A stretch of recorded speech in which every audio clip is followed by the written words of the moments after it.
What's up, stream? We're live.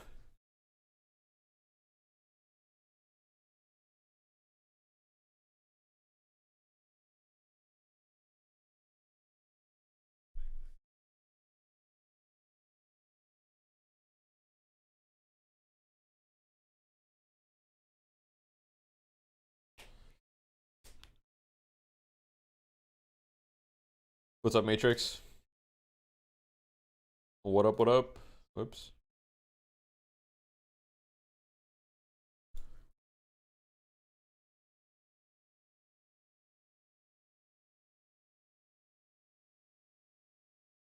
DFN Pacific, I'm excited. Yeah, it's gonna be sick. What's up, Andre? What's up, Burex? Burex Sarah. Who's one win? That's a team.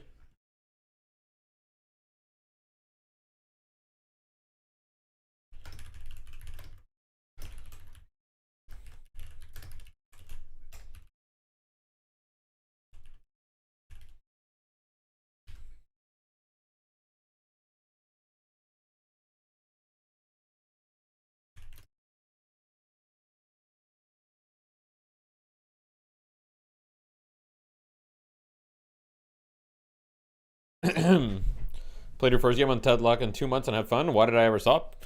Look, man, sometimes people need breaks. It's all good. Wait, guys, I'm noticing that even though I'm wearing a skin-colored shirt, I think we're chilling. I think it doesn't look like my skin. I think it's clear. What's up, Maeve? Can't hear the stream? Oh yeah, my bad. One sec. You know, Boom. Using heroes like Hayes that almost nobody else really brings to bear. And I think Play With Me's flexibility allows him to kind of be that centerpiece for the team. You know, always finding a way into the draft, into one of these like late game hyper carries. Does make them maybe predictable in a sense that you know this guy's going to be like on that late game hero, but well, so just played your first game of Deadlock since October. How did that go? So why are you naked? My bad. Pressure on Play With who did Ranger replace in TF2 Boomers? You replaced Scout. They do, but Paravision just made it work before. Surely they're not still on the Hayes train, Jason. Looking back at the matches in the one-win tournament, yeah, I don't it doesn't mind look like they even tried to sort of pick that at all. Where's my water bottle? It's something I'm going to get into in a little bit of time, actually. It's going to be after our little 1v1, if we could hold off on that topic for now. Because looking over at 1-1 on the other side of this, they did have a roster change. It seems Fluoride was taken out of the team who played Viscous last time we saw him, and Playa is going to be substituting in. And I kind of want to point out Fluoride in particular because, like Viscous, we saw a lot of great Viscous. Got rolled by Bebop Paradox, straight talent on pocket. You had fun. Your rank is way too high for your actual skill now. Which in the last I'm sure it'll get readjusted. Weeks, we've seen so much great talent. Saf in particular, thinking about him last week up against Pojala Scumbria, absolutely decimating. Average Jonas and TF2 Boomers won. That would be a movie, wouldn't it? Charge shots. It'd be a freaking movie. Interested to see how they're going to play this out with the picks, because as Jake did mention, like Play With Me, we see him on Hayes so often, a little too often, I would say, when we look at the numbers. Yeah, no doubt about it. Paravision, conversely, have really been valuing the great talent by the looks of things. A lot of their picks have featured that coming up first, so they're still trying to lock down that particular hero. I'm curious if that carries over. If you're just sort of joining us after a couple of weeks, we haven't any huge changes in terms of patches here with Deadlock. The last, I think, was like back on the 12th, so we've had about a week. We've sort of stabilized here, where like Sinclair was a little bit better. There were some minor changes to Holiday around the board, but nothing that was too mediocre. Also, Calico got a slight nerf, but we're still seeing a ton of Calico play at the moment. Some of the damage, or the cooldown rather, of a return to Shadows, and that ultimate's been looked at, but it's still so powerful that you get a nuke on the way out, a nuke on the way back in, with, you know, that sort of untargetability in between. Jake, she still seems to be ubiquitous. Yeah, I mean, I think there's a real priority right now. So was Astro to see today? It's going to be a sad day. Yeah, it's going to be depressed. I'm going to be depressed. After the start Won't be allowed in with Kenny F, will they? I'm pretty sure Kenny F has been nuked. But across both pretty sure Kenny F has been nuked. Night, it's been the Yamato, the Calico. That guy was cheating for sure. Sort of be a proxy for that role as what is Scout doing post Fumblers exploding? Something happened with Fall Lords? Yes. Charge in, you know, get vision on. Who's on MTB? MTB is Merc Dash, Merc Dash Majesty, Aiden the Destroyer, Pixel SB, top priority right now, because I'm forgetting one person. I think really the key in these late game fights in Deadlock is that you're scouting your opponent's position, not just fighting with your like raw net worth advantage, but really being in strong positions, you know, playing into that shooter aspect of the game that you can actually just deathmatch well. I can't remember. You know, you're positioned in a way to fight well against the opponents. They're pretty good. They're pretty good. Like, it's not so NEF cheat? Yeah, that guy's definitely cheating. From behind, in theory, if you pick these really good engagements. Who's one win? I'm not sure. The drop between these two teams is but he's also on team with Girardi. Oh, I see. Okay. Then I don't know who the sixth player is. I forget. Okay, all right. Well, Kenny F was on Aegis Aurora. As well as Great Talon. So looking like forward into the draft when we get there. I think okay, so really I'm gonna do a little recap for everybody that hasn't kept up with all the drama or like events or whatever. Okay, so NA has had like a whole like roster shuffle. I'll probably like repeat this before the NA matches. I don't know anything about EU, but basically as far as the NA like shuffle is concerned, what happened is Llama Lords are dead. The main reason why Llama Lords are dead is because they kept having issues with their roster. They were actually like, they weren't really able to have like a 6-man roster ever. It was actually really difficult for them to get 6 people all the time. People kept leaving. You know, recently Lord had left for Hydronation, and then Arkram basically quit the game. So like it was just kind of a struggle. And so what happened is Hydronation and Llama Lords fused. And so Hydronation got rid of Lord NM and Leffa, and they picked up Calc and Rokane. And obviously, if Calc leaves Llama Lords, then the team is dead, right? Because it was Calc's team. So, Llama Lord's dead. Hydronation is now, like, fused. Melee creeps, no changes, obviously. TF2 Boomers, well, Scout left us for Llama Lords, but then Llama Lords died. And then in the meantime, we picked up Ranger. And let me think, other changes. Big and Brolik no longer have OBT, and they are looking to pick up someone instead of OBT. So, yeah. That's pretty much what happened. What happened with Kenny F? Guy was cheating. I want to take a look at, like, Play With Me in particular. For me, and we brought him up earlier on, so I kind of wanted to save it to have this graphic to look at. He's, for me, like one of the linchpins of the team. And looking at his pick history, it is disgusting. Why has this man played for real 10 times? OBT cheating or not? So the thing with OBT is, as far as I'm aware, we don't have... okay, so OBT, to me, is on the very suspicious list, right? Where there's a lot of suspicious things, but there's nothing that's, like, confirmed 100% he's cheating. But Naked said new evidence came out, not released yet. I'm convinced I've seen every clip. There are some clips that are pretty bad. I'm not gonna lie to you guys. There's some clips that are pretty bad, but then again, if you take the clips in isolation and you watch the clips by themselves, it's the same thing, right? You can watch the clip in isolation by itself and be like, okay, that's explainable, potentially. Very weird, but it's possible, right? So there is a chance that OBT is not cheating. However, in my opinion, as well as the opinion of my teammates, that the chance that OBT has never cheated seems to be fairly small. Now, it's not 0, so it's not without any doubt. I do want to make that clear. It's not without any doubt, but I would say it's fairly likely that, in our opinion, you know, OBT is very suspicious, right? It's just very, very suspicious. And the thing is, with the current climate of Deadlock and just online gaming in particular, you know, 3 games of Mirage, they've managed to... What was I going to say? With the current climate of Deadlock and online gaming, and the PayPal incident, the Kenny F incident, it's just been proven how easy it is to cheat in Deadlock right now, or just in online gaming. And, you know, you pretty much want to play it on the safe side, just because, like, it's so easy to cheat, and it's so hard to prove that someone is cheating unless they're being extremely blatant with it, that it's just difficult. I lied? What do you mean? You're not initiating usually with the skill, but more often just poking and prodding from range. It's just such a powerful tool to have in the kit. You have the option to full commit and force onto one target, much the way Hayes can with the sleep, but you also are I think, much... I don't know if Kenny F confessed. Was Aster claims Kenny F hasn't cheated. That's the craziest thing I've ever heard. Okay, guys, the Kenny F case is not the OBT case. Okay, that guy is blatantly cheating. That guy is blatantly cheating. I'm gonna be real with you guys. I am willing to bet that Kenny F is cheating.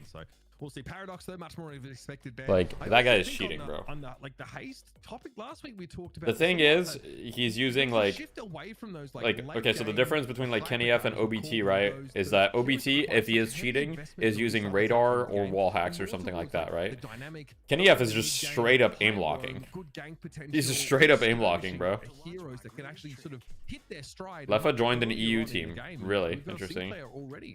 He's been matchmaking as Pocket in EU lobbies. Very interesting. One like hero that's definitely going to stand out. We did see Virtus Pro play it with Listic and not with Zergy, and he did play it in a much different build order. He didn't go for the wall build. He went. Lefa joined my dong, really. And then the ultimate very as well, interesting. So very interesting.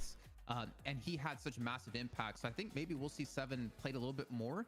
But the Sinclair being picked up, I'm not too surprised because in my head, I think Sinclair was... Is Scout teamless now? I believe so, yes. One of the few teams who actually actively played him. What cheese was he using? Like auto parry and aimbot type shit? I don't think he was using auto parry. As far as Kenny F, the main thing is like, it was basically aim lock, where when he would press his arrow on Grey Talon, it would just like clearly lock on targets. It would clearly lock on targets.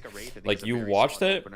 Okay, like I think anyone that's played competitive gaming for a long time and has seen the Kenny F clips knows that that's not how a human aims. It's just not. Like he literally, he'll press one and his aim will just snap right onto the guy.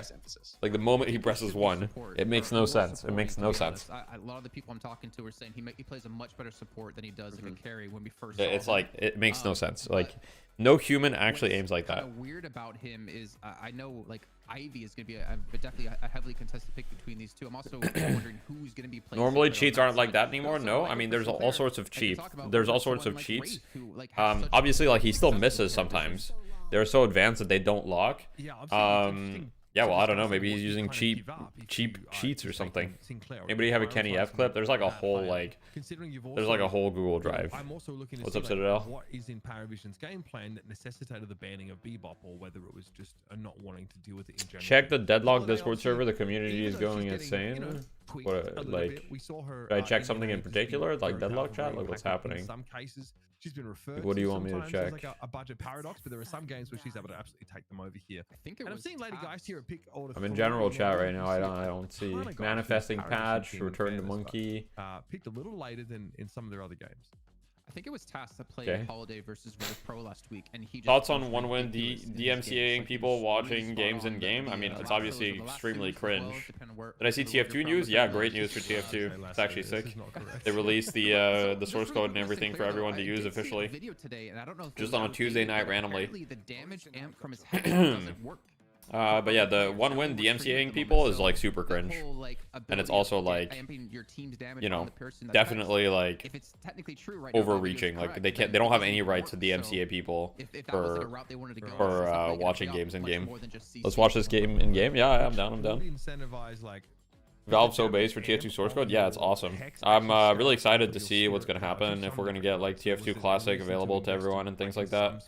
Yeah, they fully open source TF2. Yep. The flat stats maybe. Yeah, for everybody that doesn't know, yesterday Valve pretty much fully open source TF2, gave everybody that wants it the source code, and gave full green light to modders to do whatever they want, basically. And so now modders can make mods of TF2 and put them on the Valve store. The only requirement is they have to be free. But as long as they're free, that you can make basically TF2 Pro Mod, TF2 Classic, you know, whatever, right? They also updated HL2 anniversary features. Yeah. Most difficult heroes in the game to initiate on. Responsibly, the Kelvin ban comes in. Curious to see if a Viscus doesn't come out here for one win, more so to just like block it from Paravision, who I think could want it as a save for Mokro, Wraith, Mirage. I mean, like all three. There's two upgrade mod for TF2. Valve is actually the most W gaming company. Yeah, actually.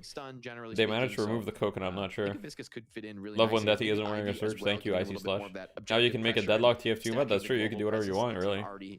Sky's the limit. Yeah. Didn't Valve have a hard stance against the same thing in CSGO? I don't know. I don't know. As well. I also think like Paravision probably Jason. Excuse me. The only thing I can tell you is that Valve sent like a cease and desist to like people doing that with like TF2 Classic and shit a couple years ago. I remember it was like big news in the TF2 community because it was seen as kind of sad because the modders were using like leaked source code.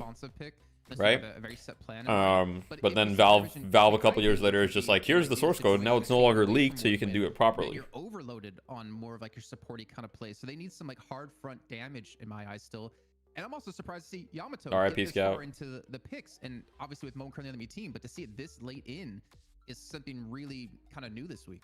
You've got the bog potential as well. Ivy. Yeah, you can't DMCA people. You can't DMCA people for watching in game because, like, okay, so the thing is, One Win is like clearly abusing DMCA because they obviously have no rights to the content itself, because you can watch from the in-game client, and anything you can watch from the in-game client belongs to Valve. It doesn't belong to One Win. And so, like, they're clearly like, you know, they're clearly just abusing the system, because that, like, it's much easier to put a DMCA strike on someone than it is to contest a DMCA strike. Yeah, I think One Win team need to find some support now. Pretty much, that's kind of all they're waiting on. Maybe an initiator to help Mo. Something like, yeah, I still think Viscous Ivy is like a good finisher here for One Win team. Did you know about walkers gaining resist with more people attacking them? Yeah. Really rocking too much. Was it November 21 patch notes, but you don't see anyone playing around it? I mean, really, there's not a lot of ways to play around it, right? A lot of the time, if you want to take a walker, you'll need multiple people. So it's just like, it's just not something that you can play around a ton. Farm carry like Infernus. Ido stopped playing weeklies. No, so Ido's team wasn't allowed because of OBT, but they don't have OBT anymore, so they'll be allowed. But like you guys mentioned, they're very heavy on the spirit damage. You know, getting Yamato to be able to naturally purge Pocket Ultimate and Infernus Ultimate. I mean, debuff reducer is going to be huge value. Jeez, don't tell me we actually have to go for Haze here. Was that Ivy? You just need to kill walkers, right? Yeah, I mean, Gifted Classic is Heat. I hope they grow from this. Yeah, I hope that's going to be awesome. Can't do the blind casting yet. Hopefully Yoshi / the dev clear the situation regarding it. Regarding One Win, I doubt Valve is going to say shit. I mean, they don't have anything to do with that. I mean, I think OBT isn't on the team anymore? No, they got rid of him. I feel like which draft are you favoriting? I've been too busy talking. This is what happens every time. You guys have interesting conversations in the chat, and I just talk to you guys instead of watching the draft like a fucking noob. Like a noob. This is yeah, this is really interesting. So this let me think. Warden, potentially, as we've seen them flex over in that direction. So we've got plenty of like support Perry Vision, you know, their brain like turned on and they started realizing, wait, Holiday's a good character, so I'm really proud of them for that. That's good. That's progress. Going to be super active. Let me think. The lanes seem fine. Realistically, right?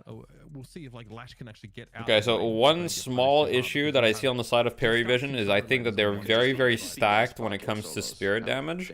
Like, they have a ton of spirit damage. If I'm on the side of One Win, you just build improved spirit armor on everyone.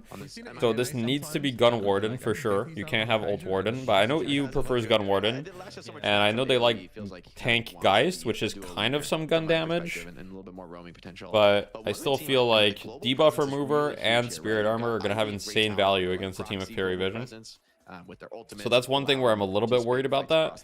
Another thing that's very weird to me is neither team picked Viscous, which is like, what are we doing? Like, how is Viscous making it through this draft is insane to me. Especially against Mo and Krill. Like, the enemy team picks Mo and Krill. You have the option of picking Viscous, and you choose, nah, I'm not going to pick Viscous. Very strange to me. Let me think. Who do I favor more? I think... And on Paravision's side, like, yeah, you do have the Lash for an engagement. Okay, so one thing that I don't like about One Win, the Grey Talon pick into the Sinclair. I think Grey Talon into Sinclair is really bad because Sinclair just like shits on you in the air. He literally just kill you anytime you're in the air. So you have to play Grounded, which is not the worst thing ever. You can play Grounded Grey Talon, it's not the worst thing, but you're a little vulnerable. I think you're also vulnerable to the Lash. Like, I don't really love the Grey Talon here. I think they have good answers to it with the Holiday as well. I would say I would favor Perry Vision overall because I think Perry Vision has some issues, not issues, Perry Vision has ways to create problems for the One Win team. However, from a damage spread perspective, I think the One Win have a really, really nice spread of both gun and spirit damage, with the Wraith and Mirage being some of the highest gun damage dealing characters in the game. They have good CC with the Mo and Krill, they have great spirit damage with Yamato and Grey Talon, and they have like pretty good wave clear with the Ivy as well.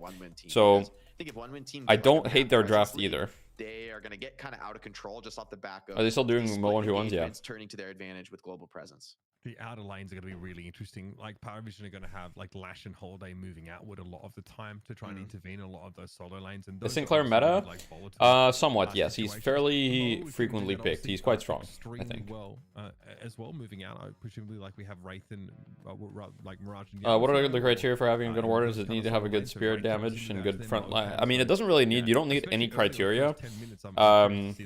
You can play Gun Warden whenever. Like you still have your ult as a tool, and like it doesn't really change that much. The only thing, really, it's just based on the damage spread that your team has, in my opinion. If your team lacks spirit damage, then you can go ult. If your team lacks gun damage, you can go, in those fights. So Preds on Twitch, by the way, 63% of you think Paravision are going to win this one. 37% one win, even though we like the call. Sinclair isn't too OP IMO. He's, when will you get the meta report? Very soon. I was actually going to do it today, but I was out with my wife. We wanted to go get ramen. How to deal with tilt and getting mad and frustrated. For me, the best thing that works is just like, you know, remembering. First of all, remember it's just a game. You gain nothing from being tilted or frustrated, right?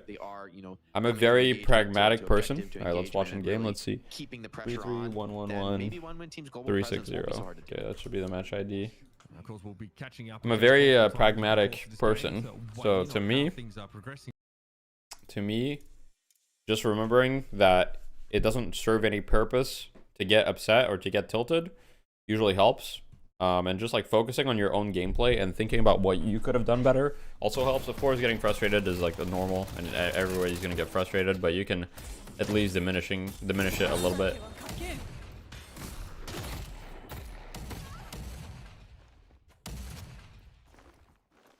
You're actually watching in game? Yeah, why not? They're not gonna DMCA me.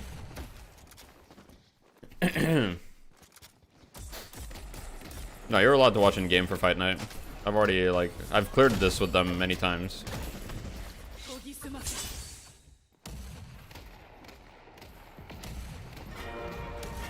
Okay, so we got Yamato versus Pocket on one side here. Pocket start with resto shot, makes sense. I think it's fine. Wait, looks like EU is figuring out about freezing.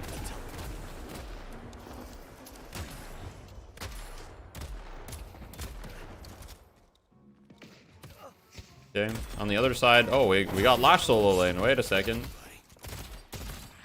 And nobody ever lets me do this. Let's watch the Lash solo here. Let's watch how he plays it. I mean, I don't think it's that bad. I think into Wraith, I mean, it's not, you know, it's not a winning for Lash, probably. We'll see how he plays it. I'm pretty curious. And then the dual lane, Sinclair Holiday. I mean, that's just a terrorizing lane. I mean,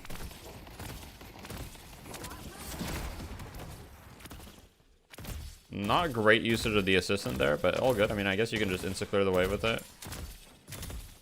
It's fine. No puzzle. Either Jake, if you want to make a puzzle, I'll put the link for the people. Wraith has very few bad matchups in lane. Yeah, I mean Wraith is just like pretty consistent standard hero for lane, right? So it's just like pretty much always fine.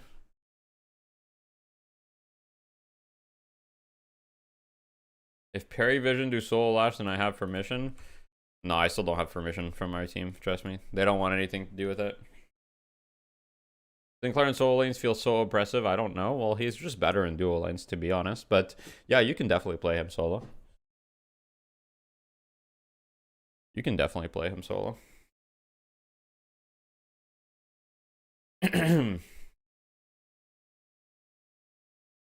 Is Calico really worth banning? Yeah, Calico's insane. My team is holding me back from going beast mode Lash solo lane. That's what I'm saying. That's what I'm saying. They don't even want to give me practice on it. They don't want to hear anything about it. It is what it is. Who's going to solo lane now that you've agreed to like Gucci dual lane? Gucci's kind of back in the solo lane. We've got some plans in the works, you know, behind the scenes. But yeah, I don't want to say too much about that right now. But basically, for the time being, we're kind of doing like a band-aid situation where until we fix the deeper problems, we put Gucci and Salty in the solo lane on like some sort of rotation. Oh yeah, this is a Wraith certified moment right there. Good luck not getting shot. Buys healing right. Very interesting how he buys healing right and is saving for another item. I mean, he is behind like 300 souls on this Wraith. It's not a good look. Not a good look right now. Does she have Infuser? Not yet, it seems. She has Animal Scav. And she's just kind of allowed to do whatever she wants. And the reality is, Lash doesn't really win the trades against Wraith. But at the same time, Lash can survive the lane.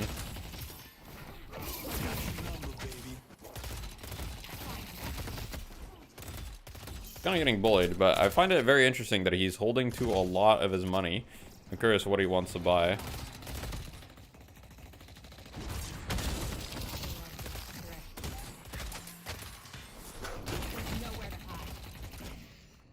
He's just gonna buy enchanters? Okay, no, he's just rushing Quicksilver. I guess the idea is just like you go points in your flog and you just play for the sustain.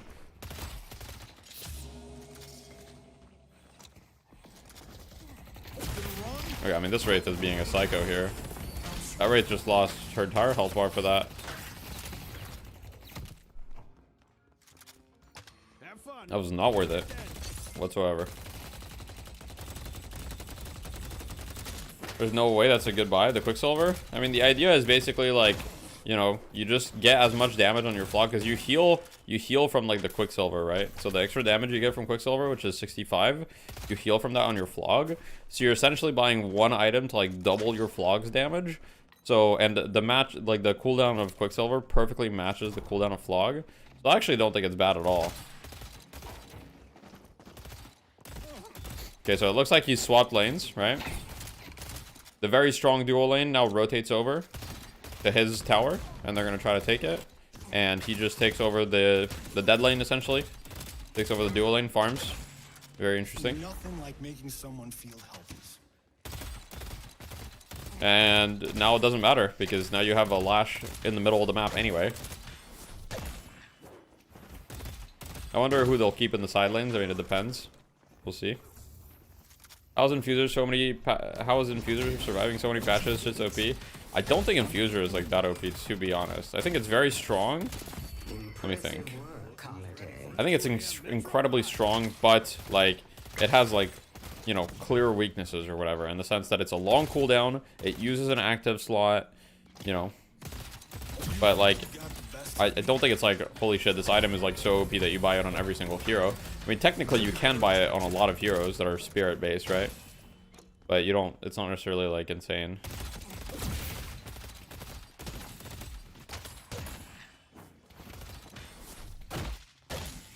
Yeah, we're just gonna watch here. We've got another fight here. Bit of a 2v2 situation on the side lane. Looks like Holiday's now just holding this lane. They're playing like a 4-2. Just playing a little bit defensive on this side, holding the towers. Lash coming by. So far the Lash like just hasn't gotten involved at all, which is fine. And now they're giving him back the lane where they don't want anything to happen, and he's just gonna farm up for a little bit until he gets his points. Probably until he gets his second point in a ground strike.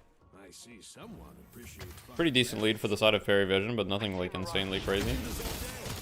Okay, he gets cold front, makes sense. He's gonna just AFK farm. We've got a bit of an engage on the other side of the map here.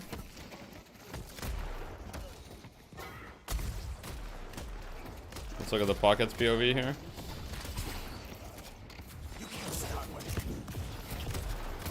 Okay, Yamato's just dead. Goodbye, Yamato. Oh, he's dead. Oh, he just, oh. Uh-oh. All good? What is happening here, bro? What is happening here? Like, can we explain why my Mo and Krill is here? He got lassoed, I guess. Probably got lassoed. There's like a bounce pad and shit. This is the remnants. Okay,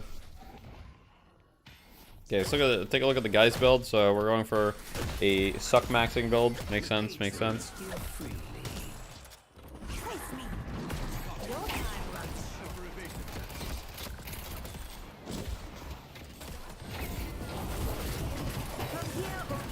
Yep. He's gonna zone away the Grey Talon. Get back on the Lash's perspective. Still hasn't gotten involved in a single kill. I mean, it's fine. Sometimes you just want to hold the wave. That's okay, you know?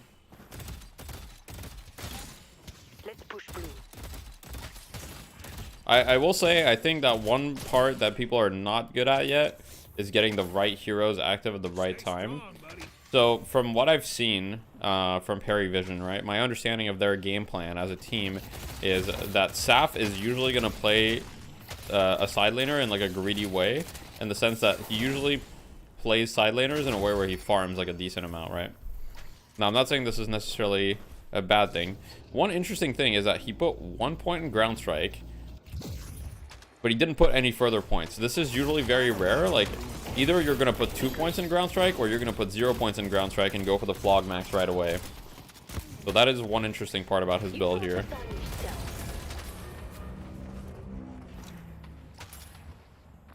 Pretty significant lead for the side of Perry Vision. I mean, you've got a 6k lead, and you've got 3 towers to 0, so it's looking pretty dominant so far. You play Lash and Pocket. Can you recommend a third for you, struggling to find other heroes appealing? That's fair. Lash and Pocket have very unique playstyles. I would say that Yamato could be a decent one. Yamato, you might like. You might enjoy Wraith too, depending on the build. I would say Yamato, Wraith, Warden, potentially. You think Flog Max or Slam Max Lash is more consistent? I think realistically, Flog Lash is more consistent, but I really love Slam Lash. Ready to take them apart. Slam Lash is just so fun, so it's hard, you know. Slam Lash is a special place in my heart, but Flog is very strong. Flog is strong and it's consistent.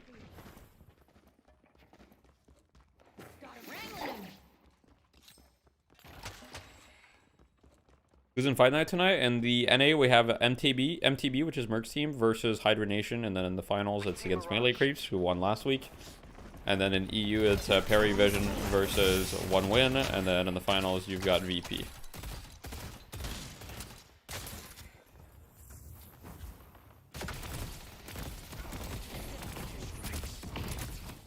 I see talent.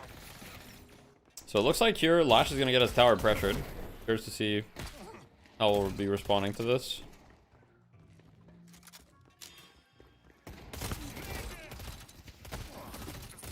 And yeah, the Mirage can kind of just 1v1 him, even though he's like actually technically ahead. So it looks like he's going to TP to try to go defend the other side tower with the Pocket. I think they know this. Oh, the Holiday fucked up her movement. Oh, it doesn't matter though. Okay, so I believe they've gotten both buffs. Yep, so casting on the Geist, movement on the Holiday. Both buffs obtained, 6k lead.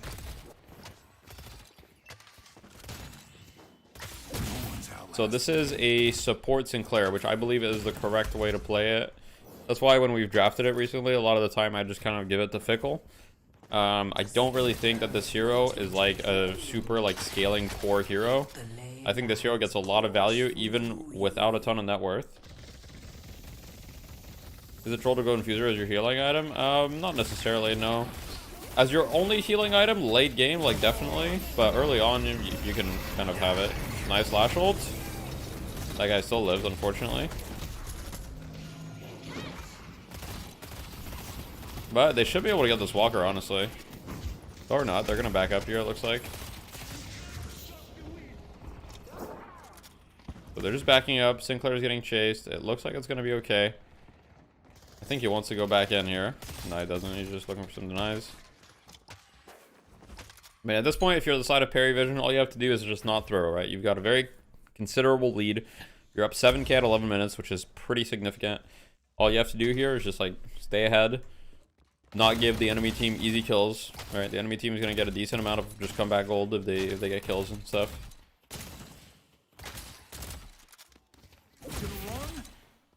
Me to slap you around some more. Drop it in.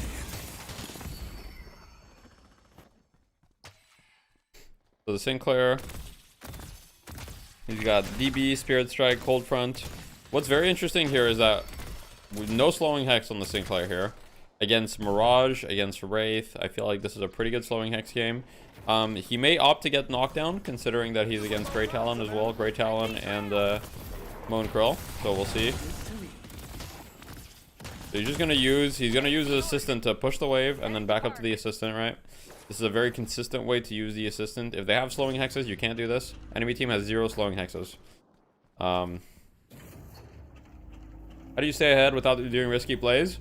Well, it's very simple. You do like small incrementally risky plays, which are not risky by themselves, but are slightly aggressive. So what that means is you're playing on their side of the map together, creating even pressure across multiple lanes, stealing their jungle camps, right? Basically, every jungle camp that you can steal is like a little bit further that you get ahead. And if you can't steal any jungle camps, well, you just maintain your lead by farming your own side of the map. And you take these opportunities, like they just did, where you can take walkers when things are happening elsewhere on the map here. For example, you've got Pocket here that's fighting. This Pocket's dead as hell. I won't lie. This guy's dead.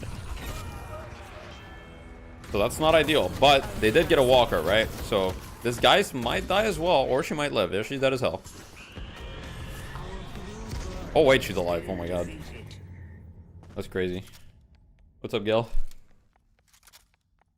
I will suffer, but they will.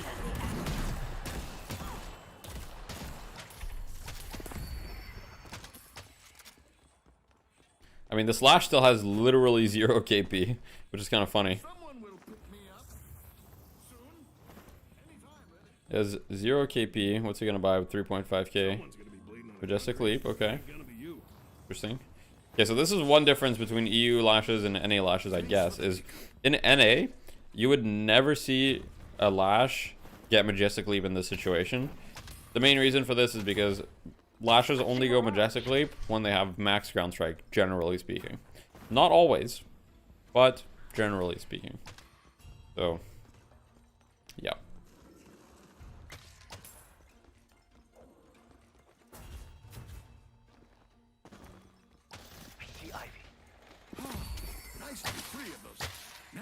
Yeah, KP is kill participation. Yeah. What are your thoughts on snowballing right now? You think it's in a good state or need some quick? I think it's in a pretty good state. I think it's in a pretty good state, honestly. I don't think it's crazy. I think comeback gold is like quite significant. But at the same time, you know, you do want comebacks to be possible. And if it wasn't significant, then comebacks wouldn't be possible at all. So, yeah.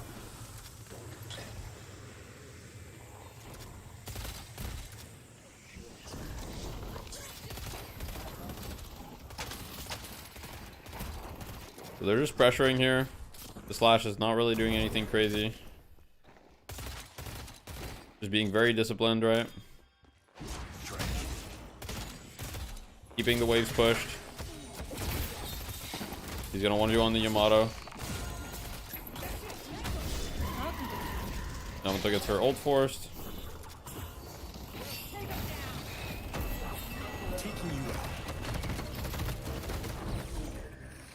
Okay. Ult. Gets gone on by Wraith. I mean, this is very bad for Parry Vision, I won't lie. I mean, hopefully they get some kills here on this counterplay. If they don't get anything in return here, this has overall been a very bad exchange for them. As you can see, the lead is now dwindling to only 9k.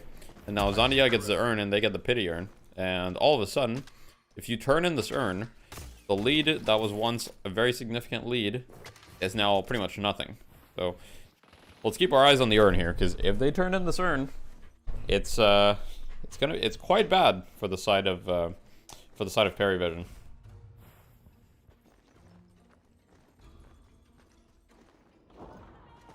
A pleasure doing business with You got a puzzle to you as soon as possible. No worries. This is of the utmost importance. I want you to know everybody is waiting for the puzzle, and if there is no puzzle, people will riot. Why don't you build Majestic Leap in your Slam Lash build? I build it sometimes. It depends. I like Superior Stamina a lot. I also like Majestic Leap, so it really just depends on the game. For me, it's like Majestic Leap is like allows you to cross like a lot more ground. Superior Stamina is really so good because of the zip lines. Like the movement it gives you off zip lines is insane, so you have to abuse that to the max. If you don't abuse zipline movement, then Superior Stamina is like not that good. Wait, here we go. Wraith goes into the shop, discovers an entire enemy team, backs up. And it looks like they're going into mid-boss here. They're going to go with a little little NA special burger flip, which is not really a burger flip. I guess they do have to worry about Ivy, right? But they do have at least 1 or 2 tools to secure it, in the Lash ult and the Bunny as well, and the Warden, right? So it's not exactly a burger flip. Oh, it is a burger flip. Yep, they just got it stolen. Yeah, GG. And we're going back to McDonald's with this one. No, we're going back with McDonald's. They don't have, oh yeah, they do have Holiday Sun. She has it max. Yeah, that wasn't a flip. Like, I won't lie. I actually think that in theory they should get that, but they just like, they literally just fucked it up, bro. They fucked it up.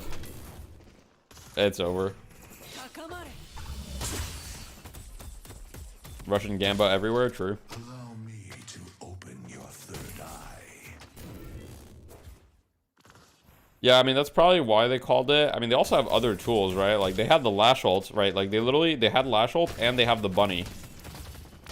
Which the Bunny hit just a little bit late. And the Lash ult, I don't know where the Lash ult was. I'm not sure.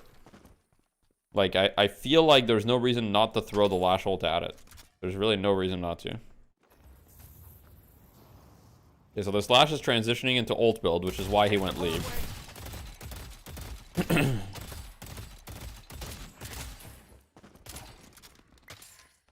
So as you can see, he's got Ulk Fire, he's got Leap, so he's transitioning into ult build here. I don't know, he's got a lot of open slots, right? I would love to see like improved cooldown. Like if you're going ult build, I'd love to see cooldown and reach potentially start filling out those slots. But why no extra charge? Oh yeah, he also doesn't have extra charge, which is very strange. But I guess it's not as needed with Leap, but still, I don't know, bro. Playing Lash without extra charge is like you're just AFK. Because you can't move around. It feels so bad. But the way that these EU teams play the game is fairly different. So he did go extra charge. One thing I'll say is, like, early on EU teams, they're very, very deliberate with their map movements. And so they don't really take, like, a ton of skirmishes or risks, as you can see, right? 7 kills to 13. It's been, like, a fairly low kill game. Like, they're very, very deliberate with the fights they take. And they play very, like, wave-focused. Which, you know, in a way is the proper way to play a MOBA. I mean, I think that they're a little bit too passive with things, for sure. I do think that they could be a little bit more aggressive at times. But realistically, I mean, you know, it makes comebacks happen a little bit more, right? Because you're not just, you know, getting snowballed hard, because you're being very, like, you're being very calculated with the engages you're taking. They did not have Yamato ult, no. Yamato was dead. Lash ult is in time generally. The reason for that is because you start locking onto the target before they even get on top of it. If they come from outside of your vision and Warpstone right on top of it, then you are right that the Lash ult is not always in time, but generally speaking, it's a very strong tool for it, for the mid-boss secure. So here the game is like pretty much fully even at this point. Lash is just sitting up top here. He's just looking for a play, looking to make something happen.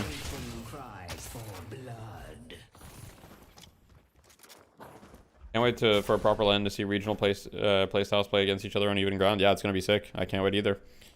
We've got a bit of a meeting ground here.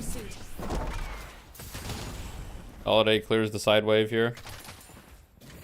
I'm very surprised the Mirage is this scared of the Holiday. I feel like if this was NA, the Mirage would just run at the Holiday, to be honest with you. I feel like if this is NA, this Mirage is just like running at her.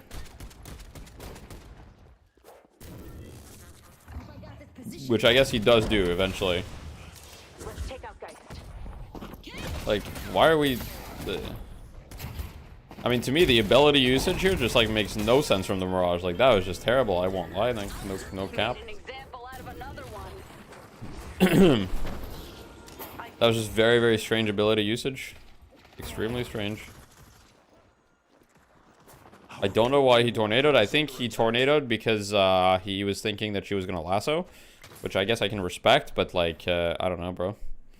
Like that was actually kind of sad to watch, because I think in every situation there, the Mirage should win that 1v1. Okay, wait, let me see the fight. Let me see the fight. My bad, cameraman. Tours. Big fight, big affliction. Lash ult hits one. That's enough. He's bunnied, dies. Many kills for the side of Perry Vision. Stolen your model ult to refresh the abilities. Now you got a second bunny. They're gonna go for the other walker here. Great talent from above. Boom. That guy's dead. But they got the walkers. They got 2 walkers, and really that's all they need. And they get the urn here. So overall, like, very, very big for Perivision. A job well done. Such blessings I shall give.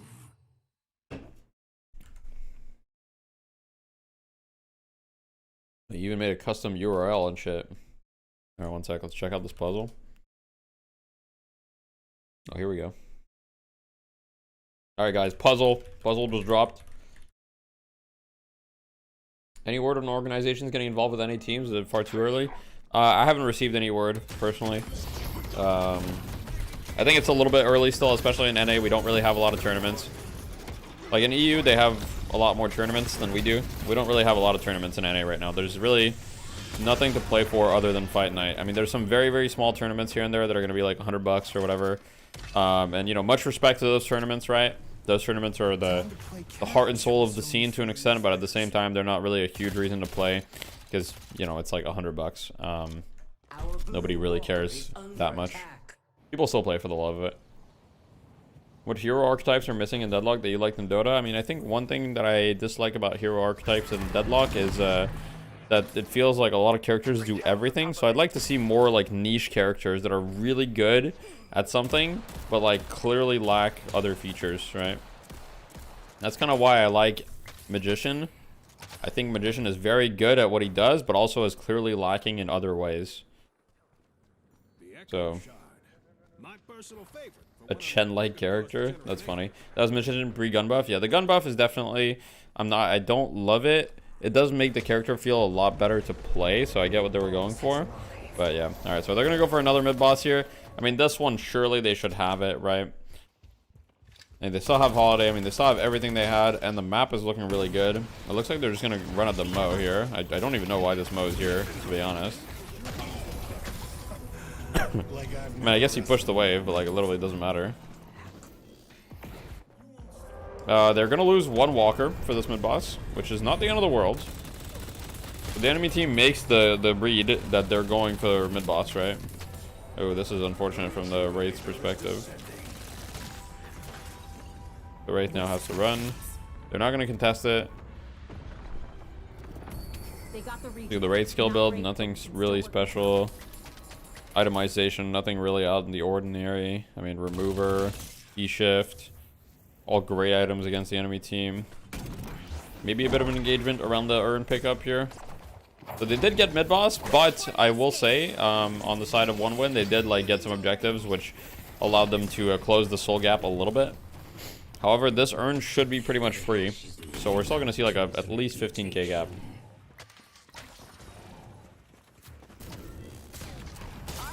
Yeah, I kind of agree with you, Citadel.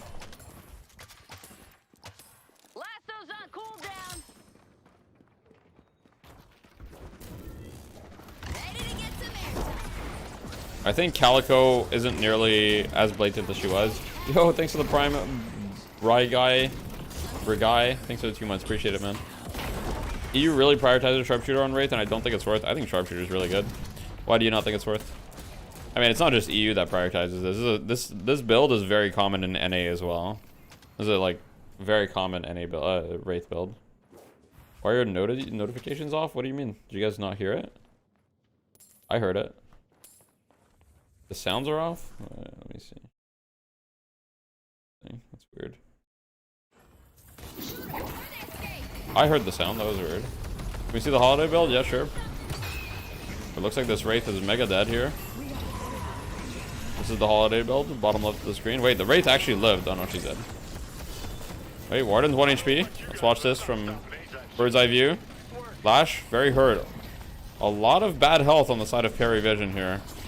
The Holiday's just going in though. Holiday dies. I mean, this doesn't look like a great fight for Perivision so far. I mean, maybe they get some more kills here. But Geist is in and cleans up. But that's a huge cleanup. A lot of people on the side of Perivision live with like literally like 1 HP. You think long range is plenty and the 3K is better spent on Toxic Bullets or Surge? I mean, realistically, Toxic Bullets is very good, don't get me wrong. But as far as pure DPS, in most situations, Sharpshooter is going to be more pure DPS. You also have to understand that it's just like the weapon fall off range, the 15%, if you're playing Wraith as a backliner, is also huge. So usually Sharpshooter is like one of the most like cost efficient items you can buy for just pure DPS scaling on a hero like Wraith. I've done a decent amount of testing on items, and Sharpshooter is like super value for just straight up DPS scaling. It's actually kind of insane how much damage it gives you. But yeah. His lash weapon, this is mostly like a utility lash. So, I mean, at this point he's got everything maxed, right? But as you can see, he's got max ult with leap and superior stamina. So it's not really a weapon lash now. Why no lifesteal on Wraith? A lot of people don't build lifesteal on Wraith because she has it built into her 3. So you already got 20 spirit lifesteal and 20 bullet lifesteal on your 3. Yeah, I saw the Dota 2 update. I actually played some Dota yesterday. I might play Dota later on stream as well. If you guys are interested. Could be fun. I played some Dota yesterday. It was cool. Yo, XD Laser, thank you for the 2 months. I don't know why the sound is off. You guys didn't hear that either, huh? Which hero do you play? I play offlane. I played, yesterday I played 2 games. I played with LGTK and River. And yeah. I played, so first game I played Mars, and second game I played Pango. It looks like this could be GG, but decent defense here from the side of 1 win, so it might not be GG. And the Wraith is railing them right now. You heard that? Oh, okay, interesting. Yeah, just to be sure, someone drops some primes. We're just trying to test the sounds, you know. Anybody got a prime? We're just trying to make sure it works. No one is untouchable. No. Was that streamed or not? I don't think it was streamed. But I'll probably play Dota again later tonight. Let's see that. You guys hear that? Thanks for the gifted laser. Appreciate it, man. I'll take whatever. Shirtless again? Yeah, I can't be stopped. Can't be stopped, bro. Yep, works. All right, interesting. W.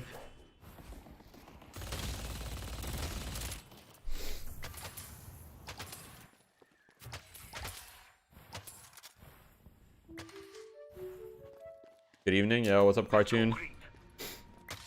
How's it going? Still been gaming? You didn't hear me, but try again. What's up? Thanks for the prime sup, yo. Thank you. You get golden kappa if you get in the hype train. Isn't that so cool? Yeah, guys, golden kappa. That sounds insane. I don't even know what golden kappa is. I'm not gonna lie, guys. What do you think about spiritual overflow? I think it's a good item. Can you turn off the notification sound? Why would I do that? That's crazy. You guys are wild. All right, any build you guys want to see? Anything? I'm a man of the people, okay? Here's the Ivy build. Pretty standard Ivy stuff. Reach. Reach is on Kutu, by the way, not on the ult, so... Yo, thanks for the gifted Fiery Kaku. Appreciate it. Chillin'. Hope to see some fun games today. I hope so as well. Warden gun. Pretty standard. Hunter's Aura is not exactly standard, but I built Hunter's Aura on Gun Warden for quite some time. I think it's quite good. He's getting gone on here. Just removers it though, and then he's being chilling. Wait, what just happened? Yo, thanks for the 100 bits. I missed Julian R6 sub. Oh, my bad, Julian. Thank you, appreciate it. Isn't that the same Julian that DM'd me the other day? Appreciate the support. Mr. Barf, thank you for the prime. Let's go. Hunter's Aura is savage for 1v1. Yeah, it's very good for 1v1s. I've tried it. I've done it a bunch on Gun Warden. It's quite good. Okay, so he gets Berserker. Makes sense. Berserker, especially late game, is like insane. The reason, okay, by the way, guys, a little deadlock lesson. The reason why Berserker is so insane late game as opposed to earlier in the game is because it's much easier. It's much easier to get the stacks late game, right? Because you're able to take that damage much more consistently. Because late game, taking 120 damage to get a stack is like not that much damage. Whereas like earlier in the game, it's a little bit harder to get to the max stacks. So that's why people will usually say, oh, Berserker is like better as the game goes on. This guy is like -1 point on Warden ult. Yeah, that is quite rare. He is playing Gun Warden, and it looks like he prioritized Max Flask. The only reason that I can think why he prioritized Max Flask is if you look on the enemy team, you're playing against Wraith and Mirage, who are two like hardcore left clickers. So if you just stand on top of these guys and you just spam Flask at them with the fire rate slow and the weapon damage reduction, it's like insane value. I used to do this, but the maxing ult just seems so good just because of like the extra duration you get on it. Like 2.5 seconds is a long time, even if you're not building any items for your ult. But I see the vision. I see the vision. I used to do this before when the max ult was different. It goes for the urn deposit. He just gets knocked down. I mean, he gets hate crimed. Looks like we're gonna get a bit of a fight here. Get the bird's eye view. Ivy flying in, looking for something.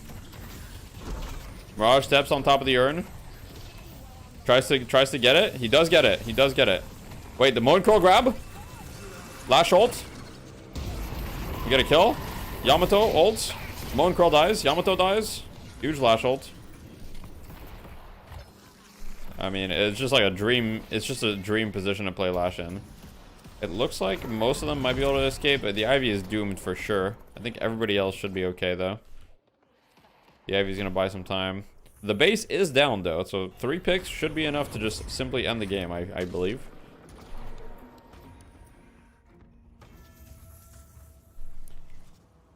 They don't have a wave yet. They will have a wave soon, though, so they should have about 30 seconds to try to end the game. Maybe 25-ish. And Mirage is looking like he's going to get picked here. They're just running in. Great Talon in the air. No signs of cheating on this Great Talon. Looks legit to me.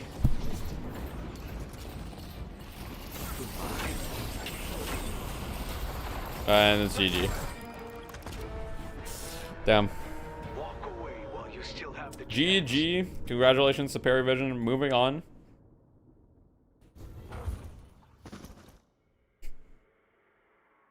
W com, yeah, you have to specify it nowadays, you know. W stat pad, true. Let's look at the Great Talon's damage and watch like the spike. And actually, there wasn't really a spike in the last fight, to be honest. His damage was pretty consistently going up.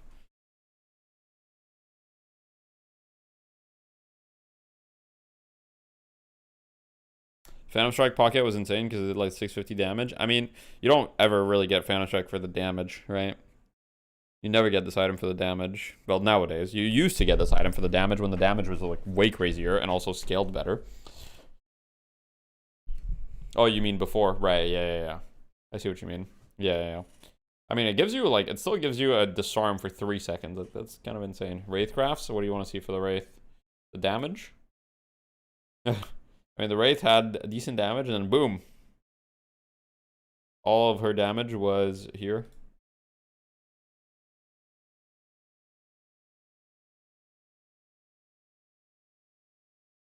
Overall, unfortunate show. Unfortunate showing from the side of 1 win. Perry Vision succeed. We have Litz with literally 0 deaths. The Echo Shard Magician. Big D, what do you think about the God of Thunder? I love the God of Thunder. I think the God of Thunder is on your side right now, Cool Cheese. Okay, we've got a hype chest to open. 1 sec, let me share my hype chest. Let's go. I've got the golden kappa. Go holiday build, please? Yeah, no worries, I got you. There it is. Was Kelvin first banned? Yes. Kelvin was banned first fave. Looks like a pretty normal holiday build to me. Looks pretty normal. Right, there's nothing crazy. I know not everybody goes rapid recharge. I mean, I think everybody goes rapid recharge eventually, so it makes a lot of sense. Rapid recharge, cooldown, superior stamina. Basically just a bunch of survivability and movement. I think some people may have added like E-Shift or something like that in the build, considering you're playing against like a Wraith or whatever, but makes sense. Support holiday? I mean, that's not really a support holiday, but it's like, you know, it's like utility holiday. I mean, I think holiday is a utility character in her essence, right? Can you tell Yoshi to drop an update today? All right, I'll DM her. I'll DM him. I mean, sorry. How are they doing damage? I mean, you don't really need to do damage. Like, this hero just does damage by existing. But also, like, you don't actually, like, need to do damage on this hero either. Like, if you want heroes to do damage late game, like, you know, these are your other heroes, right? The heroes that you are going to do damage late game are going to be your Warden. They're going to be your Geist.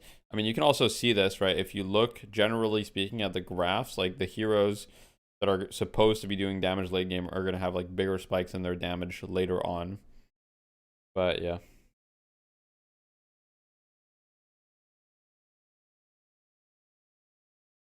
You guys playing today? No, we're not.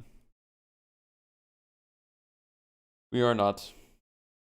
You want to learn Kelvin and Yamato? Any tips? Is there a good hybrid build? I mean, Kelvin and Yamato are very different. Yo, LBeebs, thank you for the 3 months. Appreciate it. All right, let's go back on the stream, guys. Let's go back on the official stream. It doesn't matter. He is the dominant player, but he also was one of the most dominant players on Paradox as well. But it's so cool to see the way he plays. This guy was Esther still in the team? Yes. In his aggression, and he doesn't seem okay, as far as tips go for Kelvin, I mean, Kelvin is really about rotations, right? It's about being where your team needs you to be.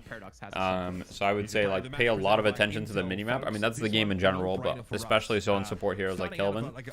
And don't be afraid to use Dome to just heal up your team. As far as Yamato goes, Yamato is a very intricate hero as far as her power spikes. Understand when you're strong, like for example, when you just max power slash, that's obviously a huge power spike, and then you're super strong. So understand how to play around that. And don't be afraid to like limit test on Yamato. Like you're gonna be feeding at first, but I think you need to limit test in order to know like how deep you can go and stuff. Like each of those lanes to be pushed up. Can't believe Yoshi's actually secretly Deathy's wife. Yeah, it's crazy. And still, like Taz is like, okay, let me time this out, bro. I'm counting in my head. Puts a jump pad down, lands in, does damage, chase. And this is obviously, you notice there's improved spirit armor picked up by the holiday. So they're quite tanky. They're very mobile. Okay, they've got the warp stone, but they don't take like rescue beam or anything. Like they obviously still want to invest in that cold front. So those are the tips I gotta give for Kelvin and Yamato. Hopefully that helps. You know, it's very hard to give general tips when somebody asks, but hey, I do my best. And just have this sick Is it bad to have 2 supports? It's not. Sometimes just a straight up fight win. You're trying to learn Bebop and struggling when you get a Dynamo on the team. That's very interesting. So I would say that Bebop is a very different support from Dynamo in the sense that Bebop does a ton of damage. Like Bebop is Bebop damage scaling is kind of insane, especially if you go gun Bebop. Depends on your build, but if you go gun Bebop, like your damage scales insanely, and if you go bomb Bebop, if you get a good start, your damage also scales insanely well. Kind of you had to pick the hypothetical best team in the world. What 6 players would you pick? I have no idea, to be honest. And I also think that it's very difficult to do these hypotheticals because it doesn't matter how good a player is individually. Okay, I'm gonna drop some real shit real quick. Okay, on every team, the players that always look best are the players that are given the most space and the most souls. On any team, you can look on any team, right? Obviously, there are players that are just like better than other players. I'm not saying that, but for example, look at Hydra Nation, right? On the side of Hydra Nation, before like the roster changes, it was always like Lefa and Hydration that just look like the best players from an outside perspective because you know, they'll always have like the highest damage or like the highest net worth. But really, were they 100% the best players? Not necessarily. It's just because of their role from an outside perspective, it looks like they're always popping off because Hydra Nation is winning everything and they get put in positions where, you know, like they just get to farm a lot and then they get to outscale everyone and then they execute really well. So that's not to say that Lefo or Hydration were bad. They were obviously really good. But yeah, what is this clip? That's all I'm going to say. So I think it's really difficult to like, a lot of the time you don't understand the value that certain players bring to clips. 1 second, I'm watching a clip on my second monitor just to see if it's worth watching on stream. Oh, what? Okay, that's funny. Power Vision again. This would be a yeah, 1 sec. I'll show this on stream. One win bombshell finals, right, between Power Vision and Virtus Pro now in our money match. They are. This guy cubes and then melees and then he kills his teammate somehow. Like that was his teammate in the cube. Huh? All 4 of those particular maps. So I'm very excited to see if they sort of try and run that one back again. That's going to be a ton of fun, and that, of course, is going to be on the other side of the break, folks. So it's the best of 3 money match, $1,000 on the line, thanks to our friends over at Intel. Power Vision versus Virtus Pro throwing down on the other side of the break. This is your Deadlock Fight Night edition 14. Don't you think Calico design is kind of bad because you can't really do very different builds on her? All the builds I've seen people do on her are pretty much the same, melee focused. I don't really think that's necessarily bad design, to be honest. Okay, so all right, you guys let me know what you think about this, right? But if you look at a game like Dota, for example, right, there's gonna be very often like characters have extremely clear identities, right? Where it's like, you know, you're playing, for example, Phantom Assassin. Of course, you're gonna build physical damage scaling, right? Generally, I don't think that's a bad thing. Like, I think it's fine to have characters that are kind of like, hey, this character is very flexible, and you can kind of build whatever your team needs, right? Like, for example, for a long time, characters like Mirana support in Dota have been very good because it's like, hey, you can play this character, you get a lot of value from the hero, but you can be very flexible with your itemization and kind of build what your team needs. You can go Ags if your team needs more damage. You can go Yule Scepter if your team needs more setup. You can go like Mech and like Greaves if your team needs more healing, etc. So you've got the hero that's like a very flexible. But it's also completely fine to have heroes that have a strong identity. And I actually think that Deadlock does this kind of poorly in the sense that it feels with Deadlock like a lot of heroes just do kind of everything. And that's actually something that I don't love. Personally. MTB, what's that team? I don't think I've heard of them before. We've scrimmed them quite a few times. They have like Merc, Dash, Majesty, Pixel SB, Aiden Destroyer. So yeah, that's basically my take on you know, if you say that Calico doesn't have build diversity, is like, I think it's fine for Calico to clearly be like a melee bruiser character. Like, you can build her in different ways. Like, you know, you're not going to build the same items like every single game all the time, but she does have a clear identity in the sense that you're always going to build melee items on her, right? Because it just makes sense. And you're probably going to build tanky, but you could build more damage, right? Like, you could build a little bit more gun, like you could build a little bit more stall with like E-shift and things like that. I mean, there is enough diversity in my opinion, and I also think that it's very healthy for characters to have an identity because that makes the drafting much more interesting. This is MTB's first fight night? Yes.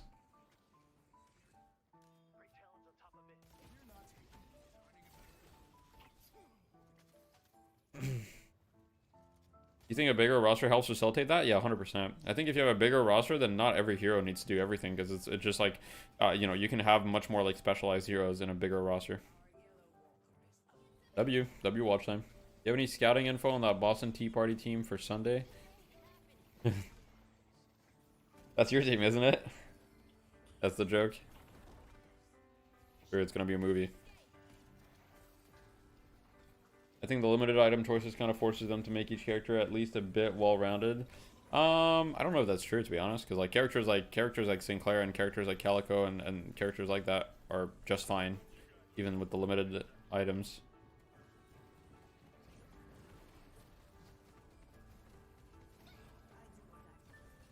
Was Aster streaming right now? It's a movie. Let's go. That's our goat.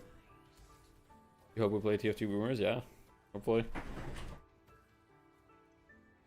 All right, guys. I'm gonna go to the bathroom. 1 sec.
Right, they choked that banana down real quick. Pardon me. Welcome back, everybody, to Deadlock Fight Night.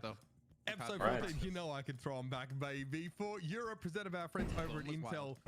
We're on the cusp of a what happens? finals match. A best of What did I miss? Decide the recipients of $1,000. Hopefully the players will always lead the meta. What do you mean by that? No strangers to going up I'm liking that Pocket and some other heroes are coming back in the high elo games more with some of these developments. Seems like the lack of update has pushed people to evolve the meta on their own. Yeah, I agree 100%. I love you. I don't know the full name of your tournament. Jason Kaplan was talking shit. There's no way. I'm gonna add him. Jason Kaplan. My chat is saying you were talking smack. But chat, is this true? What does matter is that Virtus Pro banned away Wraith every single time in those matches. They banned Great Talon twice, Vindicta once, and Kelvin once. Whereas the response from maybe. Was, we'll take you guys are lying to me? 3 times, and we'll take away Infernus from your misinformation, okay. Pocket and Bebop. I was about to call him out. So I think if we're gonna look back on like previous results and I was about to call him out. I feel like we can easily apply it coming into this because again, Virtus Pro, they tried to get guys. Thanks for the Prime Spider. It was only taken away from them once when first pick was taken away. Okay. Yeah. That is, you guys just want to see some drama. Was the guys the first pick for VP? Let me remove that. Yeah. Okay. Yeah. Wow. When they could. Okay, so both these teams obviously really like to try and play the guys right. We just saw Paravision have a really good game. Presses obviously show us just how nasty they are. So, guys, how's the puzzle progressing? Oh, whoa. Jake back in. We can chat a little bit about VP and Paravision again. Like these are teams that are kind of throwing down with increasing regularity right now, and both. That's a cool little art. Like a lot of these. Why is it like so zoomed in when I check here? But I guess you can see every detail. We mentioned Paravision like to play. VP have been trying to first pick it from them. I think Geist is going to be prio. I think Wraith is going to be prio. Paradox. I mean, there's a lot of contested heroes. We got to think from that last game that Holiday has to be something both teams are thinking about. I don't know why. Interesting. In the past, super curious to see but what ends up kind of one thing about what first time in the EU what you said in the chat, Max, in the YouTube chat, is I 100% agree with the fact that like the meta has kind of evolved on its own further, even without any like major balance patches or anything like that. But there's a lot to consider yeah. in these drafts, especially going into game 1.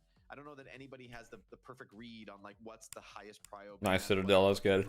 That's funny. So I think both teams are going to get a bit of what they want here. I'm actually thinking no one's gonna ban Paradox because if you ban Paradox, you're. But yeah, like I always said, and if you're before when we were still getting patches every 2 weeks, I always said like, hey, I don't think that these patches are getting fully explored, right? Like I don't think we need patches every 2 weeks. I feel like Paradox. How many subs for you to play on a trackball? Like indefinitely or like for like one night? For one night, it's probably not that many. It's a battle of what do we want to take away from you. I need to buy a trackball. Not to mention Virtus Pro, like you said. Gift Boomers are not playing today, no. Every single game in that series that went 4 maps, and I think they also even played Dynamo in one of the games, unless that's an error. When is Bud's gonna play for a team? Honestly, also Paravision, we know that Saf will try and. I heard along the grapevine that it may be possible as well. That Bud's might play for a team, but I don't know. Really want to try and pick up. Let's refresh your. For a long time, Buzz has been against playing for a team. On these two teams before we get set up for this match, there's a bit of context to set around this, I'm sure. Here is your Virtus Pro roster: Zergi, Sharik, Michaelis, Dimov, Listic, Oberkum. Right now. But to be honest, for a long time, Buds has also been against like pugs and shit. No one comes closer than this Paravision roster. So this is kind of the quintessential matchup in this region right now. That's why we're obviously excited. But as I said, there are a few people he wants to team with, so it's got to be right. I mean, fair enough, I guess. Obviously, we got to chat with Zergi last week. Asked him a couple questions as well. We also he did start playing pugs, which was kind of surprising to me. Teams not wanting to buy Healbane, that's why Shiv was so good over there. But in general, is it Michael S or Michaels or Michaels? Who the fuck knows, man? Only continuing to get better, guys. Yeah, Listic better not dodge the interview this time if they win. Actually, for me, the funny thing is about this team. It's Mickey's? Yeah, it's Mickey's. Michaelis is probably always like the standout player. You just said Michael S, but who knows, man. He was one of the first people to only on alt accounts, but yes. Yeah, Buds has like legit. I think Buds might be the person in the community with the most alt accounts. Have you guys seen how many alt accounts he has? He has like actually like legit probably like 15 alts. When they were playing, and he's had some pretty. That guy's got infinite alts. He was probably one of the players, if not the most picked on about having such a small hero pool. It's actually impressive. You can tell he has put in the effort to learn a lot of other heroes. Pashi? Yeah, Pashi has a lot of alts too. That's kind of true, but I'm pretty sure Buds has more, honestly. Realizing that and working on it. Is he not the #1 player in EU presently? Do you have alts, Ethy? I have one alt with like 15 games on it. Or something. Or 13 games. Yeah, I think that might have been the case recently.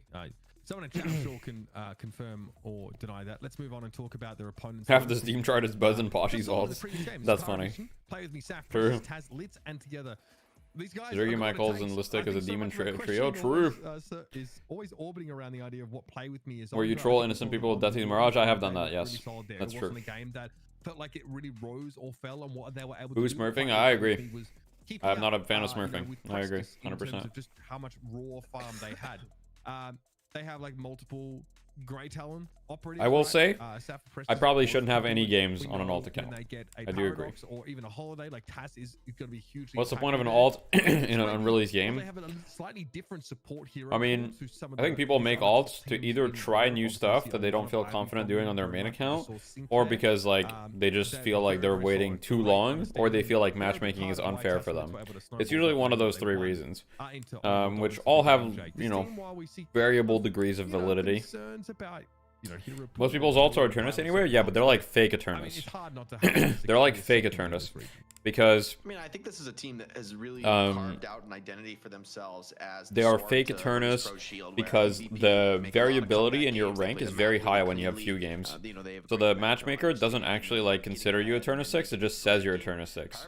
Likes to play fast, they like to play aggressive, they like to get an. Why would you make an alt account in the first place? I think generally, like it's like I said, it's one of three reasons, right? Either people want to try new stuff that they don't want to try on their main. Like for example, let's say you want to learn new heroes, but you don't want to like, I don't know, throw games. Well, you make an alt. Or let's say that, yeah.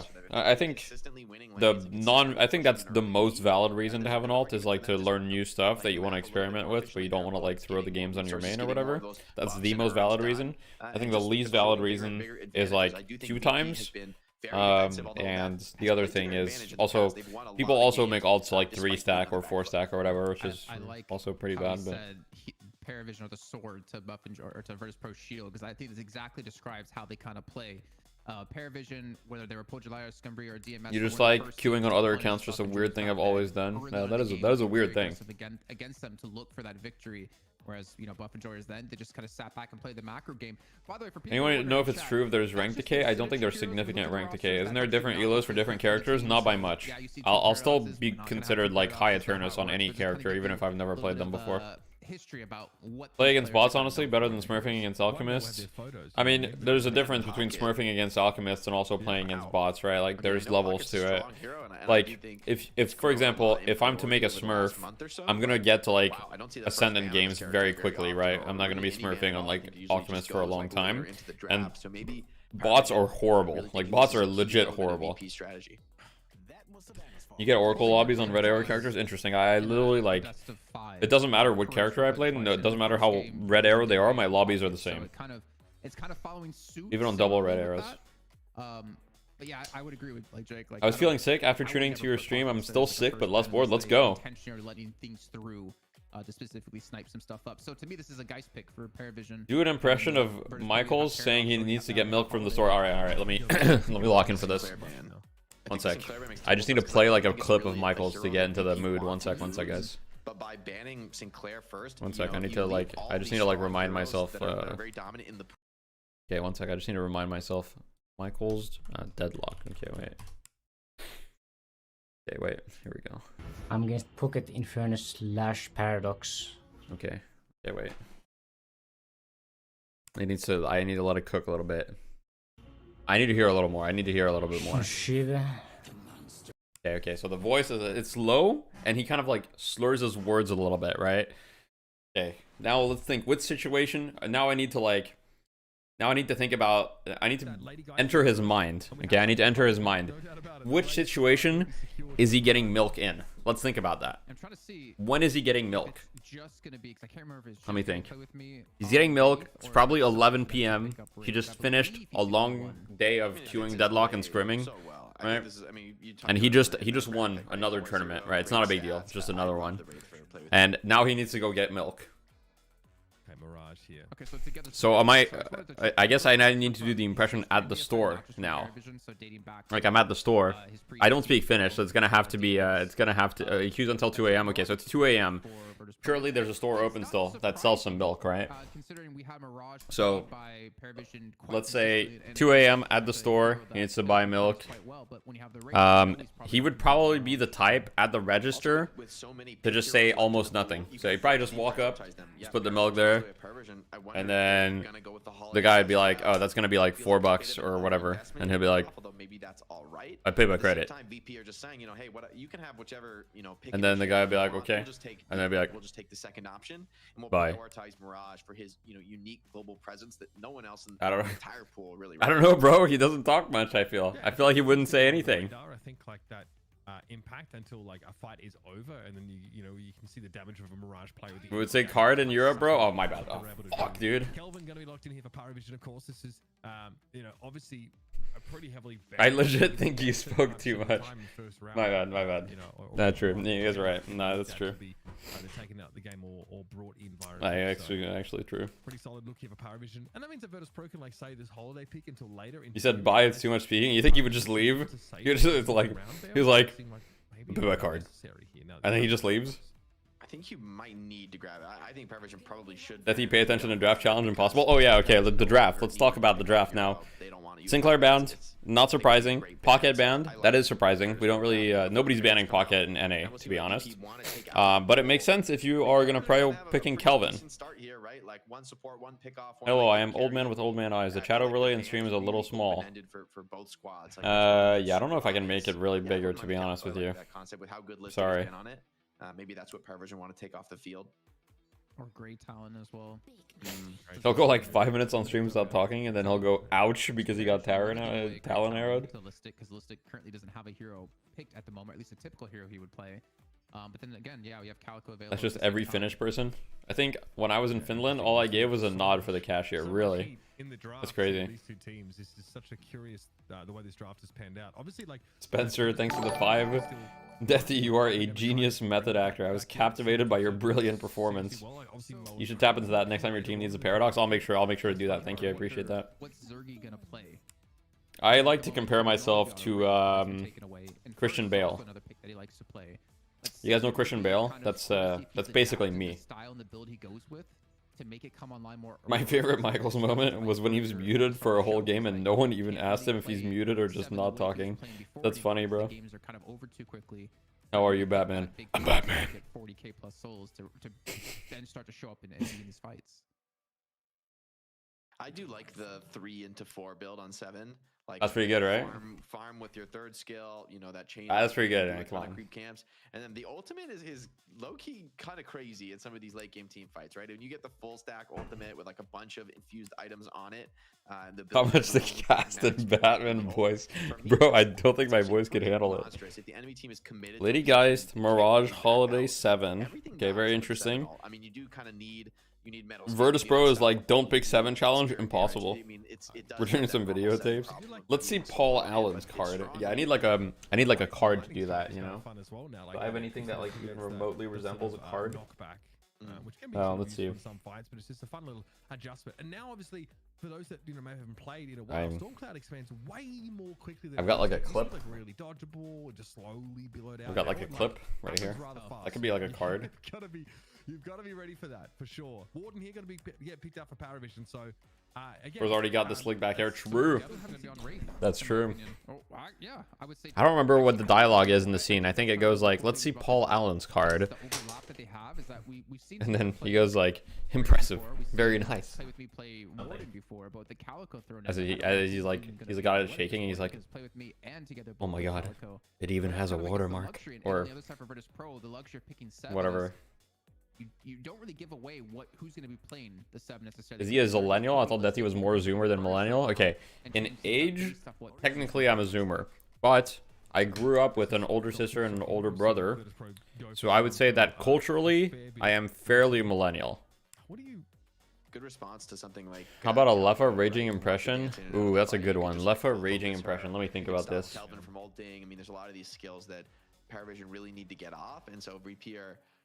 Have a pretty sick individual pick-off potential. I mean, left or raging impression, it's pretty simple, right? Left or raging impression, it would just be like, it would just be in a game, just completely chilling. He would get ganked once. He would like, this is Leffa getting ganked, and then he's just like, oh my god, there's another guy in my lane. And then,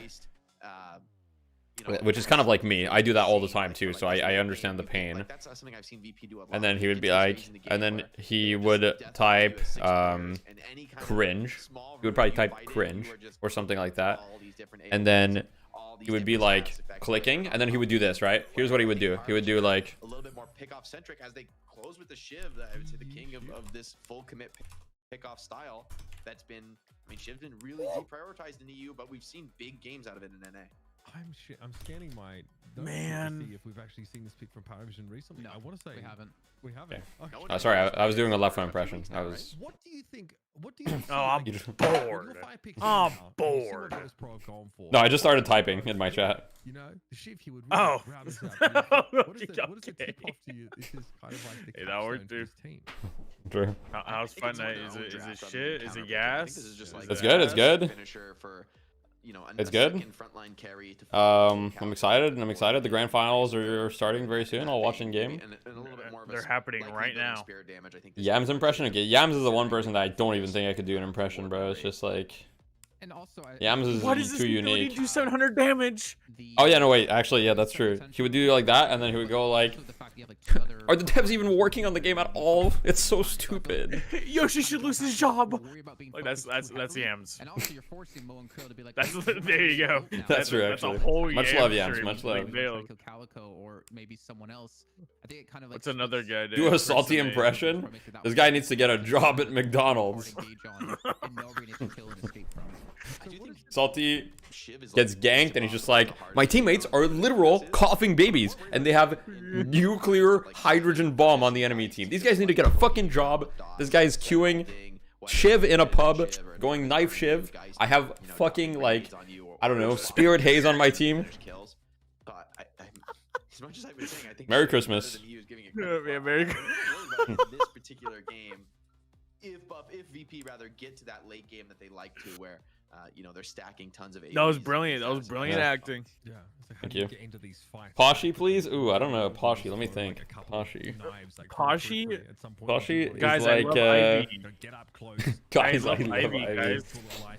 There you go. There's your Poshy pop. No, I'm gonna do an impression of Poshy during the draft, okay? Poshy during the draft. Guys, what do we need here? If you guys want to pick me Dynamo, I'll play it. I'll play what and then you're average, and you're like, well, I don't know, like, what do you want? You're like, what do you want? And I'll be like, well, I'll play whatever the team needs. Whatever, like, you guys can put me on any hero, it's okay.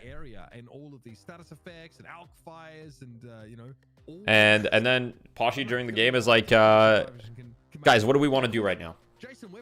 That's usually what his comms are, which is good. It's good. He's the person that brings grounding back, but his comms are always like, okay, what do we want to do right now? They're gonna do this. What should be our response? Last match with Paravision versus 1-1, really, we kind of had a little bit of a skirmish. Then teams backed away after about 3 kills total. Okay, here's the match ID. Banana's impression would be crazy. Bananas is just like, oh my god, they have 2 DLC characters.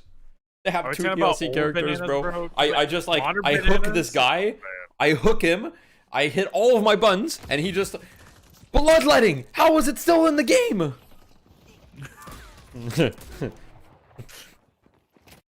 That's old Bananas, dude. Have you seen the new Banana streams? I haven't. No, this not guy really. goes full mute, listens to like classical music, and just types in his chat. Like, it's. Does he actually? Yeah, he's like had an awakening or something. Yeah, he is mind broken. The game has broken him. It's broken him. All right, I'm watching in game. Do you need the match ID? I'll DM you. Yeah, I'll watch this game. Banana's in a different arc right now. Do not reach out to him. I kind of want to reach out to him. Like, no, I mean, no, dude, I'm kind of worried. I love the Bananas arc right now. It's actually insane. It's so fucking funny, man. I believe it.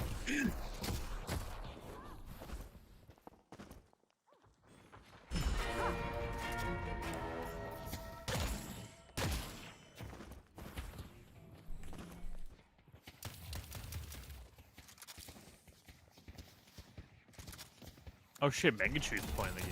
Let's go. Who has the better draft? Let me think. I mean, I'm not gonna lie. I really do like Perry Vision's draft a lot. Any team with Kelvin on it wins. So we'll see. I think they have like a very strong front to back, very strong like team fight. I mean, right now it kind of looks like our Calico here is getting kind of shit on in lane, but actually it's not that bad. It's like about even net worth, I guess. Yeah, he didn't get great talent, so he's kind of getting poo-pooed on.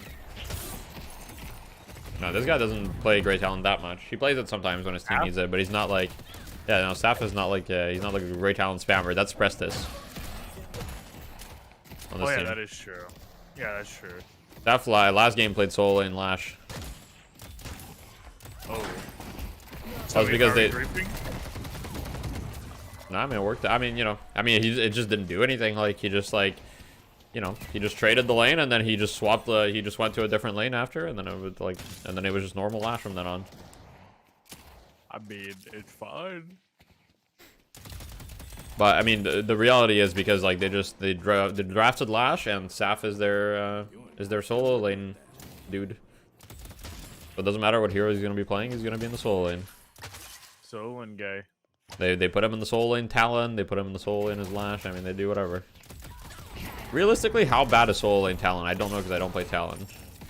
It's okay. I'm just gonna get denied a lot because that character can't secure for shit against like skin. Even if you have high velocity. No, why would you buy it? Well, just so you don't get denied as much. It's about how like, the waves are manageable. You have to manage the waves completely different from how you normally would if you're like a normal character. You know what I mean? Like it's about the timings of when you start pressing the creeps and their aggression. Sure, like sure. Unironically, if they're inting on you, you want to be shooting the wave. Yeah. Because you have 4 stamina out the rip, you can actually maneuver around the geometry in the lane and just live. It's super unique, but it is doable, and you can hard win it. It's really cancerous for the other guy, and they might rage quit. They might do it. So that means it's good then. Yeah, it's pretty decent. It's funny as hell doing solo lane Talon and just seeing the other person like be like Shiv and then you get shit on. It's unexpected, fair, man. Yeah. Sure. All right. Well, Saf is just, you know, he's just holding down the fort in this lane. I mean, he's not winning it, but oh, he got restored. He's only 200. He's only 200 down. He bought Locket, so that should help him significantly. Yeah. He just has Locket. I mean. What is that? You see that? Yeah, Golden Kappa. Yeah, that's from the hype train, bro. Damn, you get that from a hype train? Yeah, bro. That's sick.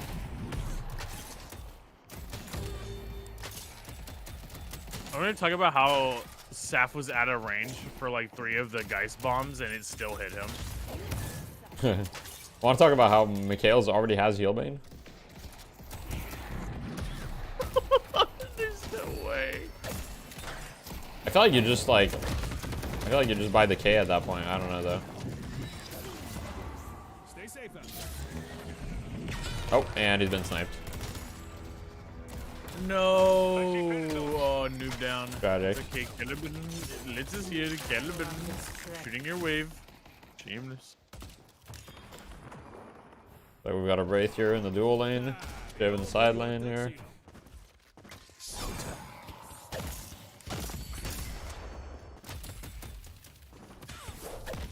Yeah, it looks like a little bit of a swapper here. The Kelvin is just sitting in this lane here. Are we just keeping the Kelvin in the solo? Like, possible. Well, actually, to be fair, if he's beam, he's the only other person to outtrade. Yeah, but at the same time, he's healing, so he can just like nade himself over and over and then just sustain. Yeah. With Locket, but it looks like the Calico is back, so we'll see kind of what they do here.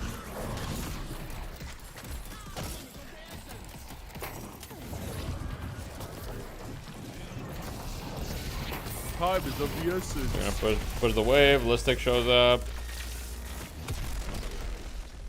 But it's chill.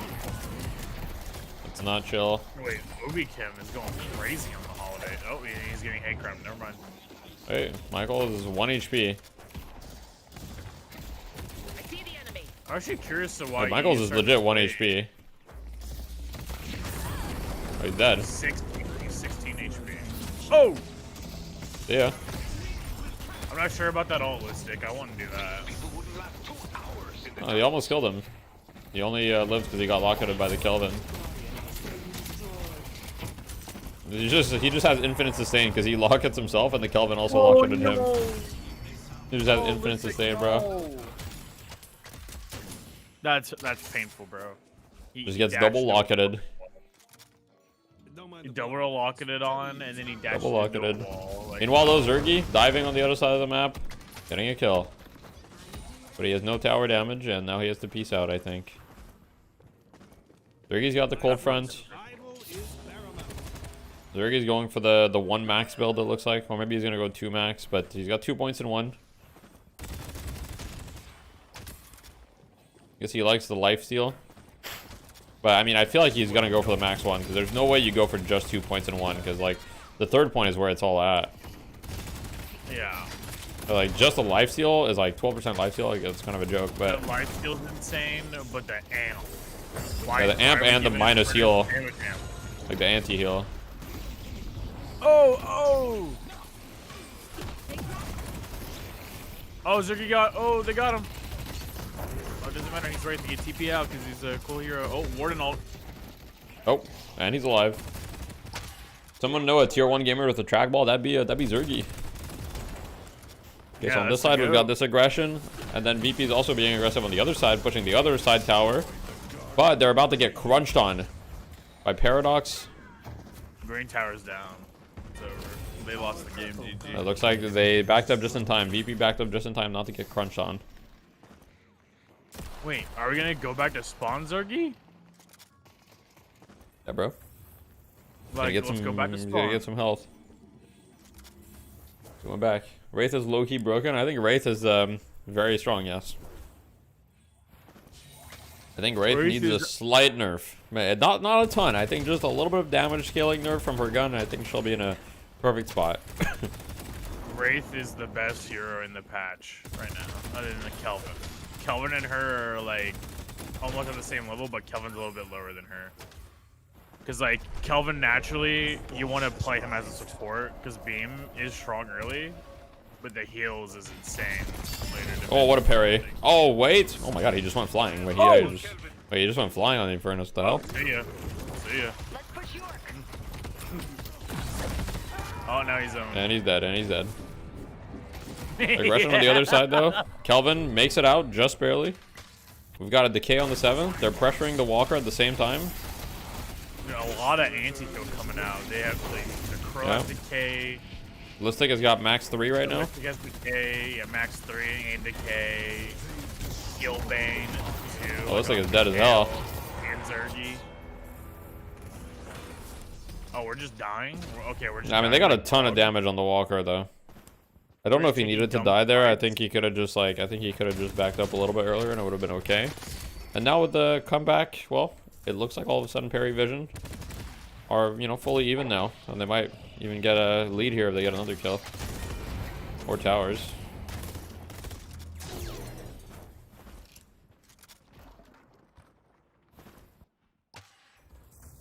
Let's take a look here at the 7 POV.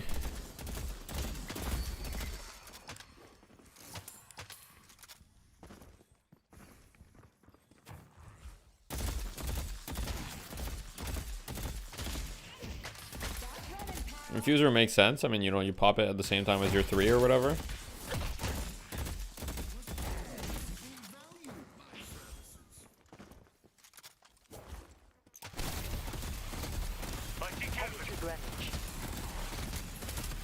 Also makes a lot of sense for your ult. You can infuse your ult. It's very strong.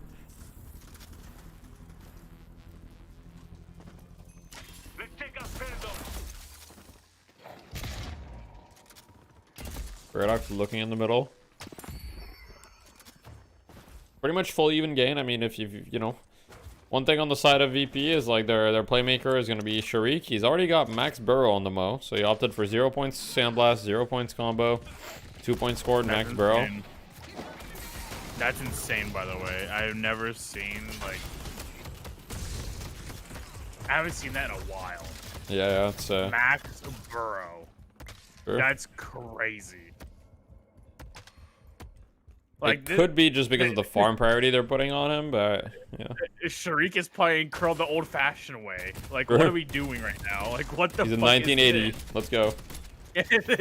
This guy is doing it the old-fashioned way. Wait, Kelvin's dead here. Wait, yep, he's dead. Plus 70 for Sharik. Another stack. Let's go.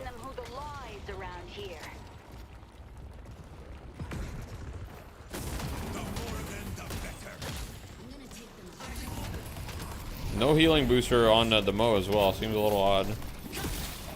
Yeah, you don't really build that anymore. Really? Why not? I don't know. There's not enough value. Yeah, you have better items to build. Like, I feel like healing booster is kind of a shit item now. Like, after all the change, like the changes for healing and like anti-heal, like you're better off just getting something like Locket to have a second heal. Like, why would you want to boost your scorn healing? But if you get a healing booster and Locket, then it also boosts your Locket. Yeah, I know, but like that's more gold when you can just buy another item. No, I understand. With more stats on it, you know, it's like yeah, the stats on healing, booster are not very good. The boosting though is very good, but the stats themselves are not quite. Yeah. All right, hold on, wait, I'll be right back. All right, sounds good.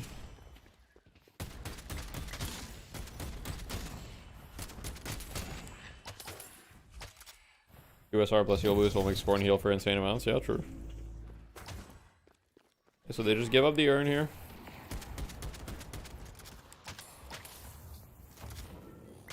Dimov has a 0 kill participation. Yeah, they haven't seen any action in the side lane. We got action in the mid lane here.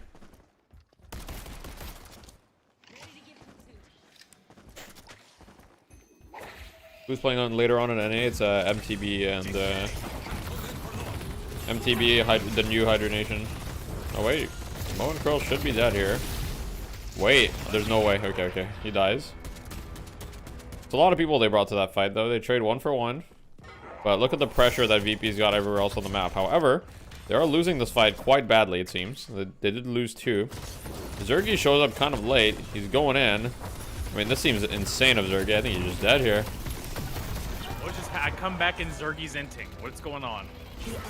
I don't know. They lost the fight, but then Zergy kind of went back in. But now Prestis is also dead. Oh, so he just went back in the fight just to make sure they lost it, like, for sure? Like, no, like, he wasn't in the fight originally, but then the buff spawned as the fight was kind of ending. So I guess he thought he could just, like, get the buff real quick. Yeah, just steal it, low-key. Yeah, just, like, make a little, you know, make a little Capachungus play. Okay, that's a little risky. I like it.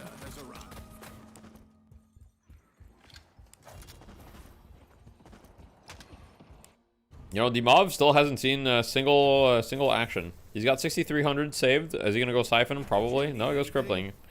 Very interesting. He goes for a very early Crippling here. Nobody on the enemy team has any resists, but it does make their resist go into negative, so it doesn't mean it's bad. And it does give you some lifesteal. But I will say that you very rarely see this.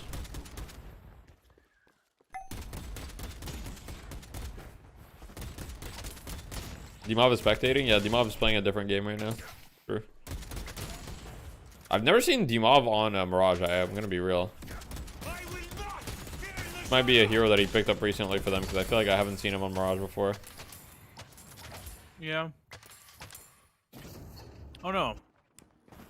He's been playing a bit more, like heroes. He's not just playing Yamato and like guys. Yeah. Where's he good? Oh, Obikim's dead. Wait, Obikim, yeah, he's dead as well. Unless, oh hey, he's actually buying infinite time. Sharik going in. Obikim actually escapes. That's insane.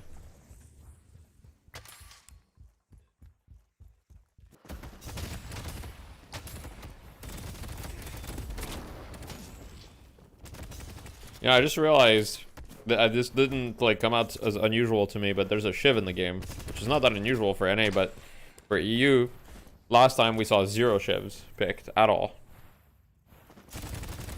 Yeah. And he's going knife Shiv from the looks of it, so. Yeah. He is, for sure. That's my boy. This guy knows what's up. He's not dog shit. He maxed ults before maxing knives, which is most of the time you max knives before most of the time, generally. But you know, maxing ult is very strong, so I don't think it's like crazy or anything, but it's definitely not ideal. Yep. Okay, Shiv is 1 HP. Is he dead here? No, he's gonna regen just enough. He gets healed. We got a fight at the Walker here on the other side. Paradox was looking for something. They don't find. They did find Dimov. Bombs ready.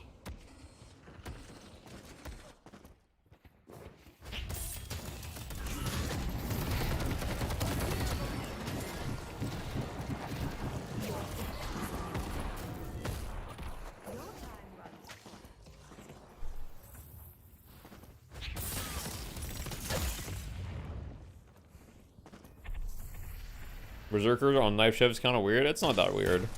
It's like fairly common. No, it's normal. Yeah. Yeah. Really good for him. It's just a good item on Shiv in general. Like you build a little bit of tankiness, and you're gonna be like taking a decent amount of damage. So you're gonna build the stacks, and you still do some gun damage, right? So yeah. Yeah, it's not like you do like paper. What general trends do you see in EU, NA versus EU play? I mean, I think in terms of pick priority, obviously it's a fairly different in EU versus NA. I think itemization, EU loves Locket, but NA has been loving Locket more and more as well, so that's not that different. I honestly think that there's not as many differences as people think there are. It's just that EU, like, one thing about EU is that they do a lot of, like, teams have more of an identity, and they do a lot more, like, preference pick in the sense that, like, you know, they'll pick like for their players or whatever. A lot, most teams, not every team. NA is a little bit more like, oh, we're gonna draft based off of like a tier list that, okay, we think that this hero is the best versus blah blah blah. Is Gun Holiday a thing now that she can't spam? I haven't seen people really play Gun Holiday, so I would say not really. I mean, it is a thing if you, but it's probably not the best.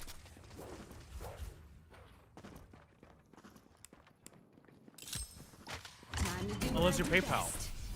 True, if you're PayPal, if you're a goat, you're a king. It's the best build. Then it's like insane.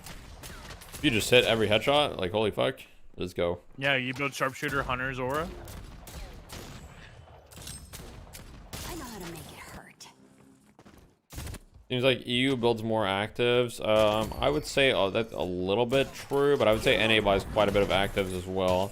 And if you look here on average, I would say that a lot of the itemization that I'm seeing from these players is something that I would also see in NA a lot of the time. So, like for example, the Warden build, like nothing special, I would see that all the time. The Wraith build, nothing special, I would see that all the time. The Kelvin build is very like standard. I mean, you might not see Berserker as much, but even then, you know. I see, Pro. Like a lot of these builds here, like the Geist build here. I mean, he maxed bomb instead of maxing suck, so it really depends how you want to play it. Do you think PayPal is still playing Deadlock on an alt? I mean, I have no idea. Who knows? Heavy melee cancel with the way that it is right now. I'm kind of fine with it. I think it's still fairly gimmicky, so I'm not like in love with it either. So like if they removed it from the game, I wouldn't be like particularly sad. But yeah, I don't have like a huge problem with it either. Sharik is a man of priorities. He's gonna focus the Walker. Oh, boom. Not Sharik, sorry, that's Dimov. I'm just used to seeing Sharik on the Mirage. I guess Sharik is like the only Crow player. Yeah, probably. I think Obi-Ken might play it too. I mean, maybe. Look at Sharik, he's just backdooring this Walker, doesn't give a fuck. The back door. He's sitting by the stairs, bro. That's so funny. And just superior stamina is away. Yeah. Doesn't give a fuck, bro. Even turns. He's like, you don't scare me. I will say, this is looking a little bit scary. Zergy also just went down. Now it's like a 5v4 for the side of Perry Vision, right? And if they get 1 or 2 more kills, like, they could realistically mid-boss here, so... I think VP have to be quite careful, because even though they got the Walker, if they lose people here, it's mid-boss. Uh-oh. Wait. Uh-oh. Uh-oh. Oh, no, this is mid. I would say, if I'm Perry Vision, I'm pretty happy with that. Like, you lost your walkers, but now you get mid, and if you play this mid-boss well, you might be able to get a couple walkers and then skyrocket your lead. Unless they get it stolen. Oh, Michael's just putting a lot of pressure. Yeah, Taz just got fucking blown up.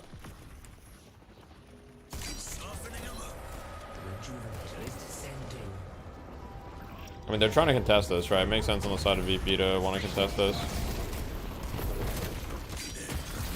Oh my god, Zergy almost got it. I won't lie, that was a little scary. Does he have unstoppable on Zergy? Okay, I swear I heard like an unstoppable. I guess not. If he had it, he would have just like punched. Yeah. D-Mob TP to him? Oh, true. Wait, no, he did have unstoppable because D-Mob TP to him, but it might have ran out by the time he got there. And D-Mob has max TP. Why? Why max TP? Max TP is actually good. With duration extender and shit? Yeah, I mean, it's 4.5 second unstoppable for 2 people. Think about that. I mean, yeah.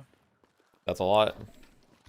It is kind of cool. And like, you also have to think about what are the alternatives to max, right? Maxing 3 is like good early, but like late kind of falls off really hard in my opinion. Maxing Tornado is like whatever most of the time. Scarabs is like your best thing to max. So you always max Scarabs first for the most part. Unless you're going for like an early Spirit build where you max 3 first. But if you don't max 3 first early, then you always max Scarabs. And then after maxing Scarabs, I think maxing ult is fine. Oh wait, we've got another dome here. And it looks like Kelvin wins again. Wait, maybe not actually. Wait, maybe not. Oh, Zergy's in. Zergy is in. Oh no. Zergy is out. But there's so much damage though. There's so much damage that was dealt there. Get on the Warden's POV maybe. Wait, Listic's behind. Warden 1v1 versus Listic. Oh wait, Listic's doing huge damage. Oh, that's. Oh my god. Oh, there's a Guardian still there. Uh-oh. Yeah, the Shiv is dead as fuck, I think. Wait, maybe not. Wait, no, Shiv, I think is barely gonna live, maybe? Oh no, he's dead as fuck. No, he died. He's dead. Wait. This is like a even trade overall. But they have rejuve, so they're all gonna respawn like way faster, so maybe they can get some walkers out of this. Perry Vision are gonna try to push this walker. Zergy is, you know, he doesn't want to let that happen.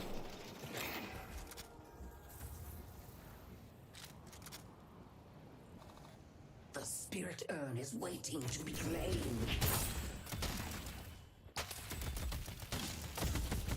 The Calico is trying to keep up the pressure just so that they keep the wave at the walker, right? So they can take this. It looks like it's gonna work, probably.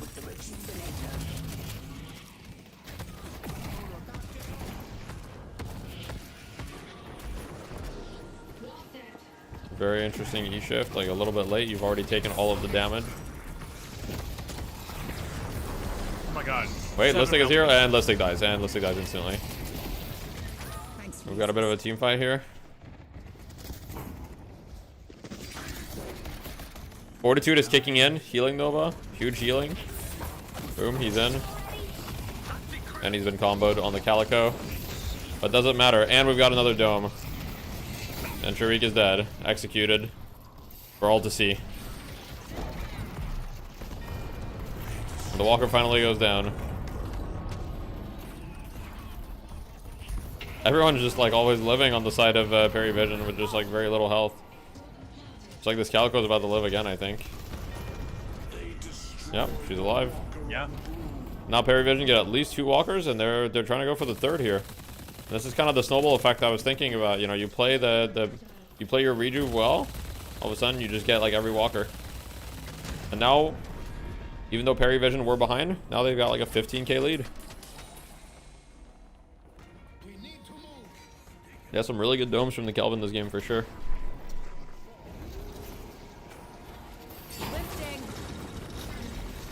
Oh my god, Zergy owned. And they're all dying. This stick is also dead. Oh, this is very bad. Now they can get this is shrines, I think, almost guaranteed. I mean, maybe not guaranteed because in their base. There's creeps in Paravision's base. Does it matter? Are they gonna lose shrines off of the creeps in their base? Yeah, they're about to lose a shrine. That's true. Halfway.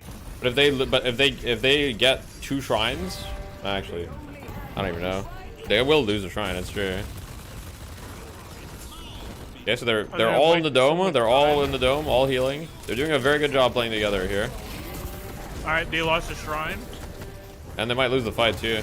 Oh no, the Wraith fucked up her TP. The Guardians! No, the Warden, the Guardians! No! No! Oh no. It's a disaster, bro. Guys, the creeps in your base. Oh! They're trying to retreat, but they can't.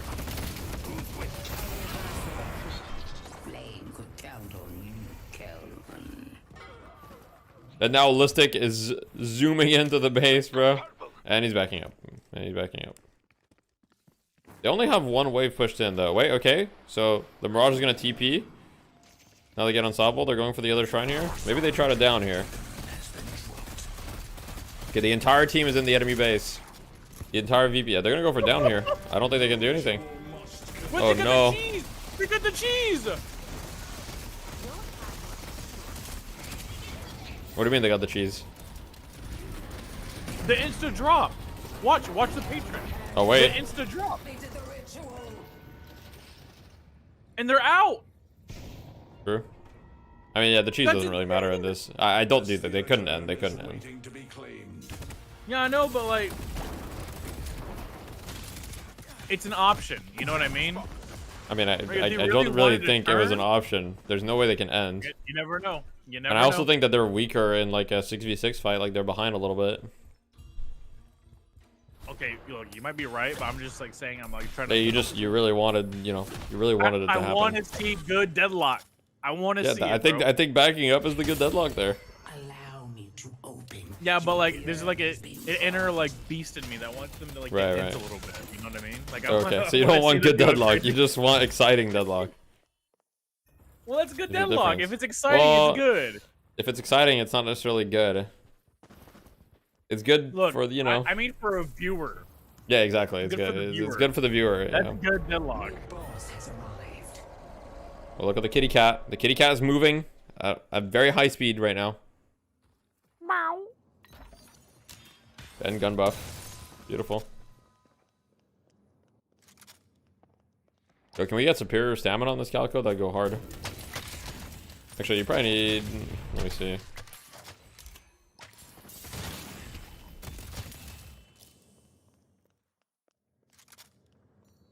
A little protection. Debuff remover. Yeah, I don't hate it. Actually, I don't hate it. Alright, gets both armors too. I don't hate that. I think you need that. What's happening here? Is there an engage? Is the Paradox looking? She's looking. No swap though. The Calico is just maintaining the waves. Makes sense, right? You've got the kitty cat. You move very quickly. Wait. Is there an engagement happening? Oh no, help Demov, help Demov! No, don't let him die! Wait, the Shiv got kidnapped? The Shiv got ultra kidnapped, bro. The Shiv literally just got kidnapped across the world. Wait. Dome, beam, everything being used on the Shiv, but the Kelvin keeps him alive. 7 ult? That's a huge 7 ult, actually. Demov needs to live. He has inhibitor crippling. He needs to live, Zergy's dead. bro. That was such a big 7 ult. Zergy just fucking exploded. Nice mag though. Oh, they're close here. They want Demov is going in, bro. Demov is going in. He's in the back line. Demov is not gonna fuck. Demov is fucking in. Wait, he's actually just getting mogged. He's actually just getting mogged by the Shiv. Wait, he's TPing out? He's out, but they're hard losing the fight though. Are we for real? Are we fucking for real, Demov? Wait, Demov just got fucking mogged by that guy. You have inhibitor crippling and you just got mogged. True, that's actually true. Dude, please. That's because the Shiv had like frenzy active and he was just running at him.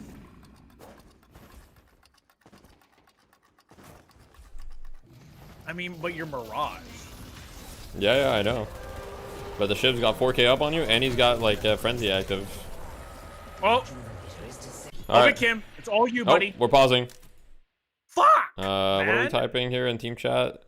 Chipotle Wa. Chipotle. Chipotle WWE. Guys, this is some sort of ad.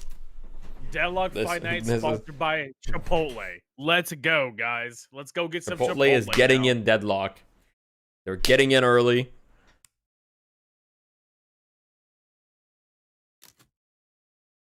Wait, there's no way that guy actually said my Chipotle is at the door. Wait, too. There's no way that guy said that. Like, that's just a LARP.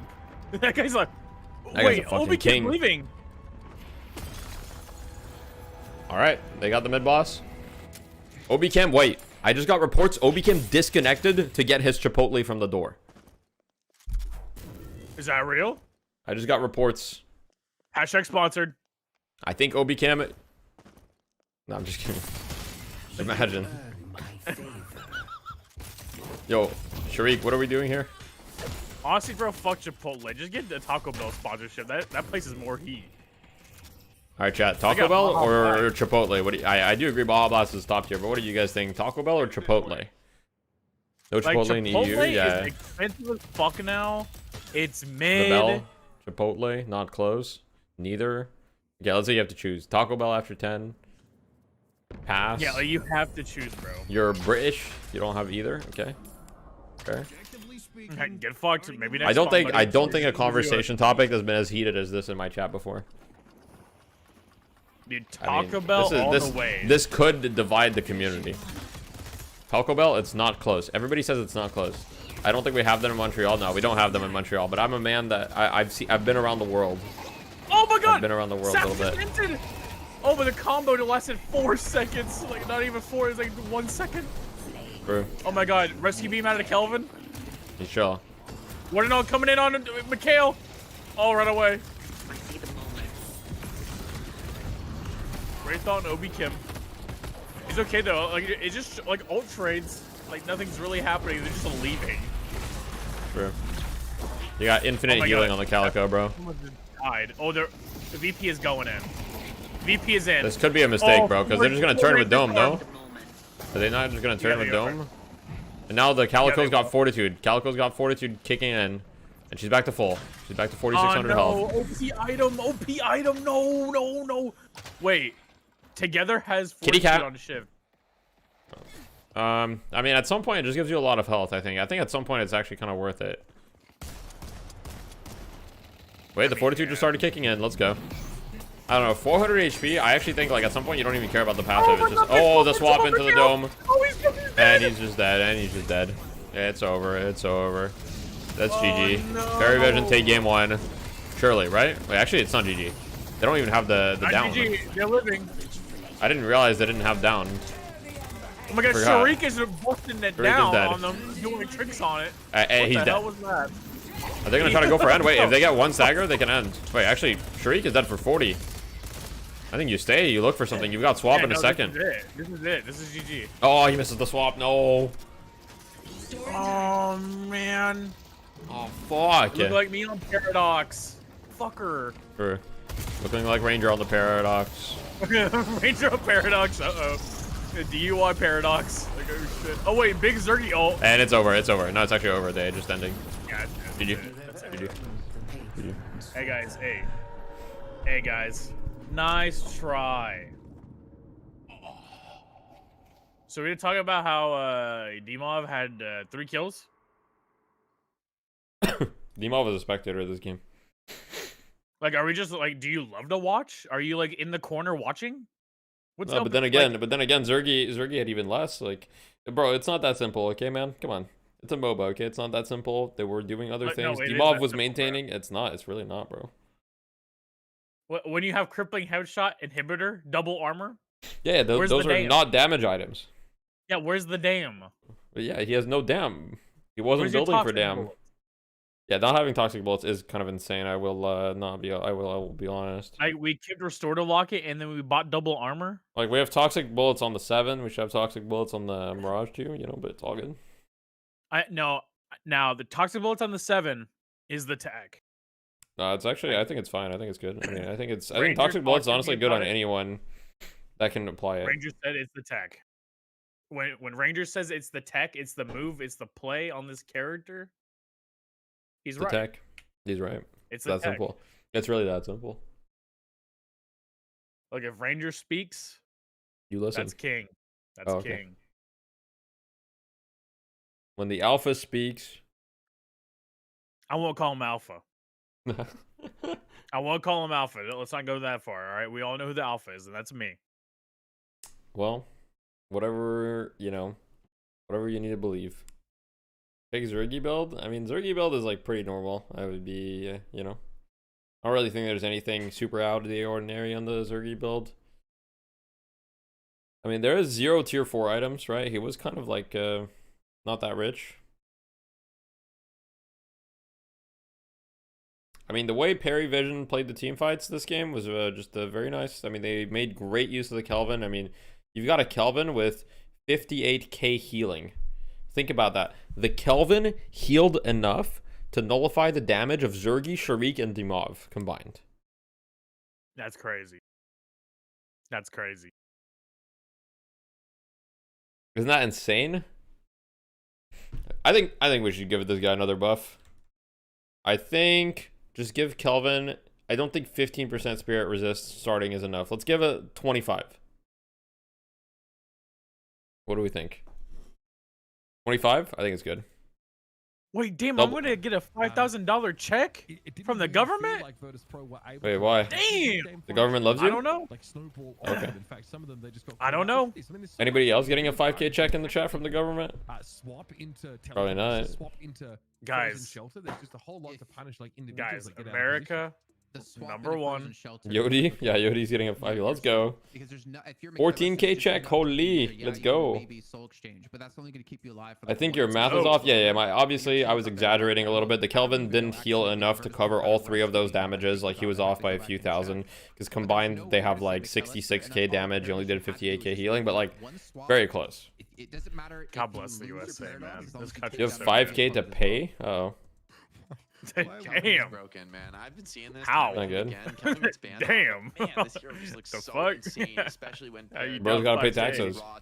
He's not down. He's just gotta pay taxes. He's probably just self-employed. To just get heals pumped into them while they fight. Damn, that's crazy. That's potent. 60k healing. Could be me. That's unreal. God, I mean, you make DC canceled the 1k grocery rebate. RIP. Well, you know, the Shiv and Calico are gonna die. What's up, Metaway? Is TFG Boomers playing today? No. Fuck no. The same goes as well for like area of effect healing, right? Why would we play, bro? Like having multiple charges of those frost grenades means there's. I read something about Doge sending us 5k checks. Didn't bother to read the article. Is that true? Is Doge sending you money personally? I don't fucking know. Yeah, I mean, okay. Together, but also play with me. That's are you cheering me? Yeah. That'd be sick. We'll see if melee creeps can do it 2 weeks in a row. It's the frost grenades or it's the frozen shelter, and you absolutely not true. Okay. Look, I don't know. I'm not American. Yeah, I don't know either, and I'm American, so I'm just saying, like, if I you get have no one, idea, bro. You're just living your life. You're gonna get owned. You just like your morning ritual. You go outside, you sing the USA national anthem, you raise your flag. I listen to the Blue Jays sing. I go back inside. I look through my window. You shoot your gun through your wall a couple times just to make sure it still works. And also, like, right, you're like, yep, still works. I pull up my to the collection of AR-15 holes blasting into my wall. Like in those fights, again. My neighbors respond back with their own AR-15, as per usual. He doesn't have an AR-15. He's a loser. He has a 12 gauge, a little shitty shotgun. He's like, I think midway through the game, Paravision are behind, and he's like, I think they're still gonna win. We get some puzzle. Yeah. But it's okay though. His wife has a Glock. These Paravision players behind it, they found success. So that's game 1 done in our best of 3 here. What else am I gonna do while I wait in queue? True. Schedule's tight. Gotta get in the daily mass shooting. Oh shit. What the fuck? Death, yeah, you gotta aren't keep the American. property. You want to be one under Trump though, Kappa. No, I'm good. Yeah. I'm good with Not that. a choice. You guys got him. Not a choice. That's called invasion. I'm pretty sure it's against the NATO agreement. That's all good though. Damn, NATO? That's crazy. America anyway. Let's go. Like, what the fuck is NATO? Oh, okay. Guys, join the puzzle. Type !puzzle if you want to be entertained, okay? It's free. doesn't cost you anything, and it's just free. It doesn't even have ads. The website literally has no ads. It's just like, what more could you want? Damn, and it's a beautiful babe, butt naked on the puzzle. It's not. Let's go, guys. It's not. It's Haze. Guys. If you love women, click the link. Let's do the puzzle, guys. Beautiful hot babes, butt naked. Click the puzzle link. Let's go, guys. Be Canadian? Yeah, being Canadian's great. That's cope, but it's okay though. Really not. I really have. Okay, I mean, obviously, Canada has its problems. Don't get me wrong. We have our problems, but I don't know. Life in Canada has treated me pretty well. Our economy your housing does not market's suck. 10 times like Our housing market does ours. suck. That is one of the worst parts. It's way worse than America's. No, I agree. I agree with you on that. Which is insane. Like I'm being for real. Like no joke. Like how does that happen? How did we let that happen? You know, it's a combination of a lot of things, but I agree with you that it's a big failure. Like, like surely after the housing crisis in 2008 from America, like we would know better, not to like. Okay, bro. The housing crisis in 2008 and the current state of the Canadian like housing are like literally completely unrelated things. Yeah, I know, but like we have like, they're not even the same principles in play. Like there's nothing. There's no less. We literally demo tested all the wrong things to do with your housing market in America, and then somehow Canada did it. But 2008 was not like a housing market issue necessarily. It was like a financial sector. It's one of them. It's one of them. Like it's like one of the things that you should look at and go, hey, maybe let's not do that. Okay, well, and Canada didn't do that. Yeah, I know, but somehow you did something even worse. I would not say that what we did is worse than like the 2008 crisis, but it's pretty bad. It's bad. It's just, I mean, okay, here's the real. Pretty bad.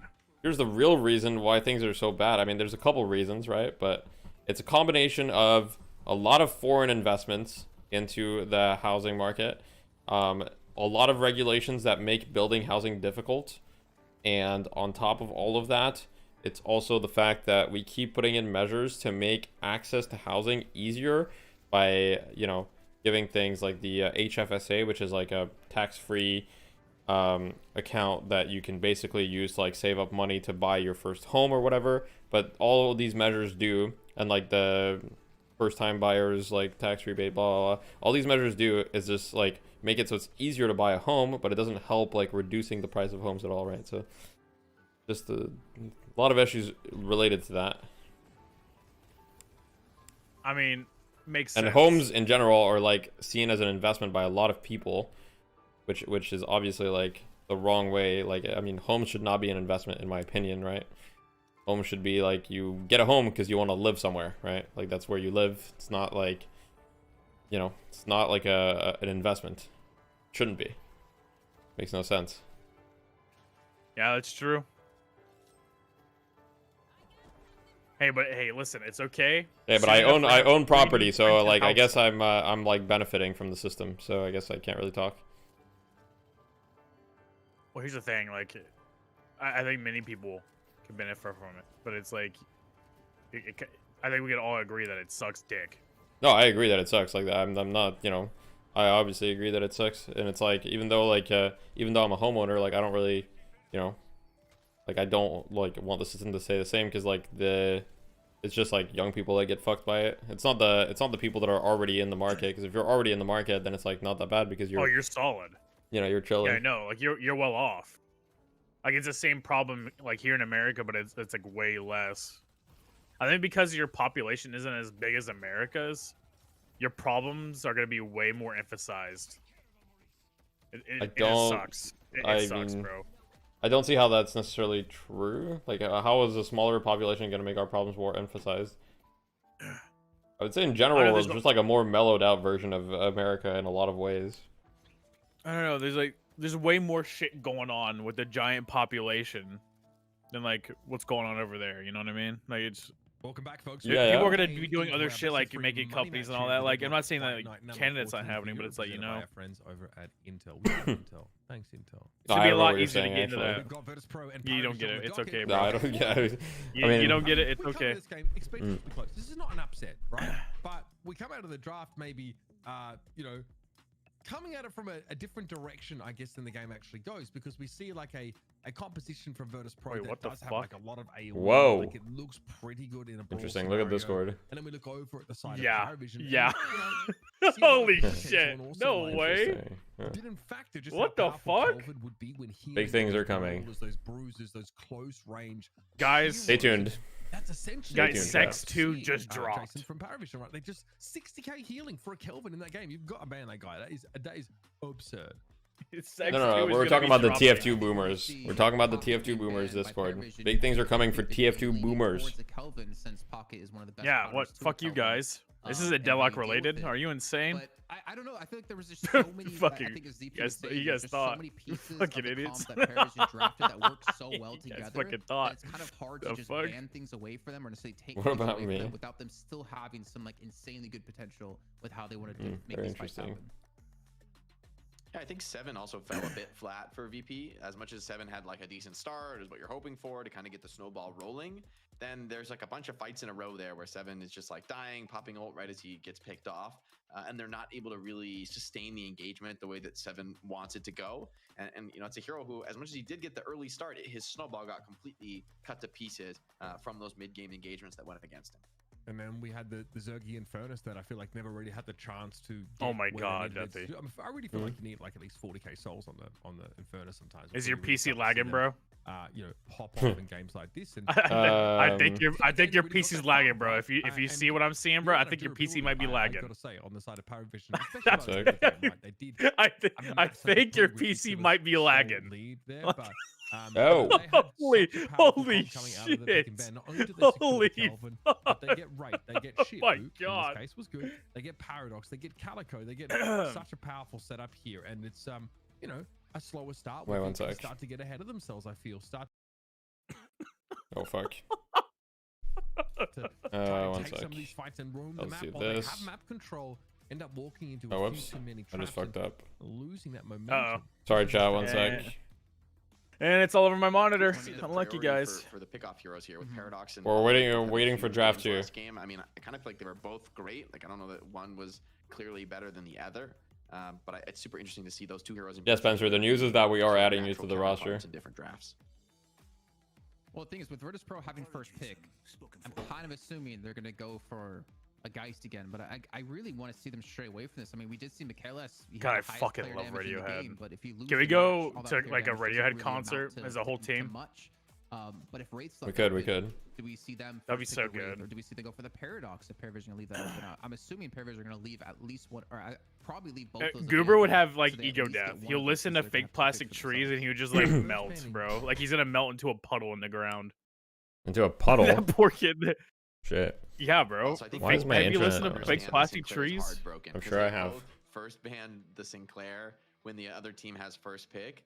So I thought it was just VP banning that because they didn't want to use it, and Paravision used it in the last game. I think they both are like putting a ton of respect on it. Am I invited to the team dinner in first land? Sure, Yodi.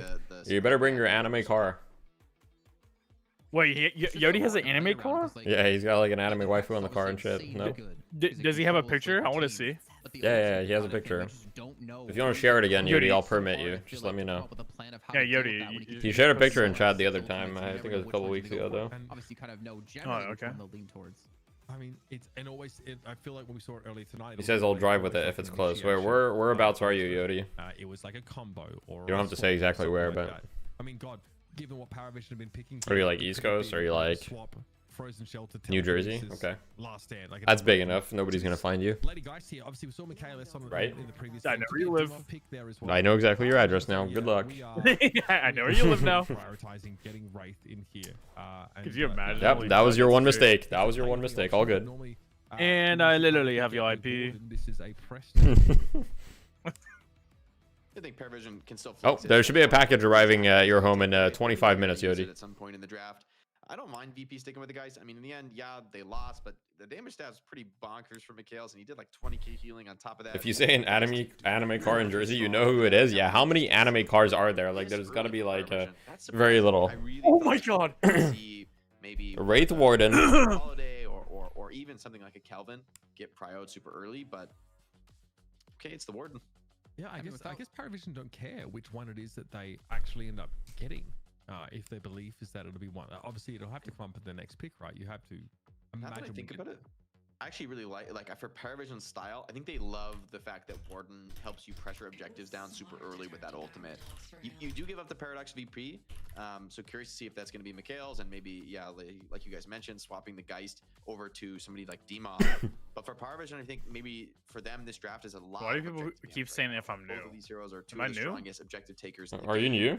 And when it comes to Paravision's game, I might be new. Last game they were a little bit on the back foot, had to come back and fight. But typically they like to rush down. All right, so Paradox 4 VP. Okay, I like it. With the first two picks of the draft. Are they gonna pick Kelvin? In my opinion, Kelvin was one of the biggest issues, but it looks like Virtus Pro have probably let Kelvin through a lot in scrims, and they've determined like, hey, we're gonna pick the pocket against it. You know, they probably feel confident about this, or they want to force Paravision to third pick the Kelvin here, or they're gonna ban at second phase. Tell Salty to look at chat. I will drop the link. All right, I'm gonna actually, you're a mod. You don't need to be permitted. All right, Salty, look at the chat. Yodi's about to drop the link. All right, I'm looking. When it comes to Ivy, but I'm trying to Instagram. This guy's plugging his Instagram. That's crazy. Likely to be on the pocket because Michaelis plays pocket. Damn, that's you in your car? No, that's not him. Sherrick's gonna be. Oh man, most likely. But again, going back. That's to, his car though. That's crazy. That is his car. Overlapping pools. I mean, that's crazy, bro. Gonna be Michaelis on Paradox, which means. It's not you on the car? Yeah, I hope not, bro. It's an anime girl on your car. They have such a huge overlap that it's really hard to predict where things are. You're a human, right? Like, sure. Again like, what the fuck? Yeah, sure, right? Is that? What task can do on like, hello? First match for a human, right? One win, and I would be surprised to see the exact same thing happen. It was really sick. I mean, Kelvin banned out here. I guess, yeah, it's like a legitimate fear, right, that a Virtus Pro. All right, guys, if you enjoy anime women, make sure to subscribe. And now, like Kelvin is not bothered by having. Guys, if you love, my wife just screamed, "What the fuck?" Look, Sophie, you got to do what you got to do to put the bread on the table. Yeah, she wouldn't get it. I'm literally doing nothing. I'm just watching Fight Night. And Yodi, one of my viewers and member of the community, posted his car, and it's just a car with a waifu on it. Does your wife hate waifus? Yeah, do you hate waifus? No, she loves waifus. She like played Genshin and shit. But she prefers husbandos, obviously. Yeah, right, Sophie? A classic Fujo moment. She said it's true. true. How it is. So I don't know why she's like judging or whatever. No, I don't know why she's judging. It's actually crazy. The biggest threat in Great Yeah, that is a little wild. Especially against Pocket because he's got negative spirit resist too to start off with, so it makes him even easier to be picked off before he can get inside the. Okay, so Kelvin is banned. I am wondering though. From Paravision. Bebop come out. I don't necessarily know why we would see a Bebop. We start the Gamba now, so we don't forget. All right, I'll do a Gamba for this game. But seeing Viscous for the first time in our third game of the day. Who wins game 2? Is kind of interesting. Bebop was first banned for Virtus Pro. They were second pick, I think, in the last game. So I suppose that makes sense. Paravision. They just seem happy enough to let it through entirely. So it might be give you guys 10 minutes that they're so concerned about. But it's not as if Paravision are lacking on the ability to start fights. No, how many subs to leak the news from Discord? I'm a very secretive person. So 1 million subs. Now, this definitely factored in the series between these two teams, right? When you see a Viscous come down, you know, you think, hang on. Wait, Viscous hasn't been picked much today. Buff, please. Okay, Goober. Ground-born access and still have. Okay. And I think this guy said I'll leak the news for $5. All right, well, you're banned. Is how okay, Goober. They are initiating on flyers. And guys, this is exactly why picking up 17-year-olds is a bad idea. To get those huge AoE stuns when people are stacked on the ground. But catching a Vindicta. For them, $5 is a lot of money. You don't have any setup. You just have to hit the lasso naked. We get the Mokro combo setting up Vindicta. I mean, you like this kid is like straight out of Ed and Eddie. Like you're just gonna get a jawbreaker with that $5 and just like ruin your life from it. Like, he does not give a fuck. No, they don't really have a great, you know. Yeah, wait, Vindicta into the Viscous pick. Okay. I like it. Picking up like a rescue beam. But with the power of Vindicta, are we gonna talk about that? How like Edit and Eddie literally just like would just scam people and ruin their lives just for a jawbreaker? Like, are we gonna talk about that? And I think yeah, bro. I'm looking at ZP and like, are we for real? We're still trying to figure out who's over some candy. Like, it's mid as shit, bro. You feel like you don't see a lot of value from Magician right now. Why is it so prio and pro play? I mean, it's an extremely strong laner. That's definitely one of the biggest reasons. The laning is insane from it, and the utility is also quite high depending on the team compositions. So it's a mix of like you've got an AoE hex, you've got like pretty good pushing, extremely strong laning. So I think that's the main reason. Okay, Dynamo. Wait a second. Interesting Dynamo game. I guess Wait, it's China Mo for Pocket that like it's difficult for Pocket to escape. Counter initiation on Mokrill and Lady Geist, but this doesn't feel like the draft. Are we gonna see Stomp Dynamo to respond to? You know, it doesn't feel like the overwhelming frontline brawlers and VP. Wait, what is Tigman saying? Are we gonna talk about how Ed and Eddie takes place in Purgatory and all the kids died? What the fuck? I mean, this is very powerful. What is that? It's not me. Brawl it out. Okay, interesting. So it's not me. It's not me. Maybe in what world? What? If they're going back to that, because I mean, kind of the only hero in the draft that really can flex the support is the Vindicta. Is that like some like YouTube schizo theory? Like, what is that? That's fair. That's fair. They obviously go see Eddie's brother. The thing I do have to worry about is any Right. God, you guys didn't watch the fucking movie. Furnace last pick here. Okay. Yeah. We do. However, I don't necessarily know if that comp. Or Bro, I'm not gonna lie. I kind of love Perry Vision's draft. Yeah, I think that like people use appropriate. What do you mean? Listic was I'm not gonna lie. I kind of love Perry Vision's draft. Their draft is kind of heat. You know, they have a lot of floor characters on VP. So like, if you go Stomp Dynamo here, I've got nothing for you. You might be fucking Dynamo. harder. We'll see. It might just be heal Dynamo. We'll see. Whenever. Yeah, maybe. But like, come on, do it for the one time. Let's get that Stomp Dynamo in. Everybody's saying it. He's the greatest hero. Dynamo. Stomp Dynamo is actually really good. If there's a lot of grounded And characters, the Democrats on the field, ruined it. That is a reference there. Yeah, that is true. The Democrats always ruin everything. We'll be Vindicta. Listic Geist. Just like how they ruin Ed and Eddie. We got our answer eventually here. Who's going to be playing necessarily I'm just kidding. But this is what I love about like Virtus Pro and Dynamo loves Trump. It's been confirmed. I don't think Trump exists in that world. I'm launching my game so I can watch in game. God, I hope not. I think there's too many like demons. Like there's too much going on. Yeah, probably probably like fucked up like a lot of the timeline because like there's just demons. There's like cult shit. There's ghosts and ghouls. Right. Okay. So like, what are the chances of like most people of like Donald Trump? No, like try to think of it. You'd find a way, bro. I can't see a world where Ryan Gosling is alive in this world. Nah, Ryan Gosling's definitely alive. Ryan Gosling is definitely alive, bro. It's literally Shiv. He's literally me. Okay, so you're just lying now. It's okay. Yeah, I'm just lying, bro. I'm just making shit up. All right, we've got the same lane matchup. We've got Geist versus Calico, except this time on Geist it's Listic instead of Michaels.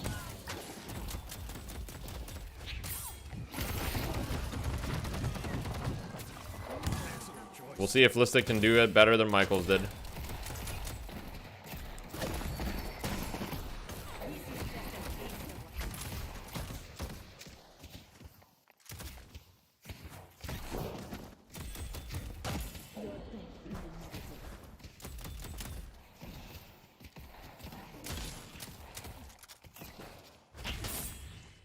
Okay.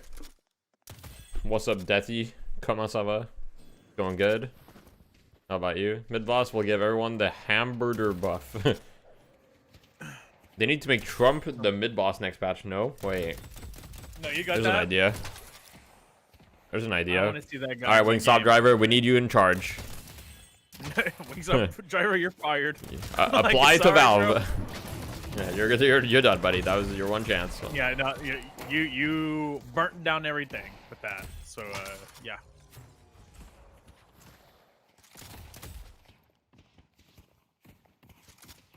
I gotta stop listening to Radiohead, bro, before this like match. Like, I gotta stop. True. It's peak. Wingstop driver promoted to Wingstop cashier. Let's go.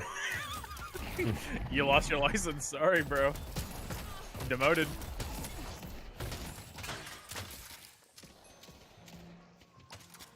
Look who's ready for a 2 a.m. Metro ride. What if that's how like you actually like chain of like roles? Like you just demote to like a cashier. You just lose your license. They're just like, you're done. Sorry. You're a cashier now. Yeah, we burnt down your car. Oh, yeah, we burnt it. Okay. Yeah, we just burnt it down.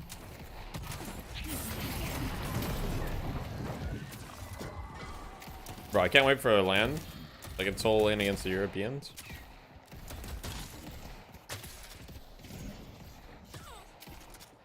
Yeah. Yeah. Solo lane against the Europeans is gonna be great. It's gonna be sick. They don't play the game. They're vegan deadlock. Oh, they're actually playing the game, but I don't know. It's just a little weird. I just look at their laning and I'm just like, I just feel like NA just has better solo laners. You know, it's okay though. I guess, but I fucking hate solo lane. I'm pretty sure everyone hates solo lane. Yeah, probably true. Wait, we've got action. I missed the action. Fuck! The Mauve on the pocket gets a kill. Boom, boom, boom.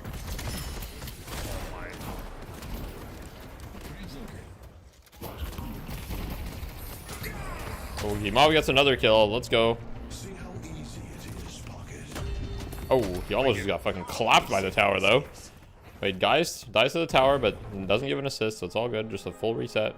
Beautiful.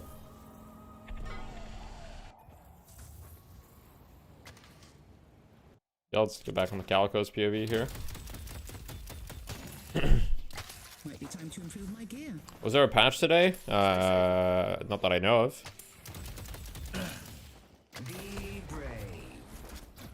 What makes you think there's a patch today? There's a fucking tournament going on. I think people...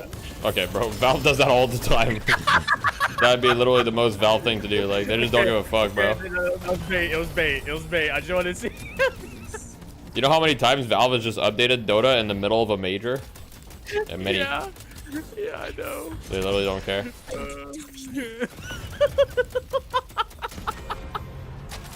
There's like, oh, there's a major? Oh, well, we have a major patch. Hey, W Rage bait, guys. You know, hey, what can I say? Another classic coming out from me. The classic rage bait moment, guys. Like when Shiv, it's like when Salty tells people to get jobs at McDonald's. He's just rage baiting. He doesn't actually want you to get a burger. Yeah, I don't want you to get a job if I fucking hate you.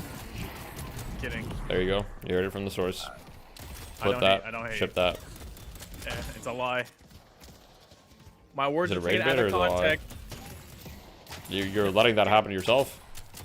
You're creating the lack of context to yourself and then shipping it. Okay, and then Goober's over here just like shooting shots, like Ashley just like killing you. Like, what is going on, bro? Like, Goober's 17, guys. He doesn't understand like the macroeconomic. Goober doesn't understand the macroeconomic situation of the average American. It's okay. Yeah, Goober doesn't understand shit. That kid's actually trying to piss you off. When you were 17, when I was 17, bro, like $100 was like, holy fuck. Like, I was like, I'm rich. If I had $100, I was literally like, I'm balling. When I was 17.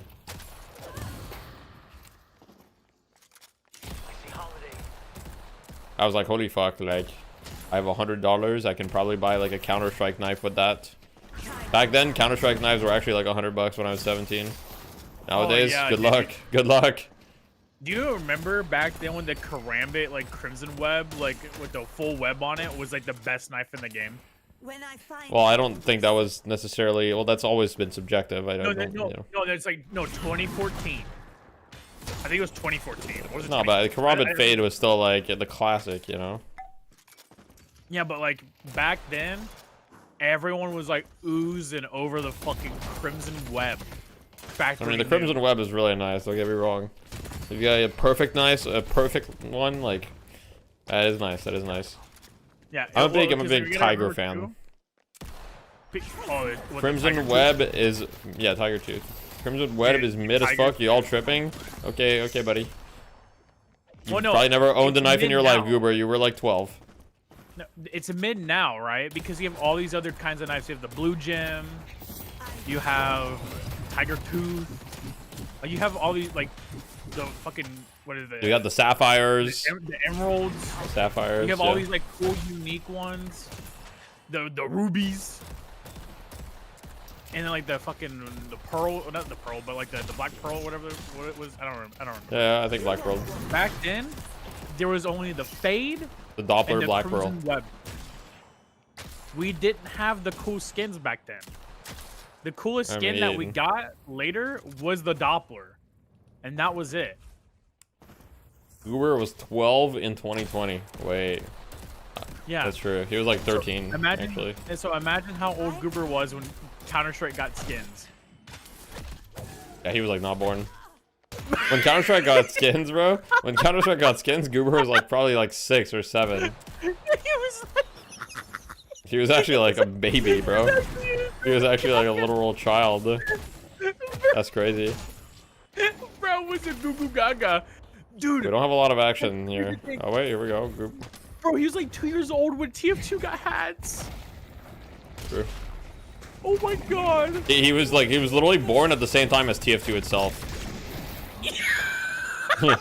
Yeah, Goober was born at the same time as TF2.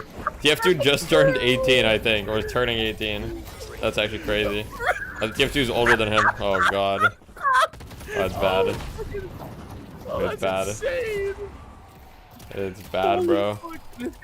This guy came out, I think, after TF2. When TF2 came out in October with the orange like box, 2007, right? I think. No, I know it was 2007, but it wasn't like October. I don't remember. I don't know. Because it came out with the orange box. I'll look it up. Yeah, look it up. I don't want to like say random shit. Wait, we've got a bit of a fight here with the pocket. Pocket's going in. 10 minutes coming up. Both teams pretty even. Tower situation. Only one tower gone down in the first 10 minutes, so very even. Start of the game.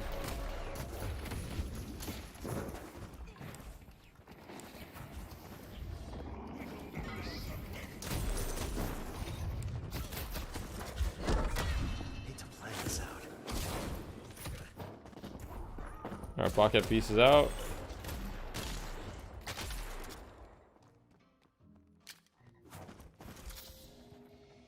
Alright, Goober, stop typing.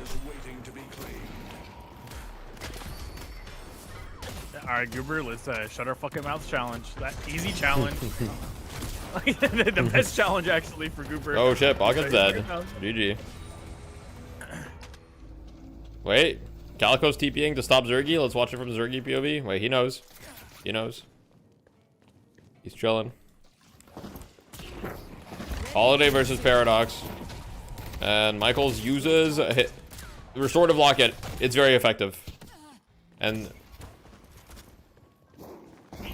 Zergy's getting 2v1 right now. Dude, what is that team post? Stare? I want to add that in my chat. That's a good one. That's good. It's good. It's good. It's staring, bro. Yeah, that's really good. Stare. Just... Can't wait for Deadlock skins. Yeah, it's gonna be lit, bro. Whenever Deadlock skins come out, you best bet I'm gonna have all of them. Okay, probably not all of them. Have you? No, I'm getting all of them.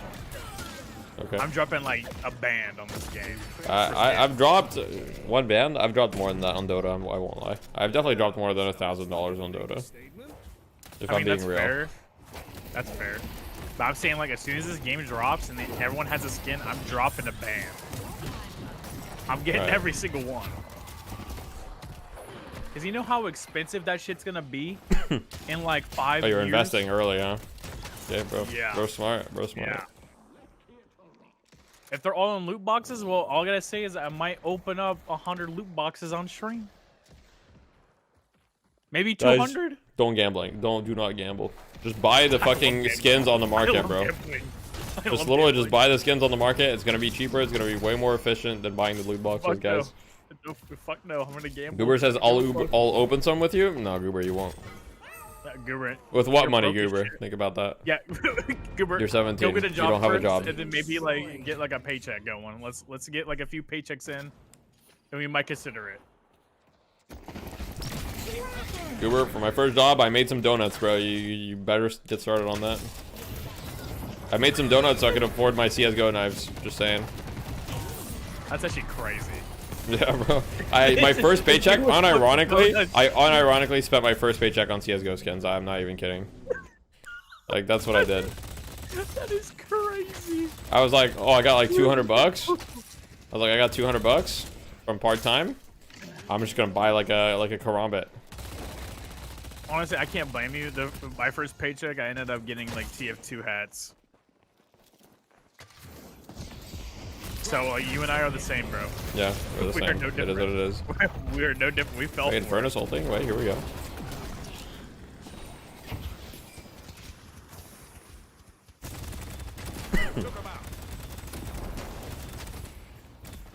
When I was 17, I was on a pro team on deadlock, Deathy. All right, Goober. How much money have you made? Zero. Not zero, but not a lot. Let's just put it that way.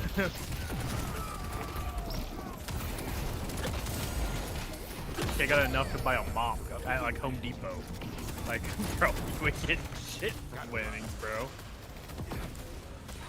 Well, we've got a pretty even game on our hands here, though. Let's take a look at the Dynamo's build. It is Stomp Dynamo. He's got max Stomp at the moment. I told you, bro. Stomp Dynamo. Well, I believe you. It's the move. I believed you.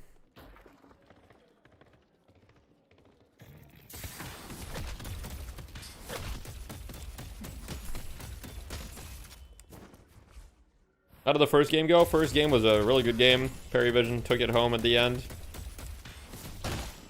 No, it's 1-0 for Perry Vision. Dude, what is wrong with your fucking chat? Goober's definitely made more than $12, bro. Goober, you've probably made like, I don't know, $200. Yeah, and that's if you don't include a streaming revenue at all. If you include your streaming revenue, you probably made more than that. But you don't stream anymore because you say your internet is, you know, won't allow for it. But then you're entirely dependent on your mom to fix it. I'm just saying, get on that. I've given you options to fix it. Wait, is guys just gonna 2v1 here? That'd be crazy. That'd actually be crazy. Oh, they're so hurt. They're so hurt. Internet is not the real issue for streaming, it's the FPS. Hey, you know.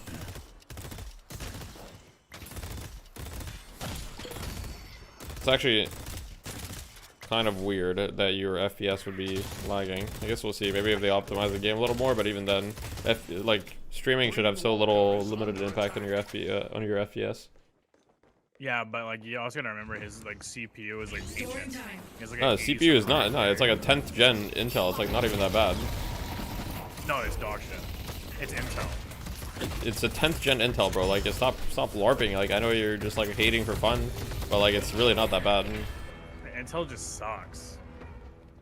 It's just that's just untrue. Like, I obviously nowadays, like, no, it's not. Like nowadays. Okay, they're not, bro. Like, obviously buying AMD is like better. Like nowadays, most people, yeah, should probably buy AMD, but depending on your situation. But Intel is not dog shit. Like, yeah, but like, you get Intel because you can't get AMD. That's literally it. Ain't no one gonna go out and to go like, I want an Intel CPU when the X3D series exists. Like, no one's doing that. No one's catching me. 10th gen is really old. Now I know 10th gen is old. I'm just saying, like, I played Deadlock on an 8th gen CPU and it was like fine. Is that W? Like I could stream on it. It's not. I was literally streaming on an 8th gen Intel CPU. Like. No, do you see how many question marks I got in your chat going, bro? These kids are fucking pissed. These kids are Bro's just shit talking. Oh yeah, Intel is sponsoring Fight Night too, and you just like, you just don't care. The only tournament we have. No, I'm pissing everyone off. Sure. Wait. Big snipe from Mobikim. Wait, Listic's dead. This could be a big fight. Whoever wins this fight gets mid boss here, unless the fight drags on for too long. Let's go mid.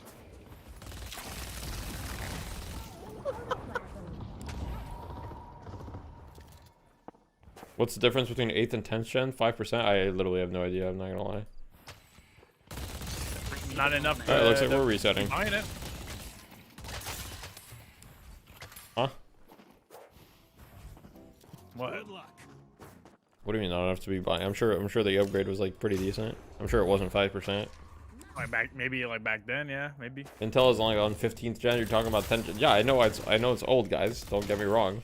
I mean, here's the thing. Goober could upgrade his computer for like a very cheap cost. Like, it would not be very expensive. Like, Goober could upgrade his computer for like literally like 500 US probably. You could get a new CPU, new RAM, new motherboard for like 500 US, and it would be like way better than what he has. And that would pay itself off in like a few months of streaming. Like, no problem. Like, you could do that 100%. All I know is the moment we get Goober an X3D CPU, he's gonna be able to read his map finally. Shit. I'm excited. I'm excited. That's like $1 million when you're 17. I mean, realistically, I'm sure if Goober presented it like that to his parents, I'm sure his parents would probably be willing to help, you know?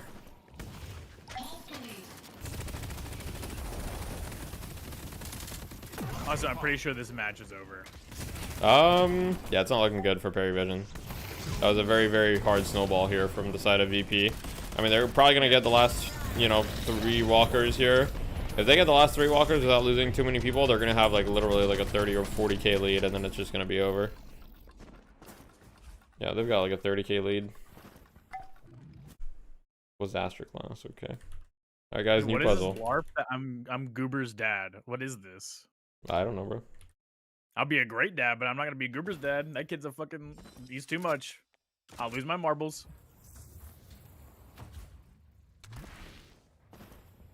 Are you all playing in this tonight? No, we're not. Not tonight. Goober! I'm from a fucking bank. That's crazy. Well, he's not wrong, guys. That's crazy. I'm from a It's true. Goober has yeah, Goober does not have a dad. That's true. He's not joking, guys. He's not joking. He has 2 moms. It's true.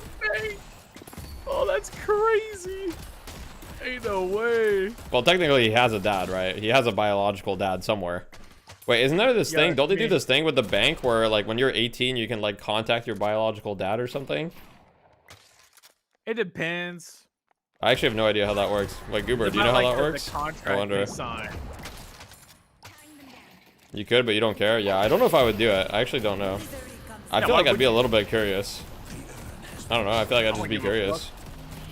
I mean, it doesn't matter, obviously, right? Because that guy, like, maybe your father biologically, but he didn't raise you, so who gives a fuck? But that's true.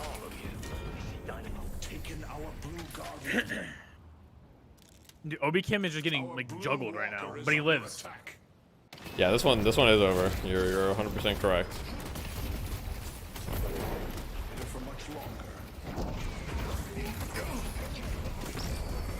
Yep, it's GG. They're just a little bit too far ahead now. Didn't work. Storm Dynamo didn't work, but I don't know if it was like the Storm Dynamo's fault.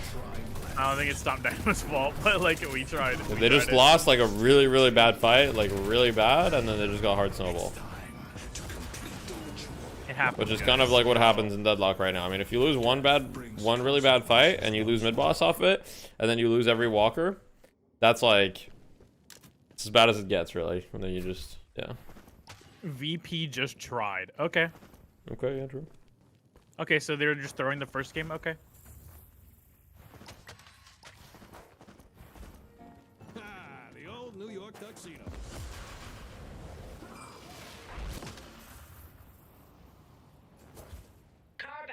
Look, Goober, all I'm saying is, if you need to upgrade your computer, bro, if you need to upgrade your computer, it's a very, very worthwhile investment that you could make. And if you need help convincing your parents, I'll call them. I'll vouch. I'll explain it to them from a business perspective. I'll tell them I used to be a consultant, and so that'll give me some credibility. They might hear that and be like, whoa. Motherfucking will not. It might. You don't know that. That shit is not gonna help. I think it might. Your mom's a consultant? See, so it would help. Now, send me in there, bro. Send me in there. So it would help.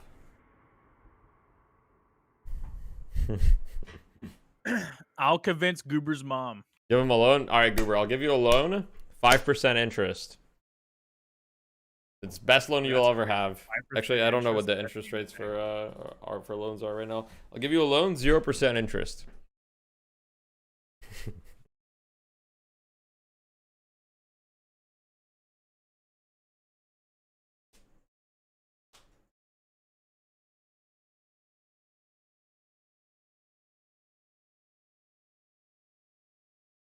0%, I'll take that loan. Yeah, a lot of people will take that loan, Goober. I'm just saying. Goober, whatever we need to do to make you like bro, I can't handle pausing every game anymore. I can't.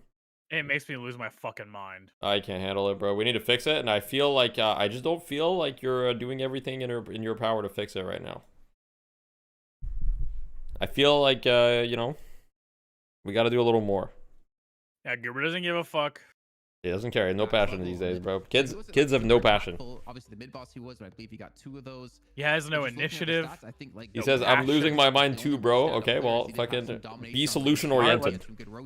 Yeah, like let's fix that. Let's get some solutions. But it was just all in all just a very like back. The Fight Night mainstream has 1.7k viewers. Holy fuck, let's go. Yeah, let's bring Jake in and talk it because that's heat. Think that we remarked how you threw the last puzzle. All right, guys, new puzzle, everybody. I will do the Gamba payout. 1 sec. But Virtus Pro, you said it backs up against the wall. You're asking your mom to get the adapter. Should have it soon. Nice. We gotta get. No. I got Goober. Okay, so I recommended Goober the thing. 1 sec, let me pull up the link. I'll show it on stream so you guys can critique my idea. Okay, so the thing about Goober is what the fuck is this, bro? I need to enter the characters. Are we for real? 1 sec, let me just make sure it's not gonna show like my address or something. There we're good. It's not showing. Oh shit! Wait, I recognize that code. Is that your password?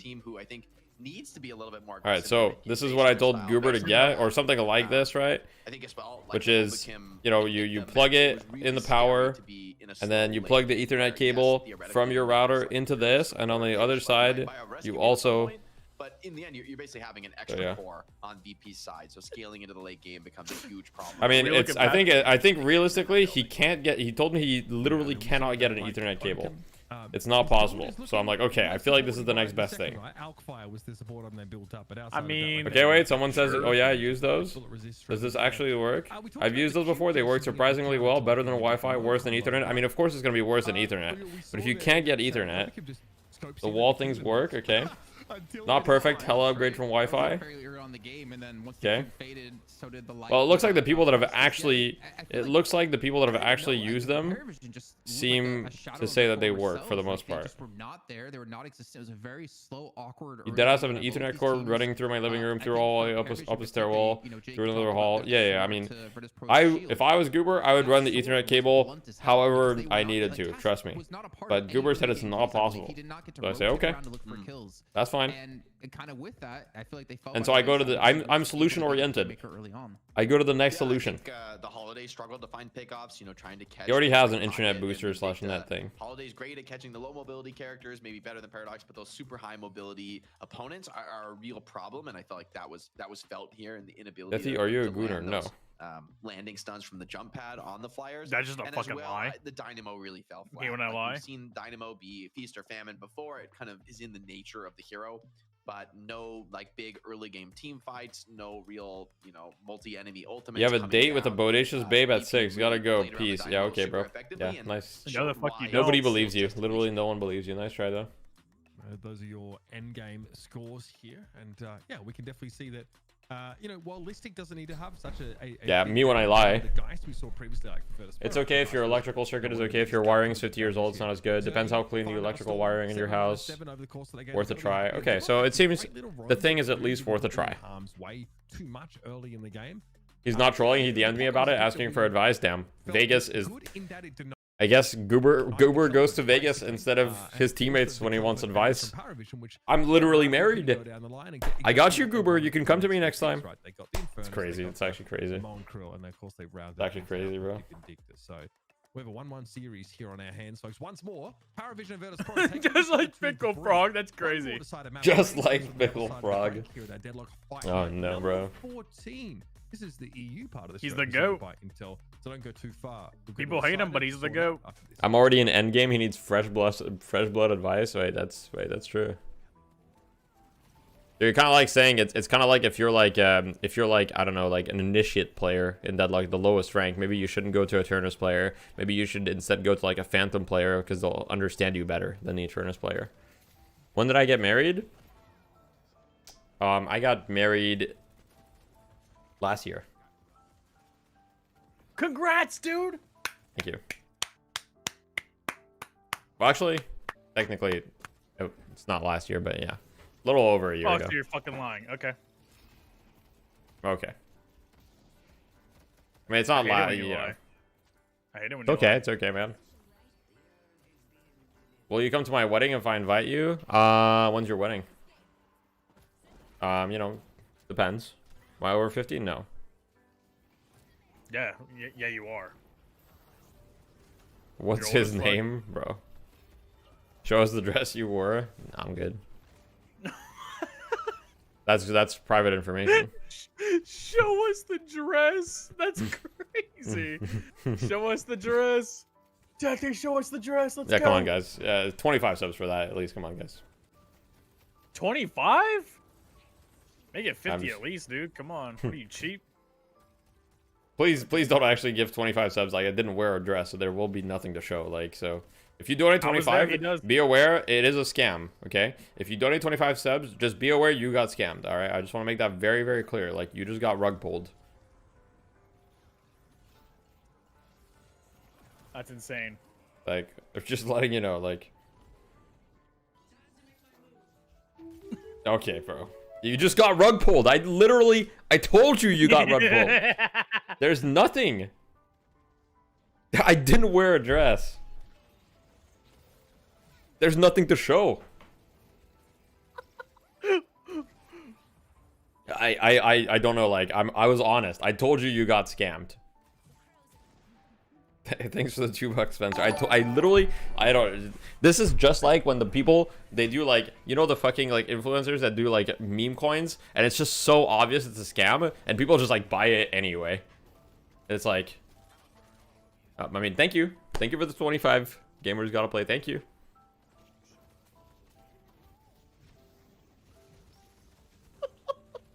I just got sent the craziest scoreboard ever. You lost so much money in the Hawk 2 coin, true. Calc told me he was all in on that. He was actually all in. You guys know where all that money went, by the way? It all went directly to the souls when he was scrimming against us. You guys notice how even though Calc lost all his money in Hawk 2 coin, he had like 1.2 million souls in Deadlock? That was very suspicious. I'm just saying.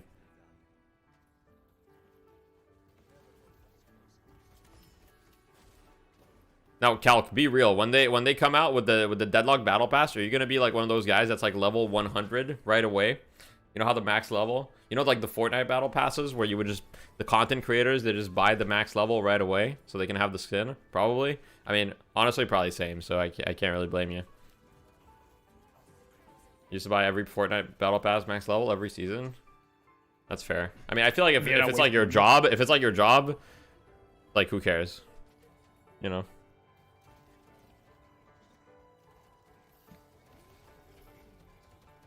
There's 6.5k Fortnite V-Bucks. I wonder if I've spent that much money in gaming. I mean, I've spent a fair amount of money on microtransactions. Not in Fortnite, but I have some Fortnite microtransactions as well, I won't lie. I actually played a lot of Fortnite when it like first came out.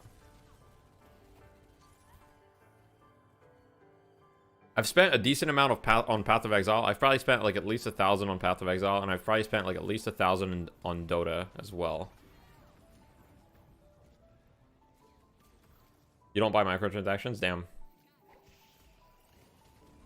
How much on Valorant? On Valorant, I've probably spent like maybe. I might have to go. All right, bro. I'll catch you later. Hey, I'll see you on the flip side. Good luck. Have fun with Fight Night. Thank you. What was the amount you need to spend to get a key for PoE 2? 30. On Valorant, I'm probably a couple hundred, like maybe 200 to 300, I would say. Yeah. 2.5k on Val, 6.8k Fortnite, 18k on CS:GO. Okay, so wait, what knife did you have? Did you just have like a really expensive like knife glove combo or something? Back into the series with a pretty decisive showing, I think, in that second map, and looking. I mean, honestly, CS:GO, it's like you probably resold everything you spent on CS:GO, or you could resell everything you spent on CS:GO for like a similar value. I think you need to buy a Temu dress now, or I'm reporting you to the OSIC. Good luck. Good luck, buddy. We're betting Mirage first, a couple bits like that, but these teams know better. Virtus Pro, though, Jake, are able to, just take it slow and steady here through that early. Does Dota have a battle pass? Yeah, it does. Explode off of a one fight. Send CoffeeZilla after Deathy. 3 walkers. Yeah, I mean, and this was very much a CSGO, you win plus 8K from reselling. They played exactly how they've constantly practiced. You say you own like 5K minimum online in-game items as we speak. Yeah, that's fair.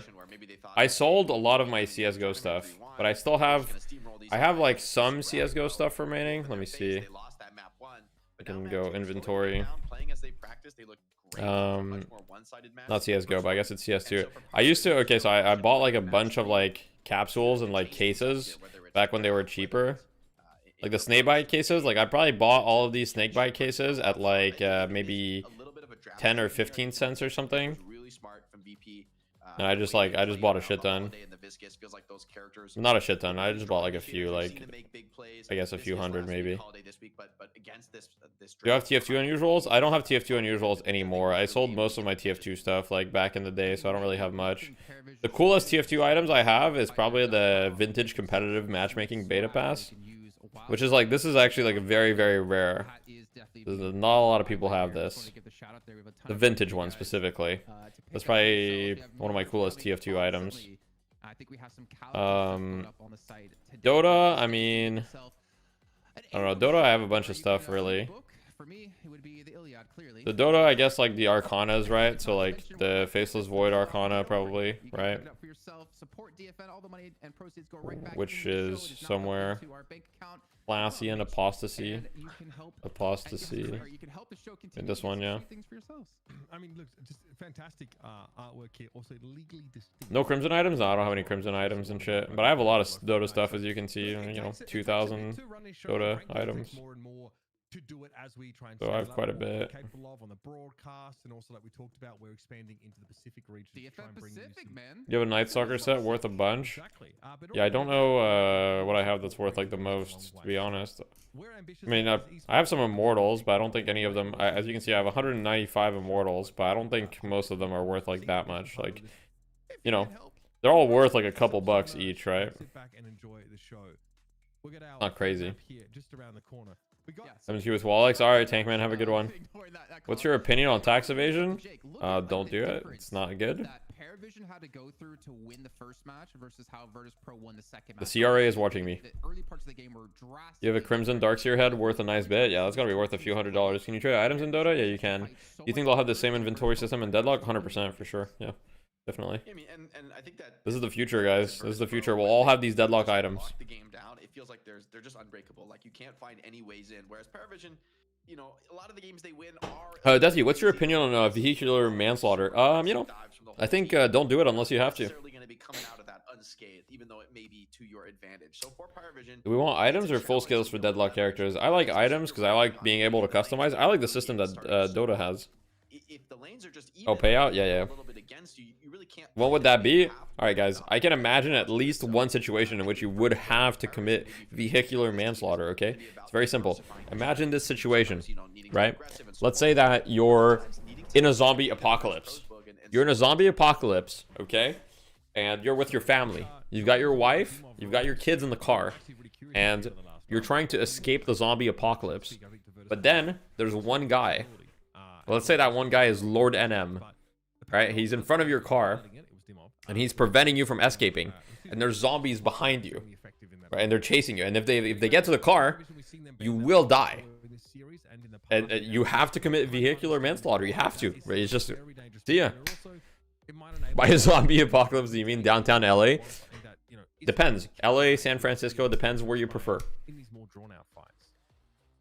I gotta say, I'm really curious for the NA ban prio because Sinclair has had the highest possible prio. You could have just said Lord NM. Just to say whoever has second pick is. What about Montreal? No, Montreal is actually like a pretty chill as far. I mean, okay, we do also have obviously we have some homelessness issues and some drug issues in Montreal, but I would say compared to like LA or like SF from having been there, it's nowhere near as bad.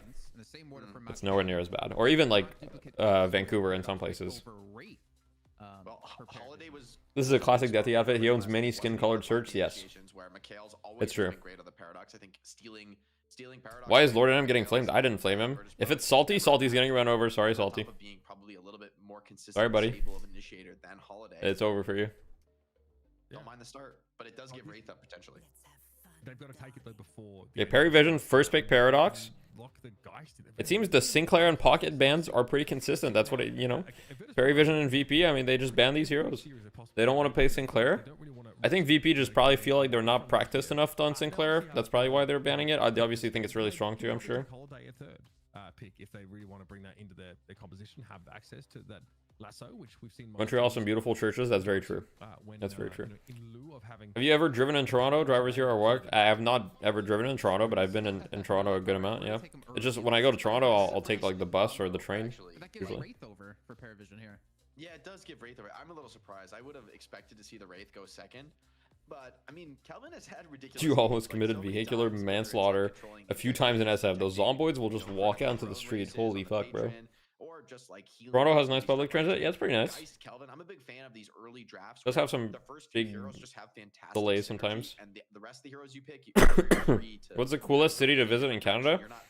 Well, it depends. Do you want culture or do you want nature? If you want nature, if you want nature, go to Vancouver. If you love nature, go to Vancouver. Sorry, I have something in my throat.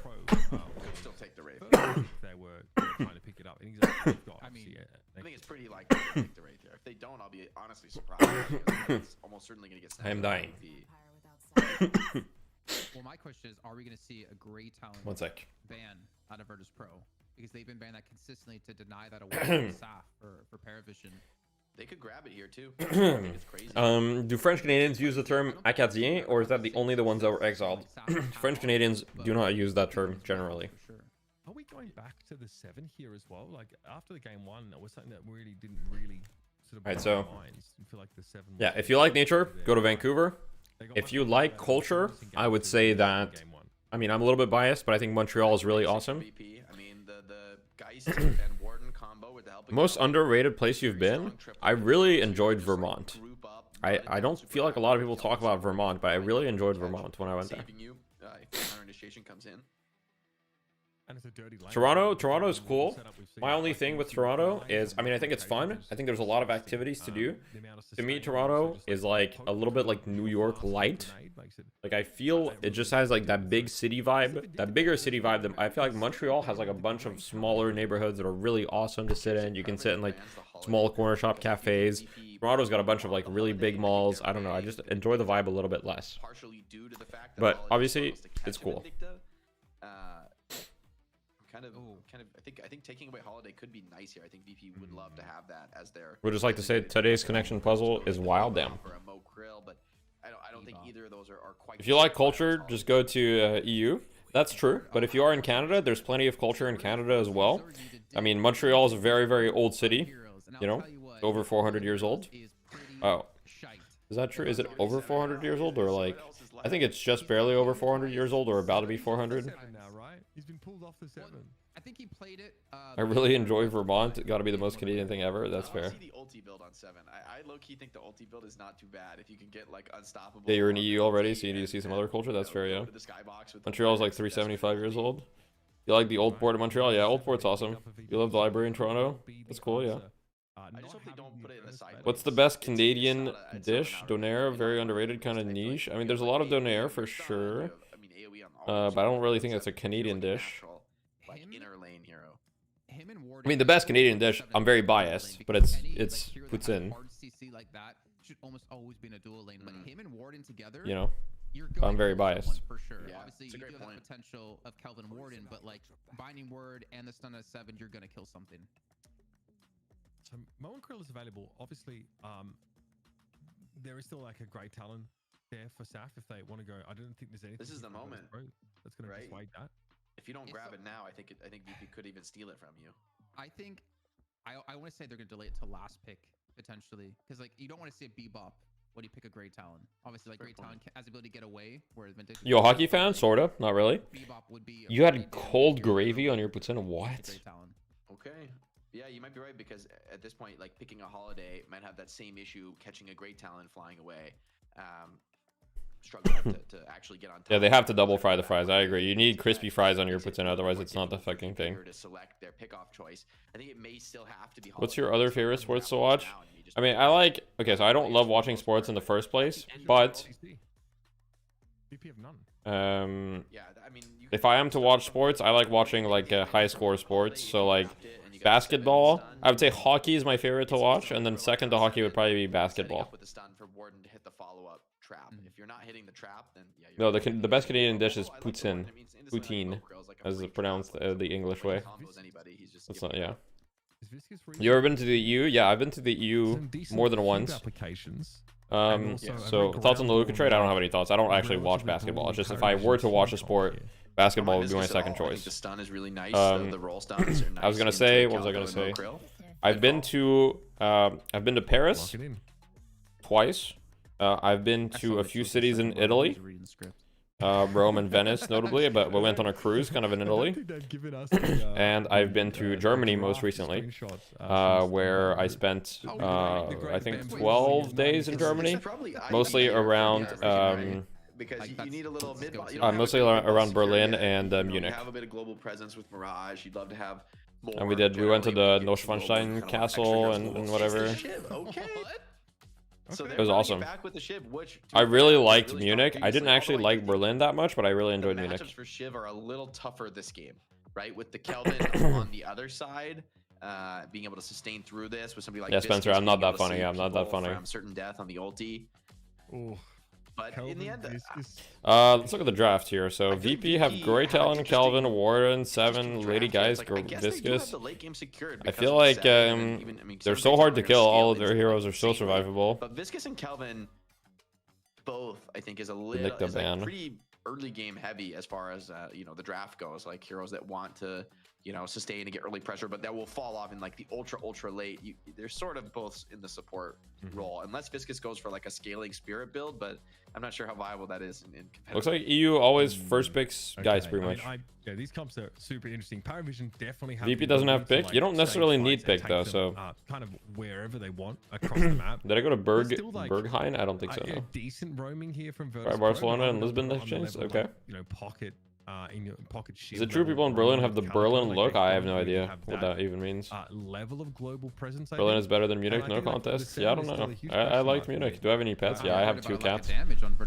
One of my cats is sleeping on my. I have like a little couch in my room, so he's sleeping right there. And the other cat, who knows? Who knows where she is?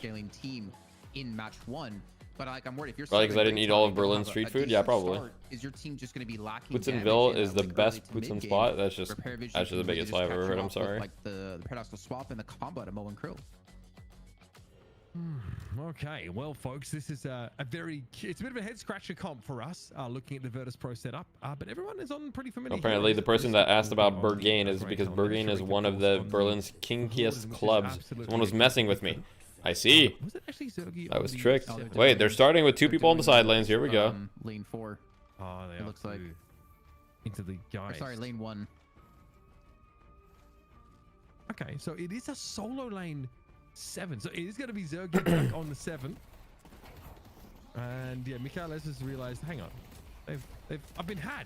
Right, I feel like Tass just literally took 200 damage for no reason. Senor. I mean, who are they going to send? Yeah, so they're just gonna push the tower right away from level 1. Swapping. Michaelis is not really going to have much like wave clear here to deal with this early pressure either. You can see him taking a ton of harass. I mean, very interesting. One Scorn out of Mo. It's tough. This is annoying. Yeah, you don't like this. I think if you're in the guy's position, but maybe just an early rest. They're just hard pushing the tower here. You're gonna get poked down. They did really well. And then on the other side, I mean, I think Listic and Dimov are like trying to push this tower, but it doesn't seem to be nearly as effective. Looks like Sharik is probably dead. Yeah, he's dead. But the Mirage will also die, most likely, I believe. Yeah, easy kill for Kelvin here. Yep. Ooh, I wonder if Kelvin can fight this as well. I think Kelvin's winning this. I need to watch in game so I can follow this. Yeah, I want to see what happens. I like the super early lane. 5, 2, 1, 4. Out of NA, and I've barely seen it in EU. This I think it makes a lot is of the match sense for ID.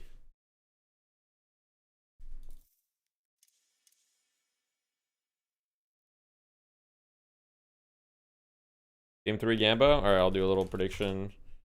Who wins game 3? One sec. Before I do that, let me go back to the POV. So it looks like Michael's actually end up going down. Okay, so VP or parry. I'll give you guys 5 minutes. Boom. Okay.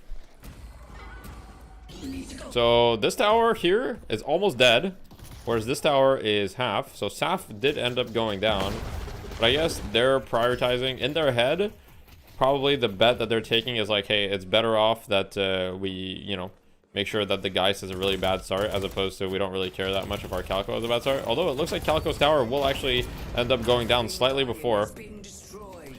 Michael's tower is just still up and standing. And now at this point, we're gonna get the Viscous rotation, who used Puddle Punch to rotate over, and now he's gonna come and clean this up potentially. Ooh, Paradox is dead. They get the tower, so not the end of the world. They get 2 kills. Overall, a very weird start. I mean, we see that Saf is significantly behind Michael's after that, right? So, not really what you want, but is it a huge deal? Probably not.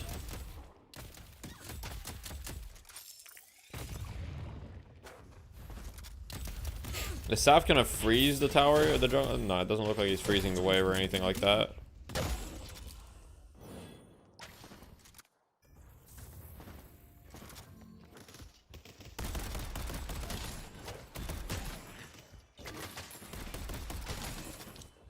They always do that? Interesting.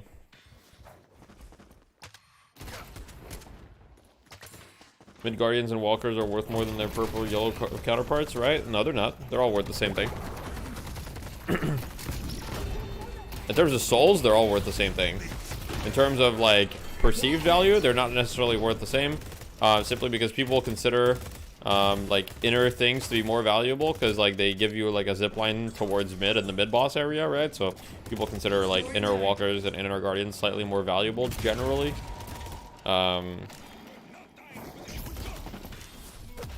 But yeah, the outside lane are worth more because of shops. I mean, the shop thing is kind of true as well, yes. And the Walkers, the inner Walkers are considered more valuable because they're tankier. So technically, if you get one, it's like harder to get one, right, than it is to get the outside one. So that's another thing. So there's a couple reasons, yeah. But from a Souls perspective, yeah, they're not actually worth more.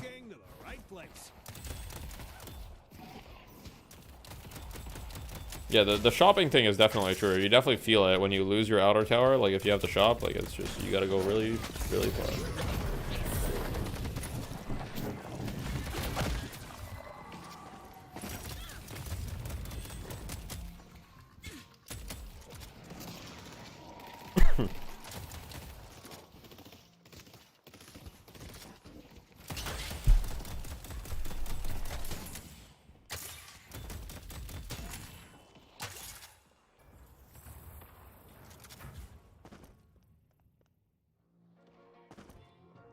You played with Michael and the guy from Paravision once? Nice.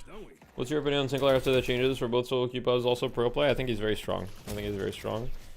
He does have his issues, but I think he applies like a ton of pressure in the early game. He's got very good utility. The ultimate, depending on the draft, it can be like insanely strong too. So definitely a good hero.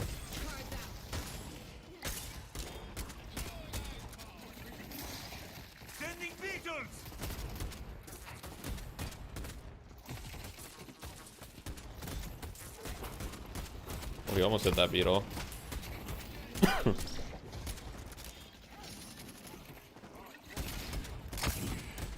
Yeah, only the middle Walkers are tankier. The middle Guardians are not tankier. Or at least I'm 99% sure. The Guardians all have the same health, I believe. I guess that could be fact-checked. I'm not 100% sure, but I'm like 99% sure. He does have his issues, e.g. multiple personality disorder. Yeah, exactly. He's got his mental problems. That's okay, though. We don't judge. The K on Grey Talon, you don't see that very often.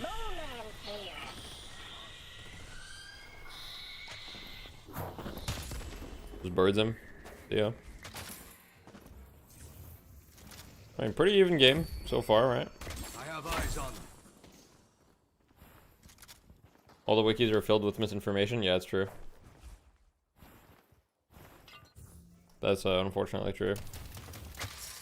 That'll stop once the game is in a more like stable release. I think a lot of people on the wiki are just like don't want to put in the work to update it. I mean, Deadlock's in a weird spot because a lot of the people in the community, in the Deadlock community that put in work, you know, they're in a spot where right now you're not really rewarded much for putting in work in the Deadlock community, right? So it's just like, that's why, for example, you don't see as much content creation or all these things, right? Because it's just, you don't really get rewarded a ton for it at the moment. Would Deadlock be able to have a VLR type of website? Yeah, probably. I work for free? Yeah, exactly. We all do it for free pretty much, like, right? I mean, right now, the people that are playing on teams, the people that are putting in work in the community, etc., it's all for the love of the game, really. If you don't love the game, you can't do it. It's just like... And while that would probably be true either way, it's particularly true right now.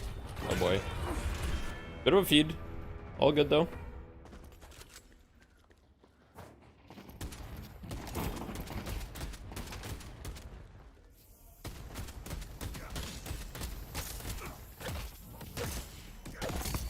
Is it misinformation or is it just outdated? I mean, I guess that's kind of the same thing, right? If it's outdated information, then in a way it is misinformation. I guess I don't know the definition of misinformation, but to me it's like information that is incorrect. Obviously they don't mean it to like be incorrect. They're not like on purpose throwing information that's incorrect. So I don't think their goal is misinformation, but like, you know, it is what it is, right? Some people will read it and think that that is the correct info. Hey, here we go. Big hold from the Calico. Misinformation implies a connotation of intentional laziness. I guess that's fair. If it does, then yeah, then it's definitely not like misinformation on purpose at the very least. Meow, the cat.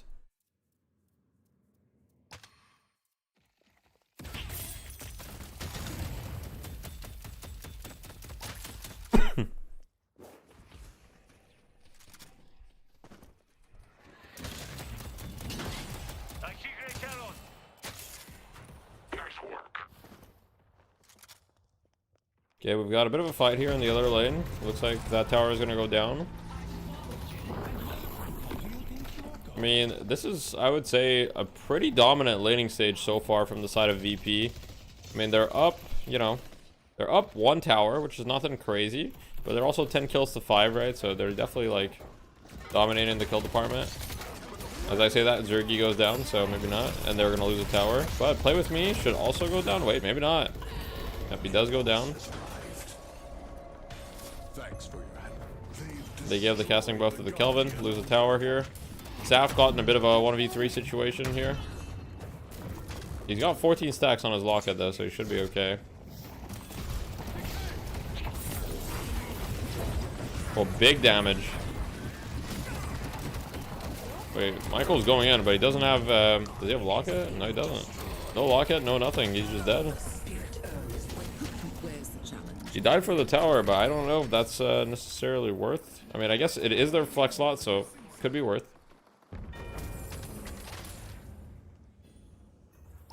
Zergy said he gets paid a livable wage by VP. Yeah, I'm sure he does.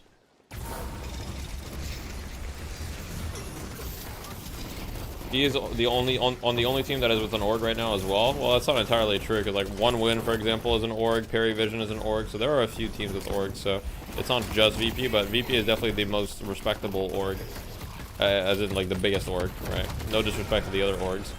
Ooh, Prestos goes down. Bit of a fight here at this tower.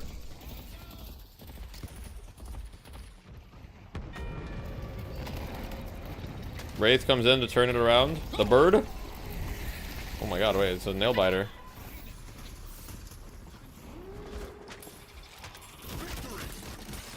Oh my god, Saf is 1 health. Is he living this? He's a cat. Oh my god, he's actually living. He's good. That could have been a calamity. There's a ton of pressure right now.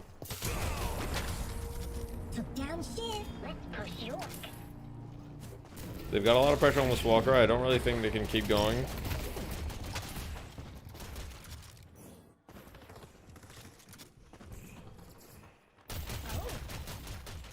Just warding the hard pocket by Kelvin. True.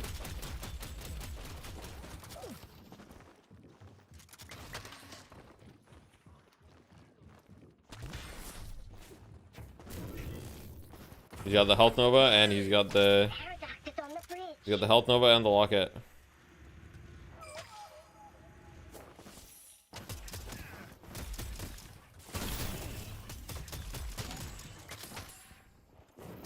What Viscous build is usually played? Usually it's like a mix of like ball and splatter. Sometimes punch, as you can see here. This is max ball. Tends to be the case. Kelvin's just getting attacked. Does not care though. This guy's deep. Yeah, he's actually dead. Not really sure what he was doing. Not really sure what the idea was here. I mean, he can buy a decent amount of time, but he will perish, I think. Unless he gets away. I mean, actually, he might get away. I mean, this fight is just like, this is this is lasting like forever. Wait, he might kill the Kelvin, if anything. Nah, okay. If he hit his 2 earlier, by the way, if he hit his leaping slash on the Kelvin, I think he actually would have killed him.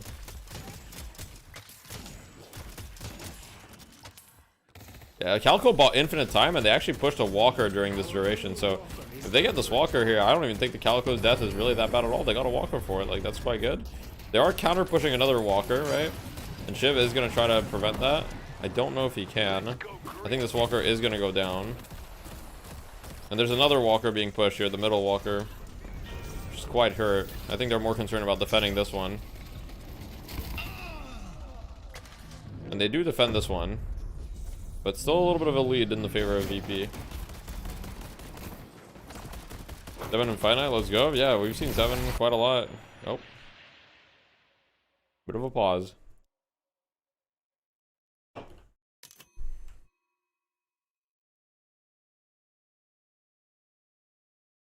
Stay with me, he's got a lot of money right now. A lot of money unspent. Zergy 7 coming out, true.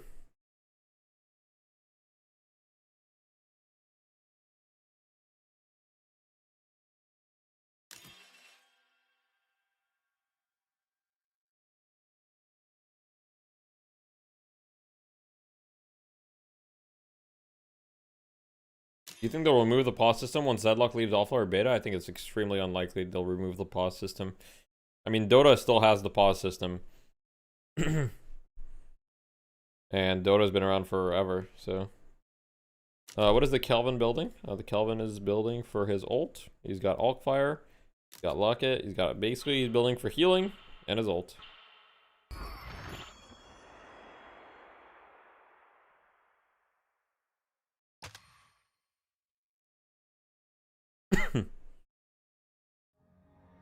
A lot of health regen. Does it work the same in Dota? Yeah, pretty much. It has a countdown to pause in Dota, only difference, that's true. But yeah, it's pretty much works the same for the most part. They also added this thing in Dota where you can't pause in the first like 3 minutes nowadays. Because people would like queue, and then once they got a game or whatever, they'd pause, you know, because they like were in the bathroom or something. And people got tired of that, so now you can't like pause for the first 3 minutes, so you have to like make sure that you're actually... People would get in the game and then they would just like go to the bathroom and pause or something.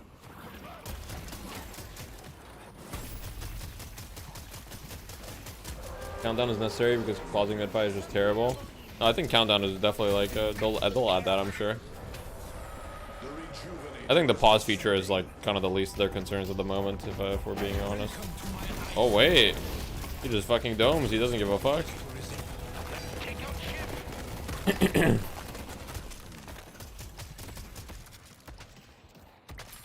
That was kind of Chad, but I don't know if that was worth, to be honest.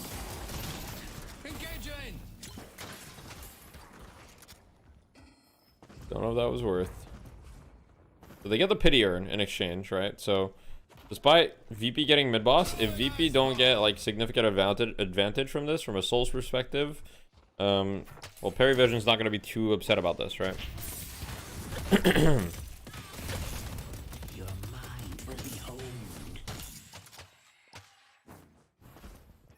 I guess Kelvin is catch. I mean, yeah, not exactly, but yeah, I see what you mean.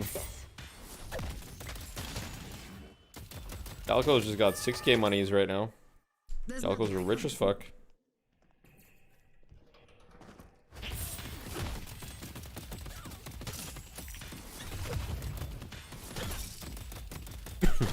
I don't really love hollow point ward on Calico, I'm gonna be real.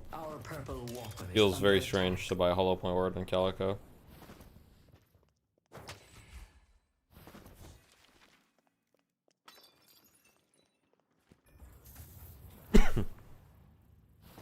What's Calico gonna buy? I don't think she's gonna buy Frenzy. I would guess she's gonna buy like a E-Shift and like Fortitude or something. Hunter's Aura. Yeah, Hunter's Aura also makes sense. E-Shift, okay. E-Shift, Hunter's Aura, yeah. Our green walker is under attack. More hollow point ward is good on any hero, really. Yeah, but the thing is, on Calico, a lot of the time you're not gonna be above the threshold in fights.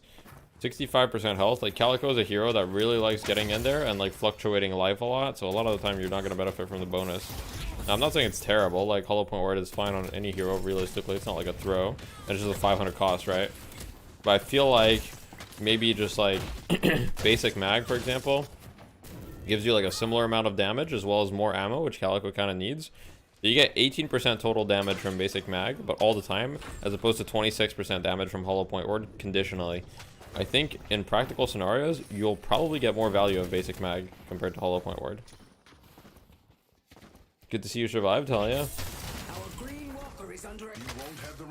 Alright, anybody want to see any specific builds? The game's kind of slowed down a little bit because both teams are kind of stalling.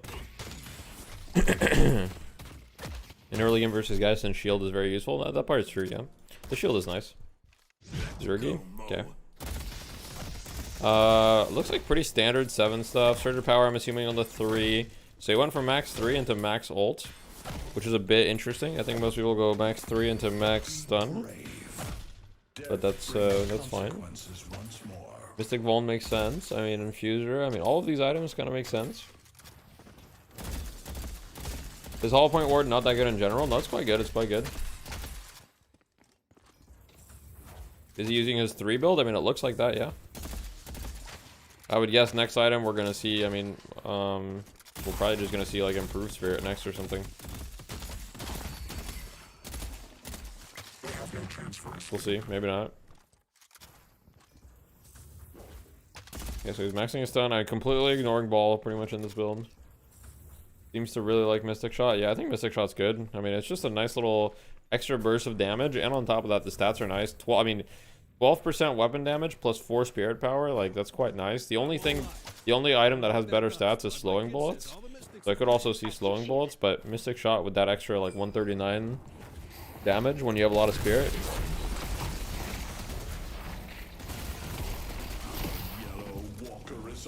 Runs him down. Bit of a fight here at the Walker, it seems.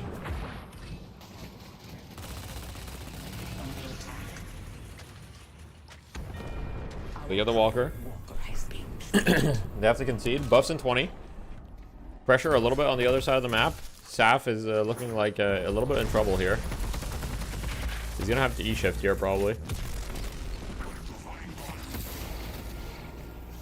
Okay, ults into the TP and then E-shifts and lives. That was a very good play.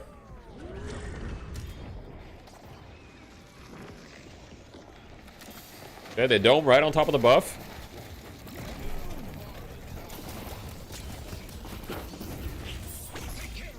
Okay, big damage. Dimov cubes himself right before getting grabbed. That's actually a huge cube. Dies instantly anyway. They get Sharik as well. 2 kills. Cat should be able to wall jump. Cat literally can wall jump. Calico can wall jump in cat form if you didn't know. However, from that, even though they got some kills, they lost another walker, right? So they kind of need to get a walker here if they want to like make it up, I guess. They kind of need this walker for this to be worth. But VP will try defending the walker as hard as they can. And they should be able to defend it. Especially since they have 7 ults. So if they force the issue, it's not going to work out. What did Zergy even buy? I guess he just bought spirit armor. Oh no, okay. It was the UI was bugged. He has improved improved straight and improved cooldown. Makes sense. That's what I figured. Teleporters still work inside Kelvin's ult? Yeah, yeah. The spirit shield and hull point orders have been too good in laning phase. That's fair. That's fair.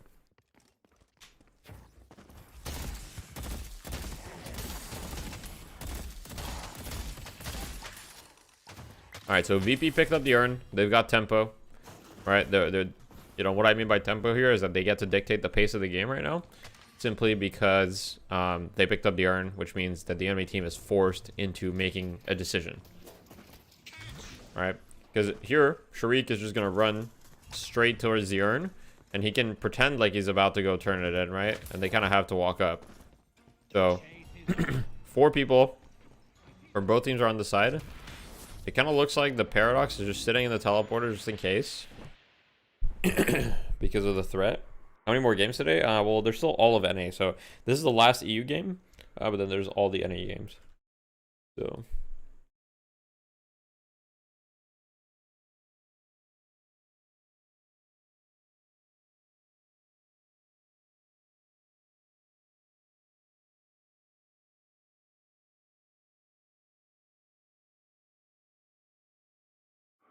Yeah, looks like we got a bit of a pause. Show talent build, of course. I got you. Here's the talent build. So we've got superior stamina. We've got Alk Fire. I would say slightly unusual of a talent build. Slightly unusual.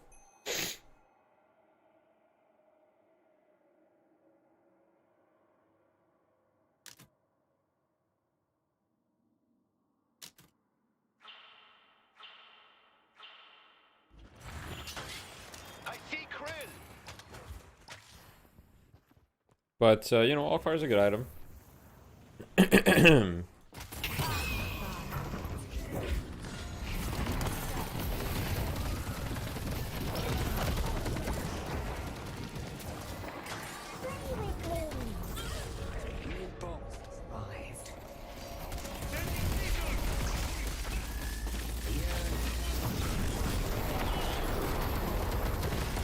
Oh my god, we got a big fight here. The 7 ult is huge. Prestes goes down, Together goes down. Looks like the Moon Crow is going to go down. I mean, this is looking like a Parry Vision full team wipe here. Very well played from the side of VP. The Wraith here trying to make an escape, and she's dead.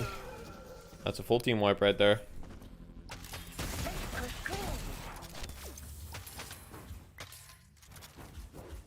Yep, there was no escape from them.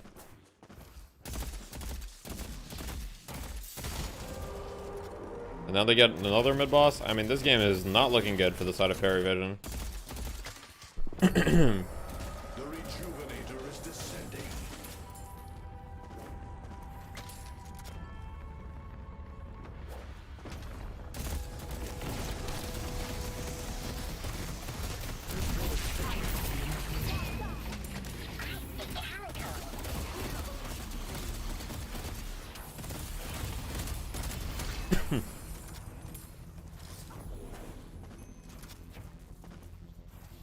I knew the Amber Hand could come. Don't even have a second slot yet. That's gonna start hurting. Yeah, for sure.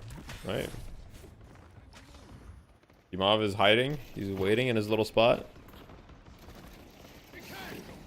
Looks like they're just gonna walk in here. I'm gonna get on the Warden's POV. Sharik walking in. He's got metal skin in case he gets in trouble. He's got infinite health. 3,500 health right now. That's a lot of health. They got the first shrine. I mean, this is looking like they're gonna down the patron here without much contest. Just domes him right away. Doesn't care.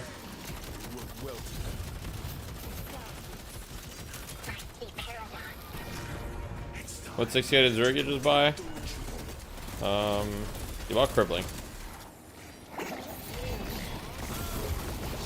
He also has K-Dash. I don't remember him having K-Dash earlier, but... Oh, and the 7 ult. Oh my god. Holy fuck. Chills. He just 7 ulted. Holy chills. Guys, he just pressed the ultimate button. GG.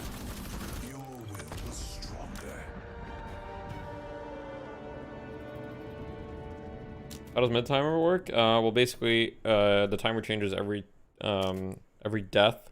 So the moment you kill the mid boss, first mid boss takes 7 minutes to respawn, second mid boss takes 6 minutes to respawn, and third mid boss takes 5 minutes to respawn.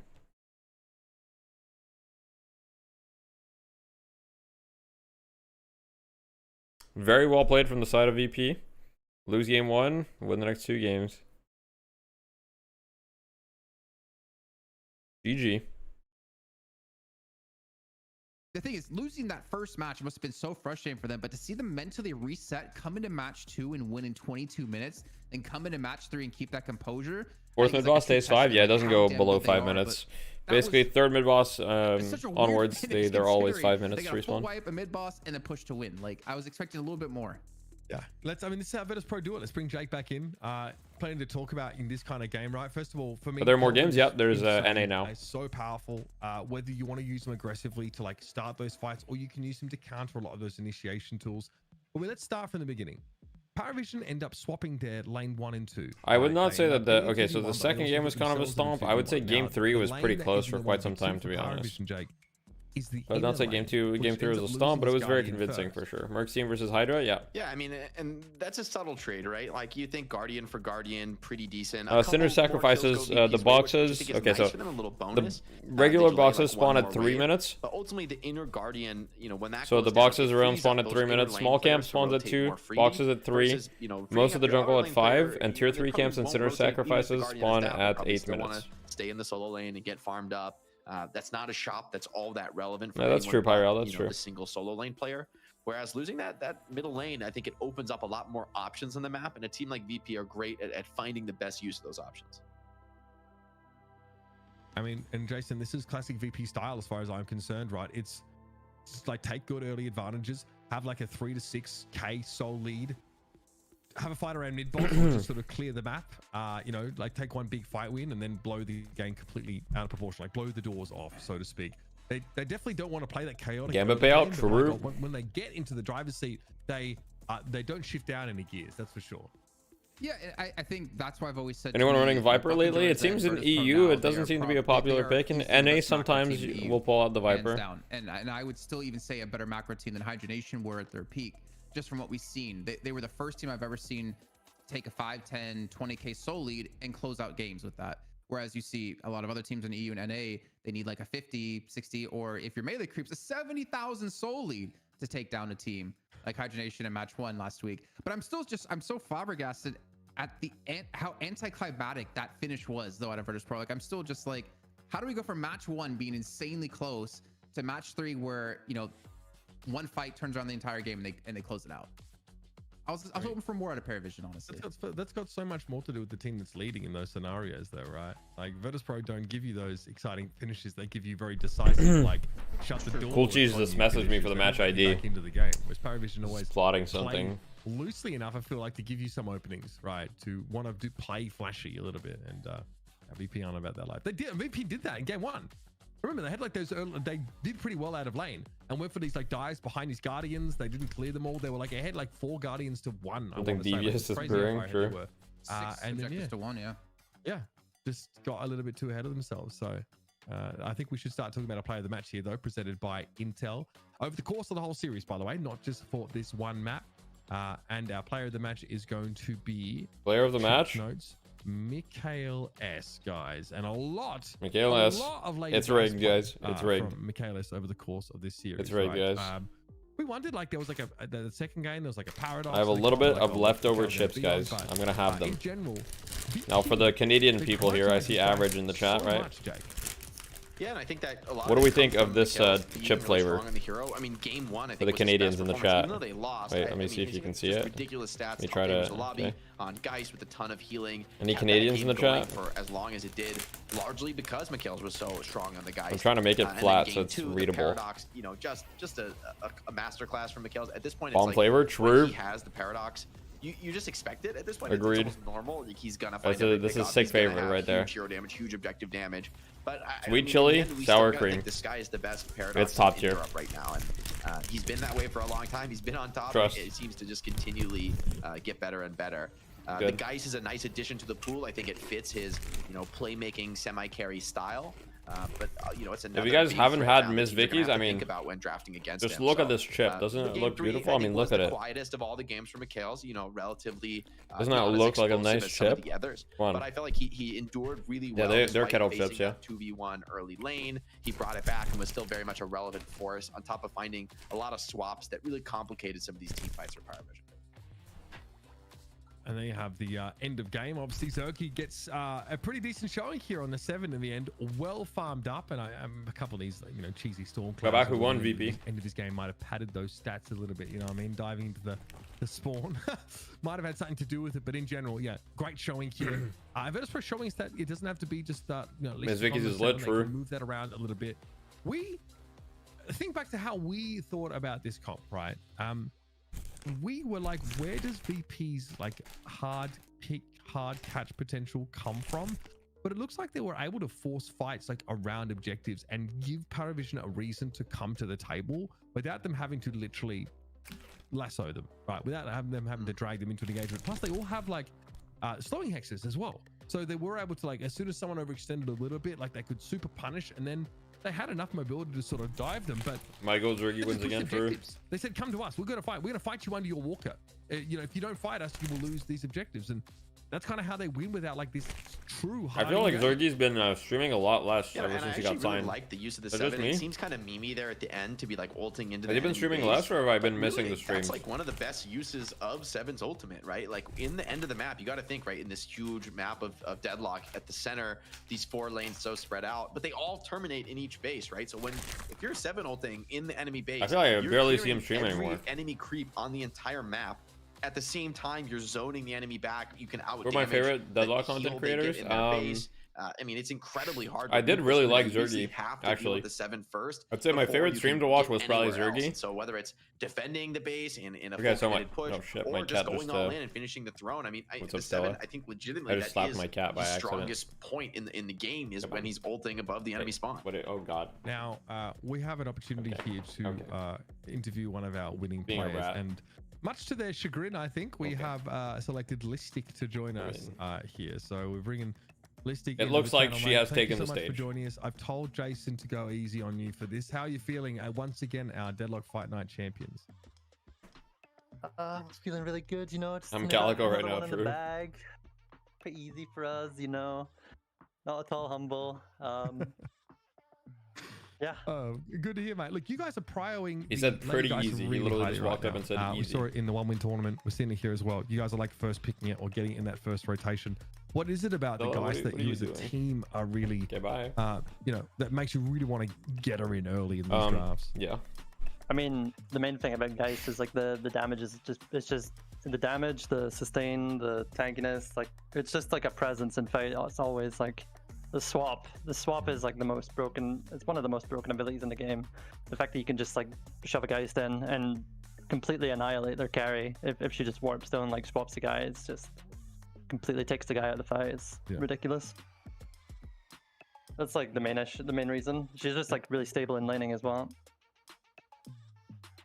Is it my turn? Can I go? Jay, I see the look on your face, Jason. I told you to be nice. All right, because I mean, let's be honest. If you have Listic here for the interview, you know, chat wants to have one question answered. And of course, we're going to have to talk Dynamo. And the question is not going to be about him, actually. It's going to be about you in particular as a player, Listic, because I feel like myself and in general, I mean, you'll get to it. You've always been heavily criticized as like having a very small hero pool when we first saw it, right? This is a great opener to the question, Jason. Oh, well, we're lagging. Hello? Right? This is a great opener to the question, Jason. Right? This is a great opener to the question, Jason. Huh?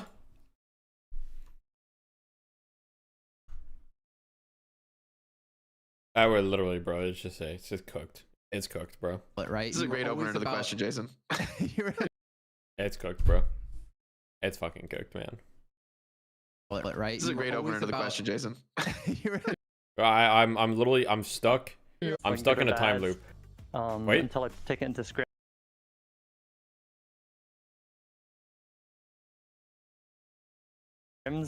We don't really have many opportunities to like actually practice characters in scrims, so you need. I don't know. I'm quick at learning stuff, so it's really good for me to be able to be that guy that, you know, flexes to other characters when it's needed. Then let me go one step further on that then, because the opposite of yeah, you go right one now, step I feel further. like Zergy, who's played like less than 5 heroes in DFN this entire time. Do you think the position? Bro, I would. Do I think what? Oh. Yes, I agree. Good point.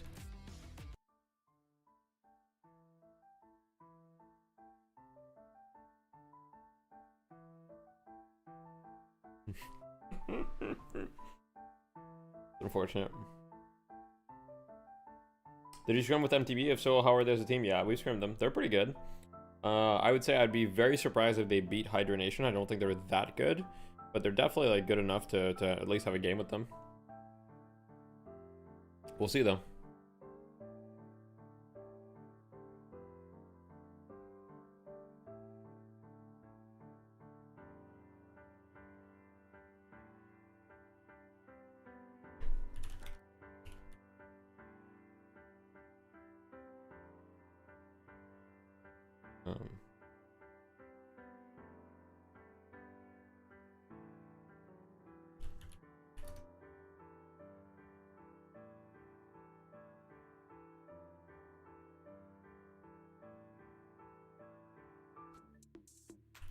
Oh, okay, so that's why you went with the bill with Dynamo and how you named it. Okay, Jake, what do you got for him?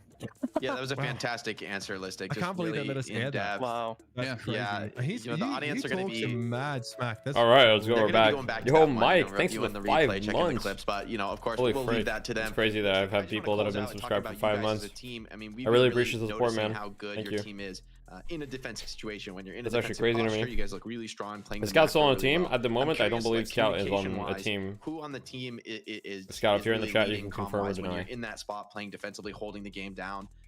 Is it everybody talking? Is there anybody? You don't play on leading Deadlock more Fight than Night? others? I do What can you some tell us about weeks. Sort of the internal. We don't get invited every week. The only It team is that so gets invited massive, every but week is the there is- defending champion. Yeah, that's like the simplest way I could put it. But What happened to Llama Lords? everyone's Llama Lords talking, died like, at because once. Calc and It- Rokane ended this up game, joining I think, Hydra Nation. requires it though, because the 4 lanes, the amount of plays that can be made, the objectives that are constantly spawning.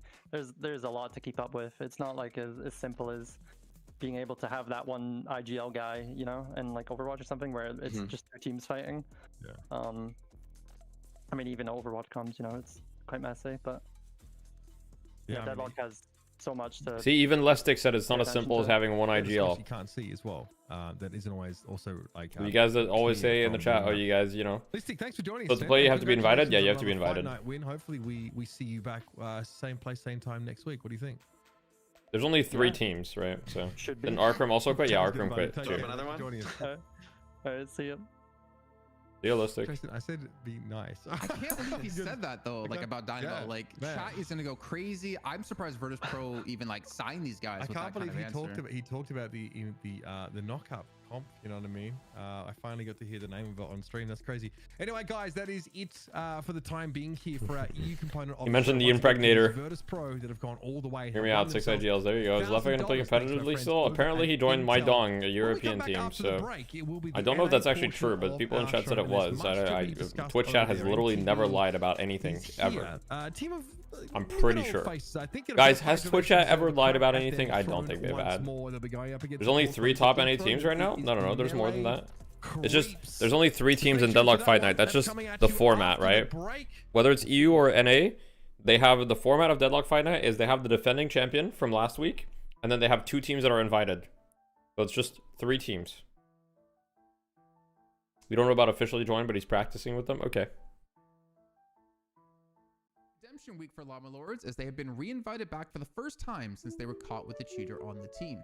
With a recent pickup of Scout Yo, from Maeve, THQ thanks for the Brewers, 4 they were months. looking to show Appreciate that it. They are a contender to be the top dog in North America, whereas Melee Creeps are looking to get their chance back into the championship match, where previous week they took a map of Hydra Nation. With the Hydra player TF2 changes and just Melee one day Creeps, who prior, else? Llama Lords swooped Oh, them the up other to be teams? played by Well, Naked there's in the support Hydra role. Nation, We also get to TF2 see Boomers, Young Melee Cloud back on Creeps, Shiv, hoping Big to and repeat the Brolik. performance he had versus Hydra Let's see. Nation.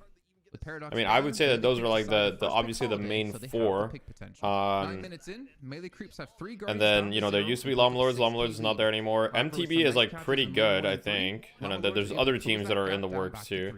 3K. Does Hydra Nation have the highest win rate? Yeah, Hydra Nation was undefeated for like 12 weeks or whatever. Great work there from them, and Oh, Llama was killed? Yeah, Llama was killed. BNB we're done? No, BNB are not done. Not long for this world. I think they're looking for a 6th player at the moment. Push out of Llama Lords on lane 4. We'll try to push a Walker on lane 1. Maybe in trouble. Shiv is getting bursted, but still pretty healthy here. The Divine Shield Go coming in from a distance. And yo, Compact Potato, thank you for the 5 months. God damn. Does Left have a way back into the comp scene? Yeah, for sure. I mean, I think that he's obviously a really good player, so I think that there's, you know, I'm sure that there's teams that would be willing to pick him up. Did OBT leave? I believe that they parted ways. I don't know exactly how it happened. You could ask a member of Big and Brolik. I don't know if they've made any official statement or anything like that. You know what MTV stands for? No, actually, I don't. What happened to Hydration though? Anyways, why'd they pick up new players? I guess you'd have to ask them. I don't actually have the inside scoop why they picked up new players or why they got rid of Lord and Leffa. I guess it is the classic Hydration of like they lose and then they make a roster swap. That is kind of the meme at this point. Every time they lose, like there's like a very drastic roster swap that happens. So maybe if they lose again, they'll have another roster next week. But realistically, I don't think it was necessarily that.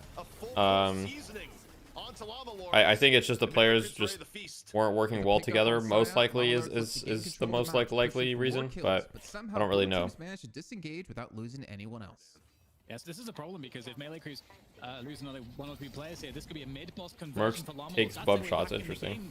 I think Leffa was just toxic. I highly doubt that was the reason, but I don't know. Once again. Who's MTB? That's a North American team. They've been around for a little bit. That could have gone so much worse for Melee Creep. Both teams are scared to make the first mistake, but Llama Lords need to catch up. Leffa said he's on my dong. Was he trolling? I mean, I don't know. People in chat have said that he is. People in chat have said that he's at least practicing with them. Combo. Yeah. Opens it up. You see the rescue beam coming out right after. Gets the Calico out of the frame. Ido said a couple days back that they just had to ask OBT to step away since being blackballed in scrims was too much to continue. Interesting. Killing blow though on cooldown. Got a second. Is a Shiv about to come online? Shiv now. That's not exactly what I heard from my perspective, but then again, you know, whatever statement they come out with is, you know, yeah. Communication, all of the above.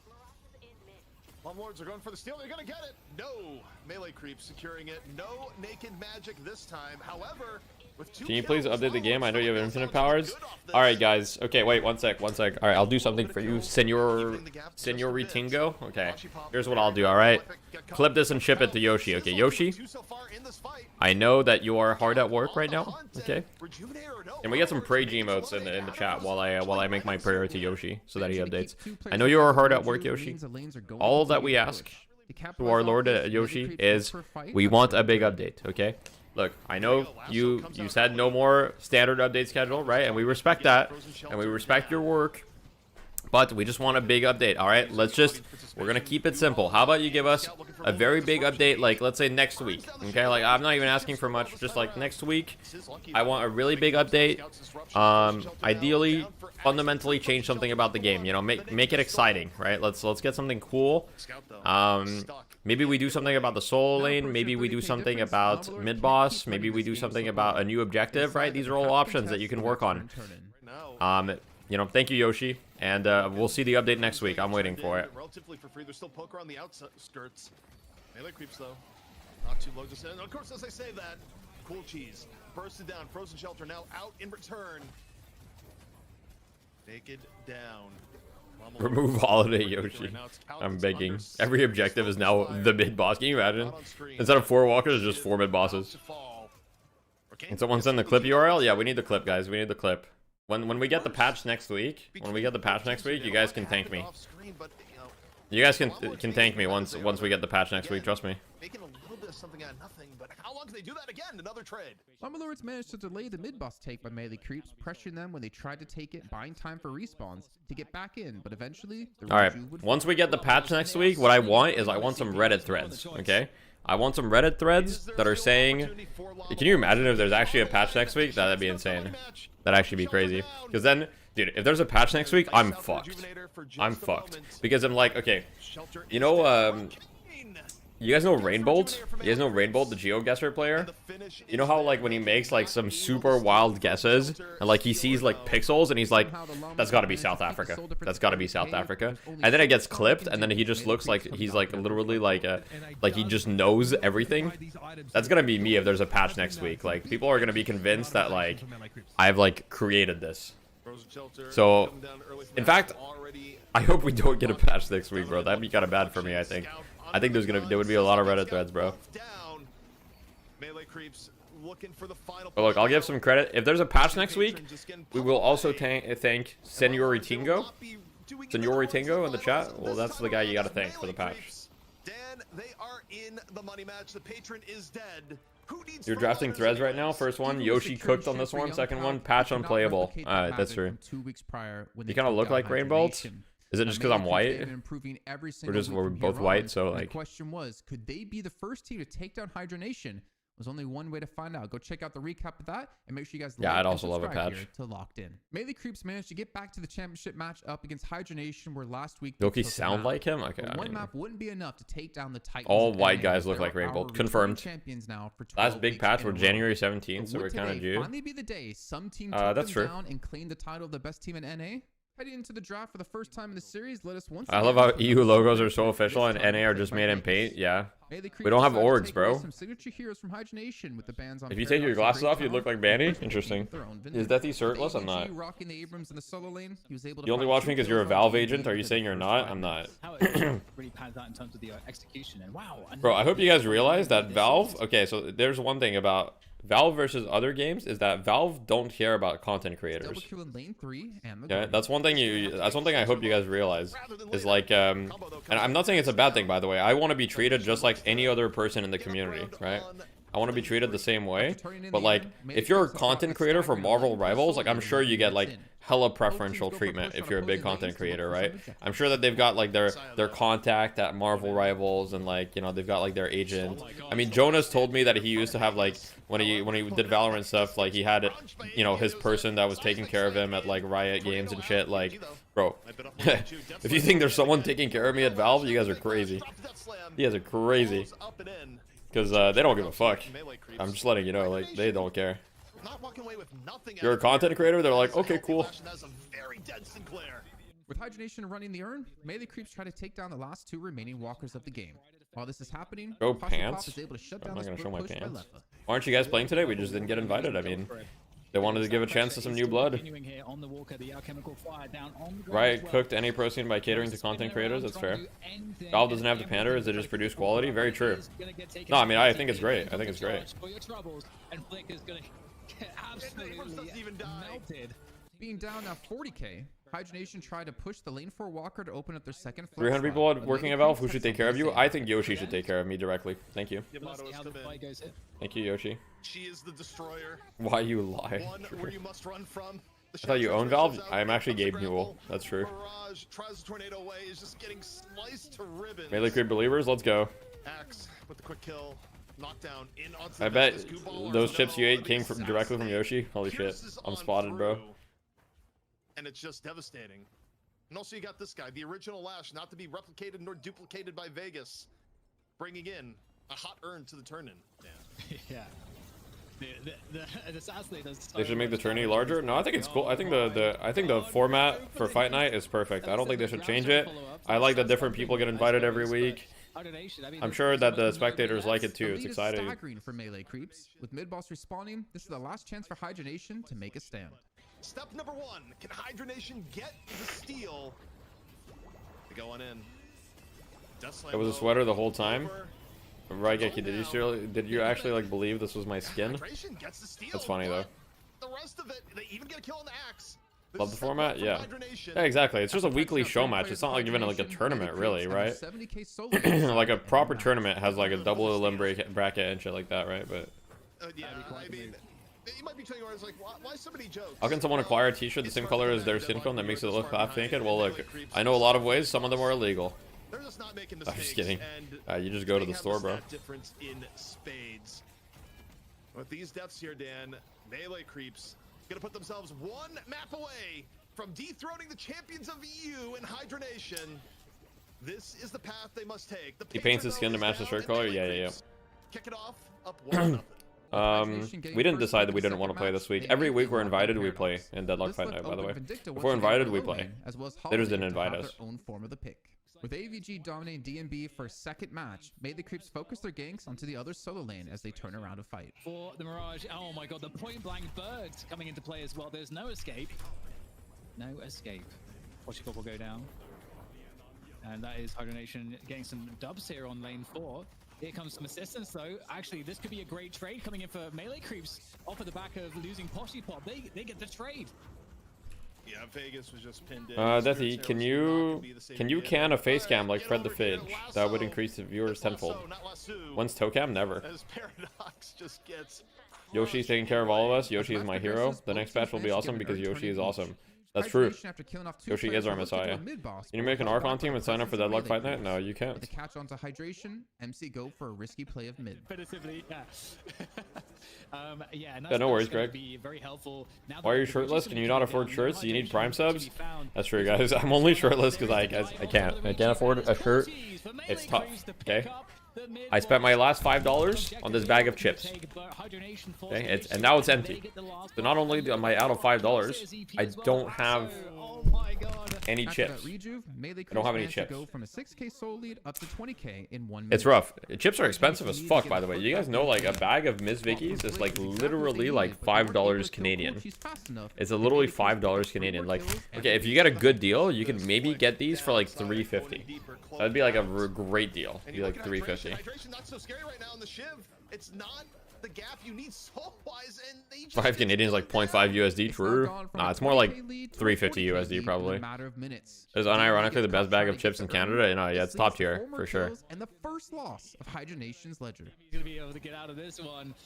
That is a pretty fun Calico. In comes the holiday. The dash in. The answer to that is DMB will not be able to get out. There's probably a patch coming soon. Yeah, there probably is. Patron, they don't need much. Hydration caught by AVG. History in the making as the assassinate lands. And this could be it, Dan. Wow. The like half of the identity of DFN is just Hydronation winning everything. So it looks like that's all about to change here as Melee Creeps march in to do the finishing damage to seal the deal here. The patron falling bit by bit, the $1,000 for once not claimed by Hydronation. Melee Creeps is your new champion of Deadlock Fight Night, North America. After 12 weeks of being the top dog in NA, the Hydras have finally fallen. The Hydras have fallen. More insane is that favorite chip flavor? I mean, I love salt and vinegar. In map 2, they had you have freedom in Canada? Yeah, we do. Also, to your question, Noah, do you think me and a Senate 2 player can be competitive? I mean, I think you can. You just need to put in a good amount of work. The real test. They've won it once. Can they maintain it though? Next week, there's only one way to really find out. Thanks again for watching, and make sure you guys like and subscribe here to Locked In.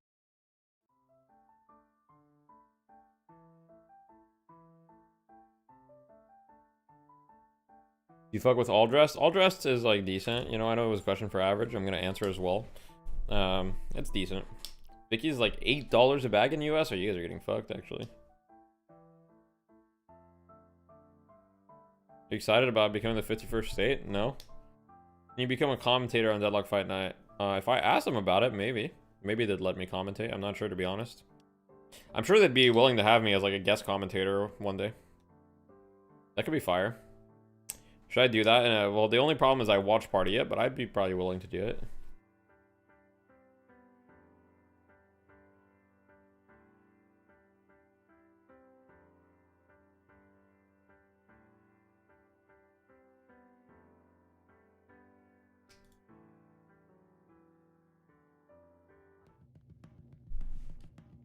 Welcome back, everyone. The Deadlock Fight Night. They probably prefer the watch party for visibility. Yeah, but I don't think they care that much. I'm ZP here with DDK and Dan. We just sure to be on commentary. Won't happen for doing the special where they sand. What tier would you rate Haze and normal Turnus games? Pretty low. We gotta break into NA right now. We have a new champion. We have a returning champion, so to speak, and a whole lot of changes to boot. NA never fails to disappoint, at least when it comes to roster changes. Yeah, it's gonna be really interesting to get into that and the storylines behind all of that. and to see if Melee Creeps can stay on top. I think that's the big question. They got a lot of momentum going. Canadians don't have freedom. They must eternally serve the maple syrup. True. Comparable to Spirit Haze is triple S here according to some. Yeah, Goober. Well, if you're just tuning in wondering what all is going on here at Deadlock Fight Night, we got you. Here's the schedule here for the day. We are basically halfway through our show day. We kick things off with EU and then move into NA as the night progresses. EU, of course, Paravision able to take down 1 win, but not quite able to dethrone Virtus Pro. Virtus Pro taking it 2-1, but Paravision making it interesting. But again, you take a look at what we're seeing schedule-wise right here. It's not a production error. Hydronation actually in the best of 1 against a new up-and-coming team, MTB. They've been around for a while on the scene, kind of grinding, getting up to the level of being competitive. And Dan, holy cow, WTF is that logo? You need a close-up of that? Yeah. It's a good logo, yeah, but it's a good logo. Yeah, you know what I'm giggling at is the fact that they get to just play Hydronation straight away. Cool. Yeah, have fun, guys. Exactly. That'd be so funny if they lost the best of 1. Yeah, if Hydronation loses the BO1, that'd be content. By the way, you have to play Hydronation in that best of 1. So yeah, that. What's up, Ben? USA versus Canada watch party tomorrow too. Let's go. It is. But also look at this, the graphic, the change. Number 13 actually unlucky in this case for Hydronation. Yeah, it's going to be really cool to see what they come up with here, because Hydronation's been an interesting team in that they've assimilated so many players of lineups that could maybe do damage to them, but then finally they've fallen, and all they know how to do is to change their rosters. Evie, I feel like they don't know how to make a roster that's kind of true. Work if there are hiccups potentially. They've yet to really show us that because there's just been constant changes. Imagine the roster change if Hydronation loses the BO1. Continuing here today as well, so we'll get into that, but I'm really curious. Who's on MTB? I guess we're about to see. We're about to see, I think. Yeah, I mean, I will say, I wonder how aptly named their team is, because you could also make an argument to call them. I wonder if any of these old team names will stand the test of time. Probably not for the most part. We're gonna take parts of your team. We will cripple your team, and then in turn. I think Hydronation will struggle in this match. I don't. We will save some of the deep dive breakdown for that for just a little bit, but we also now have an announcement. We talked about it a little bit earlier in the broadcast. Well, can you believe Howard has braces? Did he tell you that? Deadlock Fight Night, we are taking a run at Howard is one of my friends, by the way, chat. But Deadlock Fight Night Pacific. He got braces. Going on the 24th. That's crazy. Obviously, it is a Asia specific time, but if you are up, by all means, come and join us. Dan, it's just gonna be fun to see storylines. You reckon Melee Creep will take out tonight again? It's possible. I thought you meant in the BO1. I think the BO1 will go to. Yeah, I think the BO1 will go to Hydronation for sure. The finals, I honestly don't know. Encountering completely different metas, how people will be playing the game will definitely be interesting. There'll be a lot to talk about. You have a hate boner for Calc. There'll be a lot of hero building. Guys, let's not have hate boners for Calc. Are only going to grow over time, so it's awesome that we get to give some love to. Sure, he's made some mistakes in the past, but who the heroes are. Calc actually does want what's best for the scene, but he just to the main event here. He's very emotional. Best of 1 here in. Have we scrimmed MTV? Yeah, we have. And of course, it wouldn't be North America without getting to some really good team logos. That's right. We're done. If a team is good, why wouldn't an org pick them up? LOL. But instead, let's get that matchup graphic. Let's see. How do I answer that question? MTB. Money. Macroeconomic situation. I mean, there needs to be a reason, right? There needs to be tournaments in NA right now. In NA, there's not a ton of visibility because there's no tournaments. So it doesn't matter how good a team is. In NA, we have no opportunities. Which is the strongest hero for you? You mean my strongest hero? So I might just leave it. We kept it abbreviated for a reason, but you got an MTB roster on the right, and on the left, the new and improved Hydronation. Where's the TF2 invite for the Fights Night? TF2 Boomers on the rise. This week we just didn't get invited. It is what it is. Who knows? But the big changes here. Lefa. Oh yeah, Yagu was the player that I forgot from MTV. And Lord NM, a very brief appearance on the roster, now gone, replaced by young Calc and Rocane, which also, Dan, means that Llama Lords is dead. Just throwing it out there. Well, at least we still have Melee Creeps at the top, because that's the thing. We've been pining to have some stable rosters in the NA scene, and so right now I guess it's just Melee Creeps at the top level. But yeah, Rocane and Young Calc jumping in for Lefa and Lord NM. I feel like from a role point of view, it's not. I don't hate it. I feel like it's definitely something that should work out. There's more details to go into. I don't know if we're going to be hitting that beat right this moment in terms of how some of these dynamics will. Thoughts on MTV? I mean, they're a pretty good team. I think it's very unlikely they'll beat Hydronation, but they're pretty good. They're definitely not bad. Also, to get some extra insight into the roster mania that goes on every week here at Deadlock Fight Night, we got to welcome it back, Jake. welcome back to the broadcast. You know, Shiv Instaban versus Hydration now? Nah, you let Shiv through most of the time. At least in scrims, we let Shiv through. I don't think it was really like a huge issue. Yeah, you guys try all Dasha and TF2 in the end? No, we just kind of ended up trying out. We just kind of ended up picking up Ranger. Maybe than you guys are. I think if Ranger wasn't available, the choice would have been harder, but Ranger was a good fit for the team and whatnot, so yeah. What's currently the best Calico playstyle? Your Pocket Lash Wraith main? Obviously losing a player I mean, the best Calico playstyle is like building tank items and just like playing like a brawler. But at the same time, you know, I think Five Nights is Strat open qualifier. I don't really think they need that for the event they have. They're not like a tournament. They're like a show match. I won't easily forget just how many wins, how much dominance this team showed over the weeks and months past. So I still think Hydration have to be considered a very, very serious. Yeah, we got a new puzzle, guys. New puzzle. Yeah, and I think what's interesting to me is that Young Calc is definitely someone that has been a massive playmaker for all the teams that he's on and has shown a great deal of versatility. So, any word on if Deadlock Air is going to run more stuff? I don't know. I don't really talk to them much. Did Quick drop or quit Deadlock? I think he pretty much quit competitively at least. All right, let me go to the bathroom while they start the thing. 1 sec. So, I am really excited to see that version of I'll answer your question in a sec, Pascal. I think when you're going into a new roster like this, if there is some new shot calling that's happening, it's going to take some time for them to rediscover how their style will best work together, where the roles would best be fitting. So we'll see if they're going to get it right off the get-go here today, or if there's going to be a little bit more building that's going to be necessary. Well, speaking of things that I'm excited to see going forward, we do have a draft that's about ready to go on, but before we get into the draft, that's right, it's the beginning of a new region. That means the Mo 1v1 must commence. The moles must throw hands. It's the only way we do things here at Deadlock Fight Night. And here we go. Opening parry here, Jake. That's a meta game play right there. That's a big meta game play. Is there any coming back from that? That is brutal. 2 free hits. Still the lead. Throwing out the parry again. A nice dodge though. I think things are evening up here. The parry mind games are crazy. It actually just goes on and on where, you know, aside from EU, which was a stomp, you just look at the movement on here. The Mo 1v1 just continue to increase, and of course it's Calc taking the reins here on Hot Pursuit. Give them flying carpets next time, please.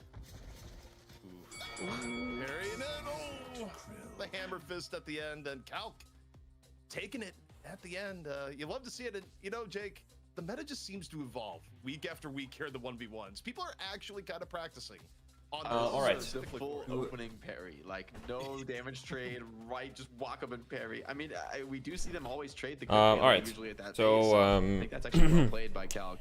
To answer the scout question, the situation, isn't it? what was the scout question? Don't tell him, Chow. What do you mean? What happened? You just gotta read what your opponent is gonna do. But here's another thing we can read: the draft. We're good to go. And I believe Hydration, after winning, they chose to pick and ban first here. Okay. So we'll see what is anyway, on the menu. I don't really care what happened. Changed in the after changing one thing I was gonna say is, yeah, to answer the scout question, he's streaming on YouTube too or just Twitch? Yeah, YouTube as well. To answer the scout question about whether we would take him back, I'm a believer, just like in relationships, that if people parted ways, it just wasn't meant to be. So I had no hard feelings when Scout decided to try out for Llama Lords and ended up joining them. But to me, that's like, hey, you left, you know, we're not going to take you back, right? Like, let's say we hadn't picked up Ranger. Realistically, I don't think we would have picked Scout back up, even if we were still looking for a player, because you don't want to play with a player just because they had no other option, right? Like, we don't want to be playing with someone who's playing with us just because they had no other option. So really, it's like, I enjoyed my time with Scout. He's a really nice guy, you know, we're friends and whatever, but like, if you quit TF2 Boomers, it's like, you made that decision, you know, that's okay. And it's like, you know, if you left us for a team once, you're gonna leave us again in the future if like a better opportunity presents itself, right? We want people that are committed, people that are gonna stay for the long term. Ranger has already proven that he, you know, intends to stay with us for the long term, at least for now. And so, you know, yeah, pretty much it. Calc joined Llama Lords, but Llama Lords is dead. Is Calc the dedicated support of Hydration now? Yeah, he is. They also left for a reason? Yeah, exactly. Like Scout left for a reason, and that's fine. There's nothing wrong with that. Her output is like that consistent team fight opener, pick off hero. Sometimes it doesn't matter how good of a team or how good of a player the main one. I mean, curious MTB, they could go for people are. It just doesn't work out sometimes. Ranger's a better fit. Yeah, I agree. I think Ranger's a good fit. But I do think in the end, you do really want either Paradox or Holiday right now. I saw the reaction as he do you want to say something about the opening Kelvin pick? I know he's really good right now, but still, it's first pick. I don't think we've seen that before, honestly. Well, NA has definitely decided to go like more earlier support picks than EU, but I mean, you thought about what we just saw in EU with how impactful Kelvin was at enabling compositions, right? It was basically the main difference between the third draft. Kelvin Calico coming in for Paravision. Looks like Wraith is being ignored. This is, I would say, not that weird of an opener from MTB, but a little weird. Usually people picking Kelvin this early does happen, but usually you'll pair it with like a Mirage or a Wraith just to guarantee yourself some left click damage. But because here I feel like Hydra Nation can respond with Mirage and Wraith, but I guess they have some issues if they do that. But like a Wraith open, I think pretty natural second pick. Could even go Shiv. I'm curious if NA still. This is very interesting. True. High prio. I mean, they got pick up Sinclair for the Kelvin. That's true. Shiv is at his best. I don't know how Hydra Nation feels about Sinclair. I think they feel pretty decent about picking him, but they're not like super high prio on him. With great control, great damage, great mobility, and ganking potential. It's just such a solid triplet. I think they like it. Yeah, I think so too. I do feel betrayed by EU suddenly picking Shiv after like just crapping on Shiv for the last like few weeks. So well, he has been going 12th, so it's like, well, they're picking him, but they're not feeling too happy about it. Let's see coming here. Is it going to be the Wraith? No. And this Yamato. Okay, interesting. Observer, Sinclair has they have the opportunity to ban Sinclair here. I feel a little strange about them picking Yamato this early. I feel like it's not actually that good into the draft that MTB have, and generally Kelvin is considered kind of like a Yamato counter. It's like Dome can isolate her and deal with her ult really well. You would usually have Lefa on Yamato. I'm curious who's going to take the reins now for Hydra Nation as their primary. Scroll up from an ego boost from the chat. Oh yeah, people were saying you were a better fit. People were talking about the scout situation. That's pretty much it. People were saying you were a good fit, and blah blah, and they liked you, or yeah. There was a little bit of glaze. There was some W glaze. Surprising, but Kelvin, Calico, and Shiv is a really powerful, aggressive, brawling group. Shiv, okay. No, that's something you wouldn't see in EU. Shiv this early, right? You've absolutely got the aggression and the follow-up to burst people down and finish kills. As far as the draft starting off, I mean, I have very conventional, top-quality heroes. What did I miss here? You have no idea about this community? My bad. No worries, man. But MTB, I really like what they've got cooking so far. I'd love to see a Geist from them, even to add to that. Yes, I am in a team right now. I am in TF2 Boomers. Sorry to answer the question late, but yeah, I'm the team captain of TF2 Boomers. They're not looking to pick it. And yeah. I feel like it adds to that, like just everything you just said. I feel like Abrams ban. It's probably a targeted ban for Calc. I think you're right. I think they should probably a targeted ban for Calc. Steal it away here. It really does fit what MTB, have going on so far in the draft. Sinclair very underrated. I mean, I don't really think Sinclair is underrated. Although in this draft, I'm really surprised to see we haven't seen Sinclair yet. How did I meet Salty, Deathy? I met Salty in pubs. I played with Salty a decent amount in pubs. I thought he was good, and I thought he was funny and fun to play with. I don't even know if it's likely that Calc is going to. I know some people in chat right now might think Salty is like a little bit toxic or whatever. One thing you have to understand is that he's toxic sometimes, but back then he was pretty much never toxic because he wasn't playing the game competitively yet. And I think being very competitive also brings out that competitiveness in him. But yeah, we met in pubs. We were looking for a player, so I added him. I asked him if he wanted to try out, and he said yeah. Wraith on 4th? Yeah, no, they don't care. They just don't care. MTB literally does not care about Wraith. They just don't care. They're like, fuck Wraith. It puts more pressure on Hydration's hero pool. Sounds like Poshy Pup for real. Warden and Shiv have been two of his top characters so far in Deadlock Fight Night. So, with those two off the table. What is Calc going to play? Calc's probably going to play support. I don't know what they'll pick him, to be honest. I don't know anything. I have no facts or details, but just vibe check. I feel like this is such a Hydration hero. Yeah, Sinclair? No. Sinclair is not a Hydration hero. Sinclair is being played by Vegas, probably. By just trying to barrel down objectives more quickly than your opponents, and you're really strong in those open fights. You've got the Kelvin as well for the ult. That's going to even be more protective. And if they got some other big AoE kind of initiate ult like, let's say. Where the hell did we find Ryan? Ryan was a friend of Benji. Holy shit. Okay, Wraith has been finally picked. All right, Wraith, 9th pick. That are on objectives in the open spaces. I think it creates good setups for stuff like that. Spirit Warden Sinclair build? Yeah, I think Sinclair into Warden is kind of nice to steal the ult and shit. Who's Benji? Come on, Tank Man. But yeah, originally on the original team's roster, very first roster, with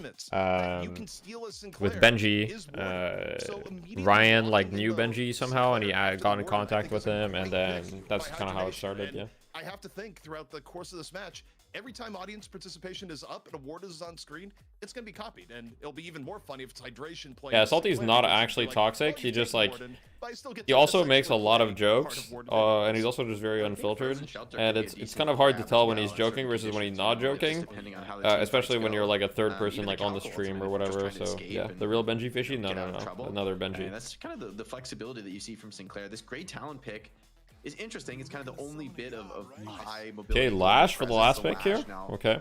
Being the answer for what MTB are going to grab playmaking wise, and it's the Kelvin on their own team, so no option. Salty's a top tier Rage Raider, true. Benji was the original in Furnace, that's true. I feel like Hydronation.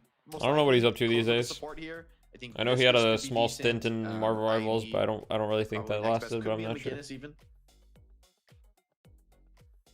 Yeah, I really like the pickup there of the talent, just to like fill out the back line and the versatility, just with the DPS, just the assist with the owl. There's a lot of utility there, and I don't know, Hydronation, I mean, they could have Wraith, they could have Yamato that can help deal with the back line, but I'm actually liking very interesting a bit more right now. Is Calc gonna play Ivy? I've legit never seen him play Ivy. I'm sure he's been practicing it though. I think part of it is that I will say that the Hydronation draft is very squishy, whereas the MTB draft is like Thanos in terms of like tankiness, right? Like the MTB draft is like actually very difficult to kill. I will say that as far as the Grey Talon, they have some pretty decent answers to the Grey Talon. So I don't love the Grey Talon to pick into Sinclair, into Wraith, into all these heroes that can kind of, you know, own. But yeah. This amount of high value. Calc played Ivy in scrims yesterday against this team. Interesting. Yes, the front line of MTB is a little bit scary, but the flexibility of what. That's true. Fickle Frog used to say Fickle Frog every game. It's true. Just like meta power. Who the fuck does Hydration play if not Ivy? Hydration is probably playing Yamato here. Is super scary right now. I think. Wait. Okay. Let me think. Game out of the lanes. She's just gonna. So I think this is DMB. Oh wait, actually. This could be DMB Mirage, Hydration Yamato, Rokane Wraith. I think that's pretty likely. DMB Mirage, Rokane Wraith, Hydration Yamato, Flick Paradox, which is really more of a counter initiator. Vegas Sinclair, and Calc Ivy. How do you really deal with this? I think Rokane. It's funny how everyone thinks Rokane's on a different hero. I think Rokane's gonna be on Wraith here. Rokane is nutty. He should stream. Hydration going back to Yamato, yeah. Yeah, he used to. Hydration was one of the OG Yamato players, like back in like May and June in the NDA era. When people would look for the best Yamato player, a lot of the time Hydration's name would come up. They should be leveraging, which it really is just like forcing the other team to react to their objective, taking. No, the logo, we got the HD version, guys. Front line, the ults especially are going to be really effective in just like barreling down those positions. And if they are doing that, they are going to force Hydronation to have to react to them, which will keep Hydronation away from, you know, actually being able to, I think, flex some of the power of your Yamato, of your Wraith for those. All right, so Vegas on the Sinclair, just as I predicted.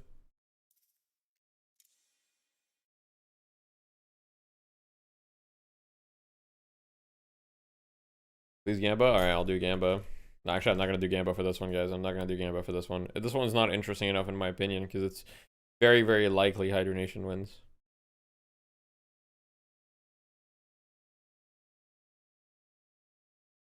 Guys, come on. I just want to watch in game. Why is it taking so long to load? Yeah, well, we'll just keep on the stream, just in case.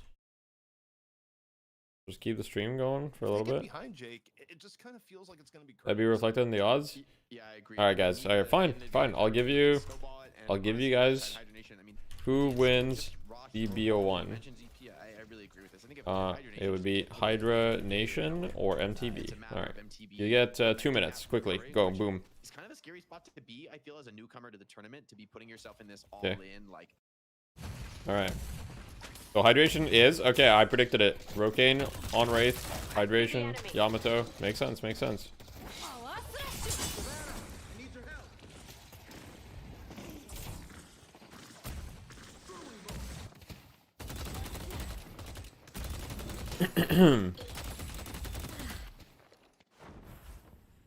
Okay, so we got Calc on the Ivy and the Soul lane, and this is I mean, Calc's actually getting kind of mogged right now. No, he's getting his lane is like getting frozen. This is the dash special. Dash is freezing on him, and he's just like he's down 500 million souls on dash right now. I guess he's actually not down that much. It looked like he was down more, but he's still down quite a bit.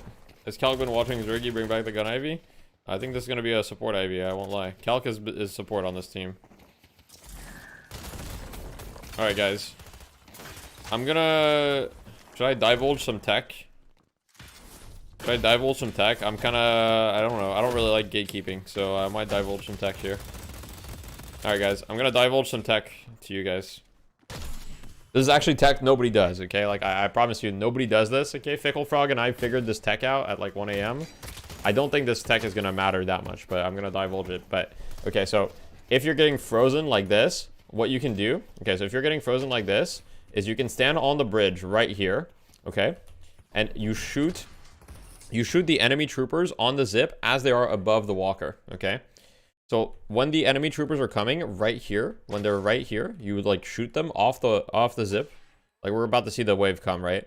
So you shoot the wave off the zip right here, so it drops here, which means your wave crashes into the enemy tower and breaks the freeze. Just letting you guys know. Sharing the knowledge. Now, I don't think Calc actually knows about this. I don't think most players know about this.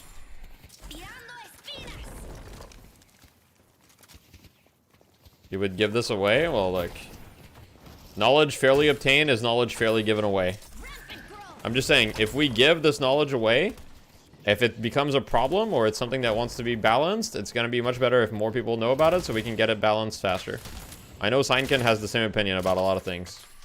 If you let people know about these things, if it's broken or if it's something that shouldn't be in the game, well, we need to test it.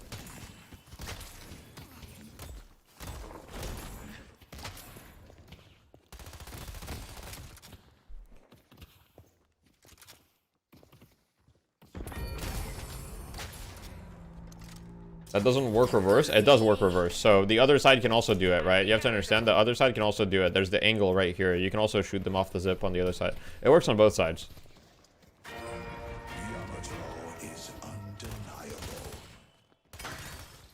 I mean, Calc is down like 400 souls-ish in this lane from the freeze. Guardian before first blood is wild and true. Which lane lost that hard? Oh. And now Dash is getting ganked by Flick, and now it doesn't. His lead is literally irrelevant because he just got ganked. And now he does survive the gank though, so he does get to go back to base. But his tower is going to take a lot of damage because he got ganked with a full wave. His tower might actually just straight up die, to be honest.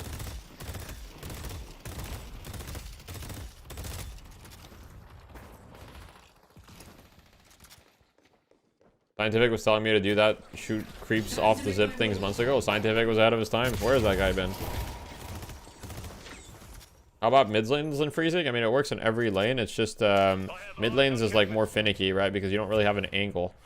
Like in the mid lane, like you can't shoot them as far back, right? You can only shoot them here, so the angle's not as good for it. So it's worse. It's possible still, but it's just worse. They took out Calvin. Time to play catch with some inferior fighters. Yeah, Hydra Nation right now, they're all over the place. I mean, they're like hard snowballing the laning stage right now. Looks like Vegas is putting 2 points in the assistant, and then he's gonna max the ult probably for the Warden ult. Probably wants to get like a fairly early ult max so he can seal the Warden ult and then just play off that. Just looking so doomed already. It's definitely not looking good. I mean, you've got 2 towers, right? And the side of MTB have like 0 tower damage, so it's definitely not good. Hydra Nation got a hold in your roster. They made 2 changes, yeah. Is this live or are you watching back? This is live. Do you play PUBG Mobile? No, I don't play any mobile games. Guys, if there's one thing that is for certain, is that I don't play mobile games, and I don't want to play mobile games. 3 towers now, so we're down 3 towers, 6 minutes in. It's definitely not looking ideal. Our yellow walker is under attack.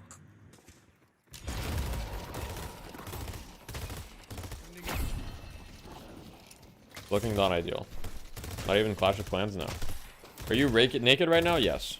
I'm not. I'm not. I'm not. Great way to initiate.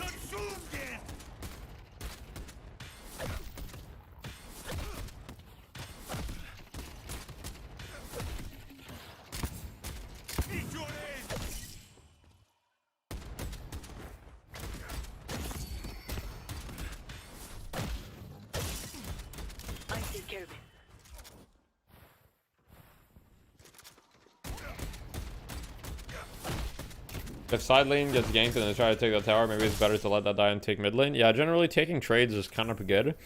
If you're if you're an MTB situation and you're down this many towers, I mean, realistically, you just need somehow to like get some kills, right? Because if you're down this much, you're gonna get a lot of money from comeback souls even this early.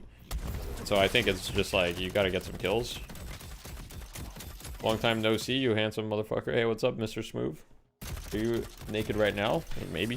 What if I am? How much damage gets them off the zip? Any damage. For the minions, it's any damage.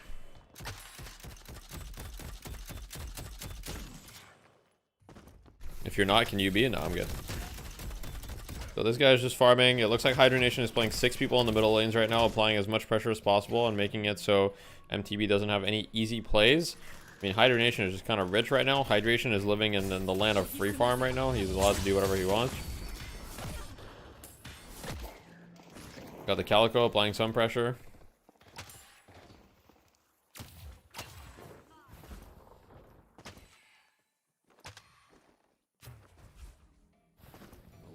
Did you play Deadlock before Ziplines? No.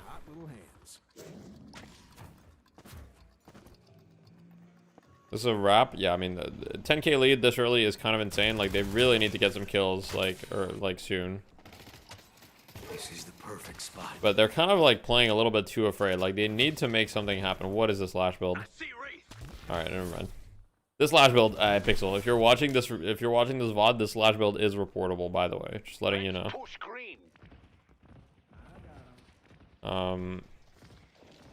Okay, so I understand what he's going for. He's going for the 2 points in slam for the setup. I mean, he's going full utility Lash, right? So he goes for the, and then he's gonna max the ult to get the stun early. The problem is, like, especially if you're this far behind, it's just not gonna do enough, bro. It's just not gonna do enough. I mean, they've got 4, like, literally nothing is happening, bro. They've got 4 people sitting in this lane, but they're like not anything is being made happen. They're gonna lose like every 1v1 possible because they're so far behind, and it's just like they just need to like make something happen somehow. The only problem with their comp is like really the only playmaker they have is Lash. So if you fall this far behind, right, you don't really have like a lot of playmaking. You don't have a Paradox or anything. They're about to start losing their jungle too. They've already lost part of their jungle. I mean, it's yeah, this one's pretty over, I think.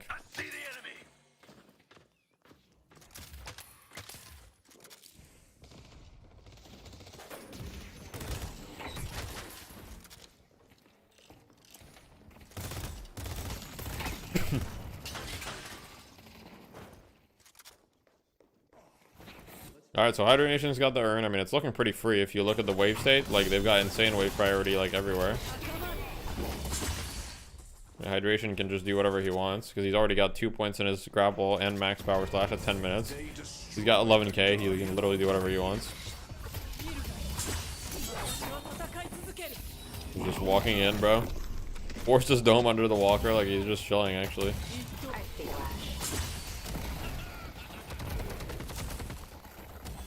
The enemy team is 4-manning this tower, and they might not even get it. But they need to force this fight. I mean, they need to get a fight and win it, ideally. Lash ult. Nope, Lash is dead.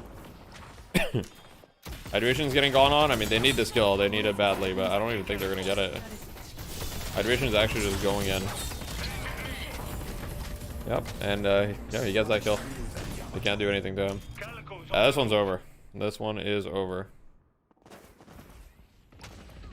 Dash hasn't been able to buy in forever. He hasn't had a shop. And he's been having to deal with waves probably, so. This walker's dead as fuck. Yeah, this is over, bro. Our yellow walker has been destroyed. Okay, like I was hoping MTB would put up a bit more of a fight than this. I mean, I knew they would lose. But this is a bit unfortunate, but it's all good.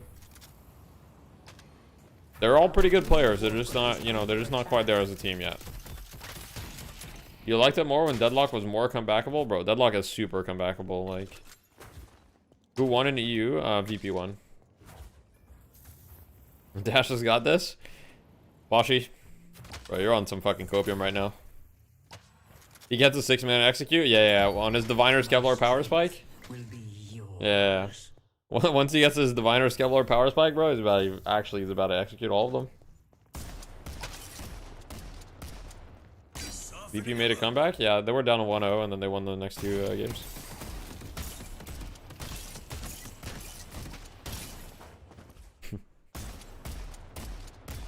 Our blue walker is under attack. Was knife build real or just a gimmick? No, it's real.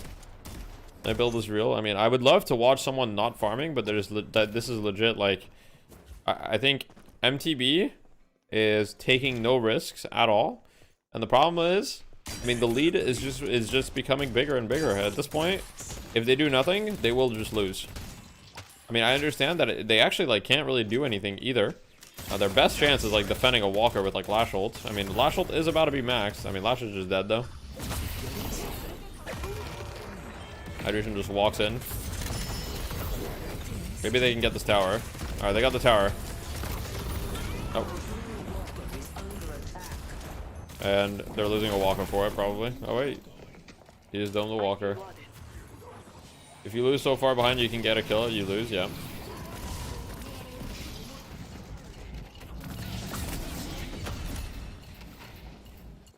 I mean, Hydra Nation have like had no reason to take any risks, right? That's why the kill count maintained so low, is because Hydra Nation like didn't really need to do anything. They didn't even need to try to go for kills, you know?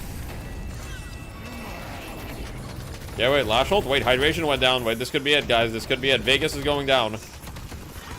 We got 2 kills on the board. Let's go. And DMB go down as well? No, the DMB is good, I think.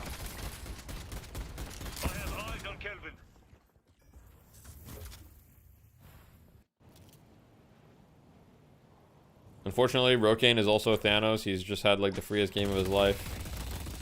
So he's just gonna keep farming. Hydration and Rokane just have like infinite money glitch right now. Buffs in 20 seconds. Have fun. Don't get dead. Toxic bullets. I mean, honestly, I don't really get the toxic bullets purchase this early. I get that they have a team of a big Chung guy, right? But you're so far ahead that I think you just get more damage. Like, honestly, I would just go intensifying mag. I think you get intensifying, you just like actually shit on them. I don't think you need toxic bullets. That's just my opinion, though. Respectfully.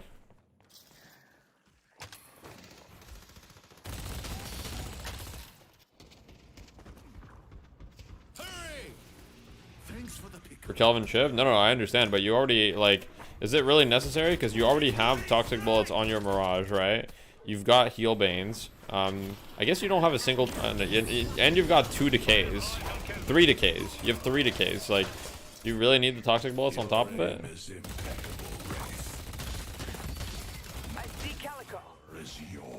And like, you're so far ahead that just like raw damage is just gonna like kill everyone. Sure, I mean, like, I don't think it's a bad purchase, but I mean, I understand the argument for it. If it was a more even game, I would probably say it's good. Oh wait, big Lash ult. Wait, it's actually huge. It's actually huge. Unfortunately, doesn't matter. Wait, Flick's dead. Flick's dead. Wait. Okay, wait. Dash has actually got the executes on lock right now, guys. Dash is actually about to execute all of them. Dude, if they didn't fall so far behind, it would have been so much better. Poshy pop. Dash got this, bro. Guys, he's about to execute. Oh my god, he gets another one. Wait, Dash has 100% kill participation, guys. Let's go. Wait, and they're defending the urn, or they're trying to. Okay, never mind. They can't defend this. They lose the urn. Tragic. If they got the urn there, it would have been big. Unfortunately, it doesn't matter. They're still significantly weaker.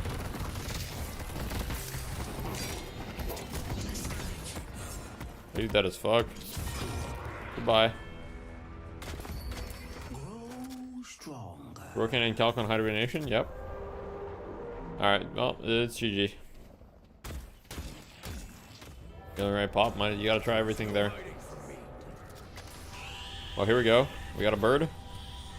Is it DUI? Oh, gets in there. It doesn't matter. They're going to try to put the pressure on us. Fire.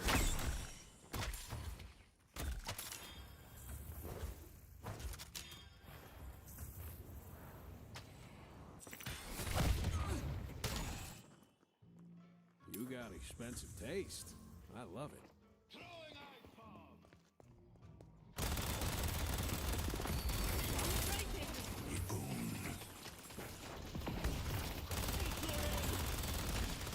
Dash with the dash build.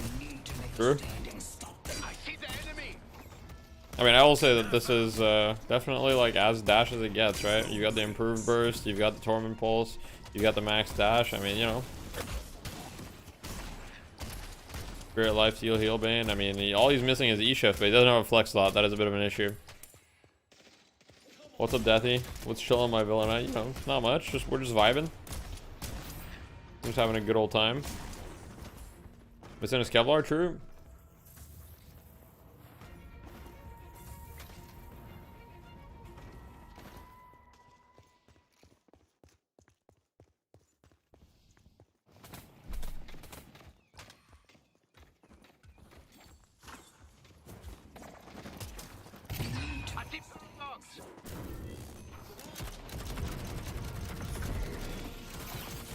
This is kind of like a spirit warden, it looks like.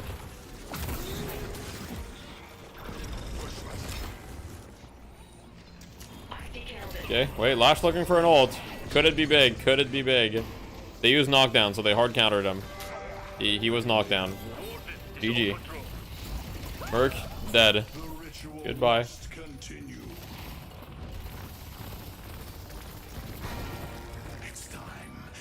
Alright. GG. Alright.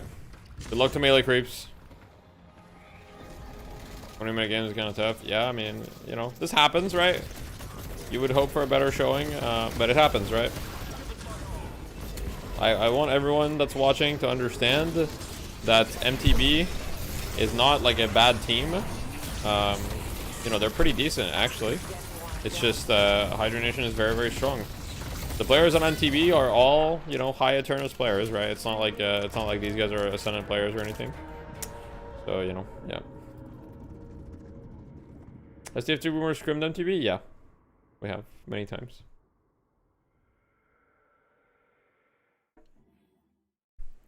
And like obviously since we have scrimmed them, I knew that they were gonna lose.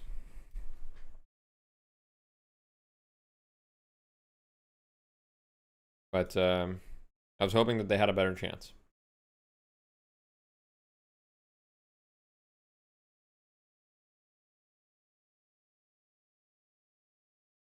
That was a stomp for sure. It was a stomp.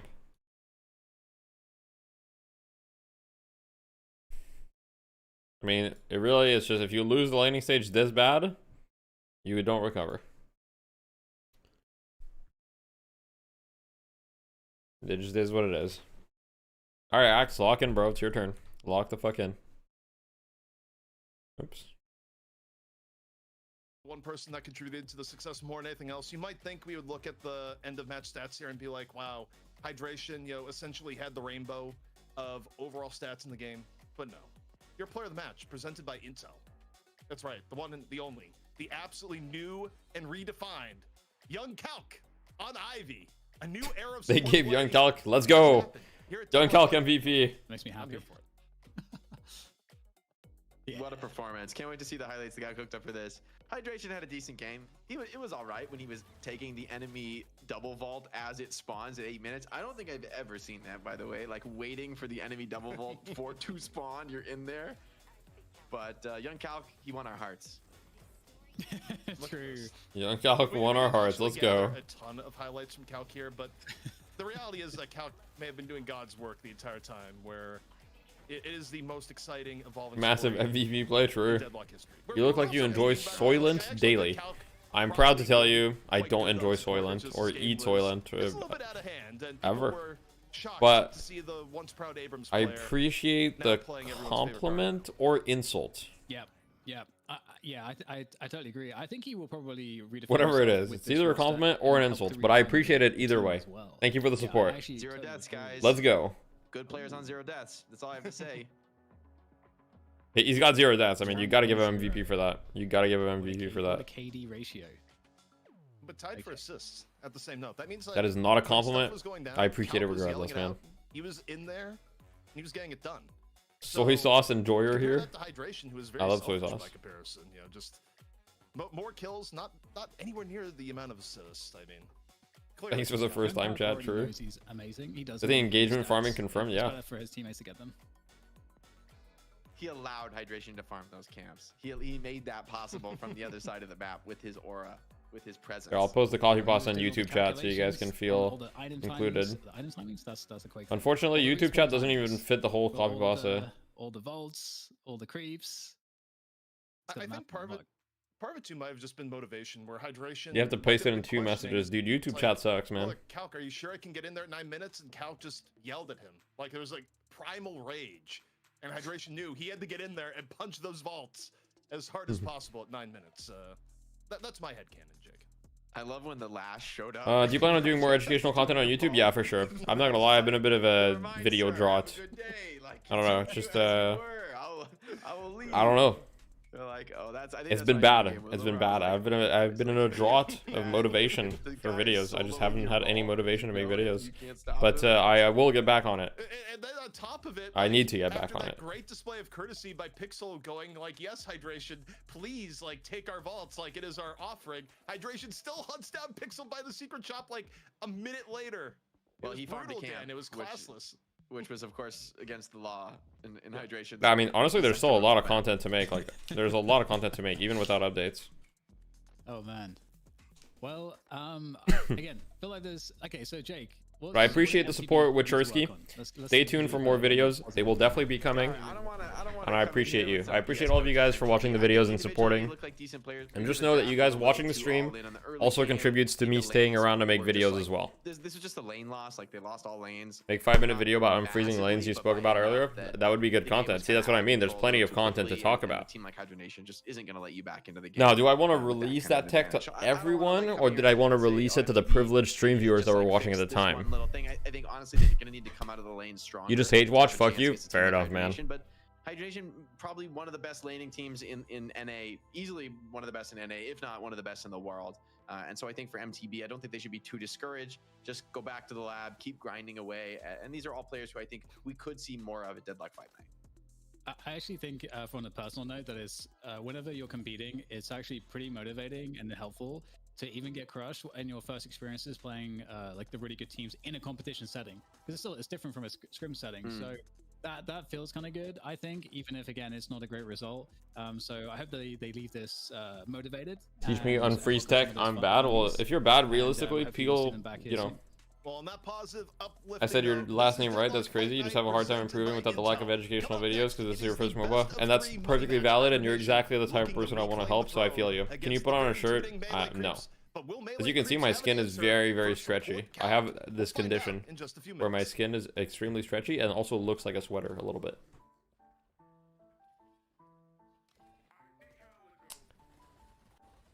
Gross.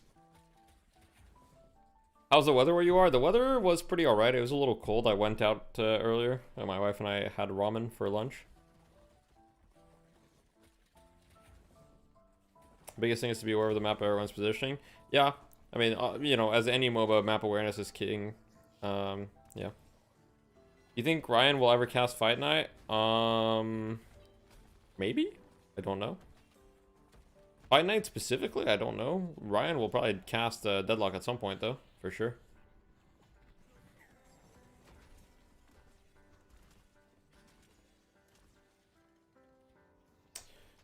I don't know if you know who War Troll is, but he has a main channel that has like historical Trackmania content, and then his second channel that has edits of his streams. Interesting.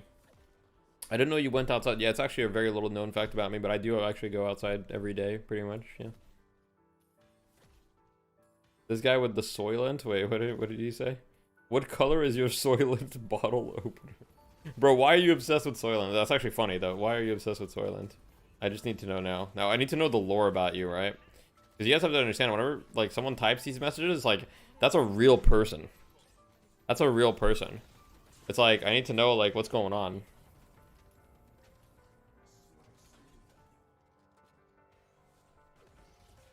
What is Soylent? I think it's like this this meal replacement. Do you run or jog and stuff? No. The sport that I do is bouldering. I bet $100 that guy's a Nazi. That's a lot of money. You got anything to say for yourself, Mr. whatever his name was? The best ma.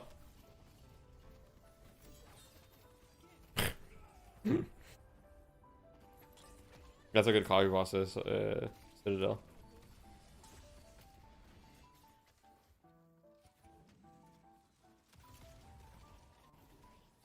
I have a parasocial relationship with the Soylent guy. True.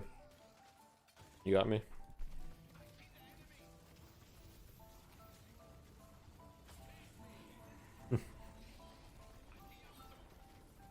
You posted a side-by-side of Vegas and Will Poulter in Discord sub chat. Okay, let me take a look.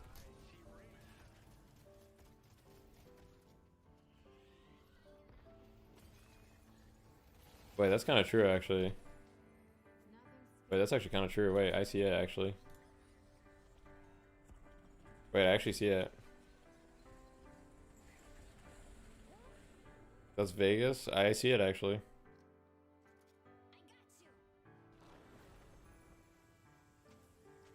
Type 1 if YouTube chatters eat crayons. Come on, guys. YouTube chatters don't eat crayons. They just don't like ads. Where did Leffa and Lord go? Are they just free agents? I believe so. I've heard that Leffa is playing with an EU team called My Dong, but yeah.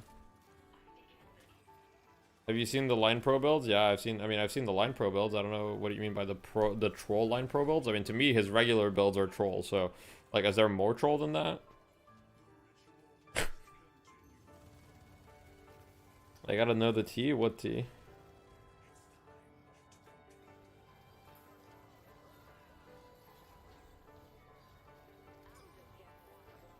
Line Pro's the GOAT. Yeah, he's just the GOAT.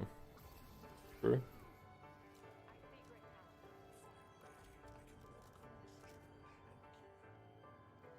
Are they more troll than your Spirit Mirage build? No. They're not, but they're very bad. Like, literally some of his builds just like, they still have like Soul Rebirth and shit. Like, they're just super, super outdated. Hydration visited an orphanage this morning. It was just so sad to look into those sad eyes and completely hopeless faces that Ethan, a 6-year-old from the orphanage, after meeting the team. Oh, that's funny. He just republishes them every 2 weeks. It's kind of weird. Wouldn't you play Soul Rebirth right now if you could? Yeah, of course you would. You're actually right. Wait, you're actually cooking. If you could buy it, it's good. And he's one of the few people in the world that can still buy it because he hasn't updated his build. Wait. That's so smart. Wait, that's actually genius.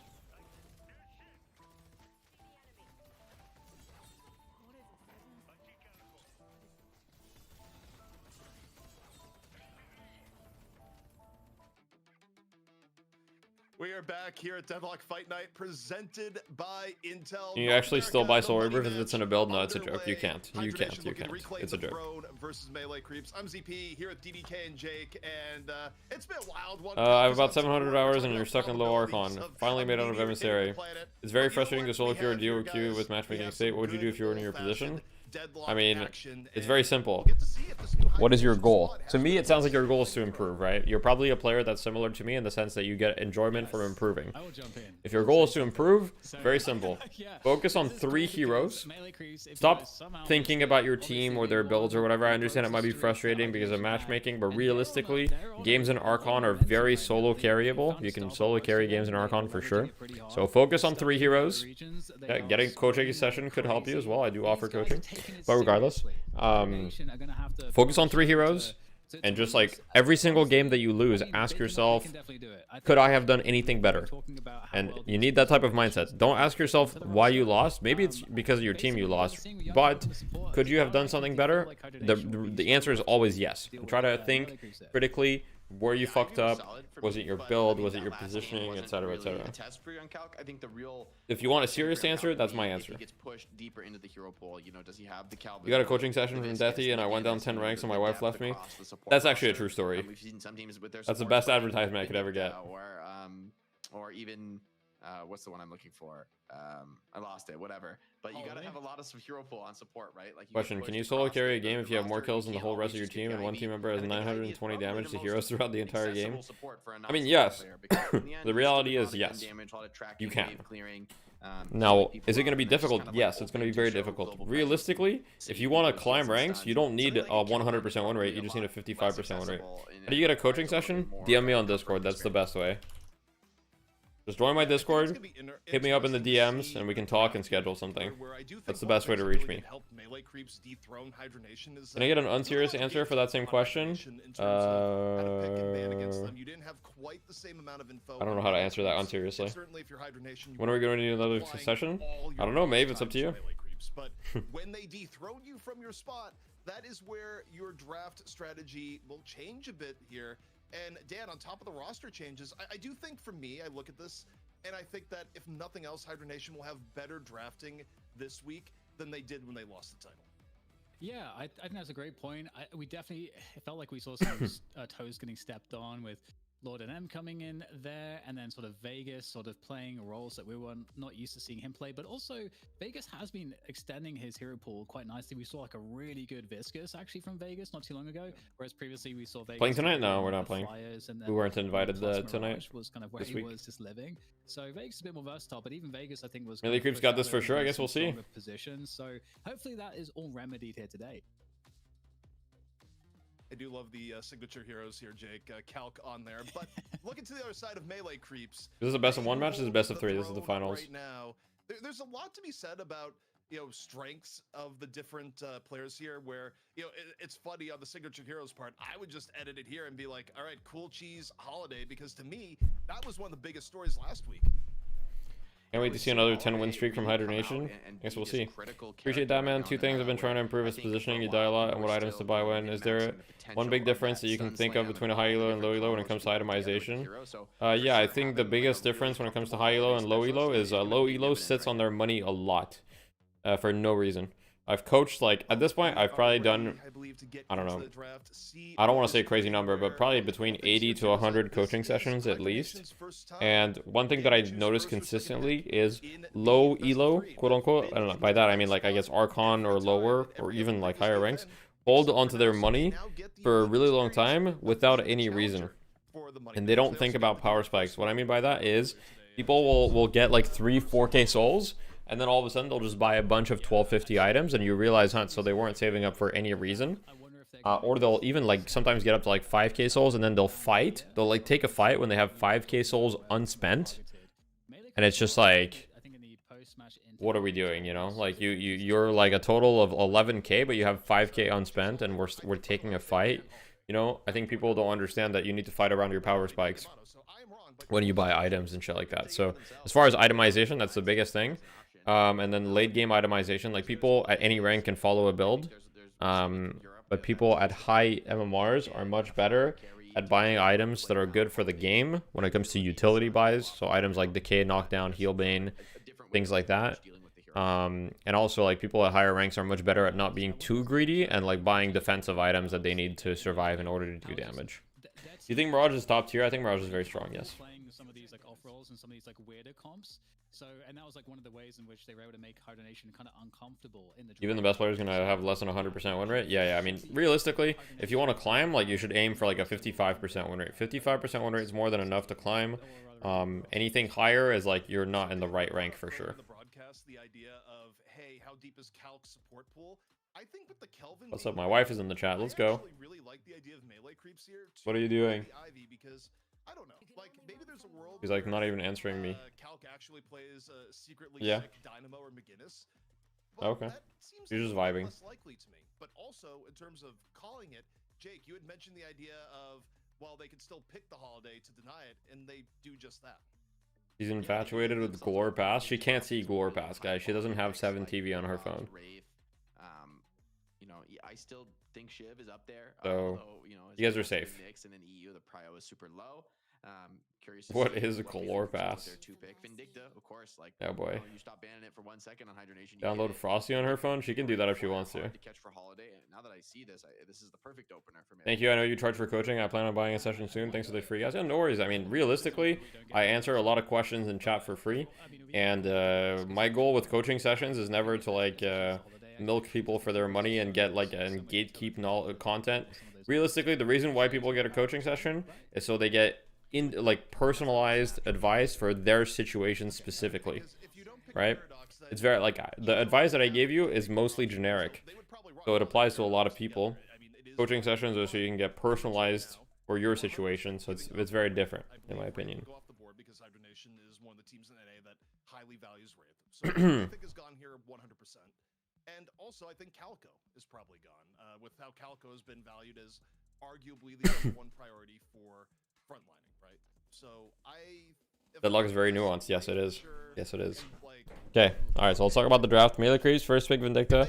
Makes sense. I think Vindicta is still a very strong hero. I don't know what EU's doing, not picking it at all. Does Salty do Grey Talon coaching sessions? If you reach out to him, he might. He doesn't really do a lot of coaching, but like, you know, I think he would be probably willing to. But yeah. Are you open to even newer players, or is it too much to go over? No, I'm open to players of any skill. I would say joining my Discord and talk to me. If you have any questions, like, if you have any questions, I would say joining my Discord and just like DMing me is the best way. You know, if you think maybe you're too new for a coaching session or you're wondering how it works, just send me a DM. Don't just add me, by the way. Like, right click my name and click send message. I have it set to like, it does accept messages. If you add me, chances are I'll never see. I mean, no, you know. I mean, no weird. I don't want to be like weird about it, but realistically, I get a lot of Discord friend requests, and I just don't look at all of them. I just don't. I will coach for a fee. I mean, that's true. I mean, the price is the same for everybody, though. You know, really testing Calc support hero pool fairly early into this draft here, Dan. Yeah, and I think in addition to that, the Warden, I feel like, is somewhat of a steal, obviously away from Hydration. Actually, the thing so that's kind of nice considering how Hydronation pick Holiday. Is. Obviously, we don't know. Then we've got Mirage Wraith. I mean, makes sense. Kelvin is banned on the side of melee creeps, and so is Sinclair. Yeah. And a lot of people have been banning. Will you coach me tonight? Another annoying one that's hard to kind of quantify sometimes in these fights. So I will not coach you tonight after fight night. But if you want coaching, you can message me and we can schedule something. But not tonight. Coaching after fight night is just like, after fight night, I'm like a little bit drained because I've just been sitting here watching Deadlock for quite a long time, which is fine. I mean, it's fun. I love it. But usually I don't want to coach. I don't want to watch more Deadlock after that. I think I love your shirt, True. Thank you. Appreciate that. Geist is still a super high pro hero left in the pool. So I wouldn't hate to see Geist, you know, if you like lasso her in on holiday and you just can't quite full burst her before the duration, she's gonna swap and trade you out, and so she could be kind of confident frontlining potentially into the holiday. Let's have fun. CP, I was putting all of my energy into the I know. into the. The problem is, I didn't know where it's going. Maybe it went to the wrong place. You got a million times better just watching the micro people like Michaels and Zergy. But I don't think, unless that's like a huge problem for them, I don't think like I think it only makes sense if you're sure that Calc. Nice coffee boss, guys. Nice coffee boss. Right at this point, Calc's shown a ton. Well, you 1v1 me if I pay for coaching. If that's what you want, sure. I don't think I have done that in the past, actually. I've done one coaching session with a student. I forget who it was, who just wanted to do 1v1 lane practice. Let's go. The Abrams comes in, and this is where you wonder, okay, how you want to get coaching when you hit a big wall? Realistically, that's true. Coaching is most beneficial when you hit a wall, but there are people who just want to get coaching early, and that's fine too. I don't judge. On Hydronation is Calc. Now, there's other concerns there of, okay, what's the overall team flow? What's the overall plan? There's a lot of reasons as to why you might not have Calc on the Abrams, but on the same note, you would think you put Calc on the Abrams. I feel like Talon could be a good pickup for melee creeps. 7, okay, Abrams 7, interesting, okay. Wow, 7 coming to North America, huh? I guess they like what VP have been cooking. Yeah. Is Deathy Doombeard your alt? It's not. I actually don't know who that is. Honestly, I think they reserved it just for you. They know how you feel about 7. They're like, you know what? We gotta bring it back. What do you think build on 7? I think of Michaels? He seems like a very dedicated and talented player. Yeah, I mean, I really have nothing else to say about Michaels. I think he's a good player. He's been playing Deadlock for a really long time. I've known him for quite some time. I wouldn't say I'm friends with him, but I know him. Pretty much only stun things on the ground. I guess he's. Can land on 7's I would say he's the type of player that I like because he's very respectful. I've never seen him talk shit. You know, he's always been enjoyable to play with. Super powerful. It could actually be the only negative thing I would have to say about him is personally for me his stream's a little bit boring. On a bit of a clock. But you know, you watch the stream I guess for the gameplay, not for the content. Yeah, I still feel like a talent. Just like having some more backline DPS or some kind of backline DPS would be nice. Here's Infernus instead. Yeah, I don't hate that. I feel like the front line's really nice for melee creeps. I feel like their objective game. I think can I have your blessing to name my alt account on Steam Deathy Jr.? Go for it, man. You have my blessing. Pretty strong composition here. They have a great front line. My problem with playing it just a bunch is the overall time commitment versus just paying someone who can directly provide advice, knowledge for the price. I mean, that's the reason why people buy coaching too, right? Is I think anyone can improve, but you know, like you can learn something. You can learn something by playing 50 to 100 games, or I can just tell you. I can just tell you what the right answer is. You know what I mean? Like you can learn by yourself, or I can just be like, "Hey, don't do this. That's stupid." Even though that might have taken you 50 to 100 games to figure out. Oh boy. Especially if Abrams gets ahead, like Abrams Holiday can be in ways just as scary as Paradox Vindicta, depending on how the early lanes play out, Jake. Yeah, I think the late game death balling from melee creeps is going to be really terrifying with like the AoE from Infernus. Yeah, so the last pick GT. Vindicta, I mean, I like the last pick GT here. I think it's good. The mobility across all of that, it's going to be incredibly hard to like push into these guys and win that 6-on-6 team fight. So Hydronation, I think they're going to be playing a little bit more pick. I like to watch the streams when I'm talking to someone on Discord. It's nice background gameplay. That's fair, yeah. Pulling people out of What's your stance on live coaching? Are you coaching during a live game? I prefer not doing it, but I have done it in the past. The reason why I prefer not doing it is because I don't personally think it's the most conducive to improvement. Because I think it's very difficult to play while getting told what to do. Could be one that goes a little bit longer unless somebody comes out of the lane super hot and is able to snowball. Well, this has the makings for a really awesome rematch. That's true, Citadel. I probably said that. Can Hydronation regain the title against melee creeps who currently hold it? It remains to be seen, but I like the comps from both Feels teams. Feels like they're drafted for what the other team usually plays. As far as melee creeps, I would say kind of, but also like Hydronation has 2 new players now, so it's a little bit different. Just okay, let's get the match ID and let's watch in game, and then I'll create the Gamba 7601. Also, one thing that we didn't immediately touch on is that this is also a full like no support setup from Hydronation. We've seen in Deadlock at times that having a support is optional, even though most teams will run a McGinnis or an Ivy or especially Kelvin. In this instance, they just decide we don't need it. An early charge from Abrams. Love the team icons. Wow. Yeah, you like the businessman with like the cat face? That's a good one. He supports by killing. You don't know about it? Yeah. Have you coached some people trying to play at a high tournament ready level? Yes.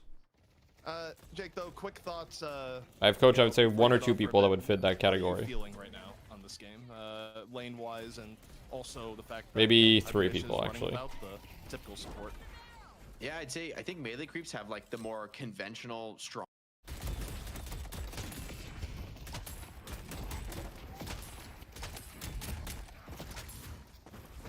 No bird on the side of low main here. Just going for the, you know, the cage flight combo. I mean, right? Warden Vindicta is a combo that's very old combo, right? It's very strong. I mean, you've got the cage, you've got the tether cage combo, which is a great way to secure your cage. So this dual lane setup has been played for a very long time. In the solo lane, we've got Infernus versus Mirage. Bro, DMB is just missing a lot of creeps. He's down 300 souls on Pashi after one wave. It's not what you like to see.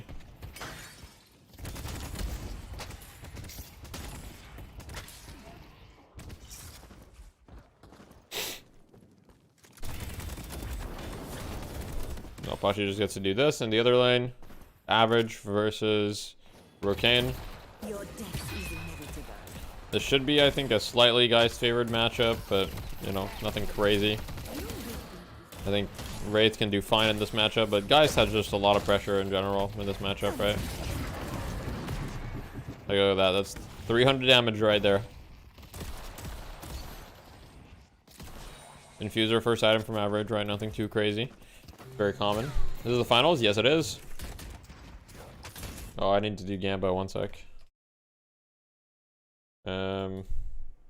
Who wins game 1? We've got melee creeps or Hydra Nation. All right, give you guys 5 minutes. Go, go, go. Boom. Okay, let me just boom. Okay. I see the enemy. Is the comp guys build different than Pub Stomp in your opinion? You see a lot more guys going Drain Max. But I know for a fact that Average will not go Drain Max, and the main reason why he will not go Drain Max, well, there's a couple reasons. I think first of all, he just prefers bomb maxing. But the other reason is also he literally does not have his cancel key bound to a different key, so his cancel key is still spacebar, which means that he can't dash jump while draining. Did I do that for individuals or whole teams? I've done it for individuals. I've had a few people reach out to me who wanted coaching for teams in the past, but it just never really materialized.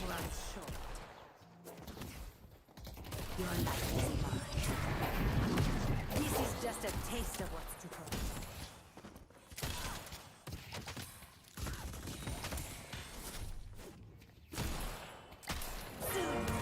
It's looking rough for Rokane. Saya going down though. In the dual lane. Not really what you'd expect, right? But there is counterplay to it. And it looks like Axe will also go down.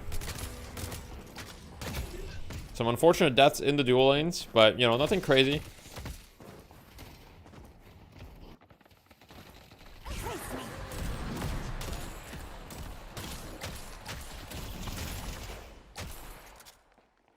We've got a decent lead here on the side at Average, but, like, you know, once again, nothing crazy. It's like maybe a 300 lead once this wave dies.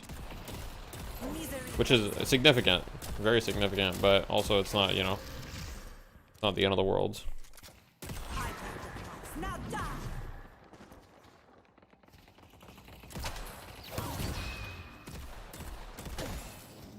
This is just the beginning. 118 damage.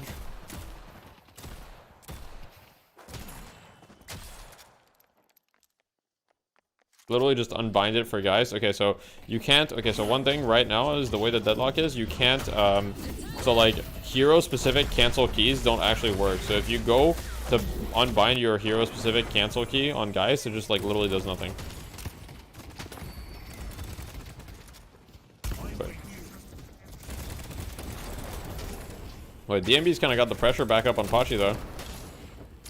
Pashi was like had a little bit of an early lead in that lane, but now Pashi's gone with the full green build, full vegan mode, and he's getting pressured hard. I feel like you go Locket instead of these items now. Like, is Spirit Armor really worth it? I feel like this is kind of crazy. I feel like instead of Spirit Armor, you just go Locket. Pashi sometimes has some like brain bubble issues though with the builds. I'm not gonna lie, much love Pashi, but it's okay. Happens to the best of us.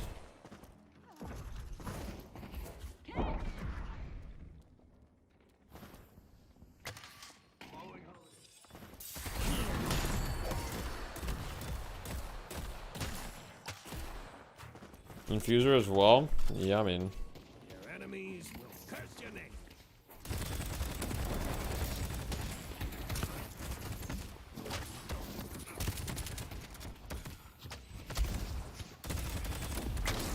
Playing against this Mirage hero is kind of miserable though in the lane, I will say.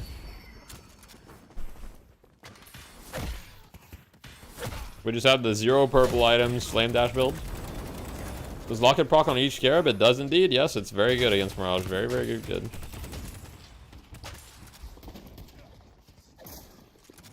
I mean, don't get me wrong. Pashi is buying, you know, the items. He's going to be surviving the laning stage. And, I mean, technically, he's even ahead of DMB right now, right?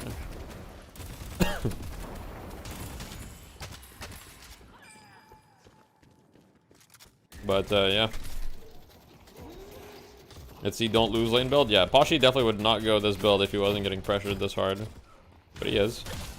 Very wily paradox. Bullshi's having a great start. 3-0. What a king.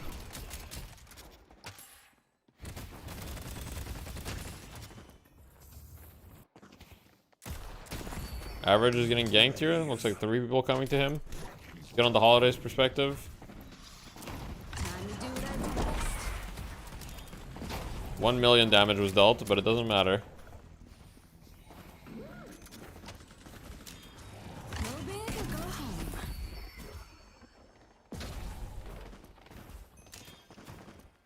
Let me show you why I'm the law. I see diced. Void. All right, so tower goes down. Pashi pop with the pause. Keybinds. Uh-oh. 3k lead for the side of Hydronation. They got the... sorry, not Hydronation. 3k leads for the size of melee creeps. They got the first tower, and the second tower looks like it's about ready to fall as well. I mean, this tower is 1 health. It's going to fall any second now at this point. So, decent lead for the side of melee creeps. When are we going to see a holiday nerf? I don't know, maybe next patch. Average heard the bind slander. I mean, bro, I told him to his face. Swing by anytime.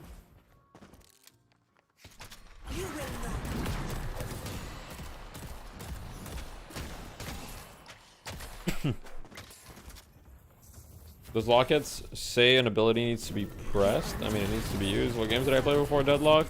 The most recent game that I played before Deadlock was Dota, but the game that I come from is Team Fortress 2, where I played competitively for many years. Does air strafing and Deadlock work? Not really, unless you're playing Holiday. 2 people in average lane.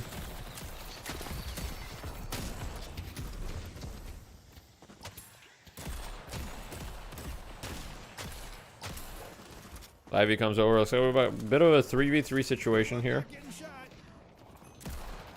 I'm going Like he's gonna go for max bomb here.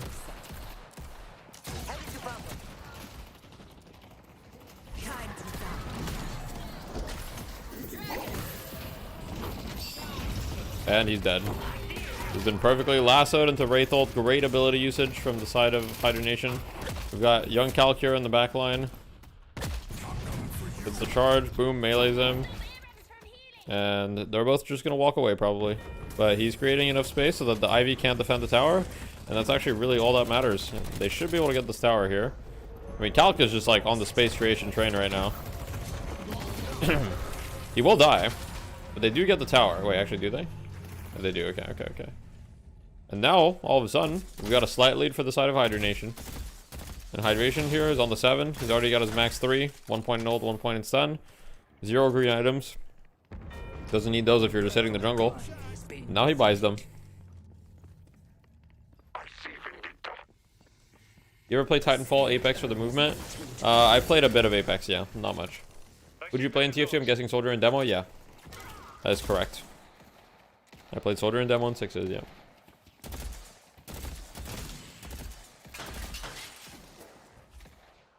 I see Infernus. What about TF1? I didn't really play TF1, no. Got a fight happening here on the other side of the map.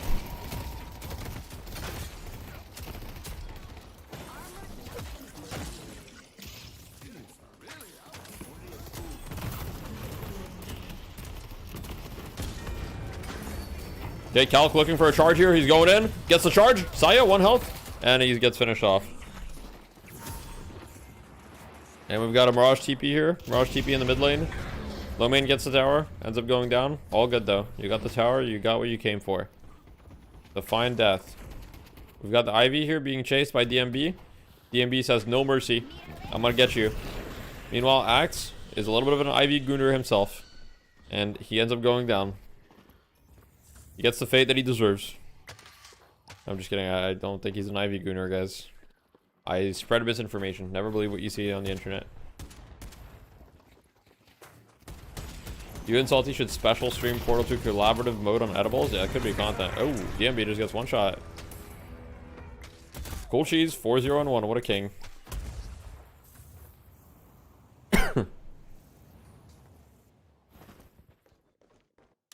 What does goon mean? Don't worry about it, Sophie.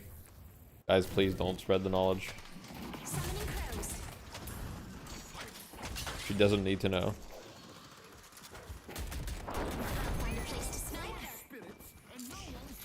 She is innocent. She has not been tainted by internet culture. Wait, they're gonna steal the urn right here. Oh, this is huge. This should be a free urn. They have huge wave prio here. I don't think Abrams gets there in time to contest that. Wait, maybe he does. Look at him. He was like 0.1 second too late. He was actually just like 0.1 second too late, and then he dies. Oh, that's so unfortunate, actually. He was actually about to snipe it.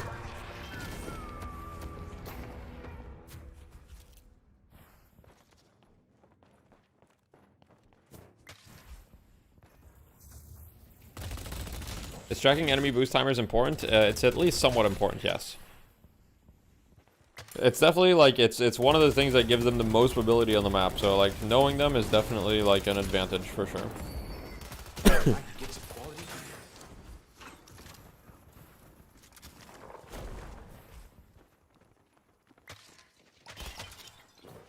Do not tell her. Abrams Lamb, I can't snipe. True, I feel you. I feel you on that.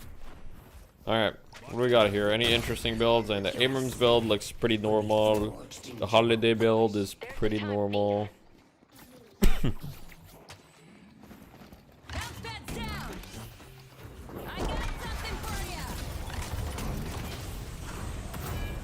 He's in. Blink is getting gone on. Cool Cheese goes down. First death for Cool Cheese. Unfortunate. R.I.P. King. Look at the wave state here, though. Saya on top of a walker, applying huge pressure to the walker. I mean, he's gonna get good damage on this, but he's not gonna be able to get it. But that is the walker is half now. It's decent damage.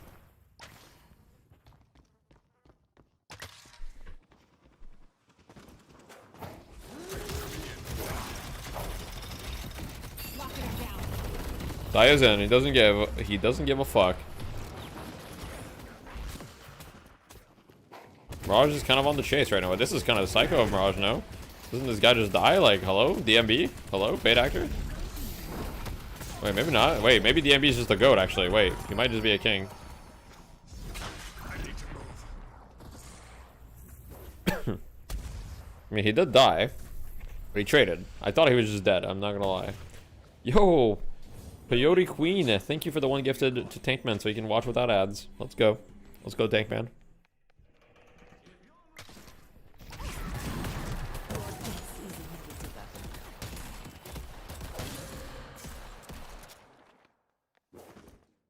Okay, we've got a bit of another engage here. I think a swap. Rokane on 1 health, and he's living. Oh, this is so tragic.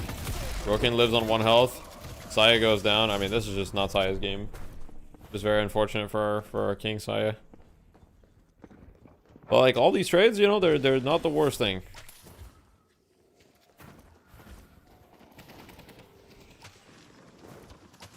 What are your thoughts on sleeping? I think it's great. I think everybody should do it.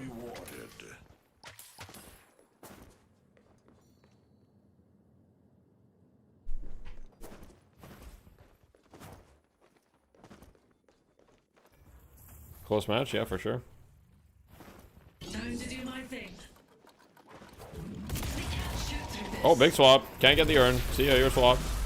Low main goes down, though. I mean, overall, they're still gonna get the urn here. They got 2 kills instantly. It kind of feels like melee creeps just like weren't quite ready for it.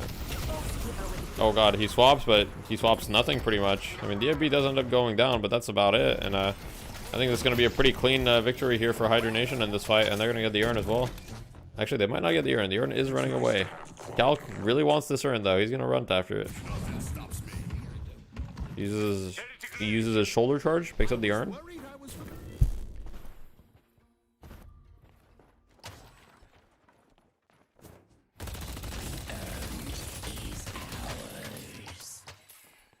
What are your thoughts on water? It's very good. Everybody should do it.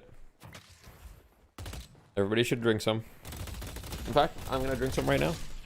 You can't stop me. Let's go yellow.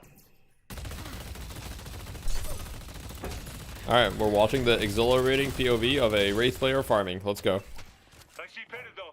Wait, we've got a fight on the other side, though. Potentially. Not just kidding.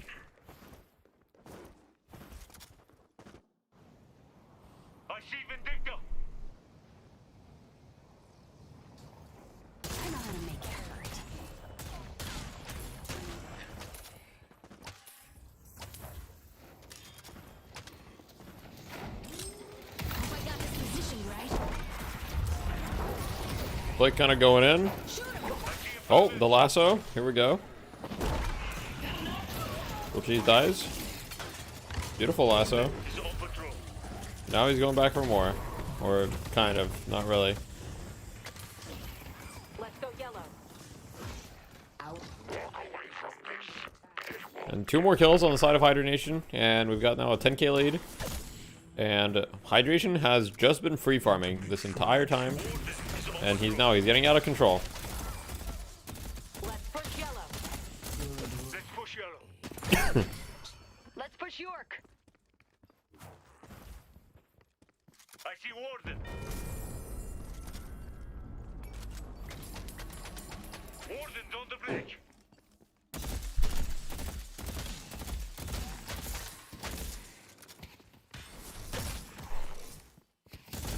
This game got out of hand really quickly. Yeah, now it's a 20k lead for the side of Hydra Nation. I mean, it's not looking good.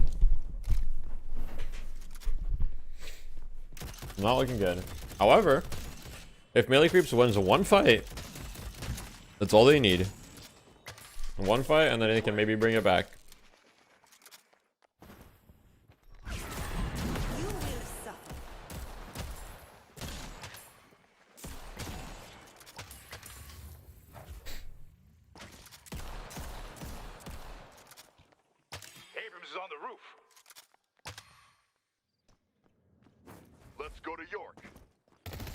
Hydration has Boundless now.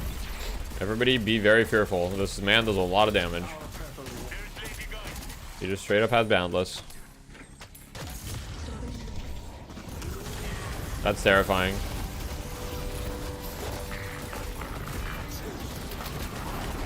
He literally just deleted that guy. He actually just deleted that guy.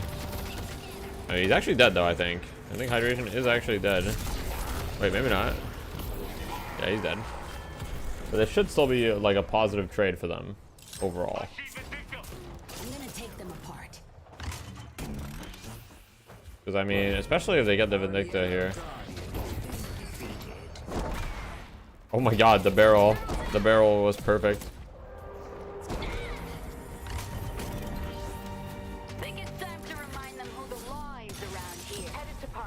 And now they are doing mid boss at the same time.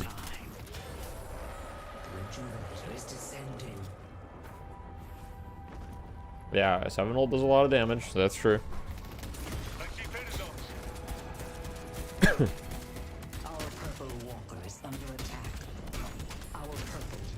Why is Hydration using Enduring Spirit instead of Spirit Lifesteal? I see a lot of people do this at high levels and never understood. I mean, it's just way cheaper, right? And he's got Infuser, so he's got another source of Spirit Lifesteal. So it's not like he's using Enduring Spirit as his only source of Spirit Lifesteal. So it's just cheaper to fill out your slots early, basically. I want all Revolver characters to have Abrams reload. Interesting. That is a hot take indeed.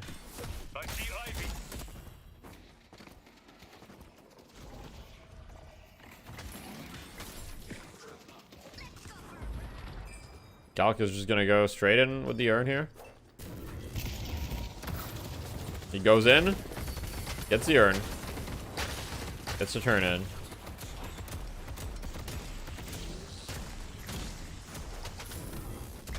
Now they're gonna go for this walker here. I mean, this should be a free walker. And now it's a huge lead for the side of Hydronation. Absolutely massive.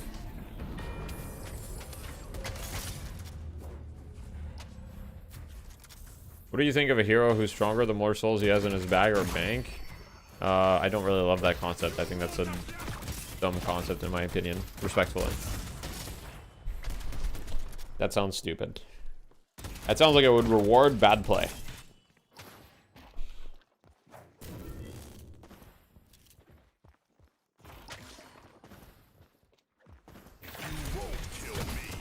Didn't notice Infuser makes sense. Yeah.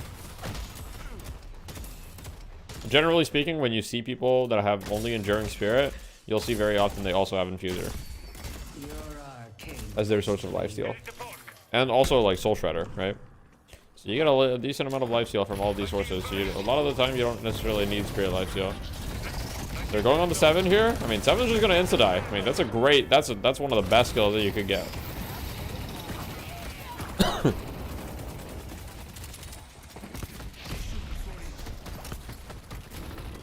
I think Pashi is ultra dead, however. Wait, maybe not. Wait, Roken might have overstepped a little bit. No, he is burning, but I think he'll be fine. Just barely, just barely. With the rejuvenator. There's Lady Geist.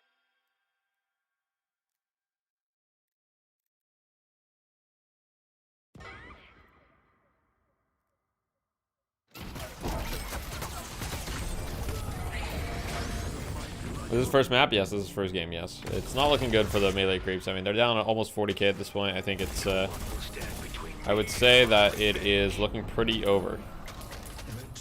At this point, when you're down 40k, making a comeback is so insanely difficult that it's like not even comeback gold is enough to help you, really. I mean, you're gonna need like a lot of comeback. Yeah, I don't know why Pashi has Titanic. I'm gonna be honest. I don't really know. I don't really love it. I think Warp Zone would be so much better, but you know.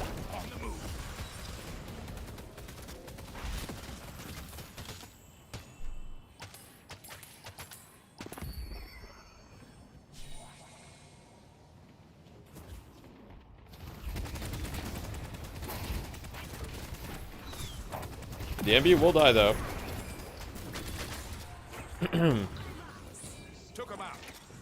He's also got max flame dash, but he didn't even have extra charge. I feel like that's not normal. Oh, that's a huge charge by Calc. Oh, they're all dead. Oh no. It's so bad. What about someone who can res an ult? I personally hate that type of ults. I really dislike those types of ults.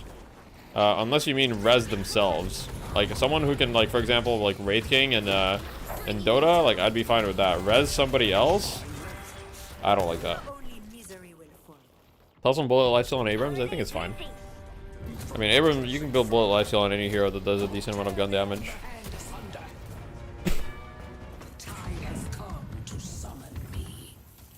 What about like 200 second CD? I just don't like a hero that can res another hero. I just don't like that. If you can res yourself, like Wraith King, that's cool by me. Because then the problem is if you have a hero that can res another hero, I just don't like the balancing implications that has. When a hero can res itself once, then you have a very like clear way of balancing that hero, right? But when a hero can res any other hero, then it just like throws all the balance like out the window, I feel.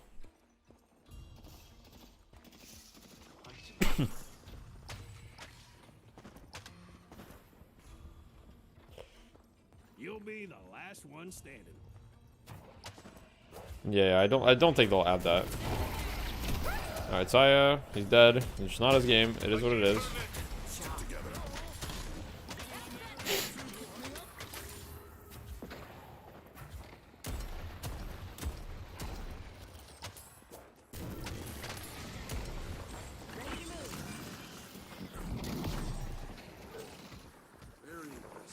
What if raising that hero removes one random item for that hero, starts with the lower cost item? I mean, that just sounds like I don't know, like kind of weird, you know, kind of like dumb in a way. I don't know, I don't like that at all. Wait, Hydration's dead. Well, I don't think it matters. I think it's GG. They're just going for the end here. Well, they're trying to go for the end, but is it working? I think it is. I think they got it. Yeah. GG. Respectfully, though. Exactly. Something I wanted to ask you. Do you think mid boss should be changed as current state in the final game? I personally think so, yes.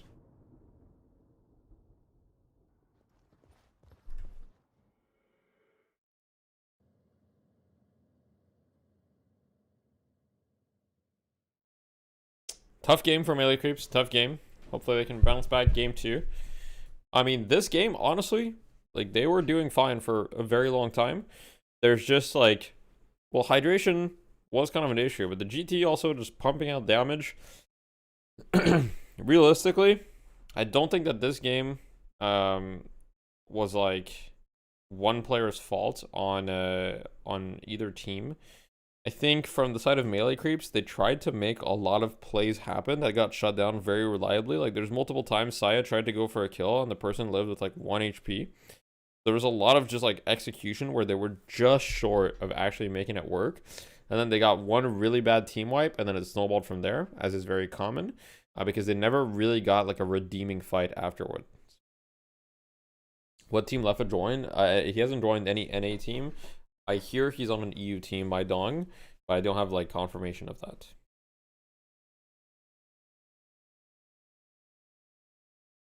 What about a character like Bounty Hunter in Dota, where if you hit with a certain ability, they get gold? Honestly, that I would be fine with. That sounds fun. Not fun to play against, but you know, could be interesting. I'm fine with that. I'd be fine with them experimenting around with that. Back in the draft and how the draft went, right. I don't think melee creeps was as concerned. We just with get a snack real quick. 1 sec. Getting the early holiday pick. I think they were more concerned about getting it for themselves, and they thought Hydronation would probably prioritize the Paradox. So I think when you look ahead to what will happen in the next draft, you know, not Calc getting absolutely bodied on the parry there, but you think ahead to the next draft, I don't think Hydronation will get Holiday in the same way. Nor do I think Hydronation will allow melee creeps to play Holiday, because if they change draft strategy, I would expect first ban from Hydronation onto the Holiday as a change up from what we saw here. I gotta say, this is a really cool element of Deadlock that you can change so much in between maps with what happened? You can just change everything. And I love rip my inbox, bro. My inbox is already ripped. And that's certainly gonna have to be the answer. I agree, for melee creeps to find something in this series, because we had way too much comfort from Hydronation right now. Hydration doing the thing where he just like collects the most souls, like he's trying to pay off a debt, and you got young Calc on the How does OBT play in EU if he wasn't an NA team? What do you mean OBT? I said Leffa. Uninhibited in any way on Talon, which is very scary. He landed some amazing owls. Like, we never saw anything Kizzle. Just to do significant damage. So reliably. So it's too much comfort ZP for Hydronation. Well, speaking of comfort, we got Jake back. What are you guys talking about? There's literally, I'm looking right now, I'm just like, what could possibly be leaked? But he's braved it all to get back here on the broadcast. Right. Just seeing the 3-man charge owl combo. My Chrome leaked my email? Yeah, who cares? Hydronation, Jake, they won the mid game and never really stopped. Yeah, and you know, I think bro, the email's already cooked, man. More conventional, high-quality draft with a lot of picks that we've seen time and time again in Deadlock Fight Night. But this is a new and I'm a Samsung user, true. One that I think is leaning more into their you know, personal style and different preferences. And there's the share to your phone device Chrome pop-up. Interesting. Historically, felt like it was always the team enabling Leffa and Hydration, and them kind of being these core carries. And while I got a kind bar, almond dark chocolate. Let's go. Across the board, everyone's performing super well, and I think any kind of concerns about the roster change seem overblown at this point. One thing I'll make mention of as well, as a quick comment on the is Trackpad the future of FPS, or is Zergy just a freak? Zergy's a freak. There is a great opportunity to potentially have a big game, but it just feels, it can feel kind of gambly too, because if you don't get the snowball in action, I feel like Vindicta doesn't kind of come online in the key parts of the game. Well, I think what also really prevented low main from coming online is that it was a little bit of a no-fly zone, right? And one of the better picks you can pick against Vindicta is a really good Talon, and there's no better Talon in the business than Vegas. So the fact is that low main didn't have the opportunity like you would against some other comps to just simply stay in the sky and cherry pick for the best assassinates of all time.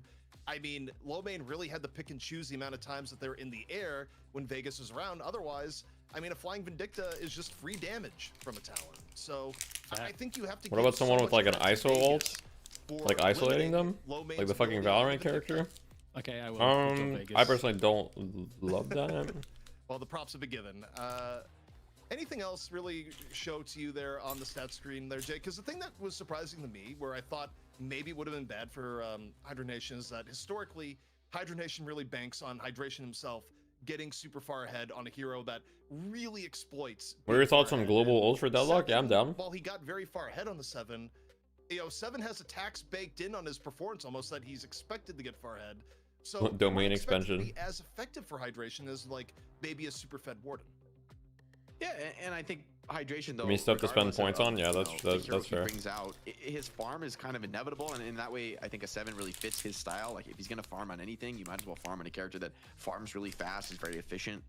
You know, clearing camps as quickly as possible. Yeah, Talon ult is a global ult for sure. That looks to be, you know, maybe developing overall, like a little bit less predictable, and that it's not like you already know who's going to be getting. All it's fair. It's true that alternative input methods are probably underexplored. For others, I think this is a more adaptable version of the team that looks to just kind of play to whatever seems to be at their advantage. I can't do song requests because of YouTube. That's going to be kind of the future. YouTube hates me. Like maybe you have that one support who's probably pretty consistently not prioritizing farm and just like focused on showing up to every fight, but across the board, like whoever's having a big game has the opportunity to turn that big game into an unstoppable snowball and really take things over. All right, well, Hydra Nation, they come back in force in the money match, up 1 map already, looking to reclaim the throne. But Melee Creeps, they wait a long time to be here. They wait a long time to defend. I don't think they're going to let this one go quite so easily. This is Deadlock Fight Night presented by Intel North America, and we'll be right back. Guys, Tankman has a problem. He keeps making AI songs about random Deadlock things.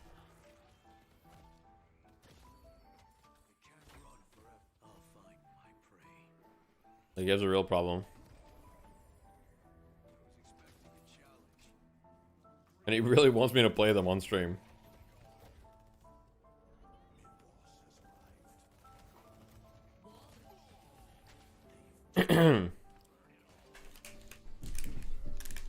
Please play them. No.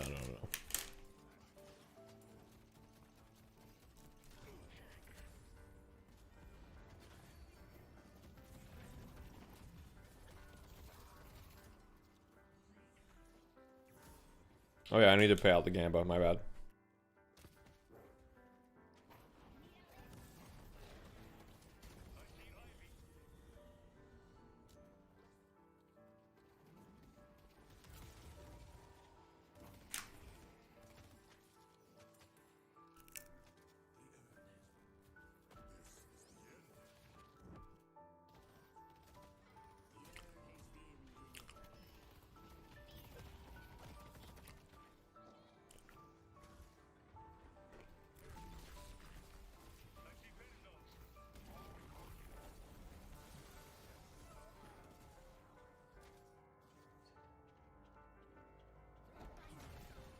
Played the songs?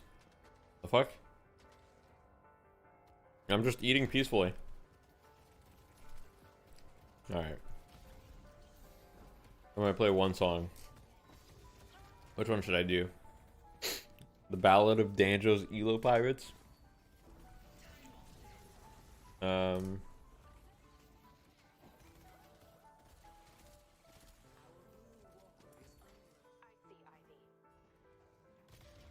There's also Back in the Game. Carried by the Tank. The one that he made for me was Deathy's Last Stand. There's also Deathy's Last Stand. Should we listen to that one?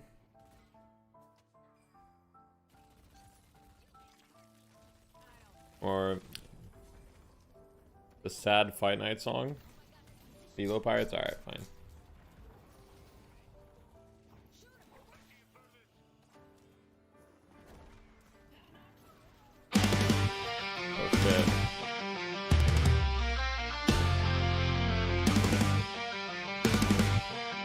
listening, guys.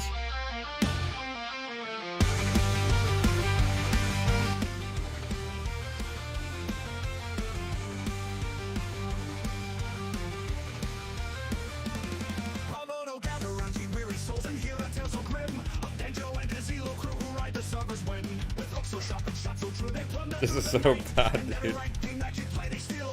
I hate the AI voice.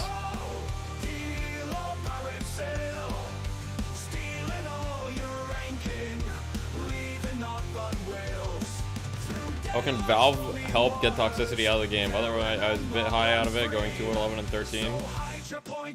Teammate told me I should OD. I mean, just report that person. Unfortunately, all Valve can do is ban the people that are getting reported, I think. And have clear guidelines. Valve historically have not been the best about it, but you gotta just report them, mute them.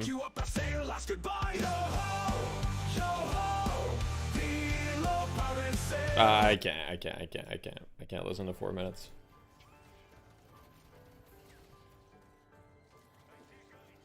I hate it so much. I hate it so much. I actually I hate the AI voice so much in those. It's so bad.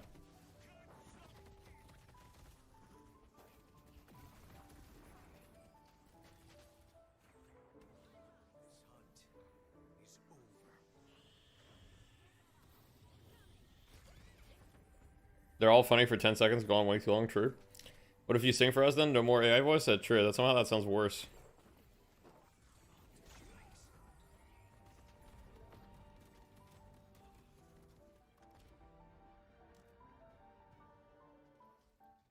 We watched him at LGTK solo lane Mirage. Yeah, he's probably, I don't think he's live right now though, is he?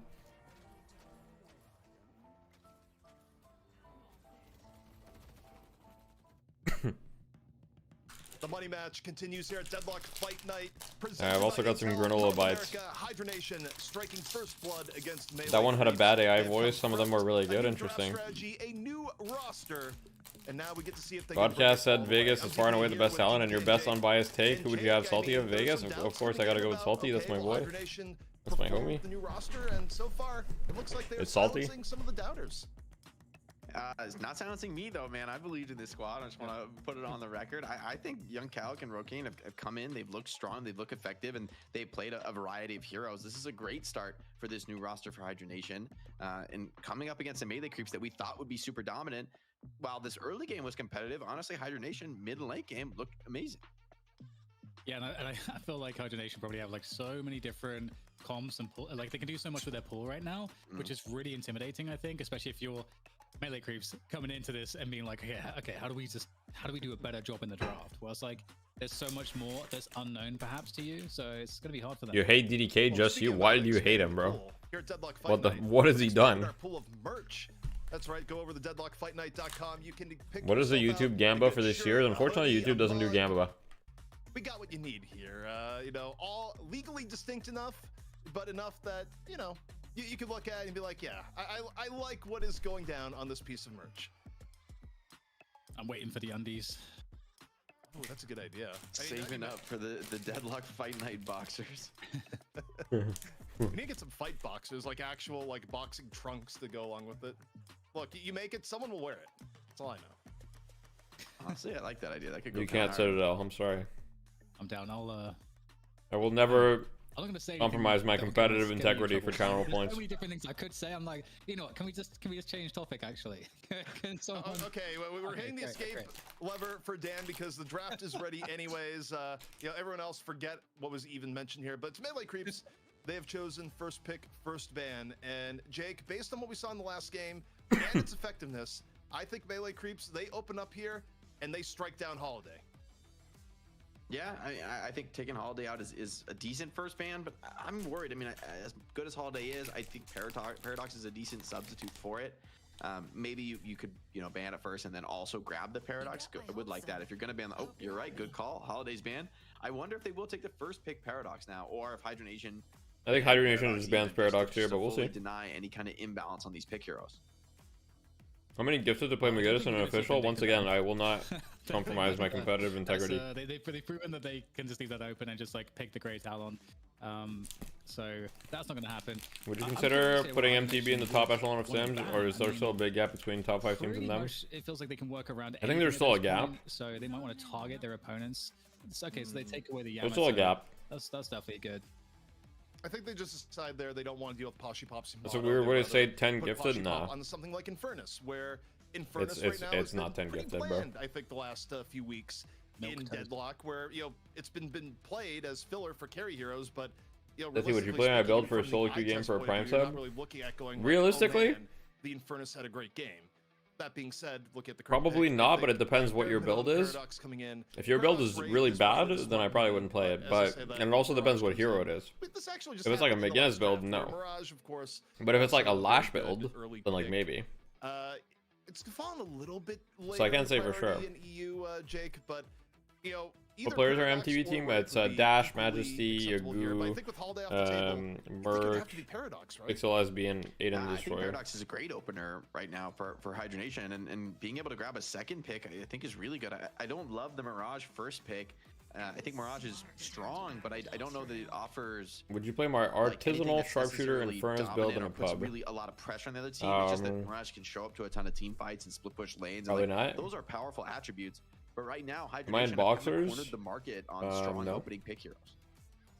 Yeah, I mean, not seeing a Wraith here. I'm wearing pants. But I know that EU doesn't tend to value it necessarily as highly. Alright, so they picked Mirage first, which is kind of surprising to me. I thought they would have picked Paradox first, but Hydronation picks Paradox, makes sense. Paradox Kelvin. Also, okay, the Kelvin's open. There's so much that's open here that they could have picked instead of the Mirage. I'm not. That was what I was gonna bring up, is that because it's NA, they you DM'd me a couple songs. Oh wait, you DM'd Citadel a couple songs, right? Honestly, would you give Viscous for a firm handshake? Give me the handshake right now. Give it to me. Okay, the come on. Paradox, I don't necessarily think they will. Where is it? But the fact that they have gone Paradox. Okay, you missed your window, unfortunately. No Viscous. Melee creeps from going Lash. Like you talk to players on heroes they like going up against and certain other heroes, and generally one of the devs gonna address smurfing Deathy? Give me some copium to huff on? Now you kind of look at I mean, probably not until open beta. I don't think they really care about smurfing right now. I'm gonna be real. I don't think they care. I think at this point, Jake, you're almost looking more towards a pocket for what's left. Yeah, I think Pocket would fit decently here, and the is a controller gyro. I do think it doesn't viable at a high level. Playmaking, catch, and control. No. But you do have Mirage, the answer to that is no. Have enough stuns elsewhere. As far as I'm aware. Maybe you can be the first person to make it work. I mean, I wonder if they just respond with a Great Talon right now. I mean, I think if you don't pick it now, it's likely to be banned out given the performance against Vindicta last game. But I don't see why. When LAN happens, I'm gonna go and you go to firm handshake. I look forward to it. Look, guys, whenever LAN happens, I'll be looking forward to meeting you all. And just know that you're always welcome to come in for a handshake and say hi. I'd like to think I'm very friendly, and I look forward to meeting all of you. It's gonna be awesome. Oh, but we get the one instead. Okay, it makes sense. So if you guys see me at LAN, don't hesitate to stop me. Absolutely great for melee creeps. Highest value ban they could do if they want to let their Vindicta have a good game. In return here, though, for Hydronation, I'm thinking about bans that you could go with here. My wife asks what's LAN. Oh man. Target the more the support end here. LAN is a tournament that's in person. To go on the beginning if they want to run a support. It's a tournament, but in person, so everybody goes there. Hydronation did do pretty effectively in the last game, but might not be something they want to do. Instead, they take down the Mo, and honestly, I like the idea, because, Dan, you had brought it up earlier, the idea of, like, hey, Mo... That's fair, Citadel, that's fair. Vindicta, right? Well, now you've taken away options for feeding low mains Vindicta. Yeah, it's definitely less guaranteed. I think Sinclair is a pretty sweet pick here as well for melee creeps, right? Think about the ults to copy on Hydronation side, or all three pretty decent. I think Sinclair's a good pick, but at the same time, if you leave it open, Hydronation might just pick it. Come out for melee creeps. Honestly, for Hydronation either, but I think it fits a little bit more nicely on melee creeps team. You watch any other esports like fighting games or CS? I used to watch more Smash and I used to watch more CS. I still watch Dota, I would say, sometimes. And now that you've got the water on Hydronation, they're gonna get that. That's like part of that like snowball comp that you can get where you just barrel down objectives. If you add a Geist to that now, that starts to feel pretty oppressive. I feel like. They're gonna go Sinclair here, I think, because Vegas. When is it? I mean, we don't know when LAN is, Sophie. It could be anytime. Sinclair on the other end. Yes. Whenever the game gets bigger, there will be a LAN eventually. I think it was the Grey Talon ban. Is Dota dying? I don't think so. Here, on top of Jake, you had mentioned where it's like, remember Eternal Envy, of course, yeah. You would love the copy Warden and Kelvin. Did you see what HBox did? I didn't know. When you copy Vindicta, you also get like a full charge of her ultimate, right? Which could be kind of sick. If you had to give melee creep some quick coaching between last match and this, what would you tell them? The Sinclair ultimate. But honestly, kind of interesting here, especially, I mean, you could just, there's also the boilerplate, just copying the Wraith ult. I would tell them, shutting her down in the team fights. make sure that your playmakers, especially Cool Cheese, and they've Kelvin. for example, like Saya or whatever, get off to a good start. I would invest a lot of resources and make sure that you're being active and setting up the Vindicta to get a good start. I don't think the Vindicta was ever able to snowball last game, and that was a huge issue. So I think you want to make sure you invest enough resources into the Vindicta to make sure she gets a good start if you're going to pick it. We know he plays it. I feel like it's kind of a nice Shiv game for Does Hydration have any good Sinclair players? They have Vegas, he plays Sinclair. Combo to keep him alive, to pump heals. You know, could be a strong side laner, front liner. They could. I just wonder who you're gonna have play it between the, because like you have Warden. Has DMB ever played it? I wonder. No, they have. DMB has played Shiv before. Like they have run Warden Shiv, but they don't like running Warden Shiv together a whole lot. So. Hey, you guys, okay. The guys is much higher quality in general, but curious to see what they finish off with. I think it's pretty open-ended here. I think they maybe want something to sort of answer some of these flyers. I mean, there's like the bebop. What's your plan if Deadlock doesn't pop off? I mean, depends. It's not really the Hydration way to go for a bebop, but at the same time, I think it. Thanks, Miguel. I appreciate it. I think you're right. One thing I will say, what did I say? If Deadlock doesn't pop off, I mean, depends on the level of not popping off. If Deadlock dies, then I mean, I'll probably just go back to work and like keep streaming as like a side hobby thing. That's gonna be super annoying. Maybe make videos and stream I'm looking at these lineups right now, about whatever game I'm playing at the time. If Deadlock doesn't die, but doesn't pop off either, then I'll probably just keep doing this. As long as I'm making enough money to like put food on the table, which I don't need to make a ton of money to do that, because I live in a fairly low cost of living. What my real job be? I'd probably go back to consulting. That's what I did before. I mean, I'd probably just either consulting or marketing. Something like that, yeah. Which is things that I did before. Yeah. Did you quit to play Deadlock? Yeah, I did, yeah. Yeah, it definitely is going to be a tough one. I'm trying to see how melee creeps can come together here. I hope Deadlock doesn't die. I mean, I personally think that it'll pop off. Play for like a very counter initiation heavy style with like 7 and Lash. Did you consult people how to increase their souls per minute? That would have been great. I don't really see melee creeps being able to start too many fights of their own beyond just like I was a consultant, yes sir, and prodding, pressuring objectives. But you're right, I feel like Hydration has a more clear path to victory as far as their ability to be aggressive, to force fights. If Valve continues to give it love, Deadlock will be massive in your opinion. I agree. I think it's a pretty safe bet as well. Here's some Amazon money to fund the Deadlock game, and thank you. Appreciate that, Water Element. Thank you for the 3 months. Much appreciated. As always, guys, all of your support makes this possible, and I will never forget that. That's why if you meet me at LAN, who's gonna like stand in front, you're gonna get a handshake. Tank the push. I really don't. Have you seen the new Dota patch? Yeah, I played it yesterday. I'm probably gonna play it tonight as well. What's the Deathy portfolio look like? You mean investments? I'm mostly like index funds, pretty much only. To be able to be a bit more aggressive because you've got the Geist on the other side and like other good answers for it. Can I get a hug? Sure, yeah, why not? I'm down for hugs. If you guys want hugs, we'll do that. Melee creeps didn't make a no. Would you kiss if requested? No. Would you stream Dota? Yeah, I'll probably stream Dota right after this. I asked LGTK and River if they wanted to play. I'm kind of down to play some Dota right now. So I'll probably stream Dota right after Fight Night. Is Shiv out of the meta now? Kinda, yeah. Big NFT investments? No, I have zero NFT, zero crypto. Don't really seem that likely to do that to me. I mean, it's the most just you hope Vindicta goes. Game followers saying Deadlock is being worked on. I mean, yeah, I'm sure they're putting a ton of work into Deadlock. I mean, it's obviously in very active development, right? They obviously have not abandoned Deadlock. I know it's been a while since like a big update or whatever, but you guys need to understand this isn't like a live service game, right? This is still a playtest, so there's a lot of work probably going on behind the hood that we have no idea, right? About optimizations, like work on the, you know, maybe even on the engine, work on like just the base game, the map itself, the base mechanics, right? That takes a lot of time to flesh out.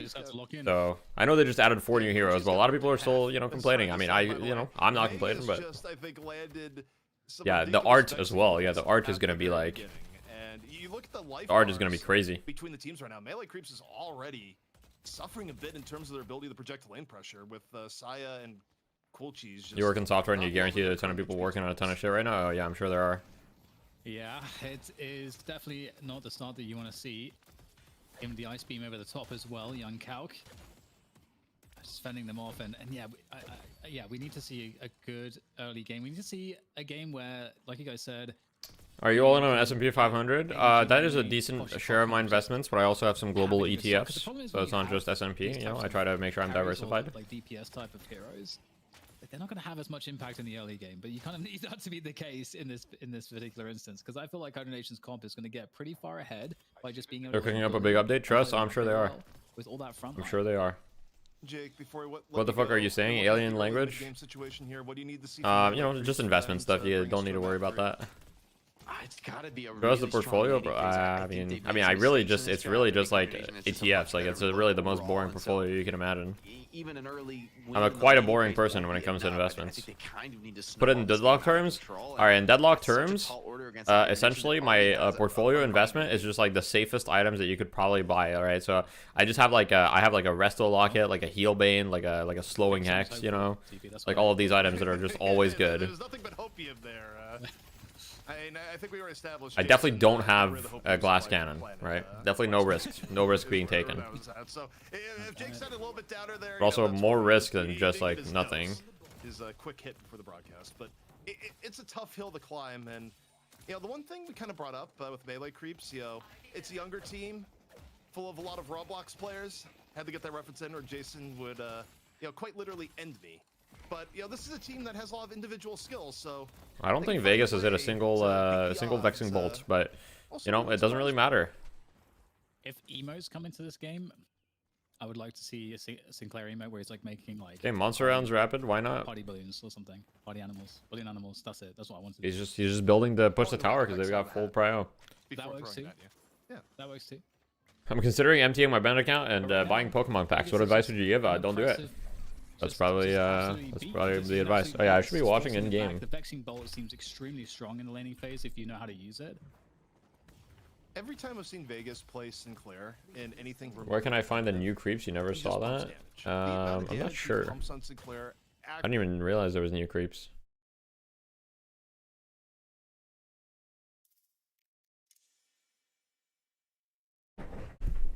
Instructions unclear. 300,000 in debt now. Uh-oh.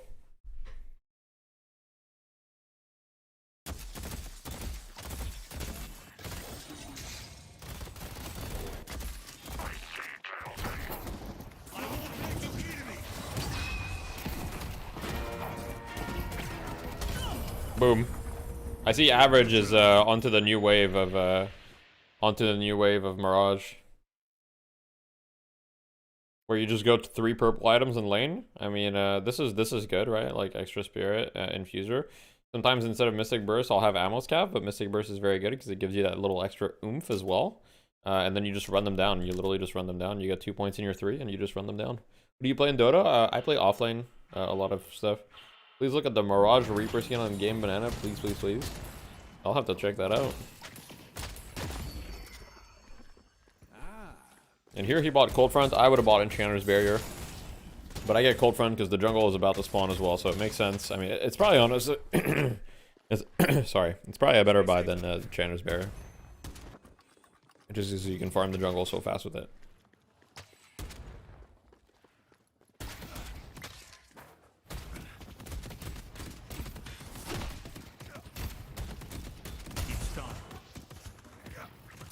Farms a couple creeps with it. Paradox is coming. What's up? Gamba? Okay. I can't believe you guys made my wife say Gamba.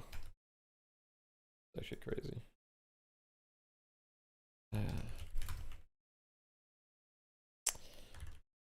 He's a better streamer than me. What can you do?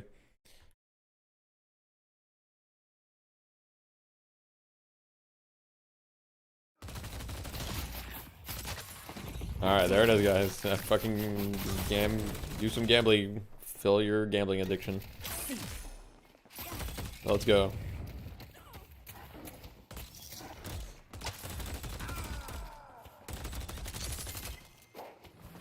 That's gonna help keep your blood on the inside.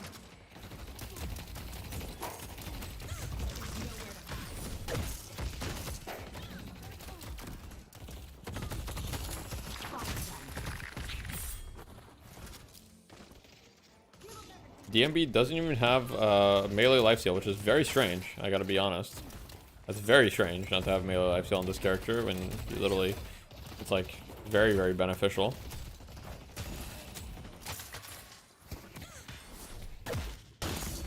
Your arcane mastery will grow.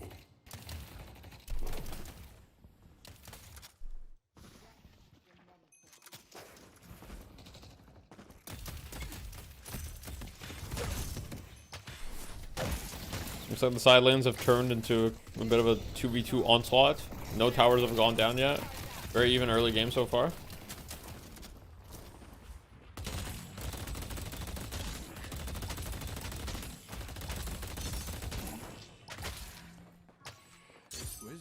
Pashi with the 0 purple items Wraith early. That you don't see that too often. You don't see that too often.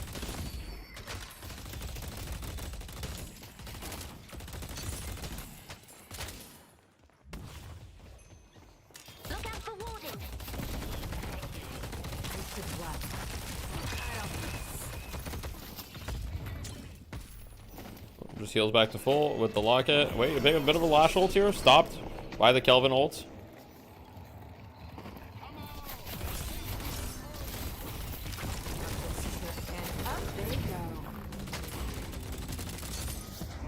Wraith ults just to stop them initiating. I mean, DMB still doesn't have melee lifesteal. Very interesting. I don't really agree with that. But that's okay.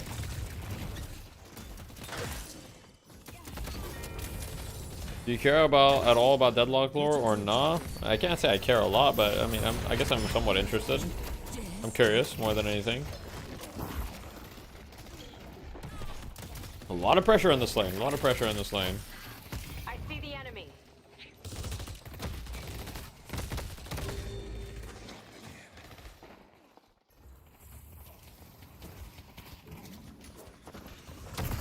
And Pashi Pop is dead. I mean, it feels like to me they're not responding with anything, right? You've just got Saya who's just jungling, which is fine. And then here they are responding on the tower, so they will probably be able to get this tower. I don't really feel like this trade is worth it. One thing that hydration and hydronation in general is so good is like hydration almost always has a good start. Like this guy never has a bad start, it feels like. They're so good at like funneling the resources into him.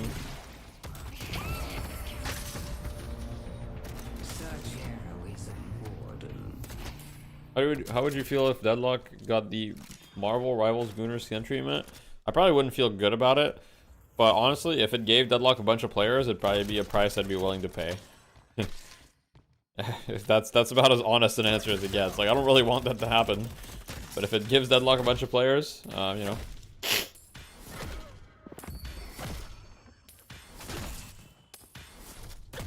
When you watch Hydration, you just watch him farm, and then he always gets a good start, and then he's always rich. Headed to yellow. Someone's using their noodle. We got a bit of a fight here on the Paradox, and Flick goes down, and they're gonna get the buff as well. Fairly even start, right? Slight tower advantage for the side of Hydration. But once again, it's like, okay, even start, but Hydration's got 10k. On the side of melee creeps, so you do have Average who has 9k, right? So it's not like all bad, and Pashi Pop's got 8k as well. I mean, he's gonna get his Tesla bullets right here, probably. Yep. It's the Tesla bullets. Very nice. Calc with the urn. Under attack.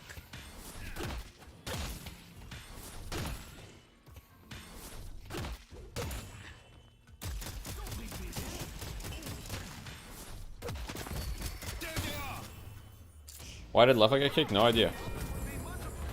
Clearly something wasn't working out. What that thing is, I don't know. DMB here going down, it looks like. Yep, DMB's dead. And on the other side of the map, we've got 7 who's gonna push this tower. And maybe they'll even keep going to the walker. We'll see. I don't think Saya's gonna keep going. There's a lot of pressure happening on the other side of the map.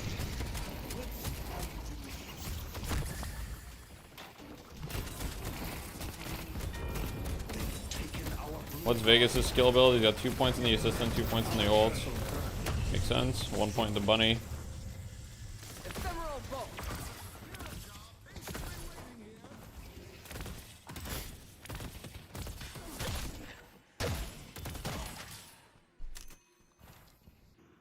And here we've got the urn play still. Calico coming in hot with the urn. It looks like they're going to get this for free pretty much. Some pressure on the other side of the map, so they are going on the guys here. Rokane does have swap, and he gets the swap, and it's actually a disaster. It's actually such a disaster. Because now Rokane got the swap, he bought enough time for the rest of the team to come, and he's going to end up living. If they get the Rokane kill, they can actually generate a ton of momentum on this side of the map, and get something in exchange for giving up the urn. But now they give up the urn, and they lose all the momentum. Like, that's a huge play by Rokane right there.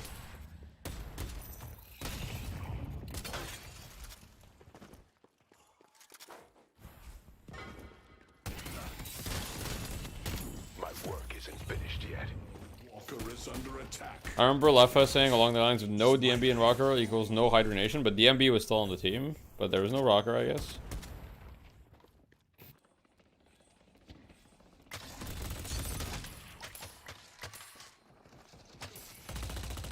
I'd be a really good caster at events. Thank you, I appreciate that.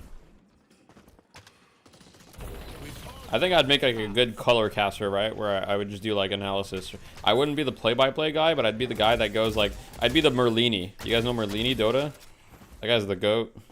I hope one day I can be Merlini. If I ever do events or anything, I hope I can be Merlini.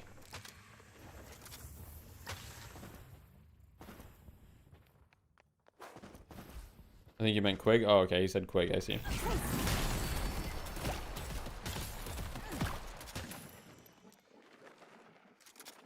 I don't know who Sajam is, but I'm sure he's a great guy.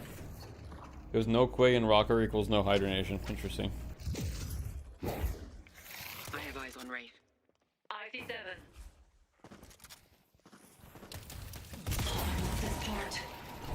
I'm pretty sure that Quig and Lefa didn't really have a great relationship.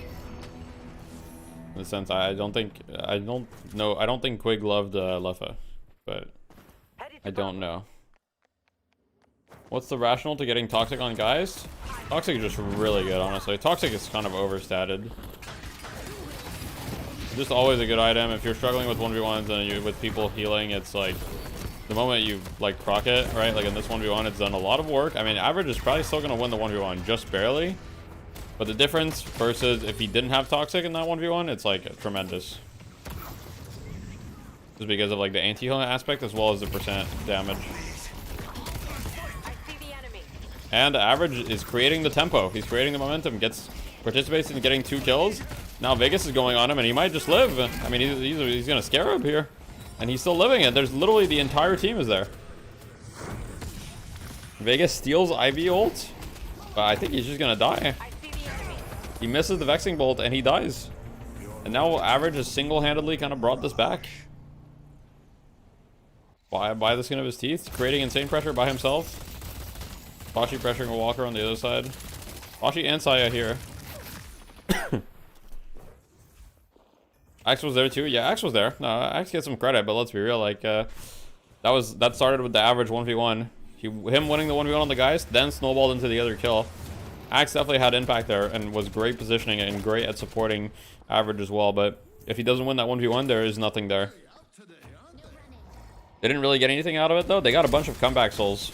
But yeah, they didn't get any objectives, so it's not like disastrous, but they got some comeback souls, and now the game is like fully even from a souls perspective, which they kind of needed that. They were behind a little bit.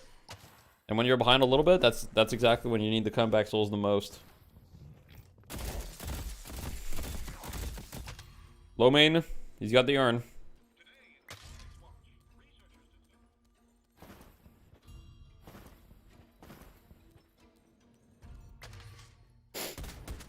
Lomain's got the urn. Average does not have ult, okay? So he's staying on the side lane here. He's probably going to look to clear this wave and then take the TP if they want to fight the urn.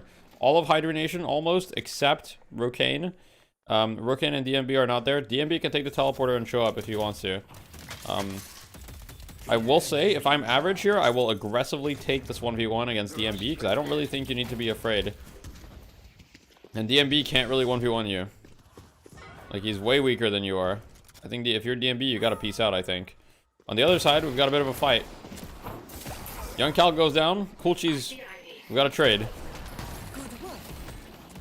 Saya is very low, though. And they have managed to steal the urn from this. So regardless of whether they lose the fight or not, I mean, they're just gonna get the urn. And Hydration gets the urn. And then on the other side, though, DMB is getting hard pressured at his walker.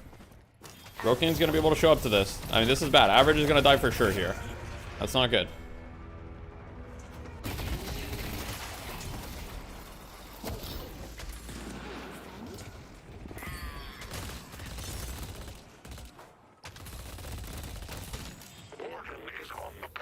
Not ideal. We've got some kills, though. Hydration does end up going down. That's a great kill. Right? He's worth a lot of money because he's got 19k souls. I mean, he's pretty rich. At this point, he's got max willpower, max ult, 0 points in cage.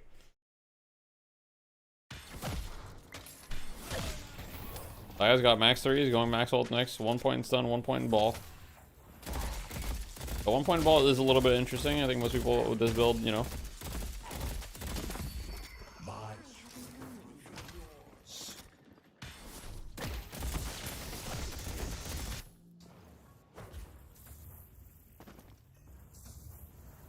Hydration follows his builds perfectly. Yeah, Hydration does not deviate from his builds. Once he creates a build, he simply does this. You'll need to see this, don't worry. I'll, oh, interesting. Wait, okay, that's kind of cool. I'll show it after. 1 point ball is pretty good as long as you take after your max 3. I just feel like it's not worth it, but that's my personal opinion. Maybe it is. I don't really play a ton of 7, so I don't have like a super strong opinion about it. So Vegas has max ult and he's got improved spirit. He's basically, you know, he's looking to be a budget 7. He's looking to be a budget 7. I'm assuming most fights we're going to look to see him steal 7 ult and then, you know, look for it basically. I think if you're going to do that, I think you should get Healbane. I'm not going to lie. I think Vegas is kind of messing up a little bit by not getting Healbane. I love the Infuser because you can just infuse her before 7 ults, right? Good luck running from this. Mirage is right there.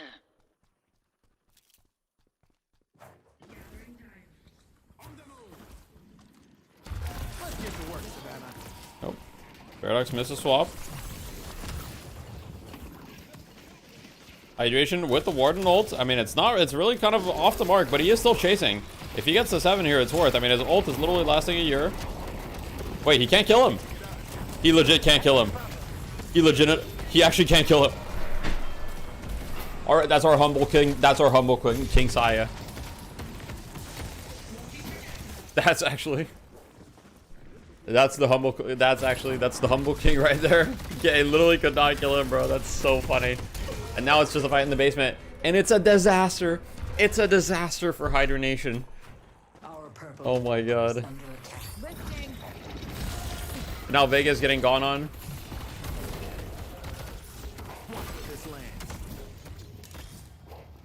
I mean, Pashibot might be overextending a little bit. Looks like he's going to be chilling. They're not going to be able to get more kills. You're buffs in 9 seconds. I mean, I think Hydration... No, sorry. Melee Creep should be able to get both buffs here, realistically. Average is kind of chasing a little bit too deep. I don't love this from Average here. I got to be real.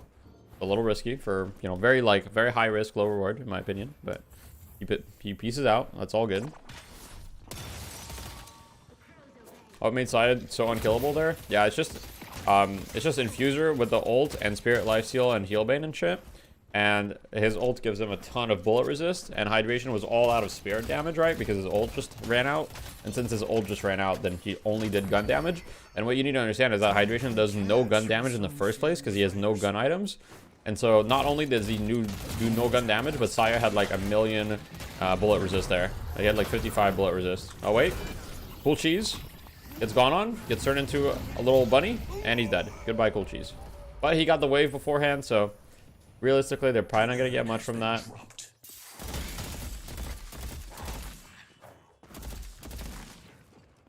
Last pick is so ass cheeks. It's definitely not a great lash game as far as getting your ults off, and cool cheese is definitely not getting a lot of value from it for now. Makes sense. I mean, yeah. Saya creating space. On the other side of the map, we've got Pashi in a 1v1 against Rokane. I don't think Pashi wins this, really. I mean, yeah, I don't see how Pashi is going to win this, to be honest. I mean, I'm pretty sure guys just, like, sucks you and you lose. Maybe I'm wrong. Wait, Pashi just mogged him. Wait, okay. I was wrong. Walker has been destroyed. You just mogged him. And he gets a walker. I mean, that's a huge play from Pashi. That's actually a massive play.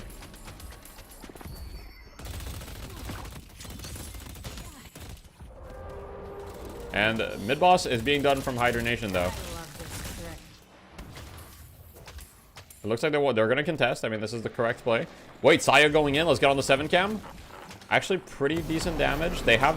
Wait, it's actually huge damage. They force out the dome. He's getting knocked down. Gets lash ulted by the enemy team. And he's dead. Wait, the real lash ult, though. The real lash ult. Flick is one. They're also one. They're also one. They're so one. They're so one. Someone clean them up. Anyone. Oh my god. It's huge.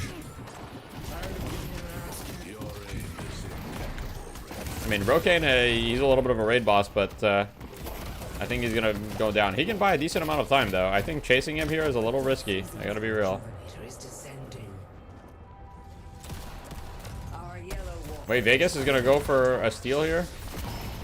Oh, I like the tech. I like the tech. He started the punch, and then he teleported to his thing. Okay, that was kind of smooth. All right, Vegas, I see the viz. I see the viz, bro. Objectively speaking, turning into a giant I see the vision, but it's not gonna matter. Looks like game 2 looks very good right now for melee creeps. Game 2 looks very good.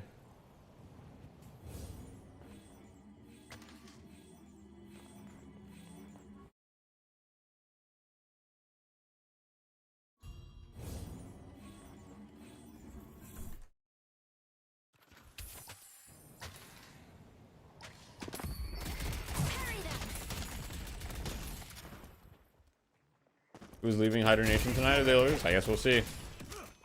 Alright. Average. Almost has enough for Siphon Bolts. I'm guessing that's going to be the next purchase. Probably sell Hollow Point Ward, buy Siphon Bolts. That's what I would do. I wouldn't sell any of these other items.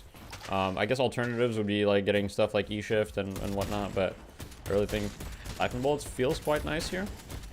Debuff Remover would also be a decent option, I think.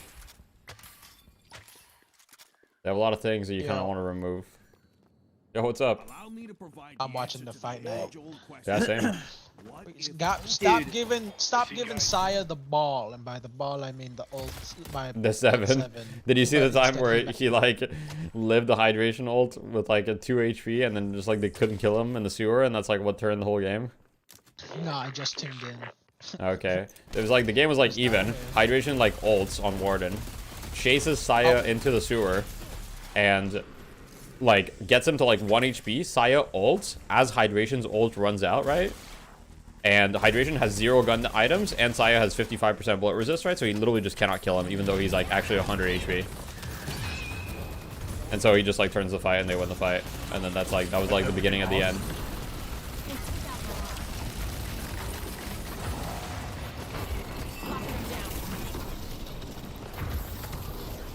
And now this fight, I mean, this fight actually looks pretty good for Hydronation. I mean, somehow they're kind of doing it, but this stream's dead. I gotta pull up the FBL screen.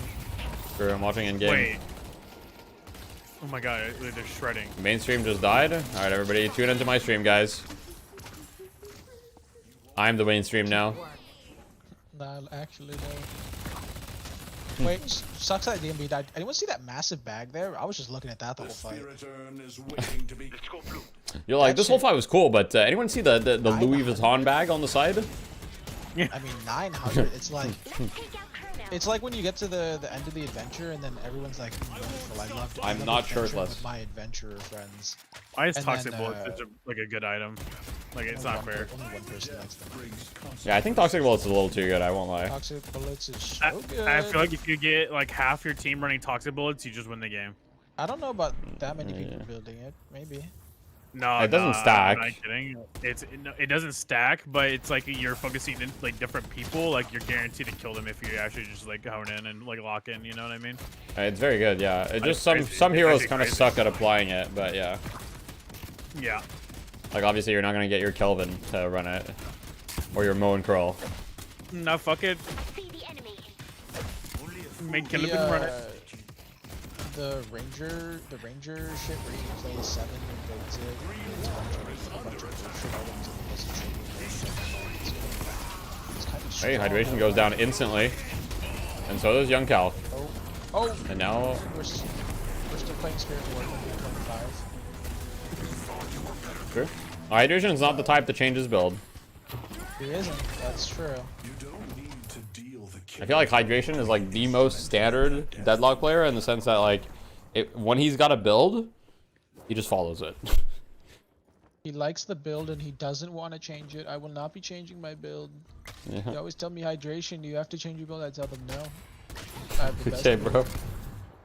My build's the best. Everybody says it. I have the best builds. Everyone knows it. Everyone runs it. Everybody says it. They say hydration. How do you build so optimally? I tell them we use the secret. You never change a thing. Never change a thing. Stay beautiful. I've been running this shit since July. No one has seen it. It's a genius masterclass build. There was something called the king of NDA. That's what they called me. That's what they called me. Really, they did. Everyone. That's a good impression. I won't lie. I mean, that's pretty good. You got a natural talent to be Donald Trump. I don't know if that's a good thing, but it's within you. Deathy, do you have like a surplus of those shirts that are the same tone as your skin and also your background? I mean, I've got like at least 5. There's no way you have 5. You have 5 shirts of that.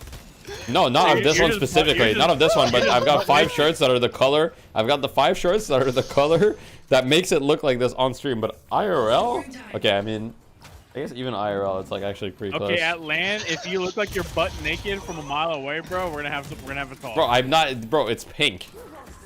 Bro, it doesn't look like it's the lighting or something. I actually don't know like how on camera it looks like. It just is what it is, bro. Like. Bro, I am not trying to go to LAN and then go like, hey, what's up, Deathy? And then I spot you from across the the hall, and then you look like you're butt ass naked, like, bro. Yeah.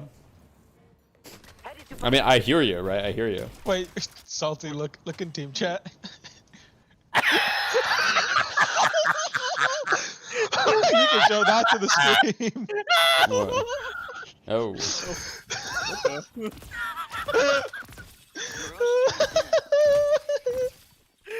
Oh, bro, that's crazy. See Deathy for the first time at LAN, butt ass naked. Honestly, bro, I think you need to commit to that bit. You need to get like pants that match the color of that shirt. Yeah, my pants don't match at all. I'm gonna be honest right now. Yeah, you need to get pants that match that almost to a T. This is game 2. So it legit makes you look like you're butt ass naked. That'd be Bro, so you need to funny. understand, IRL, it's not like it doesn't look that similar to my skin color. Like, and nobody has ever said IRL to me when I wear like the sweater or like the shirts that people say like, are you even wearing a shirt? Nobody has ever told me like, oh, that shirt looks exactly like your skin. Like, it's the combination of like the camera with the lighting. Like, I don't know what it is, but it just like makes it look closer to my skin tone than it is. Wait, I'm watching the side POV this fight here.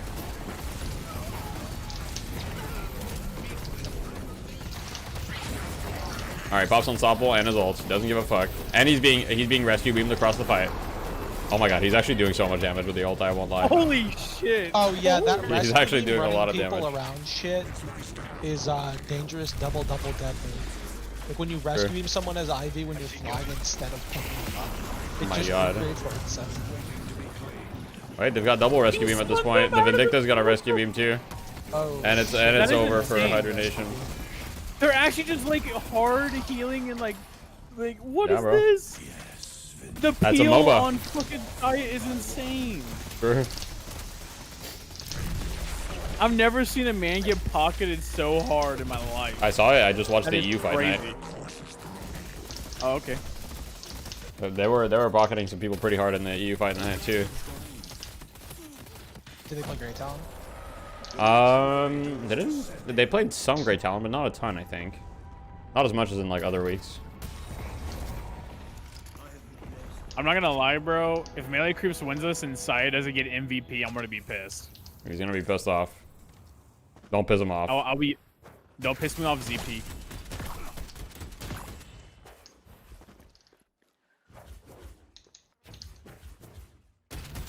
Don't piss him the fuck off, bro. Don't piss me off. Are we back to the days of 7 ult being the hottest build in the block? I mean, kind of. Like, it's most people go 3 build into ult build after. But yeah. Like, Saya went for max 3 into ult. Saya also has infinite resist now. He's got improved bullet armor and improved spirit armor. Good luck. What are you doing, Fickle? Why do I hear a bunch of keyboard noises? Oh, my fault, Slime. What do you mean that good. shit? I'm just asking. I don't even know what he's Street doing. Fighter open. I don't know what he's doing. He's got Street Fighter open. Yeah, this kid's sweating his ass Let's go. off.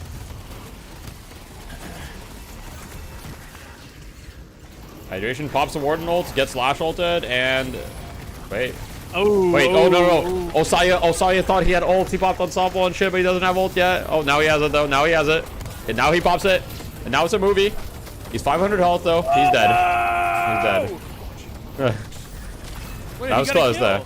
Yeah, he got enough. Honestly, he got damage. enough value out of it. Like, that's all he needs. I think his team can clean up now. Oh my god, yeah, dude, he did so much damage in that dome. Oh my god, they're so one. Oh! Oh! I mean, this is looking good. I think if they get a stagger here, they can probably end. They're probably gonna back here though. Oh wait. No, they're not gonna back. They're gonna decide to stay, I think, with all of their respawns. I mean, I don't hate it. The only thing is they don't have 7 ults, so like that is one of their big like team winning ults. But they could probably still win a fight. And if they get a bunch of troopers in the pit, it could be a problem with the mega troopers, you know. If you get a bunch of troopers in the pit, it's actually really hard to stop the enemy team from all. Oh nope, they're just ending. Yeah, it's over. GG. That's crazy. So, Hydra Nation, are we gonna let them have triple shred again? Are we gonna let that happen? They did have infinite shred. That's true. Like they just have all the shredding. Mirage, like, Vindicta, and 7. Yeah, is that okay? Like, are we okay with that? Are we gonna let that happen again? Look at that, bro. True.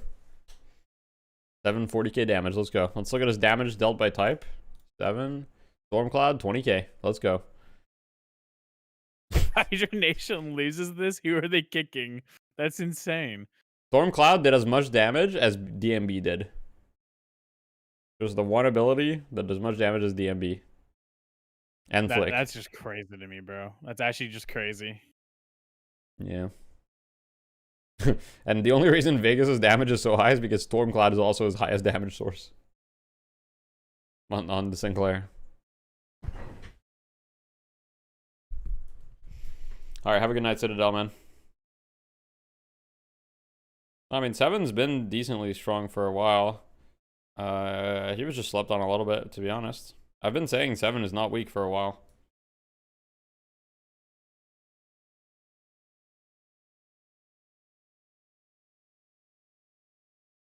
I'm a 7 believer. I'm also a 7 believer. I've been a 7 believer. They did also buff his ult like many times. Or is the mainstream back? Wait, the mainstream is it back? Oh yeah, it is. Okay. Saya comes in, delays on Stormcloud. The execution response from Hydra Nation is a little bit scuffed. Arguably, Frozen Shelter not in the right place. Arguably, Why is Young Calc playing support? Is that new? Yes, that is new. The absolute right play. It is his new role. They trickle back in. They turn the fight. They get kills on everyone in Hydra Nation, and they get mid boss. And at that point, Jake, there's just no coming back. Yeah, I mean, honestly, like the snowball from Hydronation, you'd think it would have been enough, but a couple strong fights, and then eventually Melee Creeps just break through to like a certain phase of the late game where they fix all their problems with like the perfect item pickups. They've outplayed, and that's got to hurt DMB, Hydronation, bro. who I think had the tools to close this game out. I think they're going to be kicking themselves for this one, going into the decisive game 3 in the series.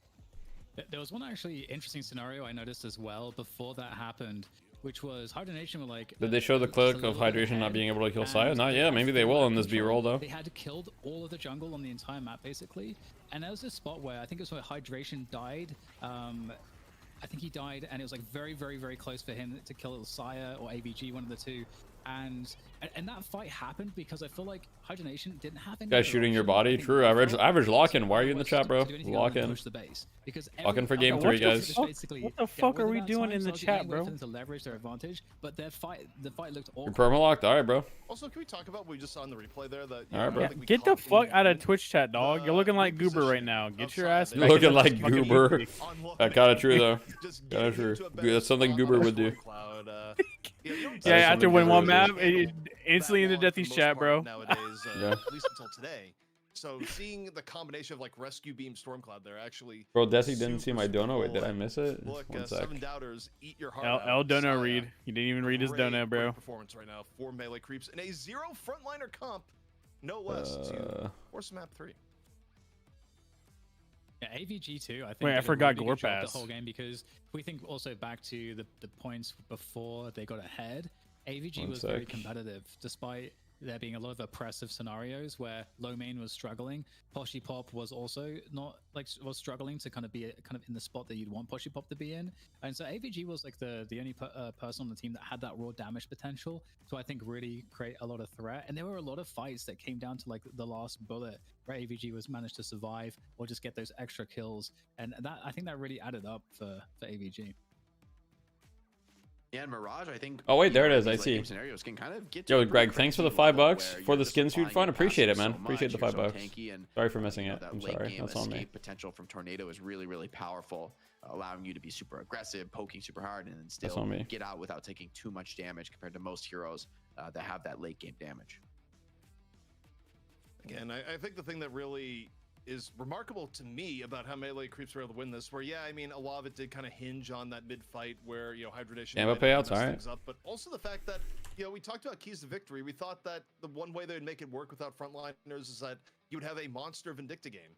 It was more of a supportive Vindicta game. It was not the Vindicta dominates the world sort of performance from low main. Instead, the rest. Y'all think they will add another map? I don't think they'll. I mean, maybe in time, but I don't think they'll add another map. But it's very likely they modify the current one a lot. Yeah, I think 7 and Mirage both stepped up to be huge late game damage dealers, got a ton of farm, and really got to that point, crucially, where you hit critical mass. The 7. I'm gonna create the Gamba. Be a huge threat. Hydronation. Mirage is Melee Creeps. I'll give you guys 10 minutes. Melee Creeps don't have a real way. You guys want to wait for the draft? Aggressively, they kind of were just starting by like ripping a 7 ult in the sky over an objective, and that in and of itself was enough to pressure Hydronation to force plays and to try and dive in, and then the extra rescue beams on characters like the Vindicta. Bro, Gruber's in my chat spamming the fight to stabilize, reset, and eventually Hydronation. You run. Why is it in Chinese? It's a good call, boss. I mean, if you're not finding kills with the Warden ult, the re-engaged. Fickle, can you translate? Yeah, translate the Chinese in Deathy's chat. Analysis-wise, I'm just pretty stoked to see the fact that like there you go. Turn it around, because honestly, the first maps really hopeless in a way that. Wait, can you read and write, Fickle, or can you just speak? Based off of the performance we saw in the previous week, I can speak and text. Well, we are back. Okay, right. So you can't read this. Yeah. No, I can't read that. Wait, because what? Chinese it's doesn't like have my an wife. alphabet. Nah, it's like my wife. It's because Chinese doesn't have an alphabet. It just is an assortment of characters. Yeah. All of them. Well, don't you need to know like 5,000 to be considered like a basic level of fluency or something? Something like that. 5,000. Like yeah. I thought you needed to know like 5,000 characters, just like be able to like read a newspaper or something. Can we just make a new language where we just don't do that? Oh, they did. Like, it's called Korean. I mean, Korean is different. No, but isn't that literally what they did though? Isn't that literally? I thought that was like the lore from Korean. Is like they were just like fuck this, and then they made Korean. Yeah, they got every Korea. single language is a lot. Every single language in the Asian area, I'm pretty sure, is just everyone being like, "Can we get an alphabet up in this bitch?" Korean is so easy out of all the Asian languages to learn, bro. That's what I'm saying. That's why I'm saying, like, they just, like, they saw the other, like, they were like, nah, I'm pissed off. I'm gonna make Korean. Don't piss me off. Yeah. Don't piss me off. And then started, like, I don't know, started just writing Korean characters randomly. Bro got so pissed off, he invented a new language. I mean, shit, I would do the same, bro. I get it. Like, that shit's ridiculous. Like, how are we gonna have 5,000 characters just to like have basic understanding? Like, that's crazy. Hankman said, "Can't believe they aren't showing the placement blunder." I don't think they caught it, and that's because the reason they didn't catch it is because I'm a superior cameraman to them. I catch all of these things. No.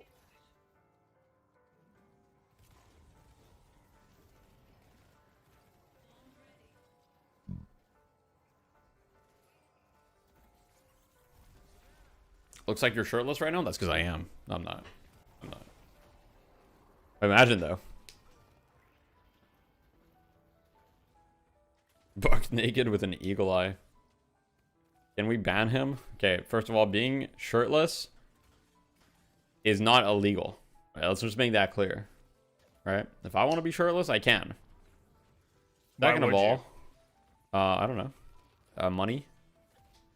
Okay, Got my body on the stand up internet. No. Yeah, I'm literally selling my body. Like, what? Yeah, literally.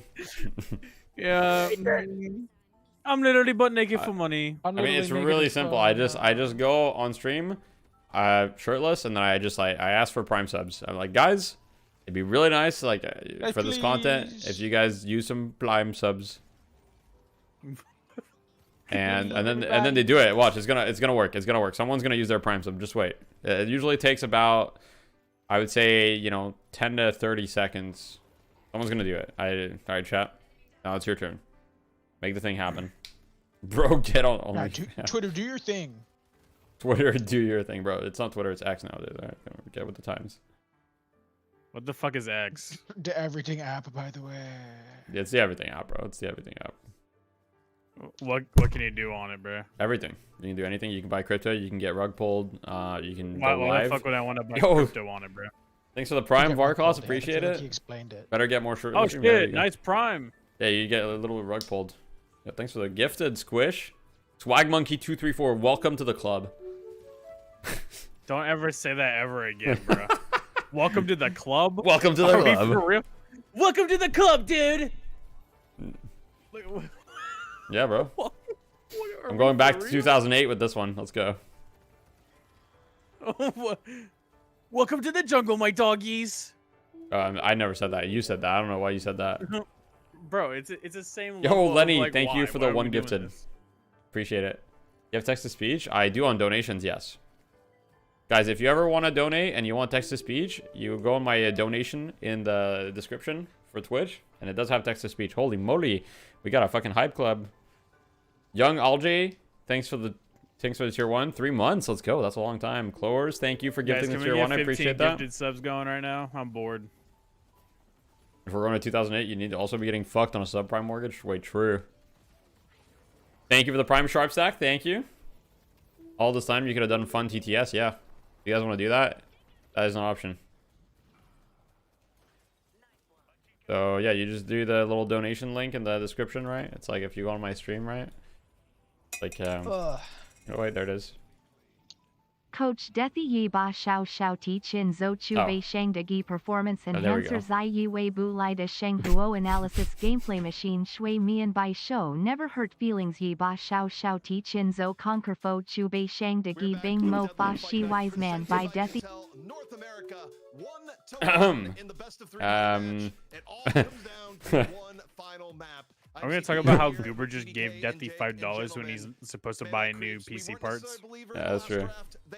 Are we gonna talk about that, or like? I'll give him back the $5. I'll donate him. I'll donate back the $5 to him. Hydra Nation reclaim the throne and just say, It was only. Are we dead serious? I'll send my PayPal. Bro said, "Give me back the money now." I'll send my PayPal. Oh, okay. So I'm just gonna lose money on transaction fees. Oh, we're just like, I mean, this is shameless. I was gonna give you back the money, but now that you asked for it, I'm not giving it back to you. This is a life lesson for you. $5 is cheap for a life lesson, bro. True. $5 is cheap for a life lesson. Don't give money away that you're not ready to, you know. This dude asked for his money back like that. Are you for real? But they pulled it off. Scammer gets scammed. Know that they can play those mid to late game comps. Yep. It's like earlier when I said don't give me 25 subs to show a picture of dress because I have nothing to show, and then someone gave me 25 subs anyway. It's like I told him he was gonna get scammed, and then he still did it. But at the same time, I think Hydration could have easily tipped that one over the line. So I think this is going to be potentially a very competitive game 3.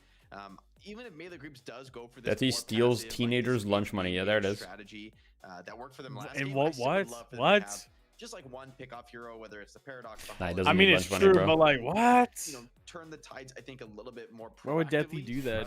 Someone in YouTube chat said, "Salty, at 17 years old, the brain is not fully formed yet. Cut Goober some slack." Wise words, true. Goober's brain is not fully formed. Let's go. I think either team. All right, guys, I got my cat. Stella has come to visit us. Does everyone on TF2 Boomers just bully the children? Yes. Yeah, basically. Yes. Dangerous Deathy Yidagi Lash Goober Warrior needs it, Zai though. El He Cement needs to be Slam bullied a Attack bit. by Never Hype he needs it, Yigi bro. Crack Whip to strengthen For body real. Bing Wise Man by Slow Down Magic Bei Shang Dagi G Shi Oh, Hei boy. GJ. Fucking She-Bar. Goober needs tough love to form into like one of the best players in the game. If he doesn't get it, bro, He he's needs tougher cooked. love then. That guy chases every butterfly he sees. Yeah, they definitely do. This guy's in a meadow, just, like, Including the galloping women. I mean, around. you see where he went earlier. He just pieced out. He said he's got a date with a bodacious. How did your date go, Goober? It was awful. I was there. I watched it happen. Oh, okay. It was a disaster. I see. It was actually a disaster. It was a disaster class, actually. That's how bad it was. It was a disaster class. Oh, shit. Yeah, it was pretty bad. Classic Deathy rug pull, true. If I'm thinking about one of the things that went well for Melee Creeps. Average Jonas yelled at you for being on a date. Uh-oh. True story? Damn. I'm trying to help this kid out, you know, like, Alright, Citadel. raise up the Have a good one, huzz, man. and he's just like struggling so hard, bro. Like, it's actually so embarrassing. I'm never giving this kid tips ever again. Wait, Hydronation bans the Yamato. First ban, okay. I don't think they want to see the Flick Holiday. I think that making that. Wait, I think Hydronation's plan might be to try to ban out Poshy Pop. Ban/pick out Poshy I Pop. think they're willing to have Flick on Paradox. I don't think they're willing to have Flick on Holiday. And I think they're gonna first pick Wraith here. I think they're gonna first pick Wraith. Oh, what's going on here? Hello, Oh my it's God. me, What is this? LGTK from Wait, Houston. listen. Do not trust what past me says. I must play solo lane Mirage every game. Every game. Fate of the universe at stake. America. Explosions. Bad things. My final message. Good.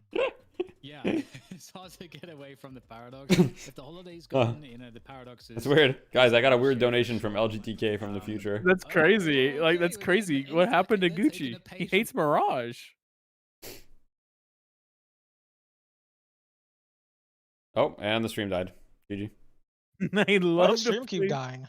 I love to play solo lane, literally. Oh. Can we not have the stream die, please? Like, can we hurry up? The Holiday would have been a much higher preference for them. So maybe going Don't for the piss me Mirage, off. we accept, hey, maybe Just that refresh. does Okay, wait. Melee Creeps first pick Wraith. Okay. Be the ones to change the draft, go a very different direction, and just really Makes set sense. the game to be very different than it was in the last map that Melee Creeps, of course, came out on top. Yeah, and now the question is, how much do they value frontliners early in the draft now that they've shown they can play without it? I do wonder if they take the Vindicta away here. Like, should they, like, for Melee Creeps, right? I don't think they will pick Vindicta on the second pick here. I think they'll probably go with the Paradox, right? So for Hydronation, you have Vegas, who is incredible. Kelvin. Okay, they go Holy shit, we've got a hype train. Going early all day. It's been going very Hype early, and so train. people are just super hot, putting a ton of value on the Kelvin. I think you get Vindicta. Let's go. Your Hydronation. Just given the fact that Melee Creeps. Give low main Holiday. Could be an idea. Could be an idea. On individual performance, I mean, Dan, I think you force low main maybe to something else here. I think Paradox also has to still be considered, even if it wasn't perfect in the last game. I feel like Paradox is just really needs to be in the conversation with the pick priority. So we're gonna talk about how Paradox is like. I think it kind of works still out well available because they've shown that they're never mind. also to play Lash in lieu of having a Paradox, in lieu of having a holiday. So and Lash is not. Yeah, no, Paradox is gone. Goodbye. Decide to like ban it. Paradox Vindicta. I think they might actually. I think they might consider picking 7 early. Honestly, if I'm Hydra Nation, maybe because they got fucked by it so hard last game. I don't know. Yo, Mr. Clean, thank you for the tier 1. I appreciate it. That because Deathy is rooting for melee creeps. That's true. I am friends with melee creeps. So I usually root for them. That's true. Oh, I predicted it. I predicted the 7. I heard a rumor that Salty wants to become a Spirit Haze main. I do feel like Wraith is a pretty solid answer to okay. It's just such a thank you for the 5, Maeve. I heard a rumor Salty wants to become a Spirit Haze main. Like single target stuns in the game. Yes, it's true. Hello, Deathy. Is it? Are Discovered we like your lying string on the via internet? awesome Deathy Spirit Mirage. Yes, we are LARPing. I lost 4 ranks and received several death threats since I've been using it. Keep it up, King. Stay hard. Why'd you answer like that? Look at its best.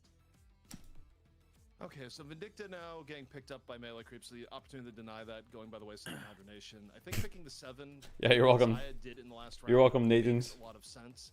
Now, thanks for the support. for Hydra Nation is Are you happy that your 7 build is seeing more play? I mean, it's not exactly your build that's seeing more play, but it's definitely your style of 7 that's seeing more play. If you're melee creeps and you go for a ban here, you probably take out Warden. You get rid It's been seen a lot tonight. A lot of 7 tonight. Absolutely, I think what Hydra Nation is going to pick. Both in EU and NA. And instead they go for talent. Favorite Soylent flavor? Okay, bro. Bro's back at it again. Off the counter there, and you go, okay, we're actually okay with like Hydration playing the Warden. Okay, guys, we need to talk. Second band coming out here from Hydra Nation. This is this guy's chat history. What they really want to take away from melee creeps, no matter You look like you enjoy Soylent daily. What color is your Soylent bottle opener? Are you better than Metro? When was the last time you were able to swallow real food since starting Soylent? What's the most amount of Soylent you've had in a day? Favorite Soylent flavor, bro. That's interesting okay. because we 6 messages. First message today. Okay, not rage bait. To thrive. So this feels like it's not Wait, what? significant for He just likes Soylent. That guy likes Soylent. They feel like the Warden would be a good counter to. I feel like if you have Kelvin, Why does Zergy hate Tesla when nobody else does? I think other people don't hate that. I think other people also hate Tesla, but the real reason is Tesla is not a tempo item. It's a farming item. And Zergy doesn't like farming items. So the Calico can kind of be that, frontliner, fill that role now. Maybe it would have been a Warden. Tesla sucks on everyone but Wraith. Yeah, that's also true. And Hydra Nation now.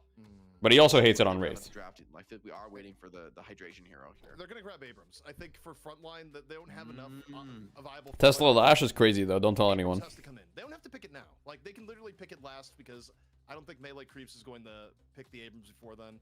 That being said, like they've picked at the spot. Try Soylent. I haven't tried that. I think it's good to grab it now. I mean, I feel like they've shown that.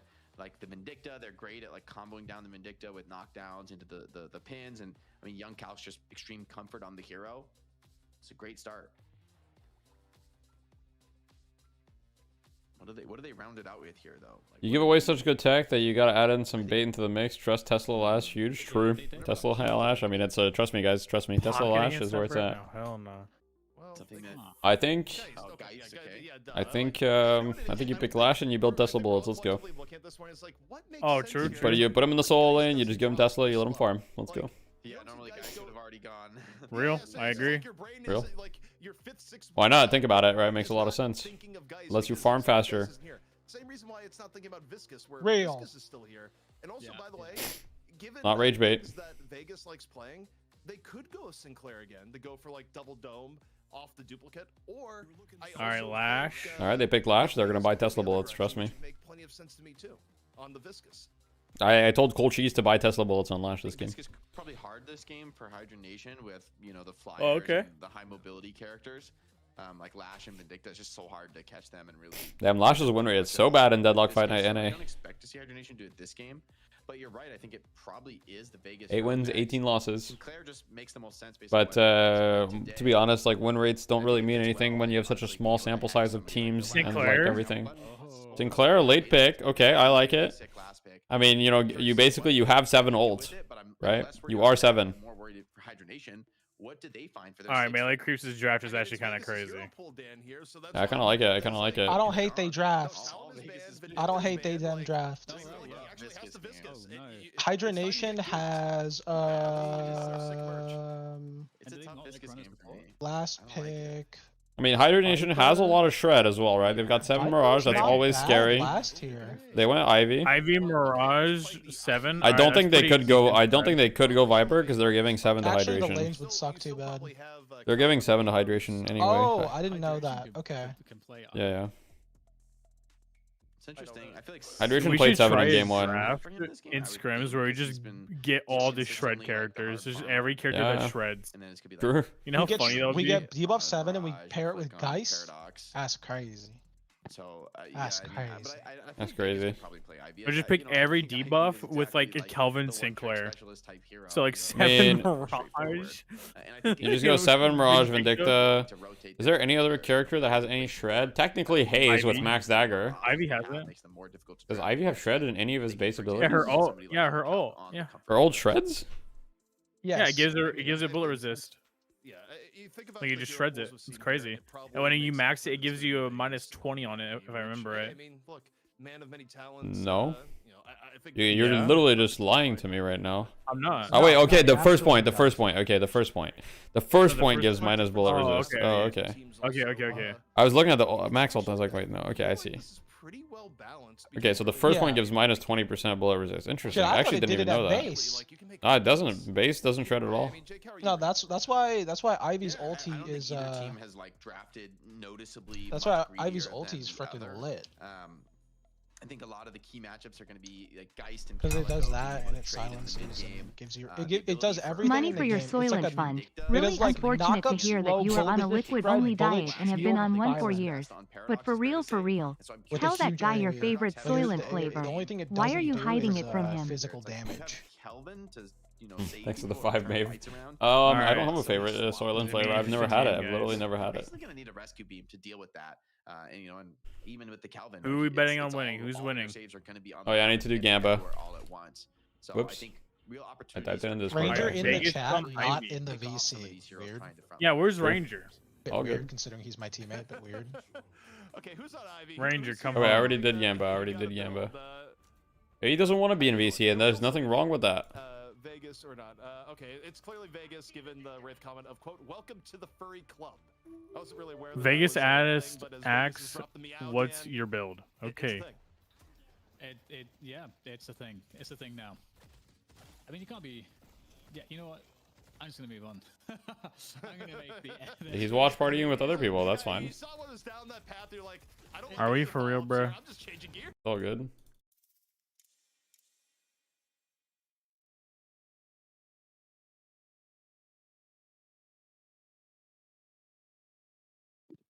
And wedge partying with other people. Rosen call with Kenny F. OBT. He's in call with Kenny F right now. Kenny F. That guy's, dude, can we stop with this split? Like POVs. Like this looks so bad. Don't worry, just watch on my stream. I'm the ultimate cameraman. Oh my lord, bro. This cell plug just is move crazy. around. It's not L plug, it's W. No, this self plug is crazy. I didn't say it's W. Plug, bro. Okay, yeah, okay. DMB dead. DMB just died like a dog.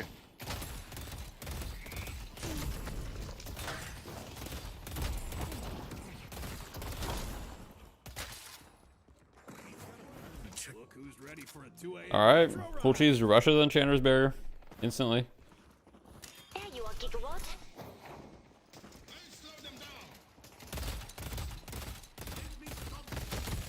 So what does Kelvin Beam with Infuser do almost 500 damage in lane? Why not, bro? He needs that. He needs that? He needs that shit, bro. Oh, okay. Good luck completing the ritual. Buys extra spirit and just does literally 550 flat.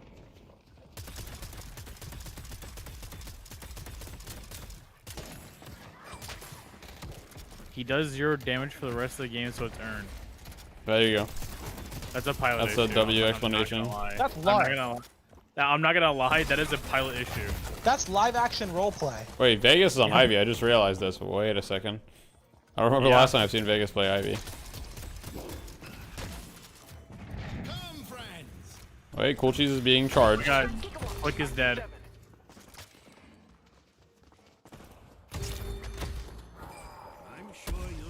Oh my God, Pashi lives with literally 1 HP. Well, not 1 HP, like 14, but kills everywhere. Yeah, average is average has 2 kills on DMB, which is kind of insane to me because I think that this lane is like I'd say at least slightly guys favored. It's not like insane, but It's brutal out there, huh? I would not say that this lane is I would not say it's Calico favored.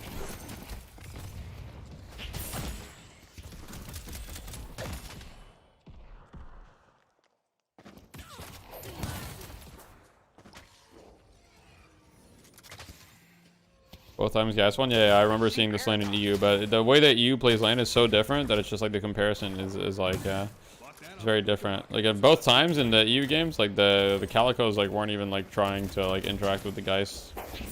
They were like actively just like avoiding interaction because they knew they would lose the interaction. So I don't know what happened. Maybe DMB got parried, but I don't know how he died the second time, but who knows.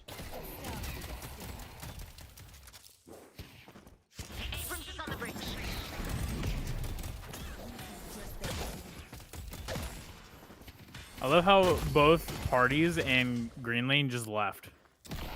Yeah, they're like, they just left the lane. They just like, fuck the lane. Yeah, cause that's how like you play. Both sides. They just leave the lane. Oh my God. Oh, he dies. Oh, yeah. He lives. Well, he dies. Oh, he dies. But that entire time, the minions were hitting the tower, so they got infinite tower damage too. So it's like, it's not even. It's actually a good death. Like a classic MOBA dive where you dive, but like, and you die under their towers, so it's like good. Yeah, because you like I'm pushed the way worried first. about DMB, bro. Why? I don't think I've ever seen him like perform like this in a while. What's going on, man? In the lane? No, I think that this is not that rare. No, like he's a really good player, but he loses lane a decent amount. I'm just like thinking like a few months ago, like he was just really good in his solo lane, and then now it's like all of a sudden he's like falling off real hard. Like, I'm a little worried.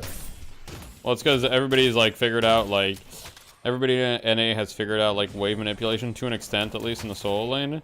And I think he gets punished by that a lot more because he has like a fairly like aggressive playstyle where he takes a lot of aggressive trade. But if you just like, what I noticed when I lane against him, right, is that if you just freeze against him and then go for all ins, like he's pretty much spends his time trying to harass you under tower for quite a while, and then he's gonna get to like 2/3 health or half health, and then you just like go for an all in at the right time, and then he dies. That's usually what happens in my lanes against him when I win. Huh. Oh, really? Oh yeah. That's been my experience. Whereas, like, for example, Rokane, like, makes it much harder where he doesn't, like, you know, Rokane plays fundamentally, like, just a little bit tighter in the solo lane, so it's just much harder to, like, solo kill him, generally. I feel like DMB, like, doesn't respect how much damage you can do sometimes in all-in. Yeah, that's true, I think. Why are you saying Well, I don't know why you're saying things like that, but, you know. Well, I agreed with you. What's wrong? Oh, right. Did I do something?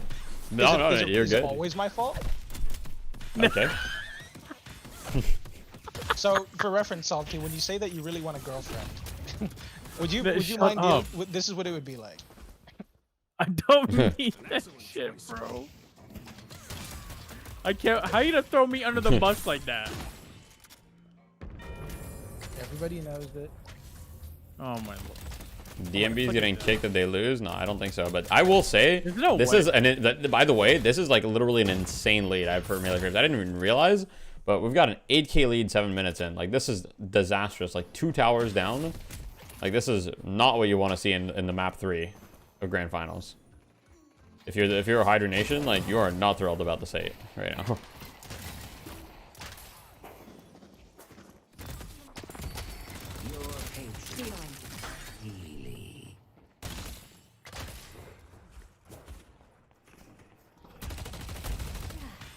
Like, all you have to do if you're melee creeps is just like not throw away your lead here. You just maintain this, and what do we got here? Deathy, when do you think they will add lore team-ups to Deadlock like we're in the best game ever, Marvel Rival? Snap. That's a great question. Shiv throwing great talent. Lash what is doing this? bonus damage if Bebop is on his team. Or Wraith and wait. kissing Oh each other. no. Oh wait, how do you... They're throwing in the jungle. This is so much money for Hydra Nation actually. 7 shows up, ults, and then they get the big bag too. Are we and all of a real? sudden, we got the big lead withers away. And Axe gets parried in his dome, and Axe is dead. It's actually all over, by the way. They just like their entire lead is gone. And now Pachi, that's actually over. Like literally, their lead evaporated.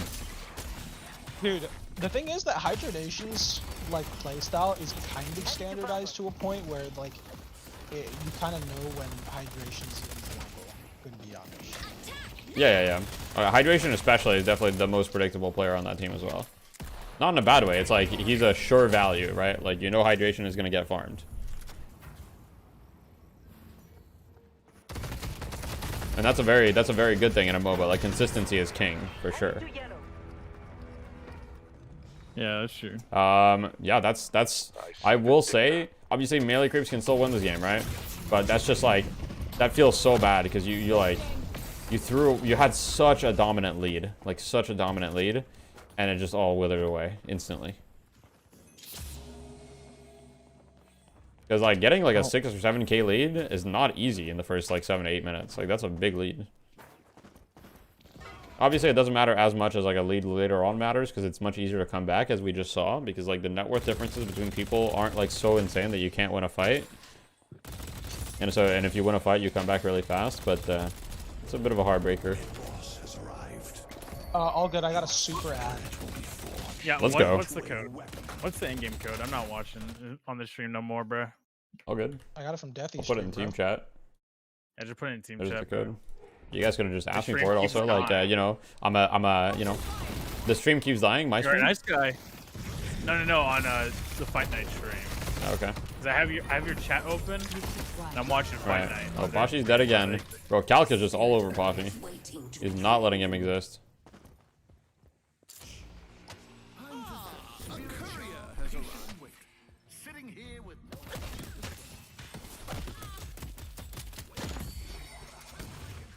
Oh no!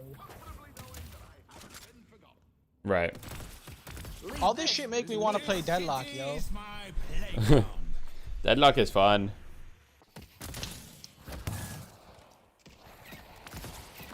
Wait, that's we a got huge Saya jump on the from magician here. Looks like Saya's gonna go for the max assistant build. Time for some misdirection.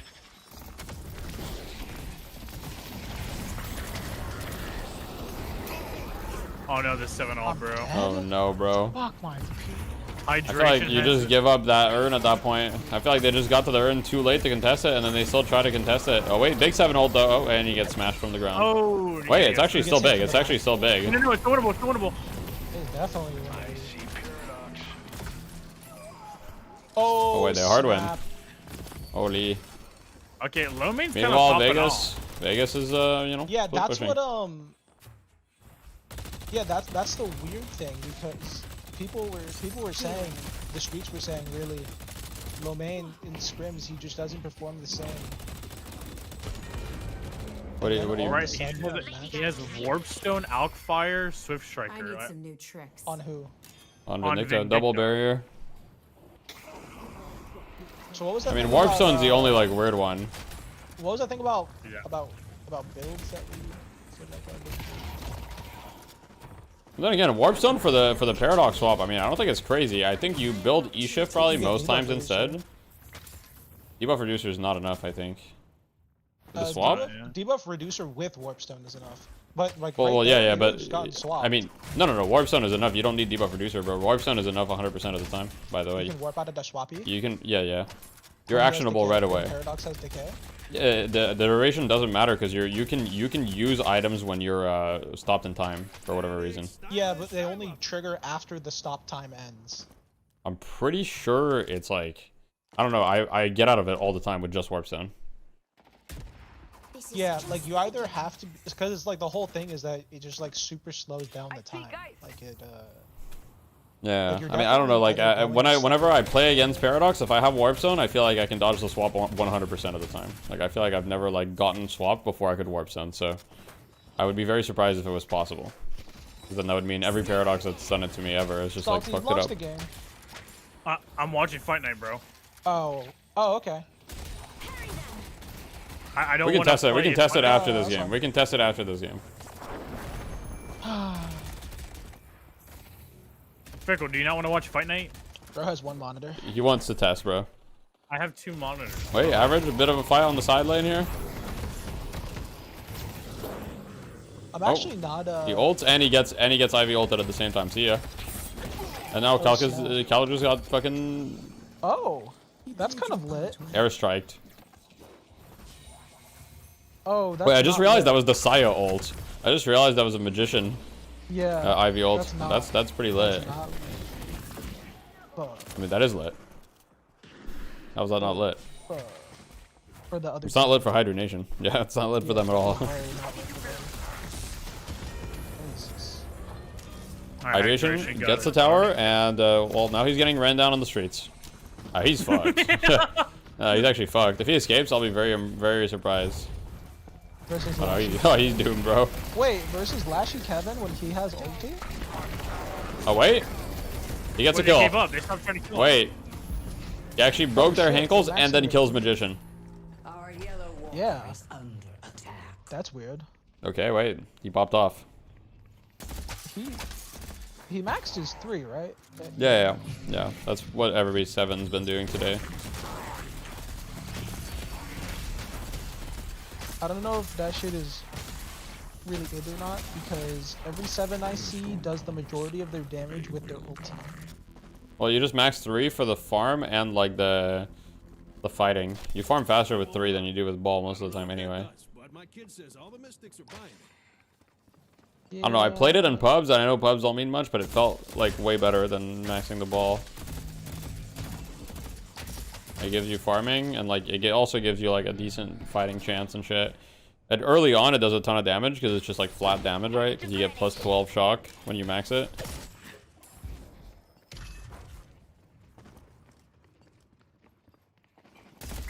It does fall off for sure, but.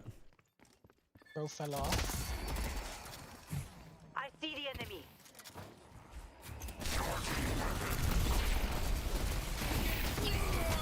That's a lot of damage. Alright, Kelvin just got melted. Kelvin just got fucking. He got domed. Except he didn't, because they didn't press the dome button. Oh no. We got a nothing burger on the lash ult, unfortunately. It's not his fault. It's not his fault. Yeah, what happened? I missed it. Ivy stumped for him. I see. He didn't like he didn't read it. Oh, pause. Oh. Question mark. Oh yeah, you can Reason? You can use Warpstone whenever attack? you want in the Paradox 3. Shirley attack pause. Shirley. Cheater, pumpkin eater. What the fuck are we typing?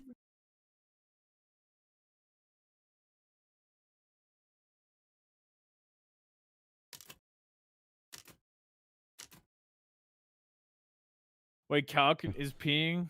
Damn. Hold up. Give it 2 minutes for the stream to catch up, everybody. All right, let's go.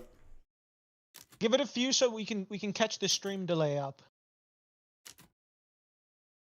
They are not ready.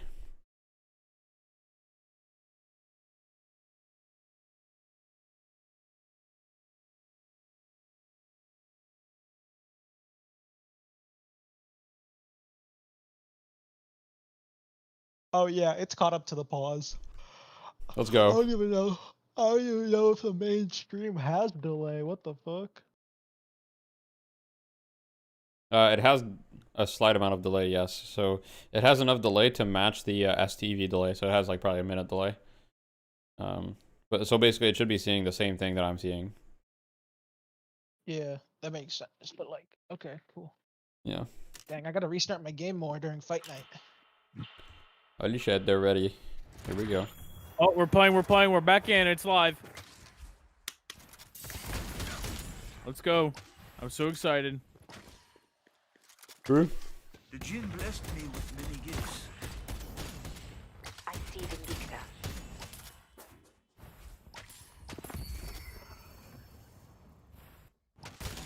Heading to York. I see the enemy.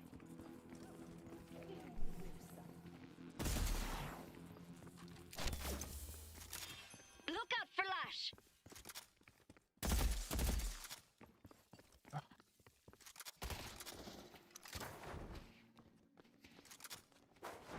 I'm gonna play gun Great Town. Bro woke up today, chose violence.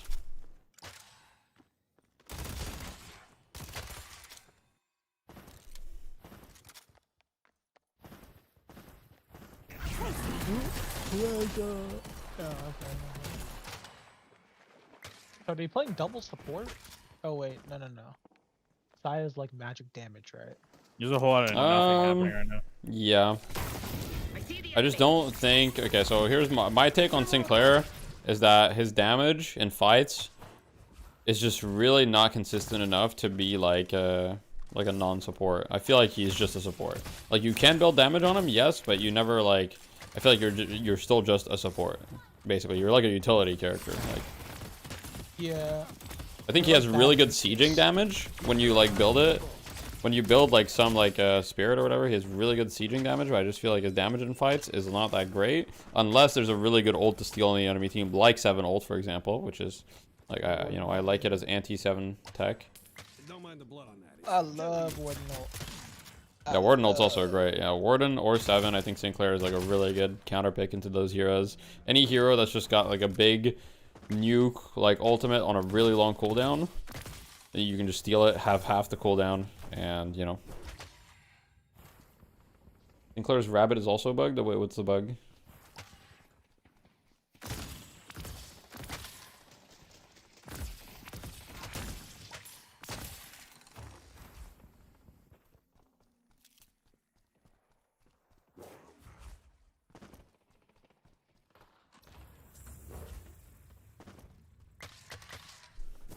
One of the things that I'm really envious of Hydra Nation about is that Hydra Nation is down kills versus Vindicta and up gold.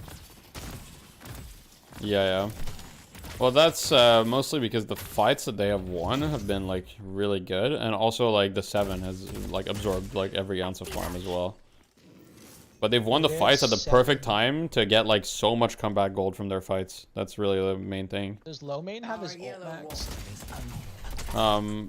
Yes, he does. Oh, that's crazy then. But he only has 5 kills. Yeah. And the thing you need to understand is that most of his kills were before 10 minutes, and they got all of that comeback like right at the 9-minute mark when they won the fight. They won 1 fight, and so even though they're behind, it's just like, wait, Blake goes down, Poshy Pop goes down. Here comes 7 to clean this up. Could be a 7 cleanup moment. Movie. It's movie. This is movie. Oh, Cal got buried. And he gets a gun buff. This is a mid boss, I think. I think this is a mid boss. Okay. No, it's okay. They got a walker. They got a walker, yeah, but I think Hydra Nation gets mid boss here. No, I guess not. I think they're going. They're just a little bit slow. Is this gonna be fast enough? I mean, they'll be able to do it. Yeah, low main is in the enemy's den. I mean, I think they're gonna be able to do mid boss fast enough. Yeah. I don't really think there's any world in which they can test this. I don't know. This team likes contesting. I mean, they're gonna look to contest late here. They're gonna look to like play for the fight at the very least. Wait, Saya went in there? Oh my god. Saya's dead. He tried a little something with the assistant. I should have been on his cam. They tried. Yeah. R.I.P. Saya. But you see how technically it shows that they're down kills? But if you understand that most of Melee Creep's kills was in the laning stage, Hydra Nation is actually not down kills in the mid game. Like, at all. Yeah, but these guys will get demolished in lane and then just have more gold or even gold to you all the time. Honestly, they were like super far behind in goal until melee creeps kind of like threw dying in their jungle. That was like the main turning point in my opinion. Early on. Okay. There's not Bashi got picked. There's snowballing. Oh, we're getting staggers. Uh-oh. We're staggering. Uh-oh. They also got 3 urns. That's true. They did get a lot of urns. They got the first urn right away too. Did they fly it immediately with Ivy? No, they didn't even fly it. They just grabbed it and they just ran it. And like the melee creeps also fucked up because they like contested it, but they like fucked up the contest, and so they like ended up dying and giving the urn. Oh, he's about to get refresher. On who? Ivy. Yeah, that's very possible. We'll see what he buys. No, he doesn't. He buys improved reach, improved cooldown. Okay. So he's playing support. Interesting. Yeah. This game, I think Vegas is on the quote-unquote support role. He's on the more supportive role. Well, I mean, at the same time, he is taking quite a lot of farm. I guess he's more playing just like a wave pusher. Well, that's how it usually is. Yeah. I mean, support is just wave duty plus rescue beam.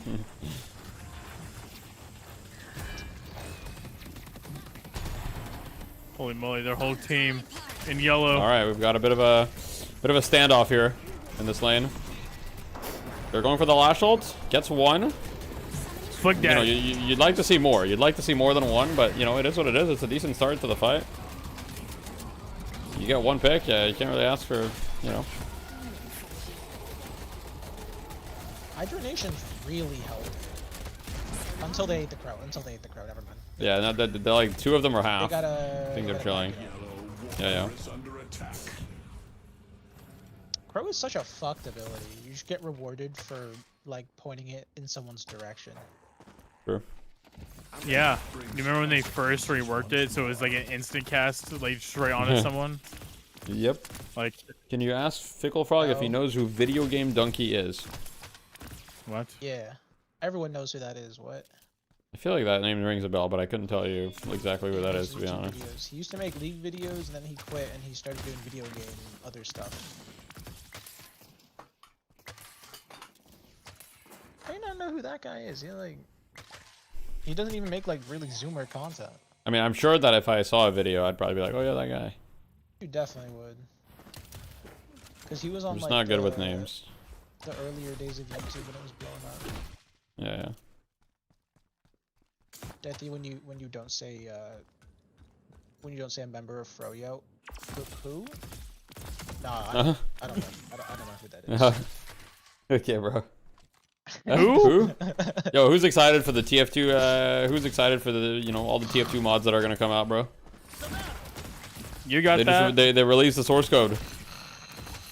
Damn, that's crazy. 2025. That's actually crazy. The most fun in 2025, bro. You think I care? Fuck? You can put the assist on Flippy Lippies? Yeah, that looked like a bug. I won't lie. That looked like a bug. I know that's a thing because of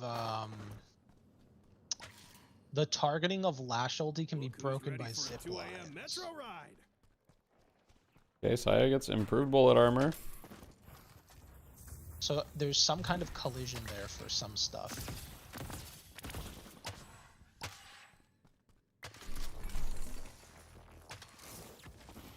Hydronation's got double improved armors.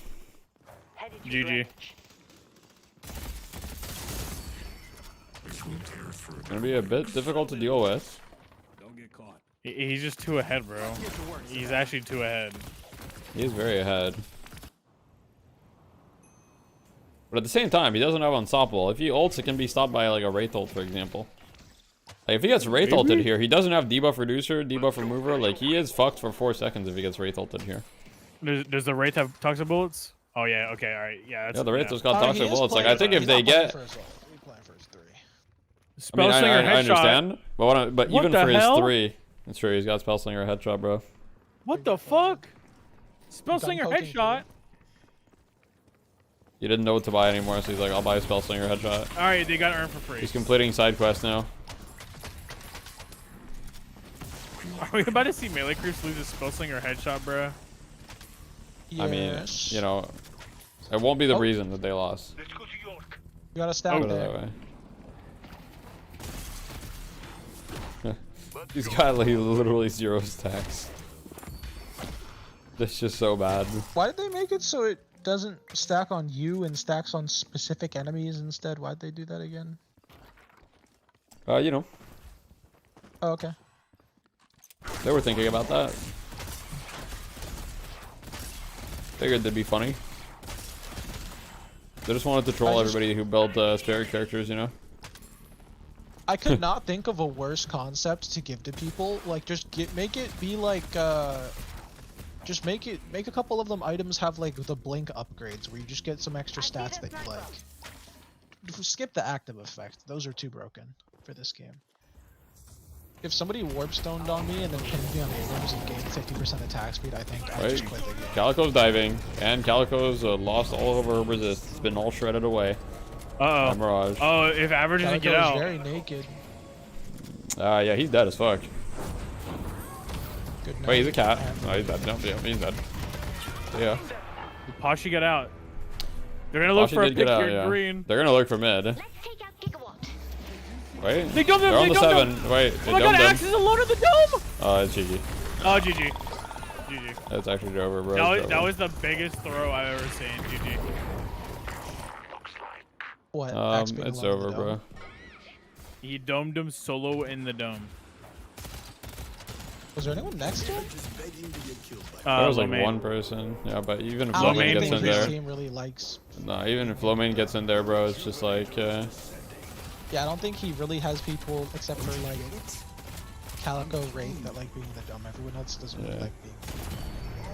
It's okay, we got Yellow Walker, guys. But then again, it doesn't even matter if they don't like it, right? In the sense that if you have a numbers advantage in the dome, like even if your heroes don't like it. Does he have refresher on Kelvin? Like, let's say you've got like a 4v2. Oh, okay. Yeah. Then it matters a lot more how many you dome and who you dome. If you get a bunch of spirit on your dome, it matters a lot less because you start. I mean, they can still win a fight. Lash has enough money for Ensemble. I think at this point, might be worth considering.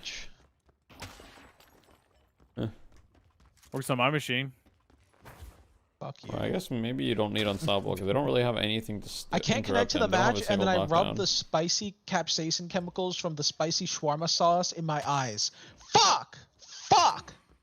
No, bro. No, man. Not the shawarma chemicals. Could this day get any worse? Yeah. What a fucked up day. It could. Alright, Toxic Bullets on 7. Oh, he's online now. Now it's over. Everything up until now, he was just playing. It's actually GG. He was just playing with him. No, it is actually GG. Axe just died. I mean, there's a fight happening at the other Walker. I mean, Cool Cheese is getting fucking owned by a Mirage right now. It's just... It's over. Yeah. This one is actually over.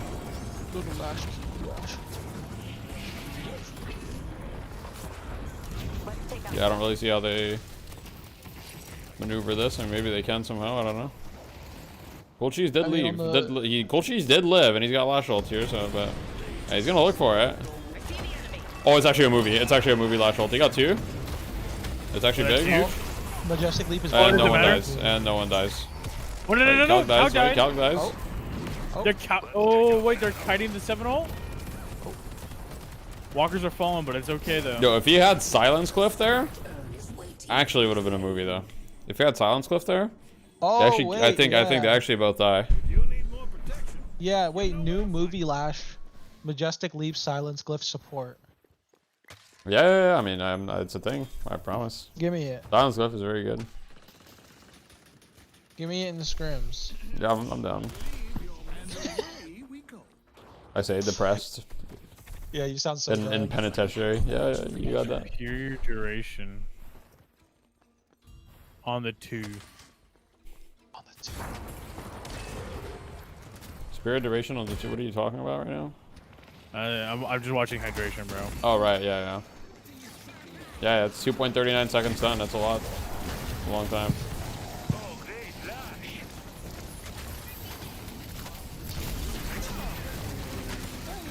Calc dead? Wait. Calc is dead, yeah. I mean, that's a great kill. Flick is half. Flick is in trouble. He's buying a lot of time, though. Average is dead. Flick bought a ton of time. I cannot hide from you. Flick living infinitely with super stamina or what? No, he doesn't even have it. Oh, he's just a Chad like that, I guess. Okay, big dome. Oh, Hydration's in a pickle. Poshy Pop's dead. And Poshy Pop's right outside the dome, by the way. Poshy Pop was a millimeter away from the dome, by the way. Oh my god, the last shot, no! Oh wait, that's big, that's big. This It's not big enough. Rokane's gonna kill everything. No, Rokane's actually gonna kill everyone here. They can't kill him. They don't have anything left for him. No, they're running away. They got out. Well, yeah. Really? They get out? Okay. Yeah, looks like they might get out, actually. Move speed Mirage, get on it. Okay. Bro, I'm not gonna lie. If Poshy was in the dome, that might have been enough. I think it would have been. That's so sad. This Mirage is so Thanos right now. Man, he's got 47k, bro. Like, he's running out of shit to buy. oh no, he's still got plenty of things to buy. He can buy. I mean, here, like, here you probably realistically just buy inhibitor. Looking at a guy with siphon crippling, improved spirit arm, debuff remover. He's got a long ways to go. He actually has the thing with Mirage is he can actually still buy a lot of items, like because he can buy sharpshooter, he can buy inhibitor, he can buy like ricochet is still good. Inhibitor, silencer, silencer is good too. You can just pivot, boundless spirit, fog it. You could do that. Yeah, that's true. The scaling, is good. What if he saves up for that? He just buys fucking boundless spirit. He might as well at this point. That wouldn't even be bad. I mean, it gives how much fucking health? You're getting 300 health, a shit ton of spirit power, which is gonna buff like your scarabs like an insane amount. It wouldn't be bad. I would say that I would buy inhibitor here. I would buy inhibitor. Or like no skin. He buys metal skin. I mean, that's not bad either. Sharpshooter. Yeah, I mean I can see that. I don't know if he really needs like metal skin or if that's really like what's gonna save him this game. I mean, it's always good. I just feel like if he has inhibitor, then the Wraith can never do anything. Anyone he fights, there's just no damage.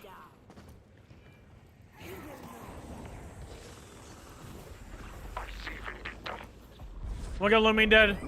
Oh R.I.P. no, and mid boss just spawned. Yeah, GG. That's just GG, bro.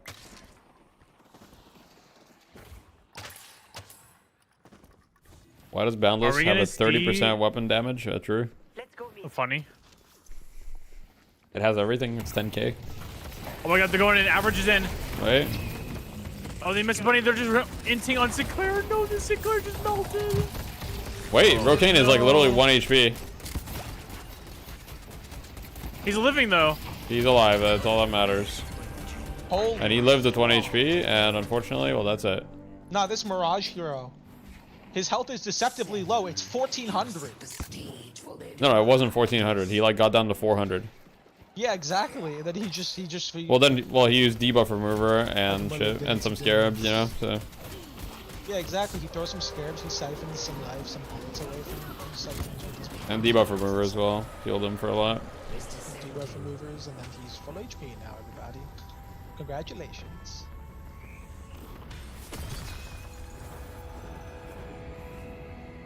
Spirit urn is waiting to be claimed. Yep, GG, unfortunately. Unfortunately for Melee Creeps. Fortunately for Hydra Nation. It looks like Hydra Nation are gonna be the champions of this week. And they come back.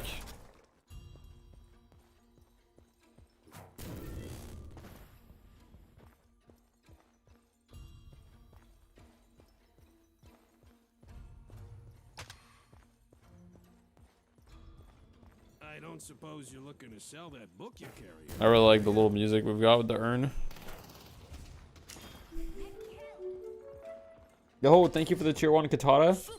5 months, let's go. Hope you're doing well, man. Thanks for the support. Got Mystic slow. on Mirage, bro. That's insane. Like they're not moving. Sure. Oh, coach, he's no. Well, to be honest with you, he actually kind of struggles at applying Mystic Slow. He just needs to do spirit damage. I guess, does Toxic Bullets count for that? Maybe. I'm pretty sure. Yeah, it probably does. Yeah, it is. It's spirit damage. Yeah. Mirage is one of those heroes where you just build whatever the fuck you want. Yeah, Mirage is very flexible in terms of builds for sure. No, oh no, oh it's just. It's over. It's over. I mean, they're up like 1 million gold. It's tumbling down, bro. Alright, do we think Hydra Nation is going to type anything? 100% they are. What are our predictions? Poop and shit from also a butt. Goodbye. Yeah. Oh, okay.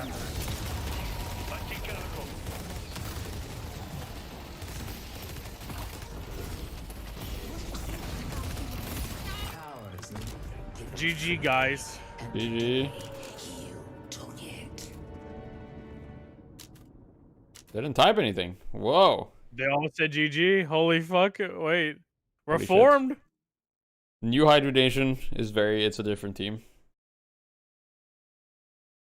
It's a different team now. They am not normally.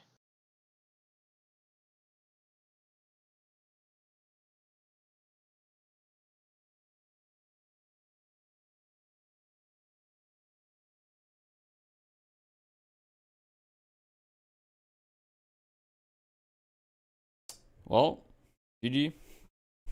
Congrats to Hydra Nation, this week's champion.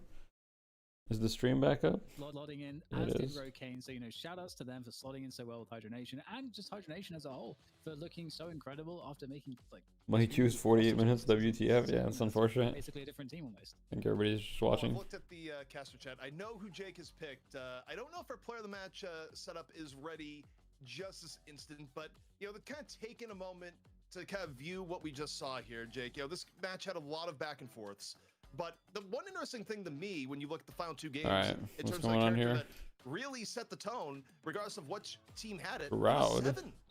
Oh, these are VODs. Interesting. Really was the shakeup this week with like coming into top form for the meta. With the hero back in the day was super strong, super dominant. I think people have finally figured out sort of the new way to play, the new build. I like hydration. What happened to Lava? He's no longer on Hydra Nation. And improved bullet armor, right? In this incredibly high damage character. The GG was aimed at Leffa? No, it was aimed at Flick, because we said that before. Escape necessarily with perfect movement, just being so tanky that they can't burst you down quick enough. You're gonna get your skills off. Are you streaming Dota? I was, but nobody wants to play Dota with me. Gucci and River went to bed. Gucci is just like, nah. And I think the hero really suits his strengths. The team is very comfortable playing around a hydration that gets super. I might need to get some food, to be honest. Really efficiently. I haven't eaten in quite a bit. And is a big contributor for the late game fights, which of course is our intel player of the match. It's hydration. I just felt like across all 3 games, he had a very hydration player of the match. Let's go. In a team that has just dropped like their main carry player. There was a lot of pressure on hydration today. Yo, but he delivered absolutely. Salty, let's play. You want to play? Okay. See him robbing his opponent blind. Are you streaming, Salty? No. I see. Do you want to 3-stack or is that shame? No, I don't 3-stack. I have shame. I am also more. I am more. I'm also cool. And I'm butt naked on my stream right now. True. True. Spin facts, bro. Let's go. I'm butt naked right now. Someone said tell Fickle to stream. Nah, it's Fickle hates streaming, bro. Actually, I don't know if he hates streaming, but I feel like he never streams. Oh, I don't stream because my PC is not very good, so I don't really want to drop frames in the scrims. Because I don't get consistent. Like I have a 240 Hz monitor, and I don't get 240 when I'm not streaming. Yeah. In fights. I mean, me neither, to be honest. I don't think there's a lot of people that get 240 in fights. Well, yeah, but that like on any game. Like, I can't get 240 on like any game at all. I can't get it on Overwatch. Like I can't get it on Valorant. Oh, okay. So like, Make no mistake. I was gonna be like, in Deadlock, I would say that's normal. In Overwatch, I mean, 240 is not like, 240 is definitely possible. and just be the backbone of his team. And like I'd say like Valorant too. It's like pretty I mean the hero damage speaks for itself. Yeah. You know, in this I don't game, even got. What heroes I play in Dota? Like I'll show you my open Dota. One sec. Looked like they've been on this team for a long time. The rest of the squad really played well. Rocane inspired me. I'll show you guys my open Dota. I'm going to play Mirage. I don't know if he's ever played it before, especially not in Deadlock Fight Night. But having a very stable, solid game, not feeding, continuing to contribute on the objectives, showing his flexibility. My open Dota. I want to appreciate Melee Creeps for making. So these are my top heroes played right here. The third game for playing incredibly well. I can go under heroes so you can see it. Really put a ton of pressure on Hydronation, and I really think despite Hydronation reclaiming the throne in NA, I think this is going to continue to be a very competitive region. If there's so these are the Dota heroes that I play. Continue to be big threats. Some of them don't look at the win rates. Yeah. Well, we have an interview. That's right. The last time an interview. Here we go. Well, it wasn't really a win, but yeah, we thought it was a win at the time. People said we need What's to the max order for Mirage? Today. Max order depends, but standard max order. Well, if you want to do like standard Mirage, most people will go 2 points and 3 for the lane, and then they'll either max 3 right away or they'll max Scarabs. We saw the calc support all day long. Cal, can you walk us through a little bit of the and then if you max Scarabs instead of maxing 3, which is what I do a lot of the time, I'll max Scarabs. And then I'll put 1 point Tornado, and then sometimes I'll max ult after. DMB, Vegas, Rocane, Hydration. Hydration's the king. I'll play it for them. These guys are nuts. That's all. I'll do what I got to do. All right, Salty. Well, Cal, I'm gonna be playing really interesting observation. Yeah, one second, I gotta listen to the Calc interview. The team, and it seemed like you were on running duty like all the time. Is that like some hazing ritual? Like, why were you carrying the every time? Just worked out that way. I don't know.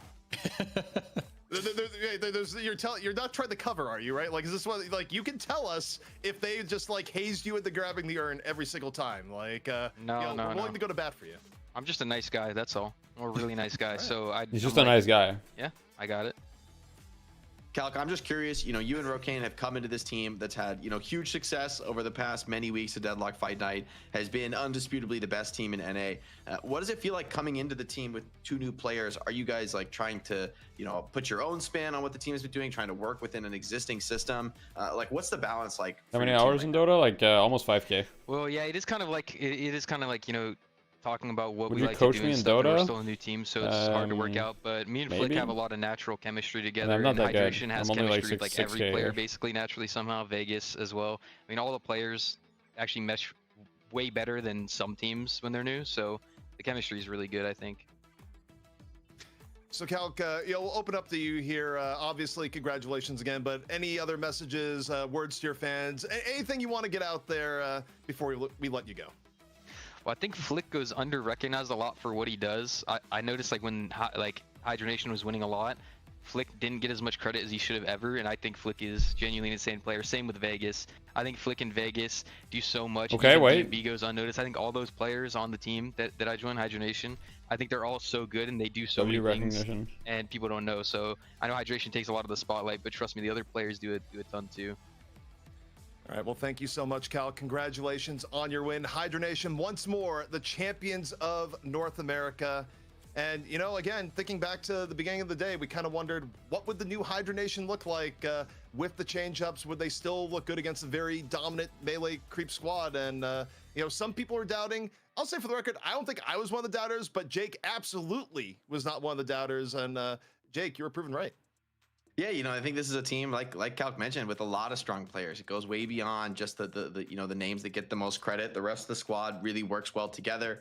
They dominated NA for so long, not just off the back of like being mechanically skilled, but off the back of having better strategic play, better macro, better movement. And I think that is going to continue to pay dividends for them in the future in Deadlock. This is a team that I think it's great. It's a good sign that they're willing to change. They're willing to Nope, stream just froze. Adapt and bring in new players. And I think Calc and Rocane could potentially be, more of a longer-term presence for this squad with how well they look to have meshed in. Yeah, the gelling is definitely happening with this roster. I'm really curious what the new ceiling could look like.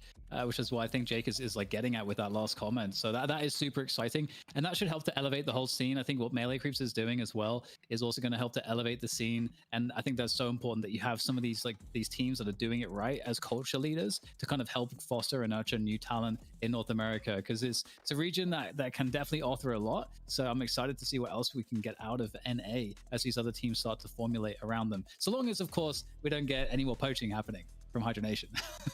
well, look, you never know on that front. It's just become an NA tradition. But I'm glad you brought up regions here, Dan, because, you know, we mentioned it a few other times on the show, but as we get to the end here, it's worth reminding everyone, if you didn't see it, we are expanding. Of course, we've done Deadlock Fight Night. All right, they're expanding. Let's go, guys. We're proud to announce we're doing 6 a.m. EST, February 24th, guys. And we'll get to see just what teams have been cooking up in China, in Korea, in Australia. A whole new set of Deadlock to take a look at and see. Let's go. You know, sometimes, Jake, how those innovations can spread to NA and EU after we see them in action. Yeah, it's always exciting to get a new crop. I almost have nerf hurts his early game really hard. Super excited to Bro, have this guy is like literally the biggest. Awesome that like Intel is helping us bring Deadlock. I'm going to respond to really take Deadlock global, where I think a lot of people know that it's eventually going to go with, you know, potential launch or, you know, future esports possibilities. But it's awesome to be starting to lay that groundwork now. All right. Yeah, I concur. I need to get some fucking food, bro. I'm so hungry. Is Ido gonna queue? All right, Ido queued. We'll raid Ido. Let's go. I need to get some fucking food. Looks like it's still up. Yeah, bro. He doesn't care. All right, guys. Show some love to Ido. Everybody, you guys all know him probably. If you don't know him, very good player, competitive player. You know, he's like 12 years old pretty much. So he's like a Zoomer. And Salty just started stream, bro. How am I supposed to know, man? How am I supposed to know? It's too late. I've already committed. He's not actually 12. He's like 19, I think, or turning 20. Anyway, show him some love. I'm going to get myself some food. Yeah, thank you guys for the support. Much appreciated. And I hope you guys have a great evening. Bye-bye. Who won? Hydro Nation. Oh, yeah, payout? Wait, let me do the payout. True, my bad, guys. Boom, Hydro Nation. Boom. All right. Okay, now there's like the banner. Now I can't complete the raid. Now we have to wait, guys, because there's the fucking banner. See details. Don't care. Dismiss this message. Okay, raid now.